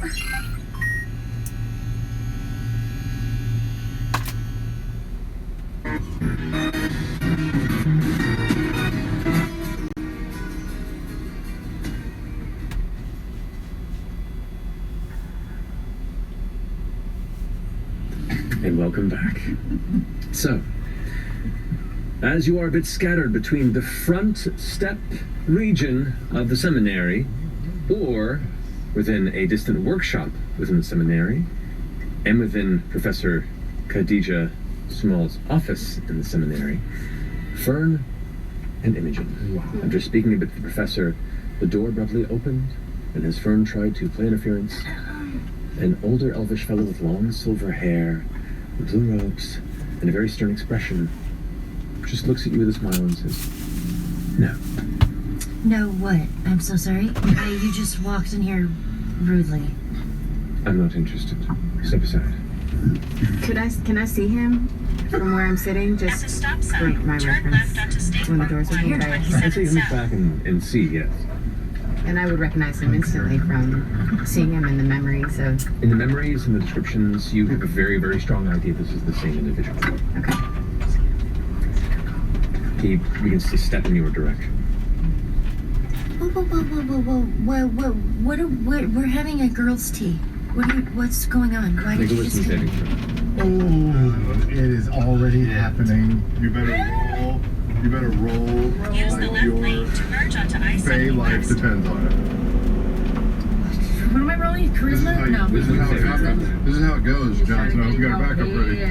In Sumal's head, she's gonna hear, if you have any tricks up your sleeve, now's the time to do it, because this guy's powerful. I have advantage on magical effects and spells and things like that. You do. Okay. What was it? Oh, clearly.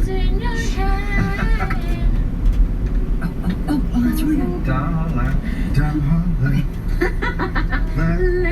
Left. 26. Whoa. 26.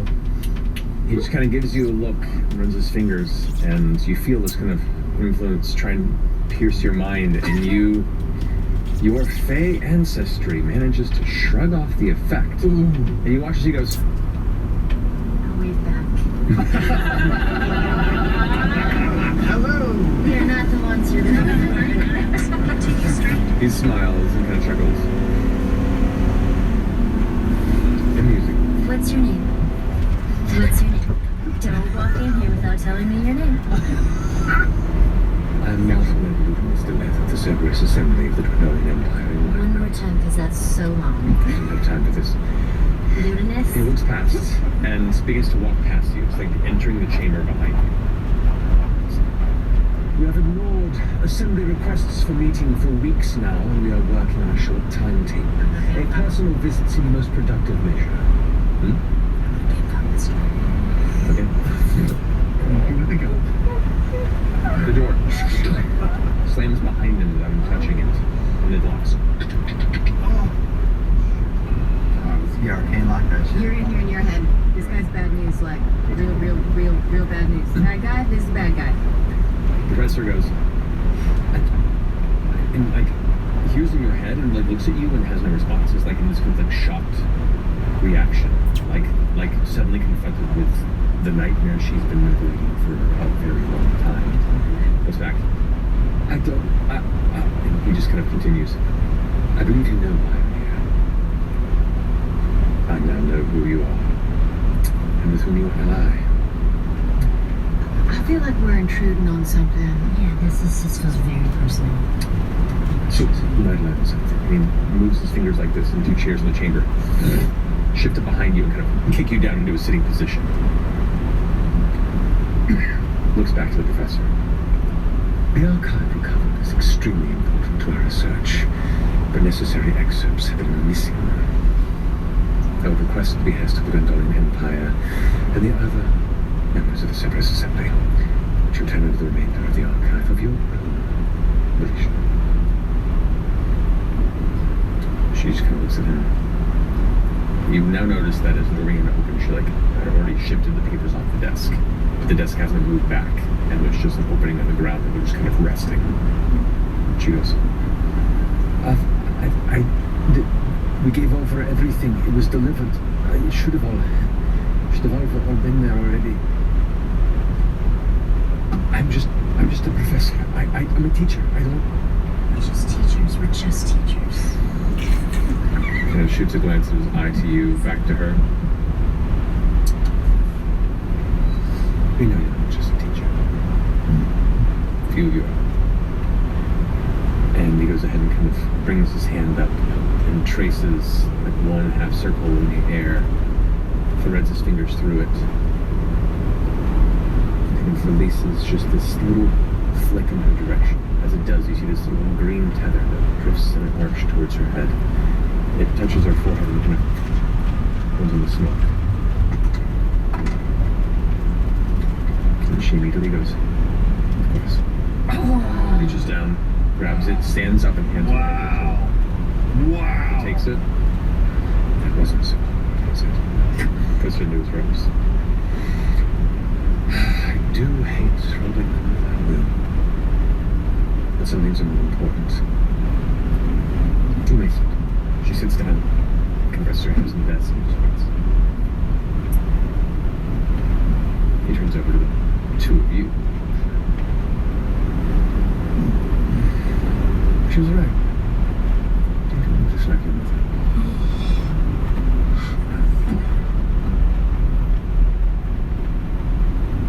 I'm sorry, I'm being terribly rude. I've introduced myself to you, not to you. I'm Luminous Dire, the Martinet of the Cerberus Society. It is genuinely a pleasure to meet you. I've heard of your prowess. A pleasure.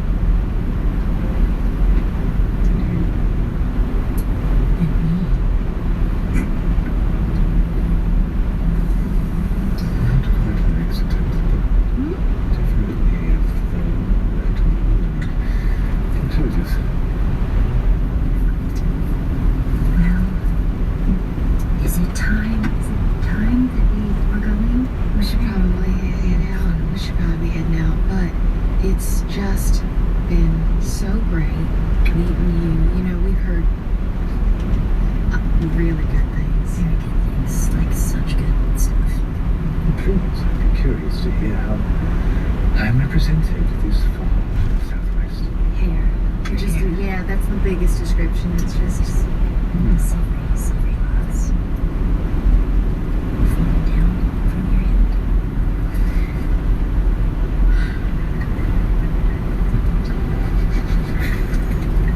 Now, is Luminous grabbing something around his neck? You were doing this unconsciously. Does he have something around his neck? You're not there?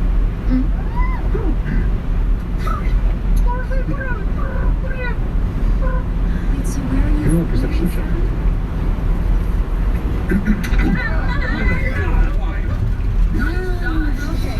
That's you. Okay. That's 13. 13.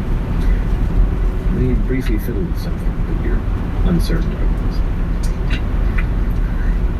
And what he does, you see there are all manner of intricate rings on his fingers. His clothing is intimidating how well crafted and designed it is. There's an air of confidence that's genuinely terrifying to a smile. Though he seems almost pleasant. It's that odd sort of charismatic pressure that you can't help but be put off by. As he just kind of looks at and through each of you. And what was your question referring to?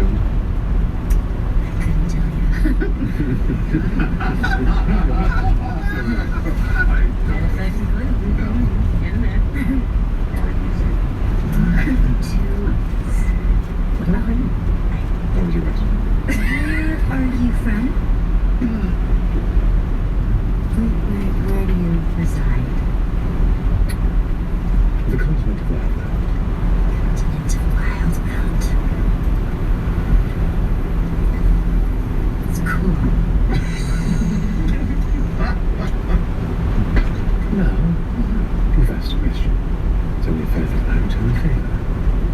What is your business with the professor?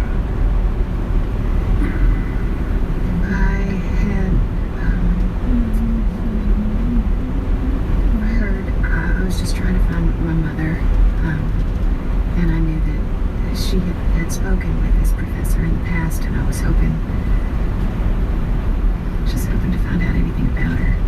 I lost her when I was very young. I'm sorry to hear that. If you have any burning questions, come to ask me as well. Very few who have the opportunity to speak of someone of such history and repute. It seems some of our famous, down to where he put the documents in his robe, interests may overlap.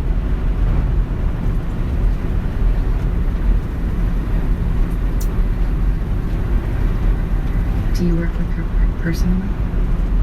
For some time. She's rather integral to me.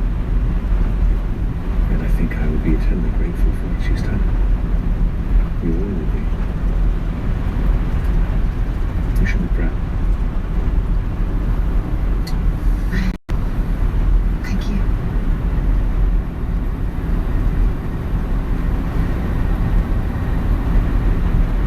If we were interested in helping your cause as well, what would we do?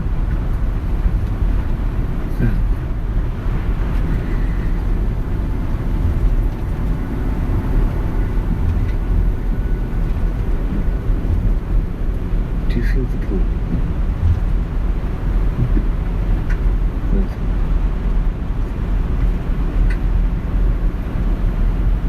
Don't worry. There's always been this kind of direction sense you can't quite describe, and now that he says this, you remember there's always been this kind of moment in the morning when you wake up. You always kind of find yourself subconsciously glancing in that direction. Remember the dream you had when you looked at the moon and felt it drawing you towards it. And so now you have really connected the two.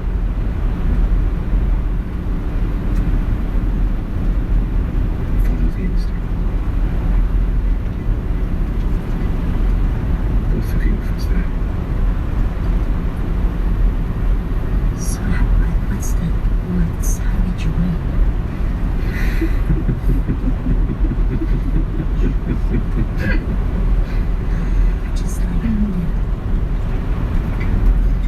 Just the things that we're learning and sort of the raw power. I know you've had that innocence with the ignorant masses that try and tangle our hard work. I know you've confronted my associate through. I'm not blind enough to believe that you are just seeking entry into our merry band. It's not. But I also know you only speak from a place of ignorance, misunderstanding. I'm not the one doing this. There are many of us working together to make this happen.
You have bomb ass inside? Yo, you're getting that? A whisper.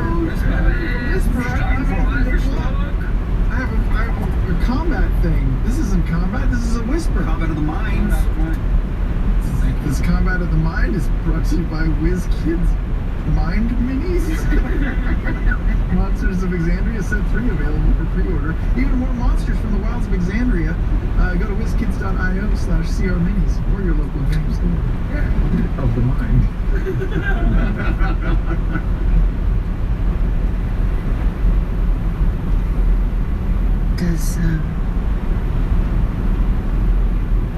Does it speak to you directly? Yes, does it?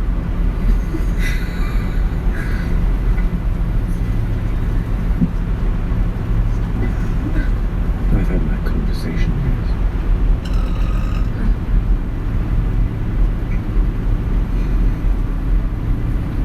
So I bet you get that feeling that's like really deep inside your chest. Where you feel like a really intense anger. And you know where it's coming from. You genuinely looks like you kind of lost the thread.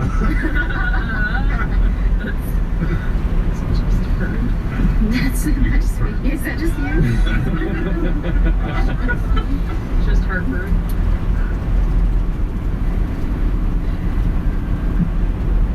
I think I'm over. I'd love to see you.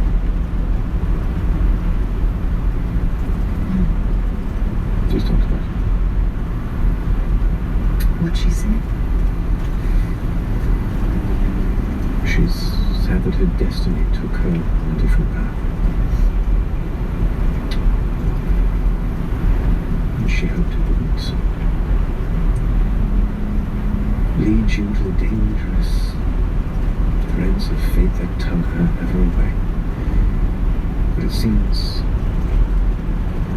you share a very similar destiny. She's been beckoning me to her for quite a while, and I've been resisting, but maybe it's time to give in.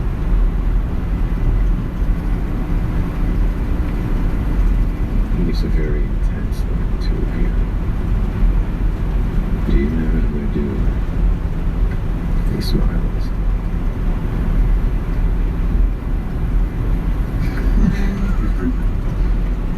Learning bits and pieces.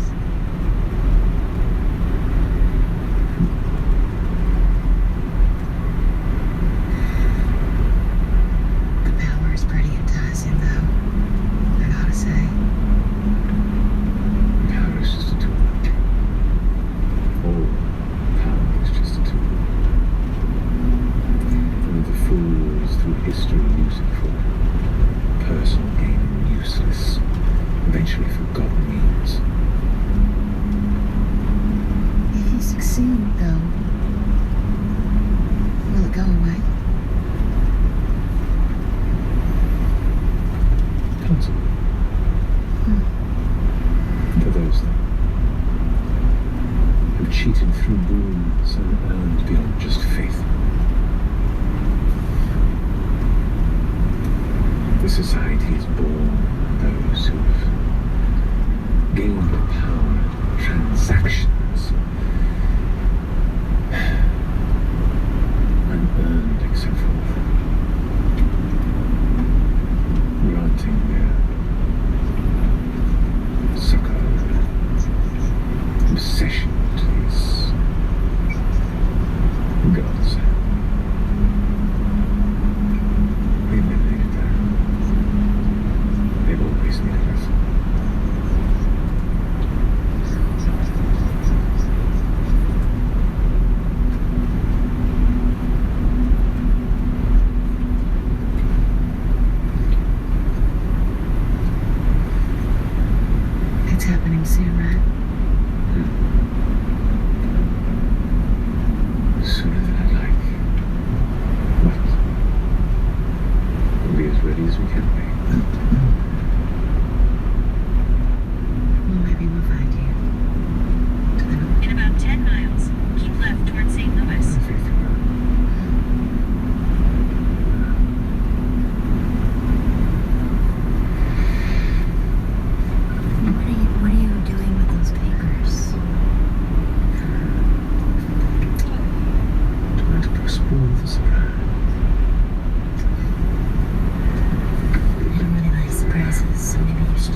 leans forward and gets very close to your face, his eyes meeting yours.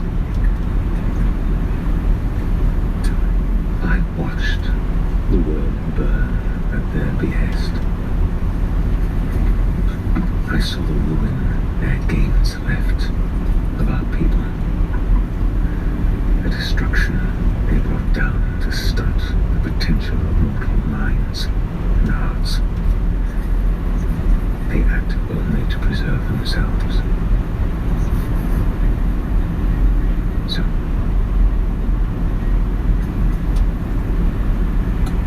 if there is even an ounce of you that finds faith in them, there is no place for you amongst us.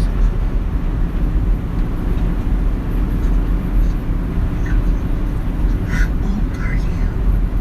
Old enough?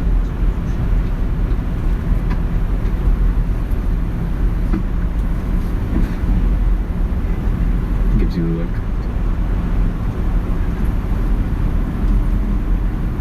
You don't have any faith either, do you?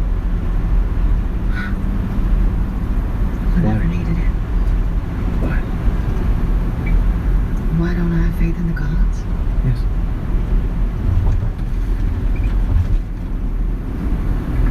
They don't mean anything to me.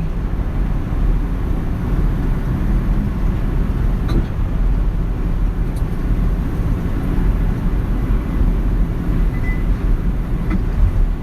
He turns to leave. Steps to the door. Moves his finger.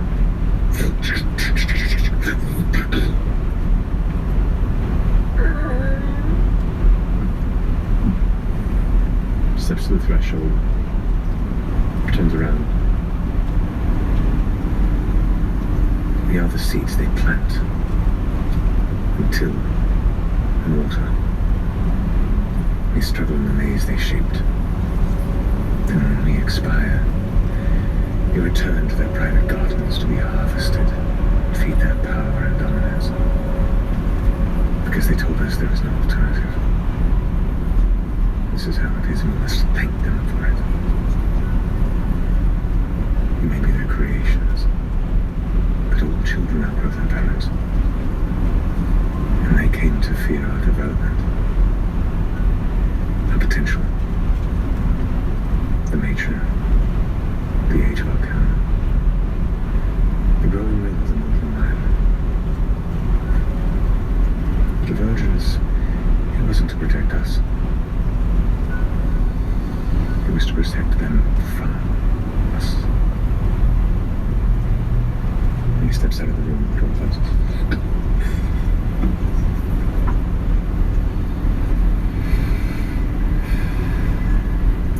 What is the professor doing through all this?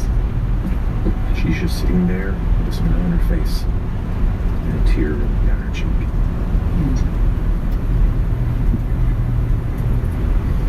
Professor Sumo.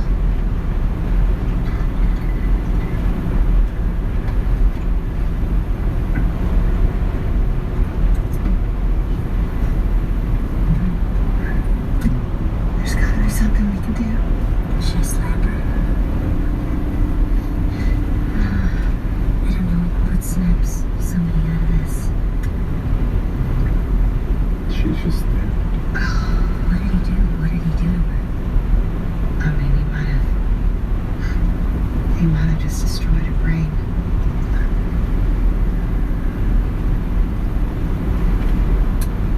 We'll send somebody for you. She now looks over and smiles and nods.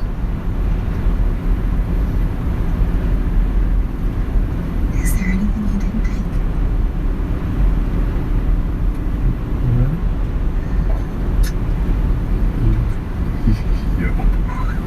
Can I look down in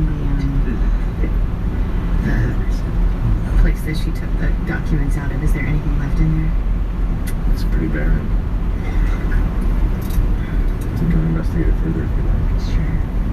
I'll assist. Okay. Look inside. There's some pouch. It's got some coins in it. It's like a gold ring. Kind of like a bug out fund.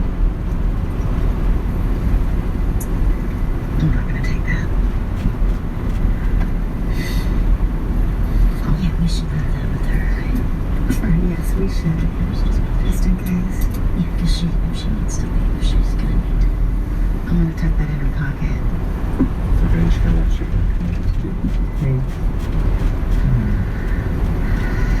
Shit.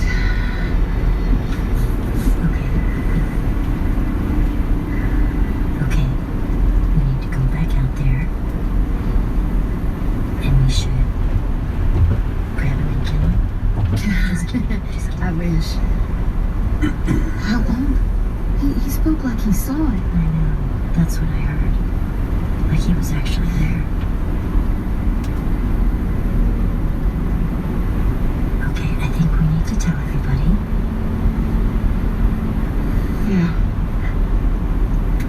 Are you okay? Yeah. I've got to stop him. I've got to find my mother. Yeah, we should find your mom. We have a lot to do. I've got a lot to do. Let's head out to the front. Okay, Yeah. 2 miles. Keep left towards St. Louis. In the interim, the three of you out front. Oh yeah. So I come to doing this pantry, and I wake up. I'm tied to a chair, and Violet's just behind me, and that sociopathic elf just will not shut the fuck up. And in the meantime, some asshole is just yelling at me that my face keeps leaving a dent in their industrial garlic press. They're trying to figure out why. And I guess, man, I think independent contract work was really unhealthy, and I'm really glad I'm not doing that sort of shit anymore. I'm surprised you let them tie you to the chair. That seems very giving on your part. Well, I was unconscious at that point because of that just fucking accountant that came through happened to have just a sleep spell. We got knocked out. At least that's what I think happened. Violet would not show. It wasn't the Kenku. It was a different Kenku, but clearly they were related. They had some sort of thing. And about this time, Lauren, as in this conversation, you're kind of like looking off at the top of the stairs as he descending. An individual that catches your attention. We didn't see that individual approach the building. And it's long white hair. Long white, silver hair, long blue gold robes, older elfish gentleman, just hands kind of tucked into each other's sleeve, just walking down the stairs. Shiver up arm spine, but he's gonna try not to react at all. Just for the hell of it, I'd like you three to make just for the smell of it. Stealth or deception Use the checks, left your 2 choice. lanes to keep left towards St. Louis. I have advantage on stealth. It's consciousness. Keep left. 23. 19. In about 17 miles. Keep left towards St. Louis. Sorry, 25.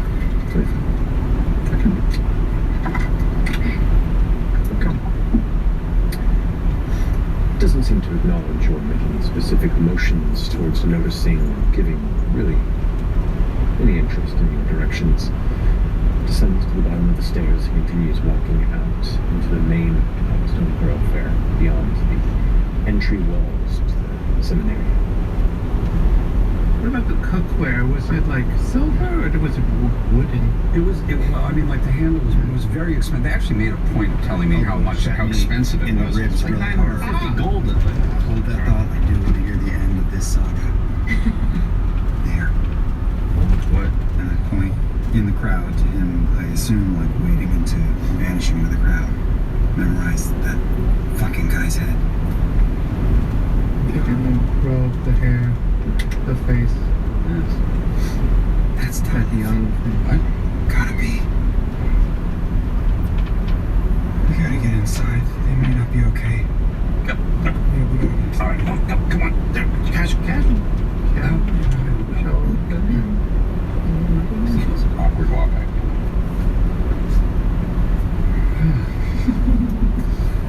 As you all begin to shuffle in, we come to the two of you. All right, we're gonna get this. Oh, wow. This is so cool. Wow. That's so neat. As this kind of little compartment to make sure that when you eat the things, it stays in there and doesn't like end up falling all over the place and onto the ground. So that way you have both the intake of that and the intake of this, both more simultaneously. Wow, thank you so much, Professor. This is great. I'm gonna try to cook something in here, and I'll send it to you as a gift. A thank you. Make sure you send it from a place not too far away, depending on how perishable the actual food item is. Yeah, very likely to try it. That recipe for Estros's cookies. Oh yeah, I know. I'm gonna try it out. Yeah, That's I'm going brilliant. to. Wow, this has been such a fun day. It's been a complete honor. I have never really had the opportunity to give direct adjustments to me. Oh my God, this is. I cannot wait to put together a lecture about this experience. Well, like I said, I'll check in soon, and hey, we're gonna head out, but we should go find them. Where's Professor Sumal's office? Oh, Professor Sumal. Yes, you head down. It gives you like the directions around the space to it.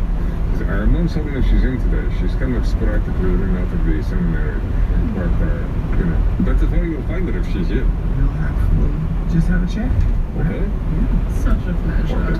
Trust me, the pleasure is entirely mine. Oh, you're so wonderful. A very, very safe journey to both of you to Fresh Cut Grass. And Elsa takes your hand and kind of holds it and kind of looks you directly in the eye. I hope our paths cross once again. I hope so too. They will. They will. Yes, they will. you're so. Travel safe. Enjoy your journeys. Hope you continue to pursue your intellectual path in life. And when you graduate, please let me know so I can know. I would be very happy to hear about your various pursuits. Yes. We will. Yes. See you graduation.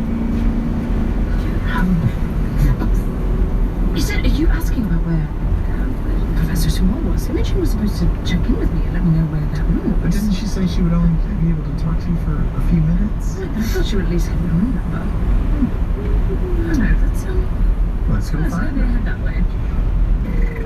Okay.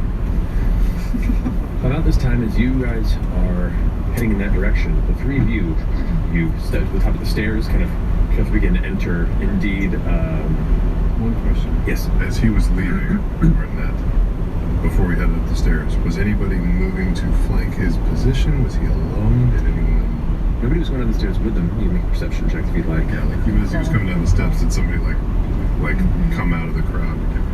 Secret Service then? 16. 16. Okay. You don't see anything, fortunately, as you're looking for it.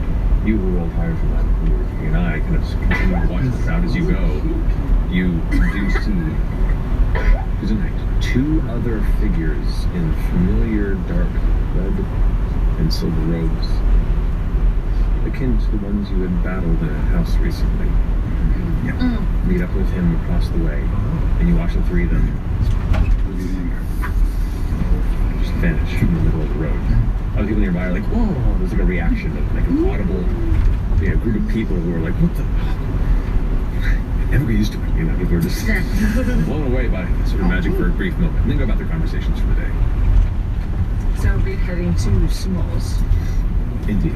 But the three of you get to the top and you indeed see Carol, the clerk there. How do you wish to get by? You're just going to barge through? Carol. Oh, yes. Hi. We're back. Is this a good time? It's not a good time. It's never a good time. I was duped by you. I mean, I don't want to make a big, stink about it, especially right in the middle of the lobby of the entire school. Of course not. Go right ahead. It's fine. We're just here to deliver a gift to Professor Sumal. We're only going to be a little while. Actually, the most of us are inside already, so we're just trying to catch up. I can't let that happen afterward. For the end of the day, that Do you really want to get into that right now, right here? Publicly? It's my child. Carol, I'm supposed to be the nice guy in our group. Are we really going to cause a row here? We're going to intimidation check. With the nicest intimidation. I don't have good intimidation. You can use your strength if you like. I'm going to assist with his intimidation. How are you going to assist with this? I'm very, very slowly going to pull out a large silver-handled wooden pot spoon. Shoved in the back. It's clearly just seen a little bit of fucking use today. And there's some cracks. There might be some blood on it. Maybe marinara. Who knows? We're in a real rush. So if you don't mind, please, pretty fucking please, just listen. I'm starting to carve her likeness into my left hip. I slap your tit real quick. So you can make an additional intimidation check, or you can. Will I take the advantage with the viewer? No, he's already rolled. Okay, he already rolled. And a little louder, or we'll say, I mean, we're just here to learn. We really don't want to cause any problems. Natural 20 for 20. Yeah, there we go. She looks at the spoon. This has already been somewhere today. I can tell. I've had a long day. I'll be careful. I have to go check in. Thank you. Just knock stuff off. You see, like, frustratingly kind of like curse herself under her breath while Ashton wanders in. Buy something nice with that 5 platinum. I'll finish this later. You have to hold still. The three of you begin to enter the hall just as you see a bit above you, entering from a different direction. FCG and what? What are you doing? We were just going to come meet them in the Did you hear something? No, we just saw Thomas. We're heading out of the seminary. Head that way. Now they have the directions, so you guys don't have to search for it. They go directly to the office. You two, what do you do? Okay. I think we should look for any books. Maybe that have to do with any of this. We're gonna look through the office and see if we can find any other information. I'm just like, I feel like I should try to like read her thoughts, but I'm afraid if I like do it, then I'm gonna. Here's the deal. I don't think you can make it worse, and I think you should do it. I know that this is a terrible thing that's happening. Maybe we can come back and fix it. I'm just saying, maybe we should just try that while we're here. And is that bad? Okay, here's what I'm gonna do. I'm gonna use up the remainder of my sorcery points. Goodbye, sorcery points. And I'm gonna regain a 3rd level spell and a 2nd level spell.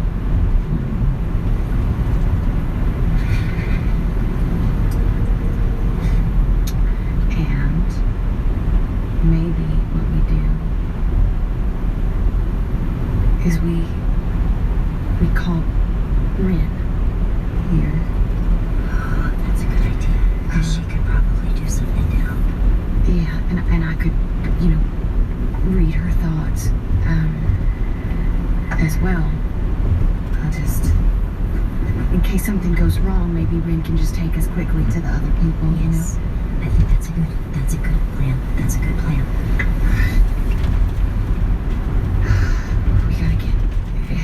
We gotta get everyone else. Okay, you do this. I'm gonna peek out, go grab everybody, but just scream if something's wrong. Alright. Okay, are you okay? I'm fine. Okay. Are you okay? I can't even answer me. Okay, I'm gonna He's looking at you. You're gonna be great. Okay. Have fun. I'll be back. You stop the door. Again, glance out, and just literally 10 feet to the left, you see the rest of your friends, like, right there. Guys, what happened? What's going on? Watch past Fern. You enter the interior office, and you can see the scene here. It's like a dark-lit interior, the desk shifted forward slightly, and the professor just kind of sitting as you all enter the professor and smiles as you all enter. Hi. He got the only cut. Dolph, someone in the front steps, you. He got everything they had left. Her mind is just proud Imogen. Are you alright? I'm fine. do anything to He you? didn't hurt us. What did he say? What happened? He said so much. He wants. I don't know. Every time I go all the way, I'm looking at the door frame. I'm looking for any bombs, sigils, markings, anything that looks weird, like this is about to be erased. This room. Okay. Make an investigation check. Shit. I need to get out of here. Oh, that's great. 23. 23. Giving a rather thorough examination of the space while they're conversing, you get the sense that nothing was left behind to close the loop. Okay. We need to call a plane rider in here. Yeah. Lost the entire continent for this. I know. What did he do? He took them? He took the papers? He took the papers. I don't even know what all was on there, but she'd been hiding them for so long. How did he know right now to come here? Has he been following us? Or He knew following about you? us. I don't know, but he definitely knew about us. I knew about you, but he knew that you would be here now, or that you... How did he find you here now? Was he looking for you think? No, he was looking for her. But she's always been here. This is her office. He could have come anytime. Why did he come now? Maybe even In 2 miles, keep left towards St. do you have Louis. an ability to help her out? Her mind has been... Actually, how bad is it? Hey, hi. So what's your name, by the way? I'm Khadija. Khadija. How old are you? It's okay if we don't know. Just, it's been a rough day, trust me. If it's too hard, it's okay. My head hurts. Oh, yeah. What's she been thinking about? I had pages. Yeah, you did. That's right. It's okay. I don't really... I mean, I can try to cure her. I don't think that's gonna do it. Do you need anything? Do you want anything? Right now? Not today. Maybe we can call her here. Some water. Have that. Water. It feels a little iffy just leaving her here in case they come back to clean up afterward. She's also. Why would I bother? She's in a school with some of the most brilliant professors and magic users. They can help her. They won't know what happened. But they will know what to do. We could leave a note, or I could go tell the professor that I was just talking to. You should be better off with Kai. That's what I mean. We Yeah. could bring her to them. Get out of here. Yes, they are our allies. Especially if we don't know how much the rest of the sanctum knows about their inner workings. Do you know who Kai is? Yeah. Would you like to go see Kai? Would that make you happy? Stay in the right 2 lanes. Okay. Shit. Okay. He's really powerful. In 3.3 miles, take exit 40B to merge onto I-44 West. Yeah. You're sure he didn't hurt you? No, he didn't. He just talked. All right, well, I agree with Chetney. We've got to get the fuck out of here, so let's go. Did you say that? Did I say that? You did. With your posture. Yeah, I can tell. Okay, I'm gonna send a message to plane rider Ben. Is any? Yes. Okay.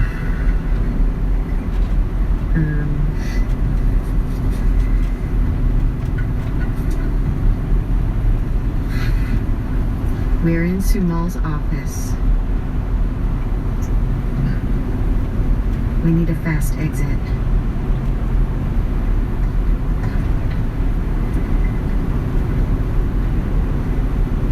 She's been hurt.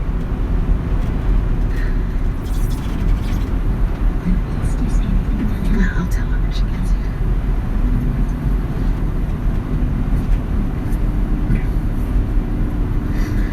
With a rapid response from plane riders. Well, shit. Stay in the left 2 lanes. Really hoping that moves elsewhere. In about 2 miles, take exit 48 to merge onto I-44 West. Okay. She's coming. I'm gonna start looking through the books and see if there's anything. Investigations. Yeah, we can help. I'm bad at investigation too. I can help. You can both roll, or you can take advantage. What are you trying to do? Are super detectives? Is there any old man smell left in this room? From ancient tile? Hair product. Maybe icy hot up in this motherfucker. Make a perception check with advantage because it's scent based. Speed check report. Gotta catalog these things when you can. God damn it, that's a 5. Did you roll that one? Oh. I have a very garlicky smoke right now. It's probably really fucking good. Oh, that's it. I mean, there's multiple scents in here. You didn't quite catch anything that would be directly this. And out in the hallway, because there's just so much stank in that room, the offices to the left and the right of them, are they a good distance away or relatively close? Or is he at the end of the hallway? No, they're fair distance apart. They're a fair distance apart. They're fair distance apart. You're not sure the layout of this side of the hall or building, but the distance and the size of this hall leads you to believe that there is a gap between them. Whether it's a smaller room or this is the one on the outside, maybe the one with the like kind of crenellated, layout to it. I don't think there's such a thing. I don't know, but the offices seem far apart. I don't know, maybe at a secret room. A secret room? Yeah, I mean, usually. So I can look around if you want. Did you roll? I rolled very hate. Yeah, this chamber, a lot of books and collection elements. But it doesn't take long for in the doorway the form of Florida Ring kind of apparates. A familiar sight to those who have used invisibility. All right, that's certainly curious. Oh my dear. You can do mind things, right? Can you fix it? This is a bit far from my purview. This is going to be more of a divine healer. I think I may have somebody to bring to for this. I'm a divine healer, I think, but Can you restore the most powerful of curses? I can. No. Use the right 3 lanes to take exit Do not 298 worry. toward Tulsa. I'll ensure the professor gets the help that she needs. Seriously. She can be fixed. She can. I think. Oh, that's great. Your confidence is intoxicating. You're gonna take her under your protection for now? Unless you plan to. Take the exit. We gotta get going. Oh shit! Wait! Check in with Pate. Look through his eyes. Okay. Stay in the left 2 Pate's lanes. eyes currently sitting kind of on the shoulder of this guy who's kind of sitting there, kind of like poking him in the face over and over again. You just see his hand go, and the guy just like, ow, ow, ow. Good boy. Good boy. We'll be there soon. Will we? I don't know. Yeah, we saw lewdness, the Martinet meeting up with some members of that Ruby Vanguard. Yeah, he showed up and got the rest of the archive. Great, wonderful. Well, that moves our timeline, right? What is your plan next? What do you mean? It moves our timeline. Why? It doesn't move the energy solstice. What do you mean? No, but some of the things that we were trying to use to slow them down and keep it from them have fallen through the cracks. So, Or does Ellen Kai know what was just started? What's on those pages?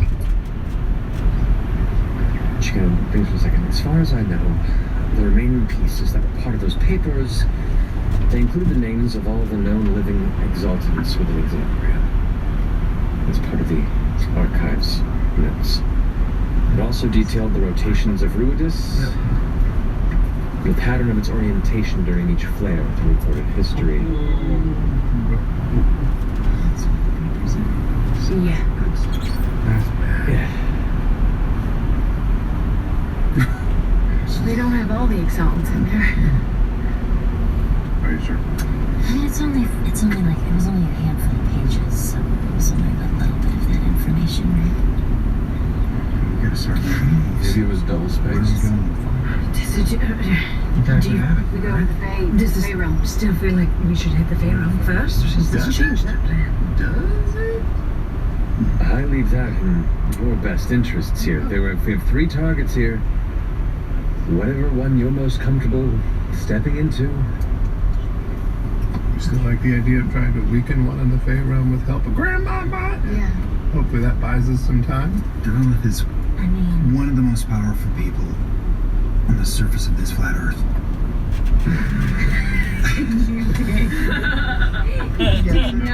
Gets it? No. He's got some good points. Not kidding. You take a hammer to the face. This fist? Yeah. There it is. 19 to hit. I'm sure that hits. Yeah.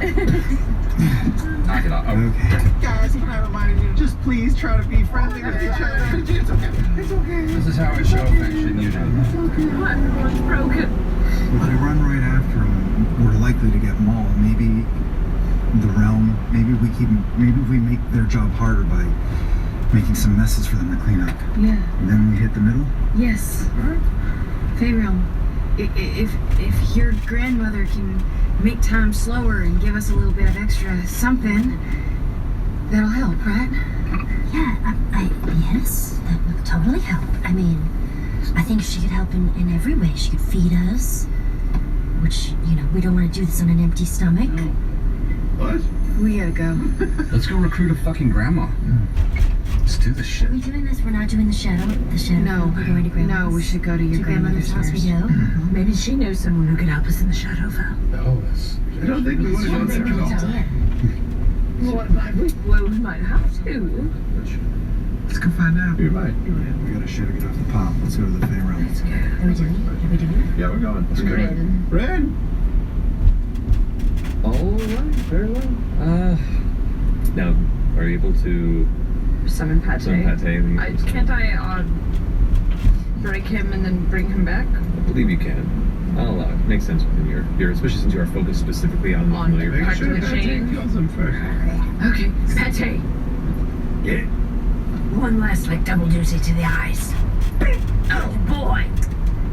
Yeah, and he does. He just explodes in viscera on the shoulder of the guy. Somewhere in a warehouse, the guy's going... As he reappears in the air next to you from actually the ends of your hair. Then I explode. Ends of your hair kind of begin to stretch out and begin to wrap around before you see flesh and out of my hair. Yeah. Back at your side like you said. What? Back at your side like you said. Oh, it was very clear. Oh my god. Back at your side like Oh, good boy. Ren, what's his body still in the warehouse? He's tied up. I'll look into him. I'll take care of him. I'll bring him back because he might be useful in other ways as well. Okay then. Where are you off to? Do you have a specific location? Sure. We are going to the Harrow Call Fens. More specifically, if we can just go straight to Grandma's house. It's known as Ligament Manor. Ligament Manor? I really was a piece of shit. Ligament Manor. Sounds cozy. I'm in so nice. Does that sound familiar? Can you take us? I mean, if we... I can send you within the vicinity of a specific location, yes. The magic is imperfect across planes, and not specific where in that region it will give you, We got a lot of landing chaos in here too, so go. God's a little. I'll do my best. Close the door. Close the door. Lock. Oh, you have to leave anyway. Locks don't even matter. She turns around and goes to Khadijah and goes, come on, dear, sit over here for a second and drink your water. She takes it and drinks it, and he watches, and then kind of like combs her fingers through her hair a bit and kind of shakes her head.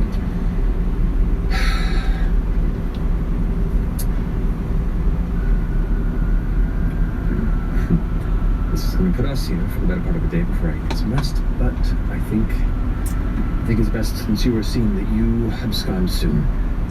All right, gather up to the Fey realm, the hero called Fens? Hero called Fens, yes. Now tell me how it is when you return. I'm genuinely curious. And the ligament manor. She goes ahead and pulls in. You want me to get this one? Yeah, if you don't mind. Okay. Alakazam. I'm very uncomfortable. Like, Malakazi. scooped up poorly. Is anybody? Am I stealing your thunder? No, please, go ahead. He's such an asshole. Right. Kind of like it. Senior moment. She reaches into her pouch and kind of pulls, and you see that she reaches in because she clears like up to the elbow in her pouch, which is only about that deep. Reaches around for a second, and pulls out a small case. Just try it. Fucking tits. It's different. And she casts you to the hells of Alexandria. End of campaign.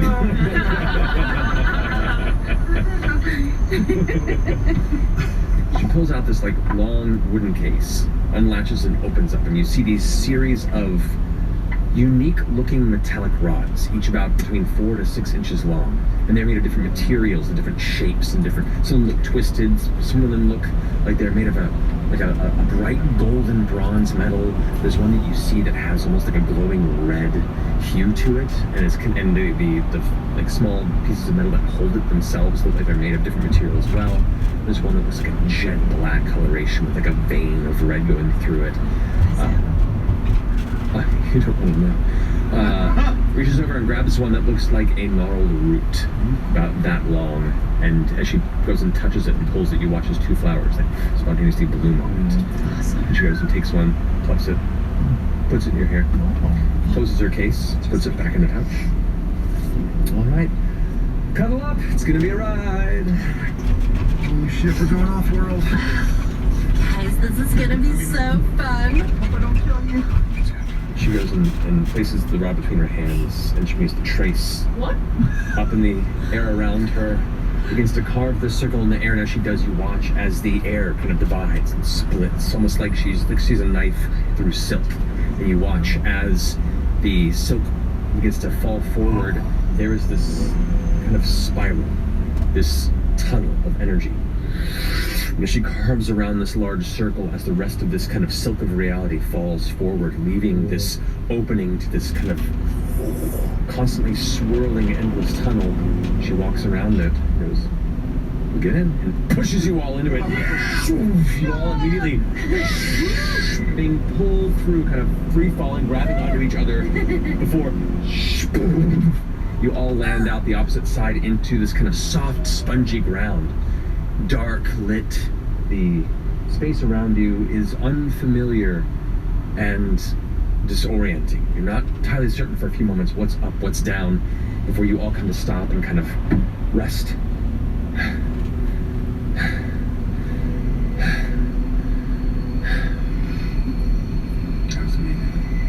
Are we here?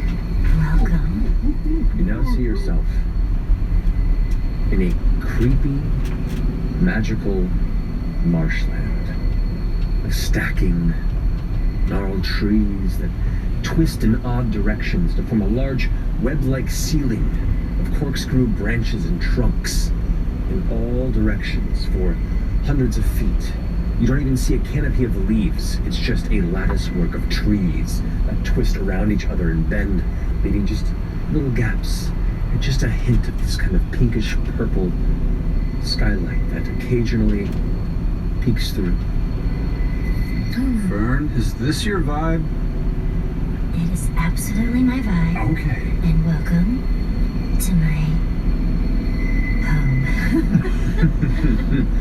Amongst all this large web-like structure of branches, you can see there's like a vibrant blue and green moss that blots out chunks of the multicolored bark that surrounds this, kind of giving its own kind of ever undulating glow in the space. These massive like ferns and bushes that gather on the base of these trees, and the floor that you stand on where you landed is this like very thick spongy moss. But as you kind of press it with your arms, you can feel kind of the moisture, like you're at the very top of a very shallow bog or swamp. You hear the ever-present sound of deep calling toads. Mysterious gibbering fauna echoing through the wilds.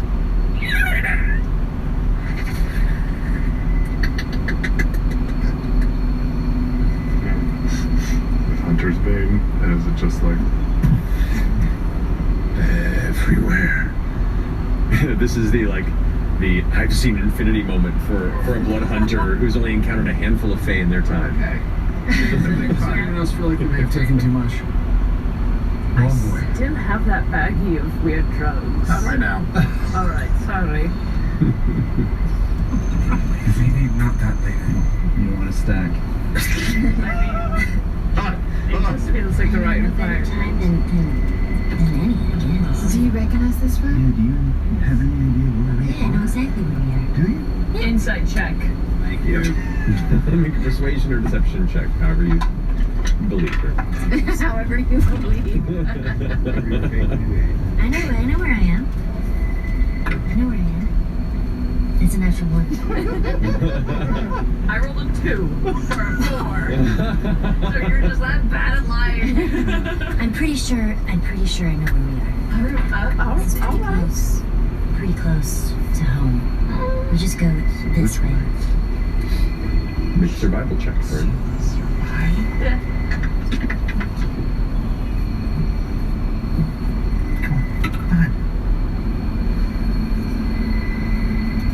22. You glance around and you just kind of look at the small flowers that are kind of peeking off the sides of the trees. And as you approach, you watch this tiny little like bright orange and red and like a deep green coloration on the petals.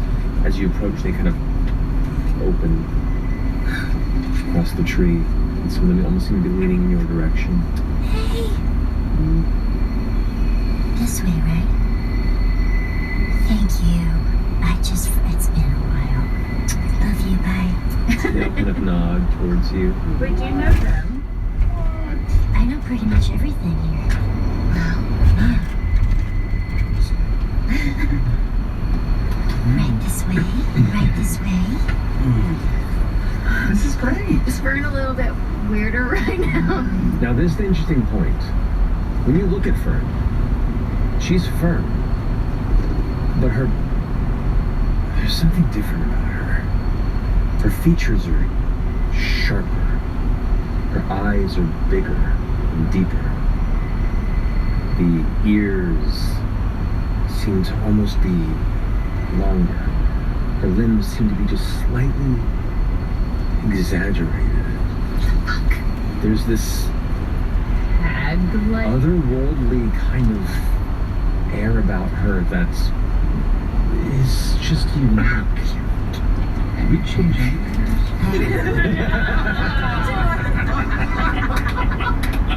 Sorry, it's too real. Sorry. I'm envisioning really dark, dilated blue eyes. Oh, yes. It's upsetting at first glance. Does everybody else look normal? Yeah, this looks normal. kind of vibe. I think I look a little different when I leave here. Just a little bit, yeah. Yeah, you're right. A little creepy, and I'm kind of here for it. Really? Yes. It's working. Yeah. Thanks. Your This arms is... look nice and like slim, and like you can kind of see like your muscle structure. Sometimes I can be pretty strong. A little taller, too. Probably. Could just be posture. You were already tall. Yeah, Do they all look different or just you? That's her. Just me. I feel legit. I don't have feet or anything. How's your wheel doing in the bog? It's okay, it's all terrain. I think your tongue might have gotten longer. Only when I lie. Okay. I think we go this way. Alright. Yeah. As Fern is guiding us, my senses are exploding. I have advantage to track Fae Fiend and Undeads. Can I look for tracks Stay in the of left 3 lanes. natural size or nature that might be alarming? So Sure, yes, you may. Make a survival check with advantage. natural 20. Natural 20. You look around and you don't see any like heavy imprints in the spongy material around there. What you do notice is fresher patches of moss. And as you go and approach kind of the slight variation in coloration, it looks like a tree was ripped out of the ground and the moss just kind of grew over it. And then another. And then another. And then another. But it's not an imprint. It's a removal. It's like something rooted, tearing itself free repeatedly. Should we be... Nice. Is there, Are there dangers? yes. Yours. Okay. In regards to your grandmother, though, is there anything we should definitely not do in her presence? Right, we're on your home turf Or now. do we need to Yeah. presents? Something we should say, something to make her... Just tell her, show her your excitement for being here. And, if she offers you anything, it's rude if you don't take a drink. Or, pie. Or anything like that. She loves to entertain. So, she's just a real chatterbox. She just really wants somebody to listen. And that's really just what we all want, right? So just sit and just hear her and see her, I think. And we're gonna go see her regardless. We're all safe. Of course, why would you not be? I know this place is intense, but you're gonna be fine. You're gonna be fine. At that point, you hear something massive in the trees above just takes off and Knows where I am. It's okay, I've seen you. It's all right. Dr. Nesbitt? It's your friend. He's good. We'll meet him later. All right, let's go. you begin to follow Fern through this odd landscape. It rises and falls, and as it falls, it grows damp. As it rises, it grows more damp. You see these puddles, but the puddles almost seem to curve over the top as you step over them, and define the physics of water in other places you've walked and been. As you kind of step around it, occasionally you watch it seep in, and the ground descends, and other parts rise. You begin to feel like the landscape itself is slowly breathing around you, like the actual surroundings is its own living organism. You almost swear you can hear breathing. Almost. Almost.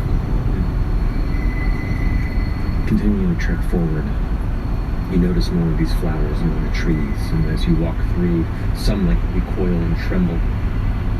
Some hide and close their bulbs. But as you pass by, regardless of their state, they still track you as you go. Watching you as a group. They all have personalities? I don't know, I guess so, but they do sing. Really? Yeah. Seems so afraid of us. Well, that's just because they don't know you. So, is it our rule to make our acquaintance? If you'd like. Yeah. Just say hello, or just sing a tune, or give it a sniff. Oh God, that's being a creepy flower. I'm literally just me listening to you, for sure. You look creepy. Good. Being so creepy. I'm looking at my wife. Oh no!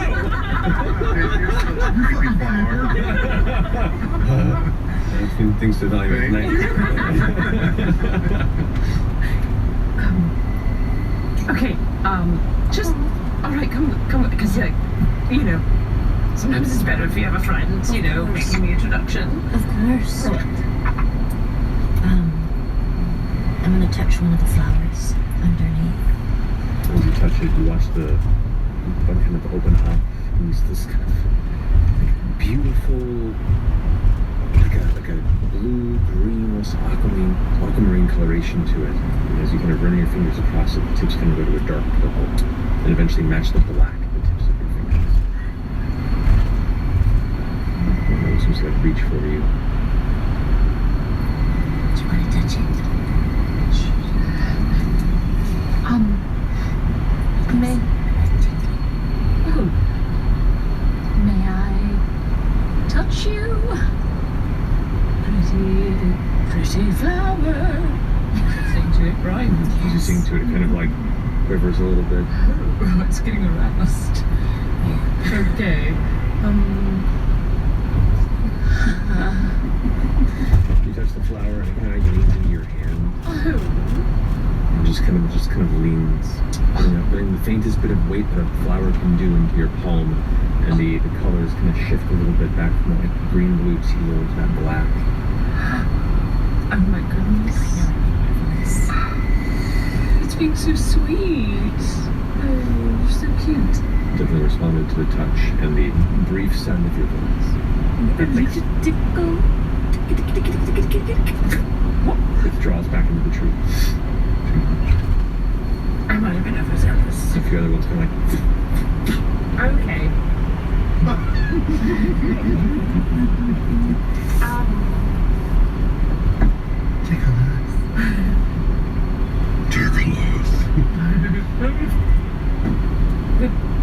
Let me just in a hurry. Yeah, just in a hurry. Just want to say nice to meet you, Lorna. So you sing a minute and say, ooh, la, la, hold the note down, kind of like quivering. Cool. Fuck that.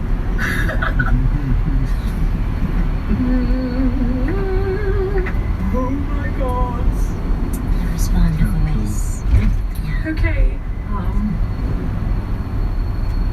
Toodaloo. Hold my hand, I'm scared. I know it's a lot.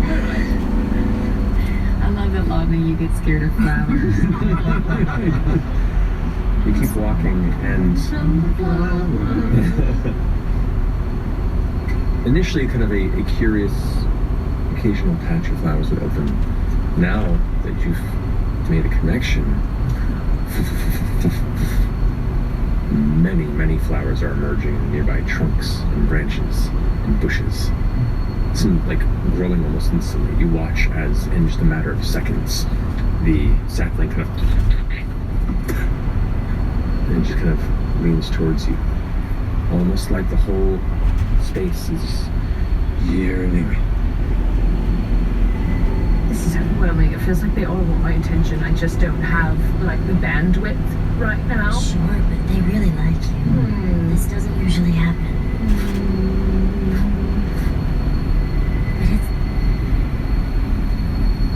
But you can do whatever you like. You don't have to stay. They won't get offended. They won't get offended. Alright. such a hurry, but I'll just do I'll just try and do a little, run by, little reaching out with the hands as much as I can, high fives, yeah, like I'm running through a stadium. Yes, exactly. The flowers are you're just smashing a bunch of flowers into the tree trunks, and they're all withdrawing. Gently, I'm gently caressing them.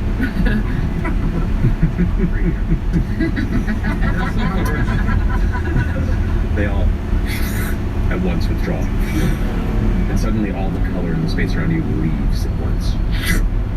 Leaves. Is that happening before, or is that? I don't know. Maybe we should just go. Let's just go to where we're supposed to go. Just speed dating. Yeah. Yes. The sound of shifting, creaking wood on a large scale and colliding branch and vine as bits of moss and fungus and other rotting flora kind of dusts from above as you see one of the twisting trees nearby lift one of its twisted trunks out of the ground. This trunk itself about 10-15 feet across as it kind of lifts up.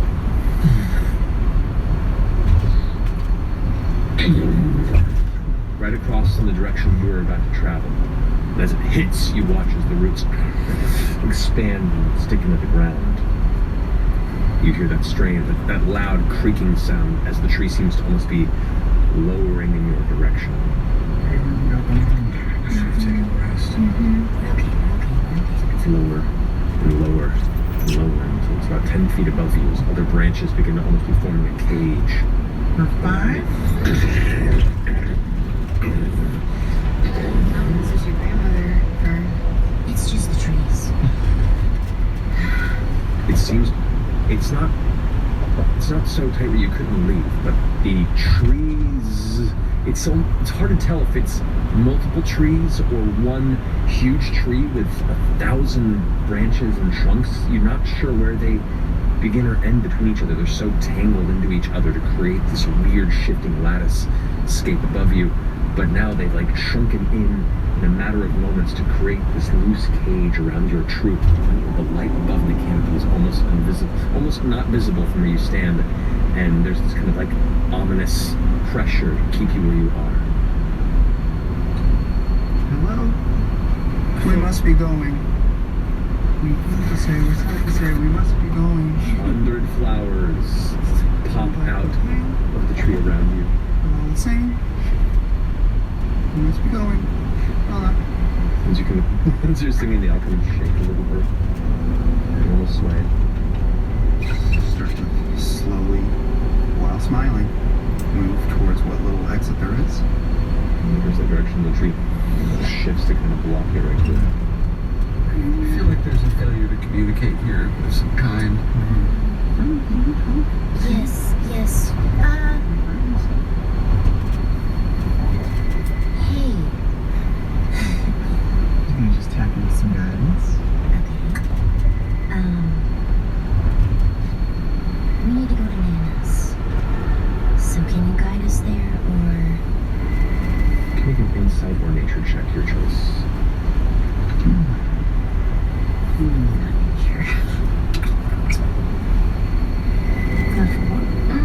Isn't that 2 in a row? It's been a little bit since you've been here, and even in the time that you spent, most of it was in Nana's house. And so you don't feel threatened, but you're not quite. They don't act like this around you. You're a little confused. Is it me? It's me. I'm doing this. Don't just totalize this. Maybe it's because we smashed some of the flowers. What? I didn't smash them. Oh, now you're blaming. I was just dead a few days ago. I thought I was. All had a long week. Stop turning on each other. Ash and I know the Little cooking thing. Yeah. Just still about halfway through Get that. away from these trees. What do they want? Can you ask them that? to one of the flowers. Could you tell Nana that I'm here, please? And why are we being held under this tree? Do you speak of plants? You're just tough. I mean, why not? I assumed you would have speak with plants. You're a druid. I do not. The flower. Very situational as well. Make a persuasion check with disadvantage. This is only viable because of your fey nature. Oh, I rolled a 20. Okay. Persuasion, you said? Yes. 26. Oh, what? Disadvantage? Some of the flowers kind of recoil a little bit. Stay in the left 3 lanes. Some of them kind of lean towards Lagna. Some of them lean towards you. And they just kind of shift expectantly, like they're waiting for something. Oh, the singer. The singer. So here's what I think. We can do like a little 2/8 count routine. That it has like a forward, box step motion, and we do a little song and a dance as we move through. Yeah, sure. That sounds great. Unless they want to keep us here because of the singing. Well, maybe you just have to sing well and we can leave. Yeah, can we sing? Has anyone ever done like parades? Like a little, you walk and sing. I'm gonna take out my pan flute. Let us out. We want to leave your cage. Some of them will shift and focus in your direction. Are you gonna do this? Just Cast enhance ability on her an opening. charisma. Okay. I'm playing my pan flute. That's probably better.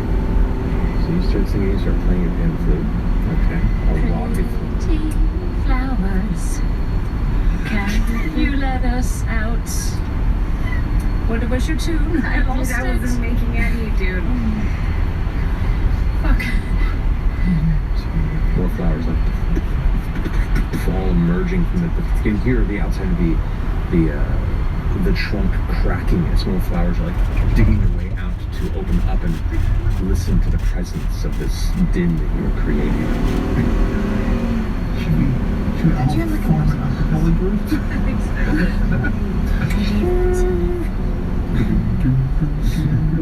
But they're responding to the pan flute and the soft singing. I'm gonna keep playing my pan flute. Can you walk towards the edge? I would like you both to make performance checks for me, please. Just dying in the dance tonight. You have advantage. Must have been something you said. Natural 20. And a 1. So they on the same die. Wait, that's like. Yeah, take a picture of that shit. Bird? 21. Ooh, 21. Your flute music is intoxicating in space. You play well in general, but there's something about being back home that brings this comfort. And the clarity of the pipe begins to, the pipes of the flute begins to slide around, almost jazz-like.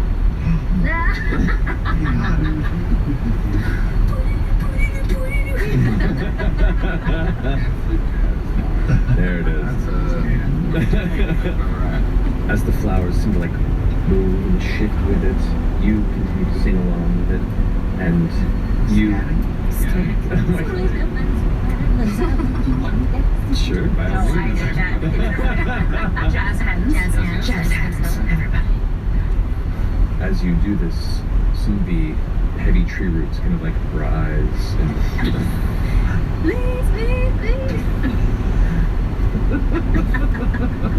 trying to kind of keep in time of this weird fluid jazz beat that you're crafting. You can't. But it's trying. And as you slowly begin to slide your way out one by one from between this kind of tree trunk cavern's cage. All the flowers shift and stretch towards you. The tree cave begins to open up as the parts dislodge and reconnect to larger tree branches. All the flowers, now hundreds and hundreds of them. Their coloration getting to a deeper and deeper red in unison as they all face your direction, giving this like weird blanket of color in front of you in the middle of this dark, gleaming purple jungle. And right as you step about 30 or 40 feet away, all hundreds and hundreds of flowers at once just screech and vanish into the tree as the tree stops moving. The whole party screaming like that for sure.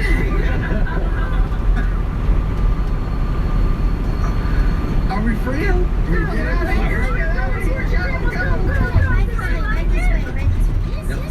Yeah, flowers can't fly.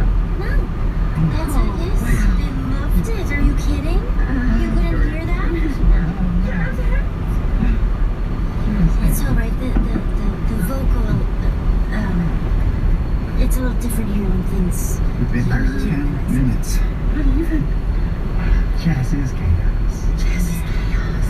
So such chaos.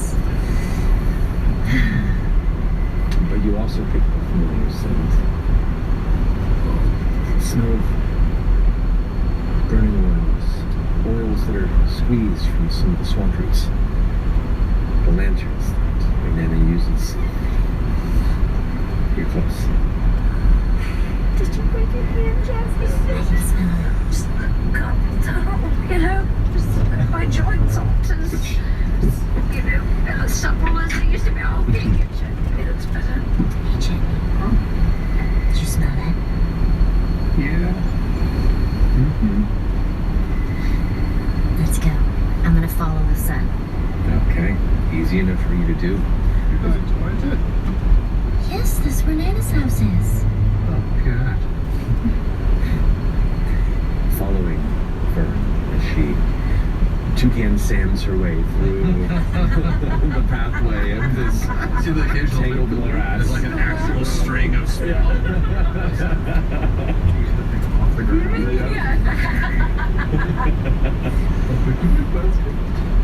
The rest of you. I see where you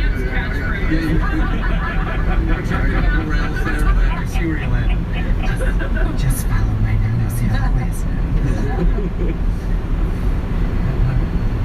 Indeed.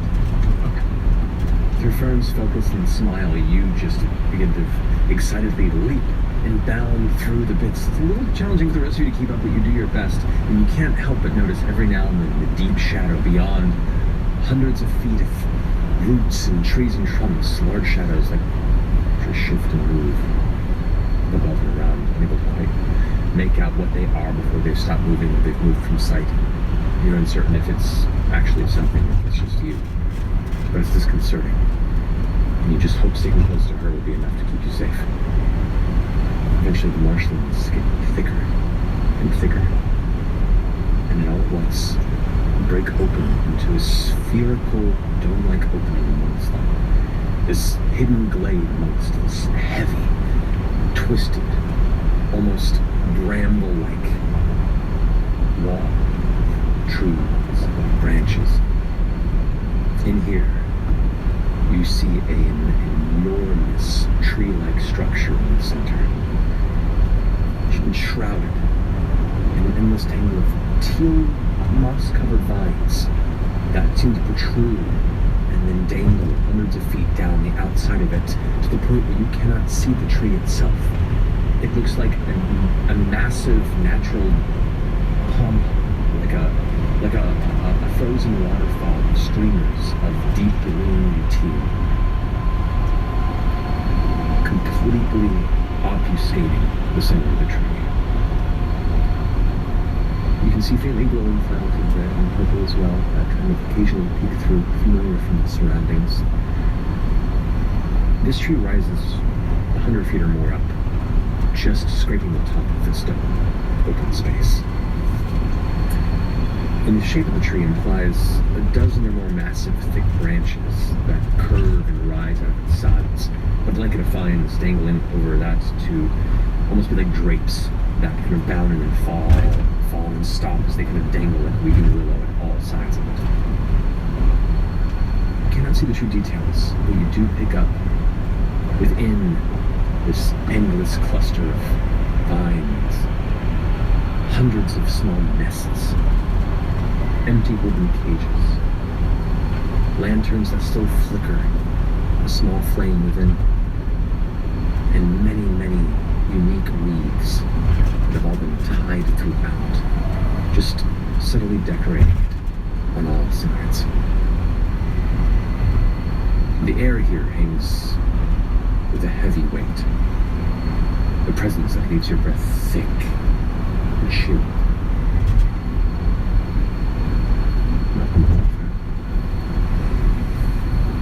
Do you feel that? In your chest? Yeah, that warmth. That heavy warmth. No, but you seem to be glowing with happiness, so go see her now. Okay. I'm gonna start booking it to the front door. She starts to run. Cover vines, where is it going? And then she gets within 5 feet. You watch as a large section of the vines pull apart like curtains or drapes.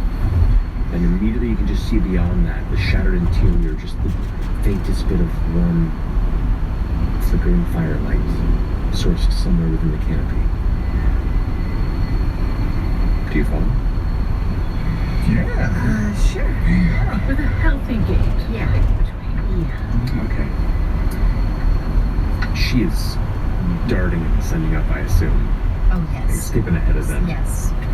Full speed, full sprint. You step within the tree, and you can see the actual trunk of this structure. This is probably the largest tree you've seen aside from the sun tree. It's comparable in its thickness. And you can tell about 30 feet up, it splits into 2 separate trunks that then wrap around each other in a corkscrew up. And along the corkscrew, multiple branches that settle off as you look up. And each one of these little branches seems to caress, like a hand, a little hut or a room, with little wooden bridges that connect, little wooden staircases that wind up. This was Henry Robinson would blush and be jealous of this. Fern, you grew up here. Yes. Just as a voice fills the air. Enter. We knew you were coming.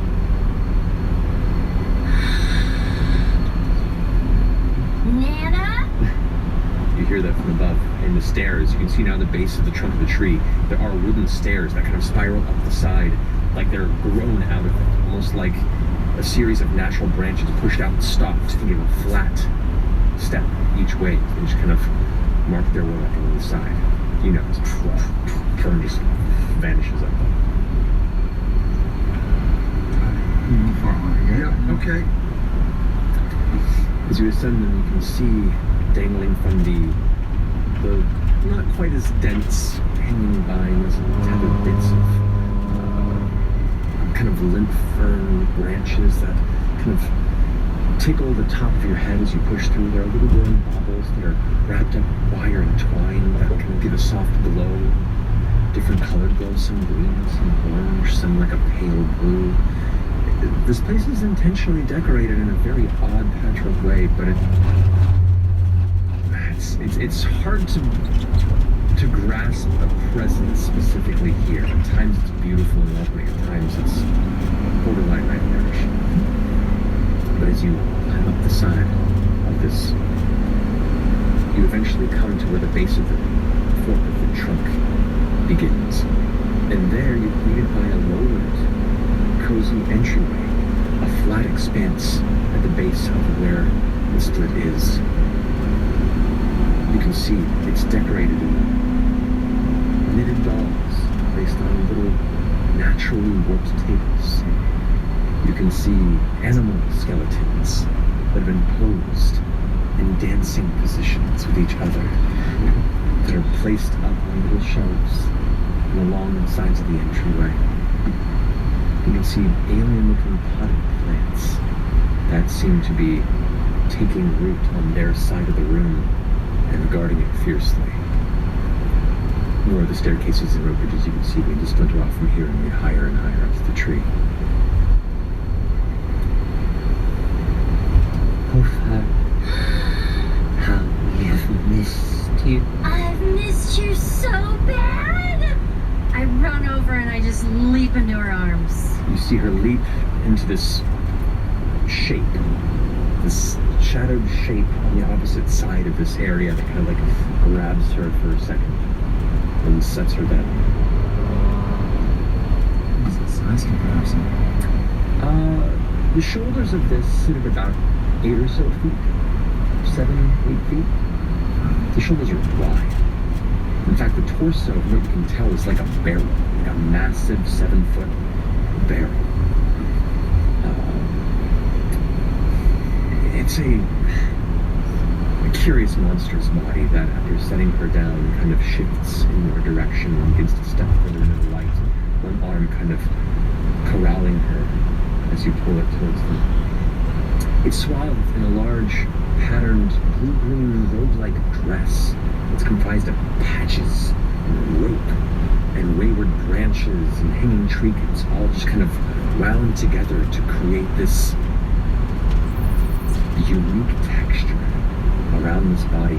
You cannot see feet from beneath the robes, but can hear them hit the ground like a dropped sack full of flour with each step. Does it sound like just 2 feet? Sounds like 2 feet. Okay. Just big ones. The wide shoulders themselves are thin and come out like pointed skeletal shoulders. The sleeves extending these long, thin arms. You see around the top of the dress, from where these shoulders are, they're obscured by a bunch of dark linen chiffon that creates like a mantle around it. And from within that mantle, you watch emerge a head and a stretching, craning neck. Craning like a giraffe. Wreathed in long, tangled white hair, like a horse's mane, that travels down the whole length of it as it extends about 2.5, 3 feet from the shoulders. At the end of it, you see a wrinkled, old woman's face, a pair of noseless nostrils, a terrifying wide smile, jagged teeth. Her dark eyelid sockets each hold a sunken, golden glow. As the body steps forward, cradling firm, the full thing at standing height would be close to 10 feet or so, with if the head were to stand up straight. The proportions, colloquially, are very similar to E.T., to be honest. Oh, that got weird. Interesting. As she steps forward, firm, with your friends like a cocktail. Oh my god, yes. Yes, Please. yes. Let's get some cocktails. Let's put some music on. I'm sorry we came in unannounced, but guys, this is my Nana Maury. Wonderful pleasure to meet you, ma'am. Welcome, welcome. We have guests. You hear a voice say, Westward. Does she have a partner, or? That's her. It's also her? More than that. Okay. She like pulls open the front of the dress, and you see the barrel torso, a massive pair of sunken eyes, and a second mouth that stretches across the entirety of the belly that curls into a smile.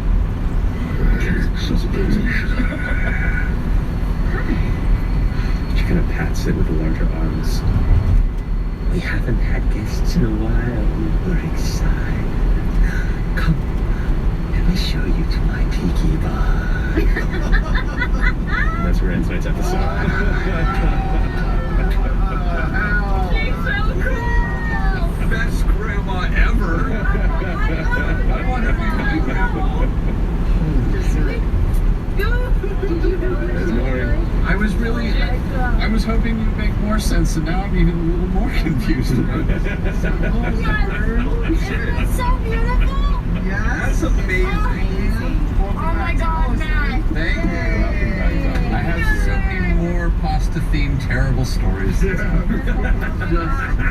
such a collection. So we're off next week? Oh.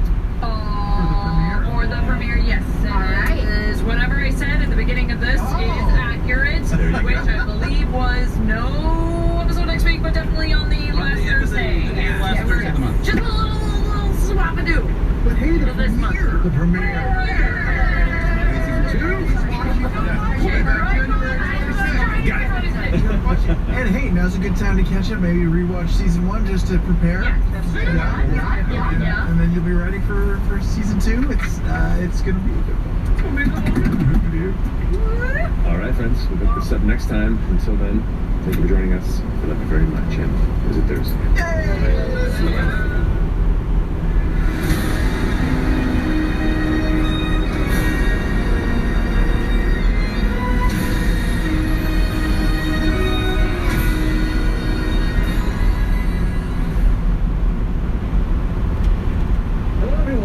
To tonight's episode of Critical Role, where a bunch of us nerding ass voice actors sit around and play Dungeons and Dragons.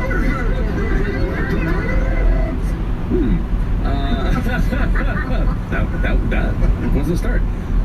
Before we jump into tonight's episode, we do have some announcements to get through. Beginning with our first sponsor of tonight, Persona. Sam, go ahead. Yes, Persona, the awesome RPG video game series we all know and love, and have also been voices in, with Persona 3 Portable and Persona 4 Golden available on modern platforms. You're going to be in for a ton of JRPG action. So to get into that spirit, we're going to play the Persona advertisement RPG and start. Okay, enter my name. S-A... games work. I got letters. You're just Okay. Yeah, I'm a button masher. Okay, first decision. Let's talk about Persona. Good morning, Sat. Did you know that Persona, the award-winning franchise that all RPG fans can enjoy, has returned with 2 iconic Persona titles remastered and ready to be rediscovered? That's right, Sat. Enjoy both titles now, available digitally on Xbox Game Pass, Xbox Series XS, Xbox One, and more. This is a fun game. What's next? Let's have a fight. My Persona 3 Portable has improved graphics, gameplay, difficulty selection, and quick save functionality. This guy will never see my special move coming. The Dark Hour strikes twice!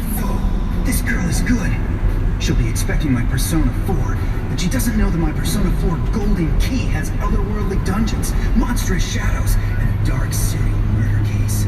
Don't touch that dial! It's time for the Midnight Channel! Impossible. My Rainbow Charisma Shell is immune to this level of advertising attacks. Is that all you got? I told you not to underestimate my power! She's right to underestimate my power. The Persona games are way cooler than me. Okay, well this is getting sad, so let's wrap this up. And I'll select website. Check them out at persona.atlas.com. And our last move. Thanks to Persona for supporting the show. Matt? Back to you! The layers of meta. Making my nose bleed. That was awesome.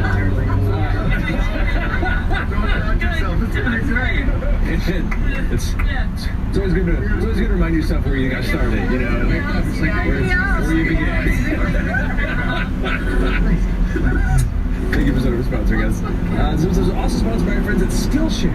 You may know Skillshare for their classes in photography, film and video editing, and illustration, but did you know Skillshare has hundreds of career-focused classes too? Did you? You do now! New Year is the perfect time to reinvent your goals and yourself. Traditional working jobs are not one-size-fits-all. Think about your future, and it can be intimidating. So let's take the pressure off by starting small. Maybe you'd like to learn some productivity tips to power more me time, or maybe the goal is to start building a personal brand style. I should work on it eventually. The Skillshare teachers will take you step by step through this process. Would you like to explore more creative career options? Like launch merchandise. Merchandise. That's how my merchandise is, the merchandise. On a new platform, or passive income, and ultimately for your own boss. See? I want to learn stuff from Skillshare. Make sure to sign up and learn what it takes to break into these industries to find the right path. This is a special offer for our audience. The first 1,000 critters to join Skillshare by following the link Skillshare. skl.sh/critical role 12221. 12221. 12221. Right, it was just wait. Yeah, 12221. We'll get a 1-month free trial. Your day-to-day is filled with tasks and endless to-do lists. Prioritize your self-care and wellness by using Skillshare as a way to invest in yourself, unwind, and relax. Go check out Skillshare for yourself now. Thanks for continuing to support our show. Travis, Chief, go! I got it! Guys! The first 3 episodes of The Legend of Vox Machina Season 2 are available right now! And again, and again, and again, and again. Plus, if you didn't catch it live, you can check out our watch party for episodes 1 through 3, available right now on our Twitch and YouTube channels. Yeah. Episodes 4, 5, and 6 of Season 2 will drop on Prime Video worldwide tomorrow, January 27th. So definitely got to watch 1 through 3, because that's a thing. Watch them again if you've seen them. And we will host our next watch party for episodes 4 through 6 next Tuesday, January 31st at 7 p.m. Pacific. Yeah. Thanks. So excited. Laura. Yes? You're up. Okay, we got stuff. All right, we got the first thing I'm gonna talk about. Oh, you know our little vinyls. Well, now we got Bell's Hills cheap vinyls. Add your sticker collection. Aren't they so cute? Oh, here, and take a Distribute. Ashley, a little lawn, the BB, a little Fern, and a little Imogen. Oh, yeah, SCG. There's a, aren't they so cute? Okay, there's also, and artist Jenny Park did these, she's amazing. We also have just a Bell's House, like, black thing you can put on things. We also have this awesome Bell's House, awesome pin, awesome. And then, the other thing, the last thing, and I'm super excited about this, you can tell why, is, wait, hold on, I gotta find the other one. I don't know what happened to the other one. Oh my god, I got it, the prayer. We have slippers! What? We have trees!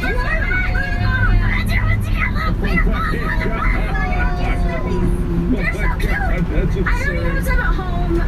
I've been wearing them for a long time because we've been in production for forever. Check them out. Artist Jordan Torrance. I know, they're so comfy and wonderful. Can I say it? I don't want to say it. It's so dumb. What? Why have bare feet when you can have... That's good. They're so cute! I can't believe you didn't think of that sooner. I can't believe you let me say it all. I know! And by the way, the bear paw on the bottom is like, it is grippy. Yeah, So that's it. So you don't sniffies. It's got traction. Yeah, that's very awesome. Don't snake it. Dang, look at all this. Awesome. Some stuff. Thank you, Laura. Liam, yep. Dang, let's talk about comic books. Critical Role. The Mighty Nine Origins, Not the Brave, is available now. It's beautiful. Created in partnership with Dark Horse Comics and written by Sam Maggs with our very own Sam Riegel and Matthew Mercer.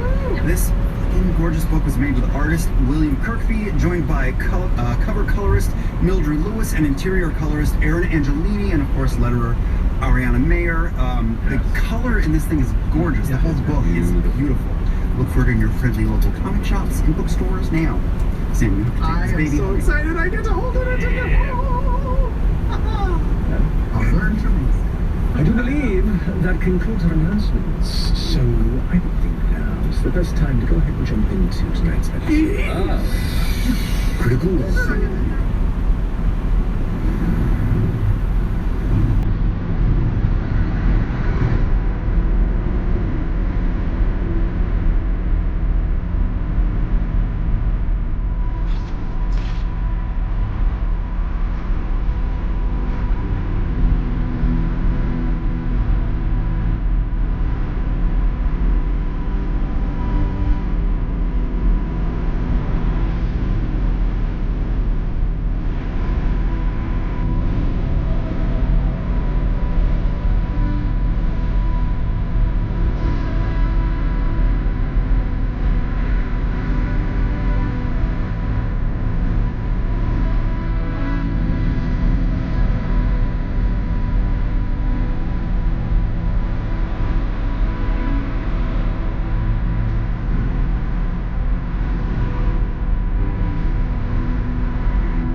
of bells held after making it to the city of Eos, the city of flowing light. Gathering some information, losing Ashton for a bit, regaining Ashton, who had one of their own separate adventures that is continuing to reveal itself. Interrogated member of the Ruby Vanguard that seems to be working alongside or under this strange, ruidous endeavor that Ludinus, Otohan, and Liliana all seem to be tied up in. In going to the seminary, finally, had some conversations with the professor about the origins of FCG, kind of learning a little more about themselves, while Fern and Imogen went to find the professor that you've been searching for quite some time, one of the main reasons for coming here at the get-go. Upon speaking to the professor and learning a bit of information about the Grim Verity and some of the work they're doing and have been doing, as well as what seems to be happening underneath Ludinus's interests, Ludinus Galeth arrived within that office, took the remaining elements of the Omen archive that had been long hidden, and seemingly robbed the professor of the majority of their awareness and intellect for the time being. After a brief conversation and being left to your devices, as Ludinus just left with the pages he needed, you called in the rest of your troop. You gathered the professor, called Plane Rider Rin, who you had befriended and allied your various plans with, and decided that your next order of business was to search one of these three machines, these keys you've heard them referred to as, one of which exists in the Fey Realm. As such, you were transported by Plane Rider Rin to the Fey Realm. After wandering through the dark swamps of an area called the Herocall Fens, you eventually came to the exterior of the Ligament Manor, the home where Fern spent most of her life under her Nana. This strange, alien, vine-covered, massive treehouse. You walked up within and were greeted by a somewhat nightmarish, monstrous form of Nana, both faces and all, as she invited you to have a cocktail at her tiki bar. Which is where we return. Here, within the central space of this kind of bisected, twisting tree, the numerous branches all filtering off, all a bunch of vines like tethered and pulling in different directions, looking like the interior of like a hard stretched and dark inked body that had been pulled apart and grown over. You can see these little lanterns lit up and hung everywhere, from pebbles and trinkets and collections and constructions just kind of decorating this interior space. You hear the faint sound of music, and you watch as Nana, her extended head kind of withdraws a little bit into the shoulders as she turns around with a grin, clasping her long, spindly arms together, and kind of rocks over to the far right corner, where you see a weirdly grown cluster of shaved wood that is knotted and planed off to form a bar top that sits in the far edge of that corner. There's some extremely out of place grass thatch that creates a canopy over it, where upon looking over in this shaded little pocket, you can immediately see a half-dozen sets of glowing green eyes which kind of blink from in the shadows underneath the thatch top. As Nana, as Mori approaches, they kind of begin to blink off into the shadows. She kind of moves behind, and like this, once she's within the tiki bar, it looks rather small. Like she kind of encompasses and fills the entirety behind the actual bar. But as you approach, kind of follows suit. It's a large bar. She's just a large woman. Can you get a better look? There are dozens of bat-like creatures that all just kind of nest up inside the canopy of this bar. And as soon as you get closer, you can see a bunch of the eyes kind of flicker on and kind of just glare out. Give a little thumbs up. Throughout, as you approach, they seem excited at the presence of guests as well.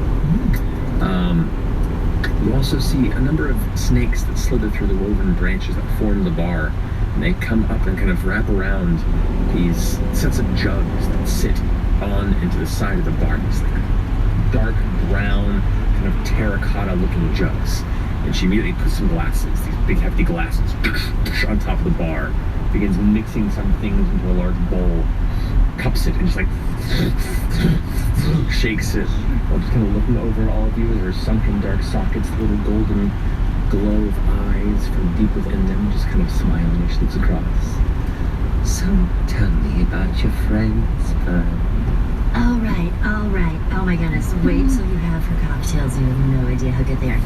All right, so where do we start? Okay, this is Chetney, master craftsman, works with wood, so great. This is Ladna, the most beautiful. She died. We brought her back, and she's super powerful, crazy good with fire. This is FCG. Trust me, I want to get in there too. And he opens up and he was like an assassin. Yeah. So you like you look at her and look back, and her head is like right there, right in front of you. You're like, oh, Okay. and then recoils back. Adds a few spices that she chucks into the top of the bowl, closes it up, and keeps shaking as you continue. This is Imogen. She's a superhero. In her head, she hears that. As soon as you go into the head, you hear a response of like 7 or 8 different voices going, hi. Yes. Okay. This is Oram, who I've been traveling with for a very long time, and we've kind of befriended each other. He's kind of one of my best friends. And this is Ashton. Hi, Nana. It's a pleasure. May I call you Nana? It's a pleasure. You're allowed.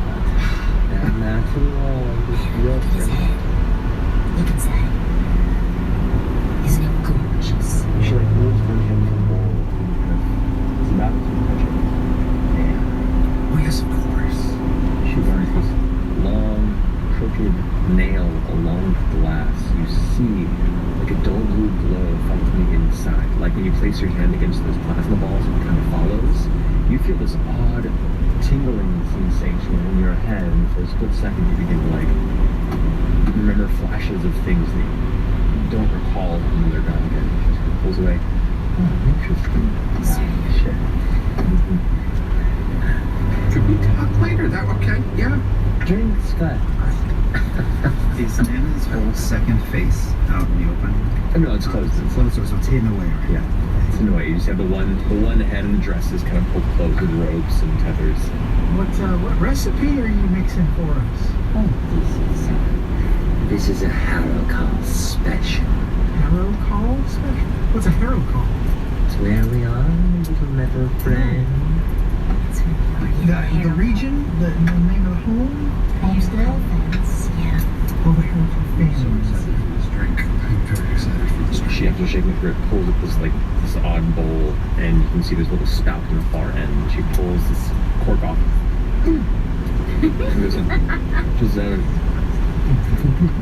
She's like filling each of these glasses, and there's one for each of you. It's kind of a brackish liquid. It looks like it has some thicker elements floating towards the top, and it definitely smells of a citrus swamp water. But she sets the bowl down and slides them all forward towards all of you. Yep. Bottoms up. I call this the moonlight glycerin. Enjoy. She takes the rest of the bowl and just drinks from it. Cheers! Minus eyes. Oh, strong. Out of eyes. That's some quality mining you guys. What's the sensation like as it hits our tongues? It's very sweet. It's very sweet. The sugar hits you first, and then it begins to burn. But it's like a warm burn. It's like a toasty, an interior blanket of a burn. Does it say alcohol, or does it say what is this? Both. Awesome. Yes. It doesn't have alcohol. And the light in the room begins to brighten slowly and significantly. Just a hint. Do I have any effect? You actually have an effect on this. Yeah. Did I taste it? Or You, just... have an effect? I mean, you tasted it like you taste anything else. Which is nothing. Which is nothing. Okay, cool. But you all, for the next 8 hours, have dark vision. And that hit relatively instantly? Within about a minute or so, you'll see it's not fade and breathe. This is Uh-huh. amazing. We have been on quite a journey, and I feel like you might have some answers to some questions that we have. Happy to answer them. I really missed you. I missed you too, Fan Dog. You watch as her arm reaches out and caresses her, but her hand almost like palms the head from the side. Just the length of the fingers and the wideness of the hand across the thin, elongated arm just kind of like wraps around her and then pulls away through the chin. Well, I don't really even know where to start. Well, let me get some proper music first. Oh, And she yes. shuffles out from behind the bar. And that soft music you were hearing a little when you arrived, kind of like the jazzy sound. She goes over and there's this little bowl, actually a platter that sits on top of a shelf unit to the right of it. It's really intricately carved. You look at it and it looks carved, but it looks grown at the same time. Either it was carved to look natural or it grew to resemble a shelf. It's hard for, even with your experience, to understand which direction it came from. But on top of it, there is a matching, like light blue, almost like a sea glass top. It's about that tall. It's almost like a cone with a handle on it. She picks it, she takes it and plucks it. The music stops. She goes ahead and hums the tune for a second and then stings the top again. As she does, the music begins to emanate from it. As opposed to the soft jazz, it becomes like a gentle swaying lute strum. And she kind of like bobs her head to it and waddles back over to the outside of the tiki hut. She's kind of joining the rest of you on the other side, which dwarfs the sitting space around you. She leans on the bar and grabs the bowl with the other hand and kind of like takes a sip. Continue. All right, okay. I don't know where to start, because I feel like this is a lot.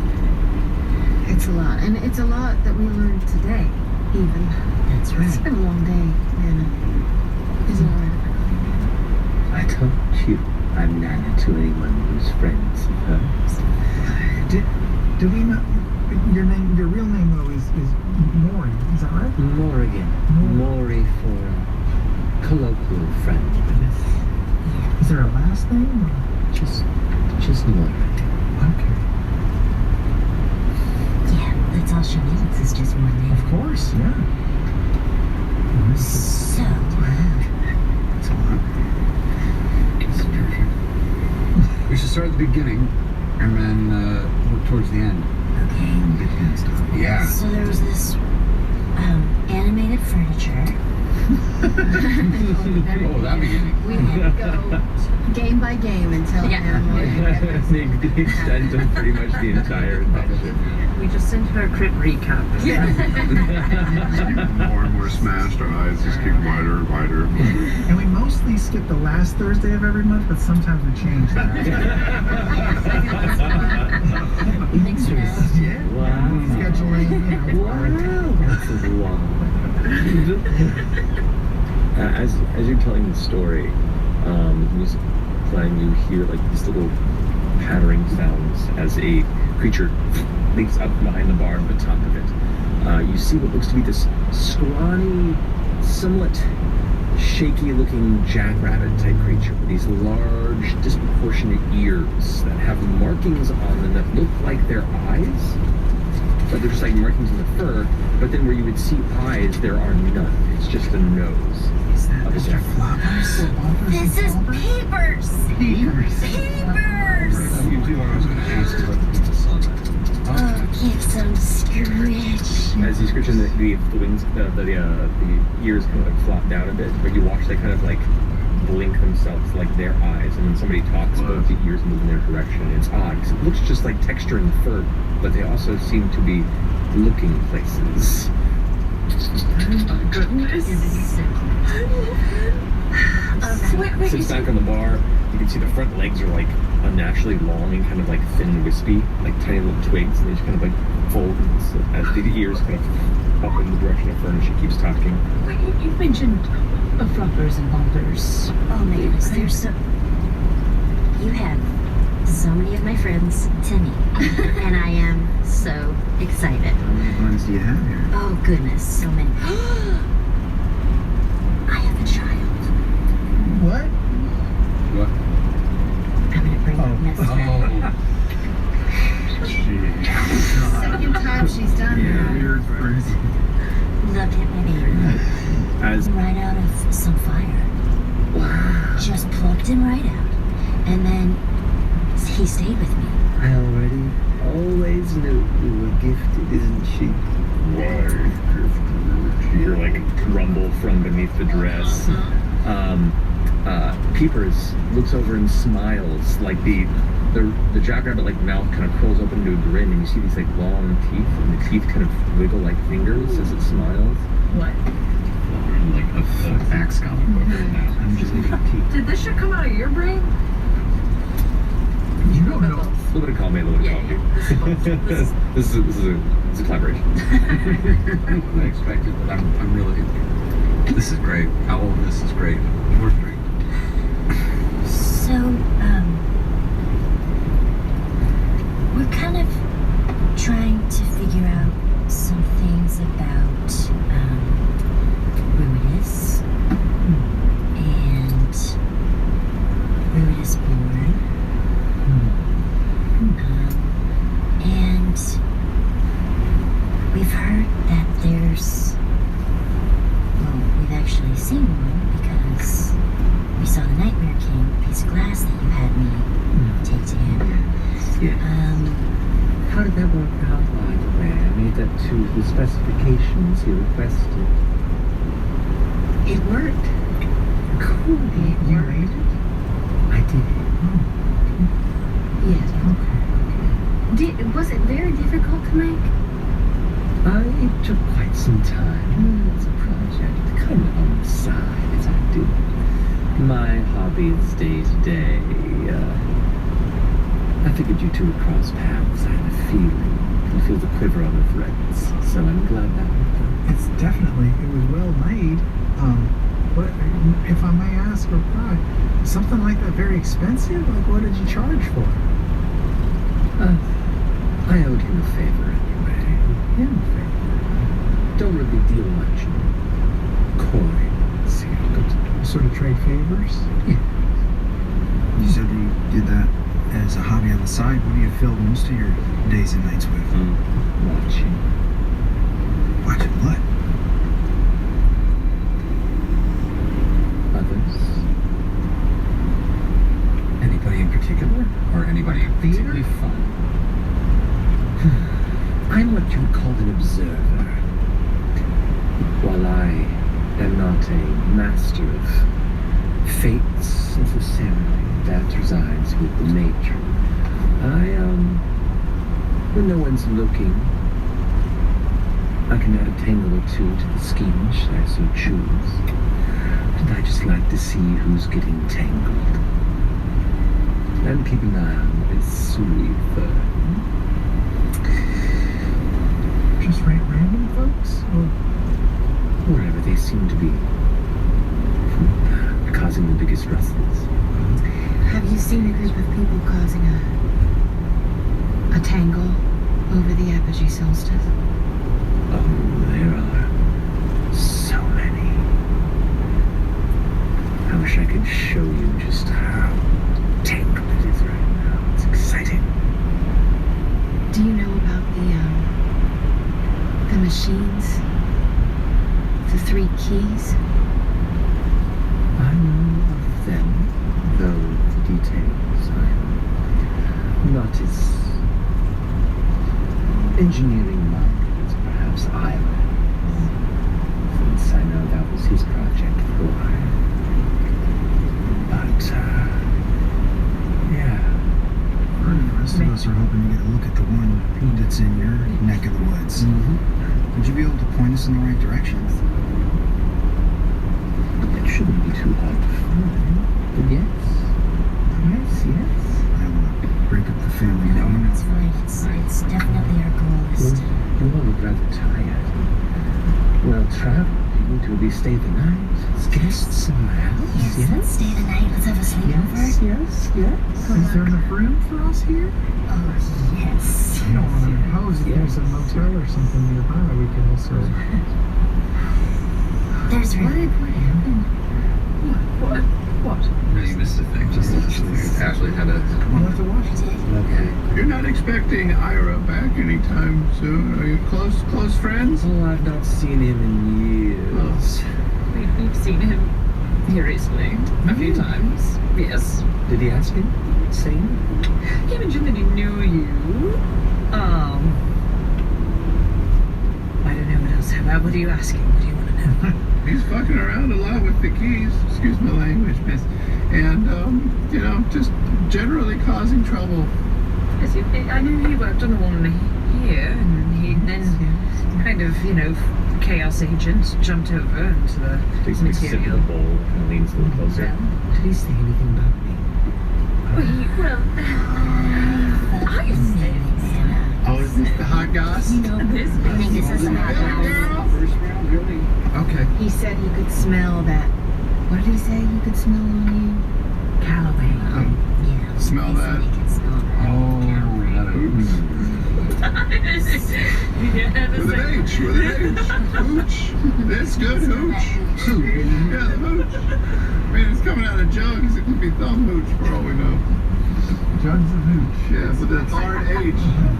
You perverts. Smelly jugs of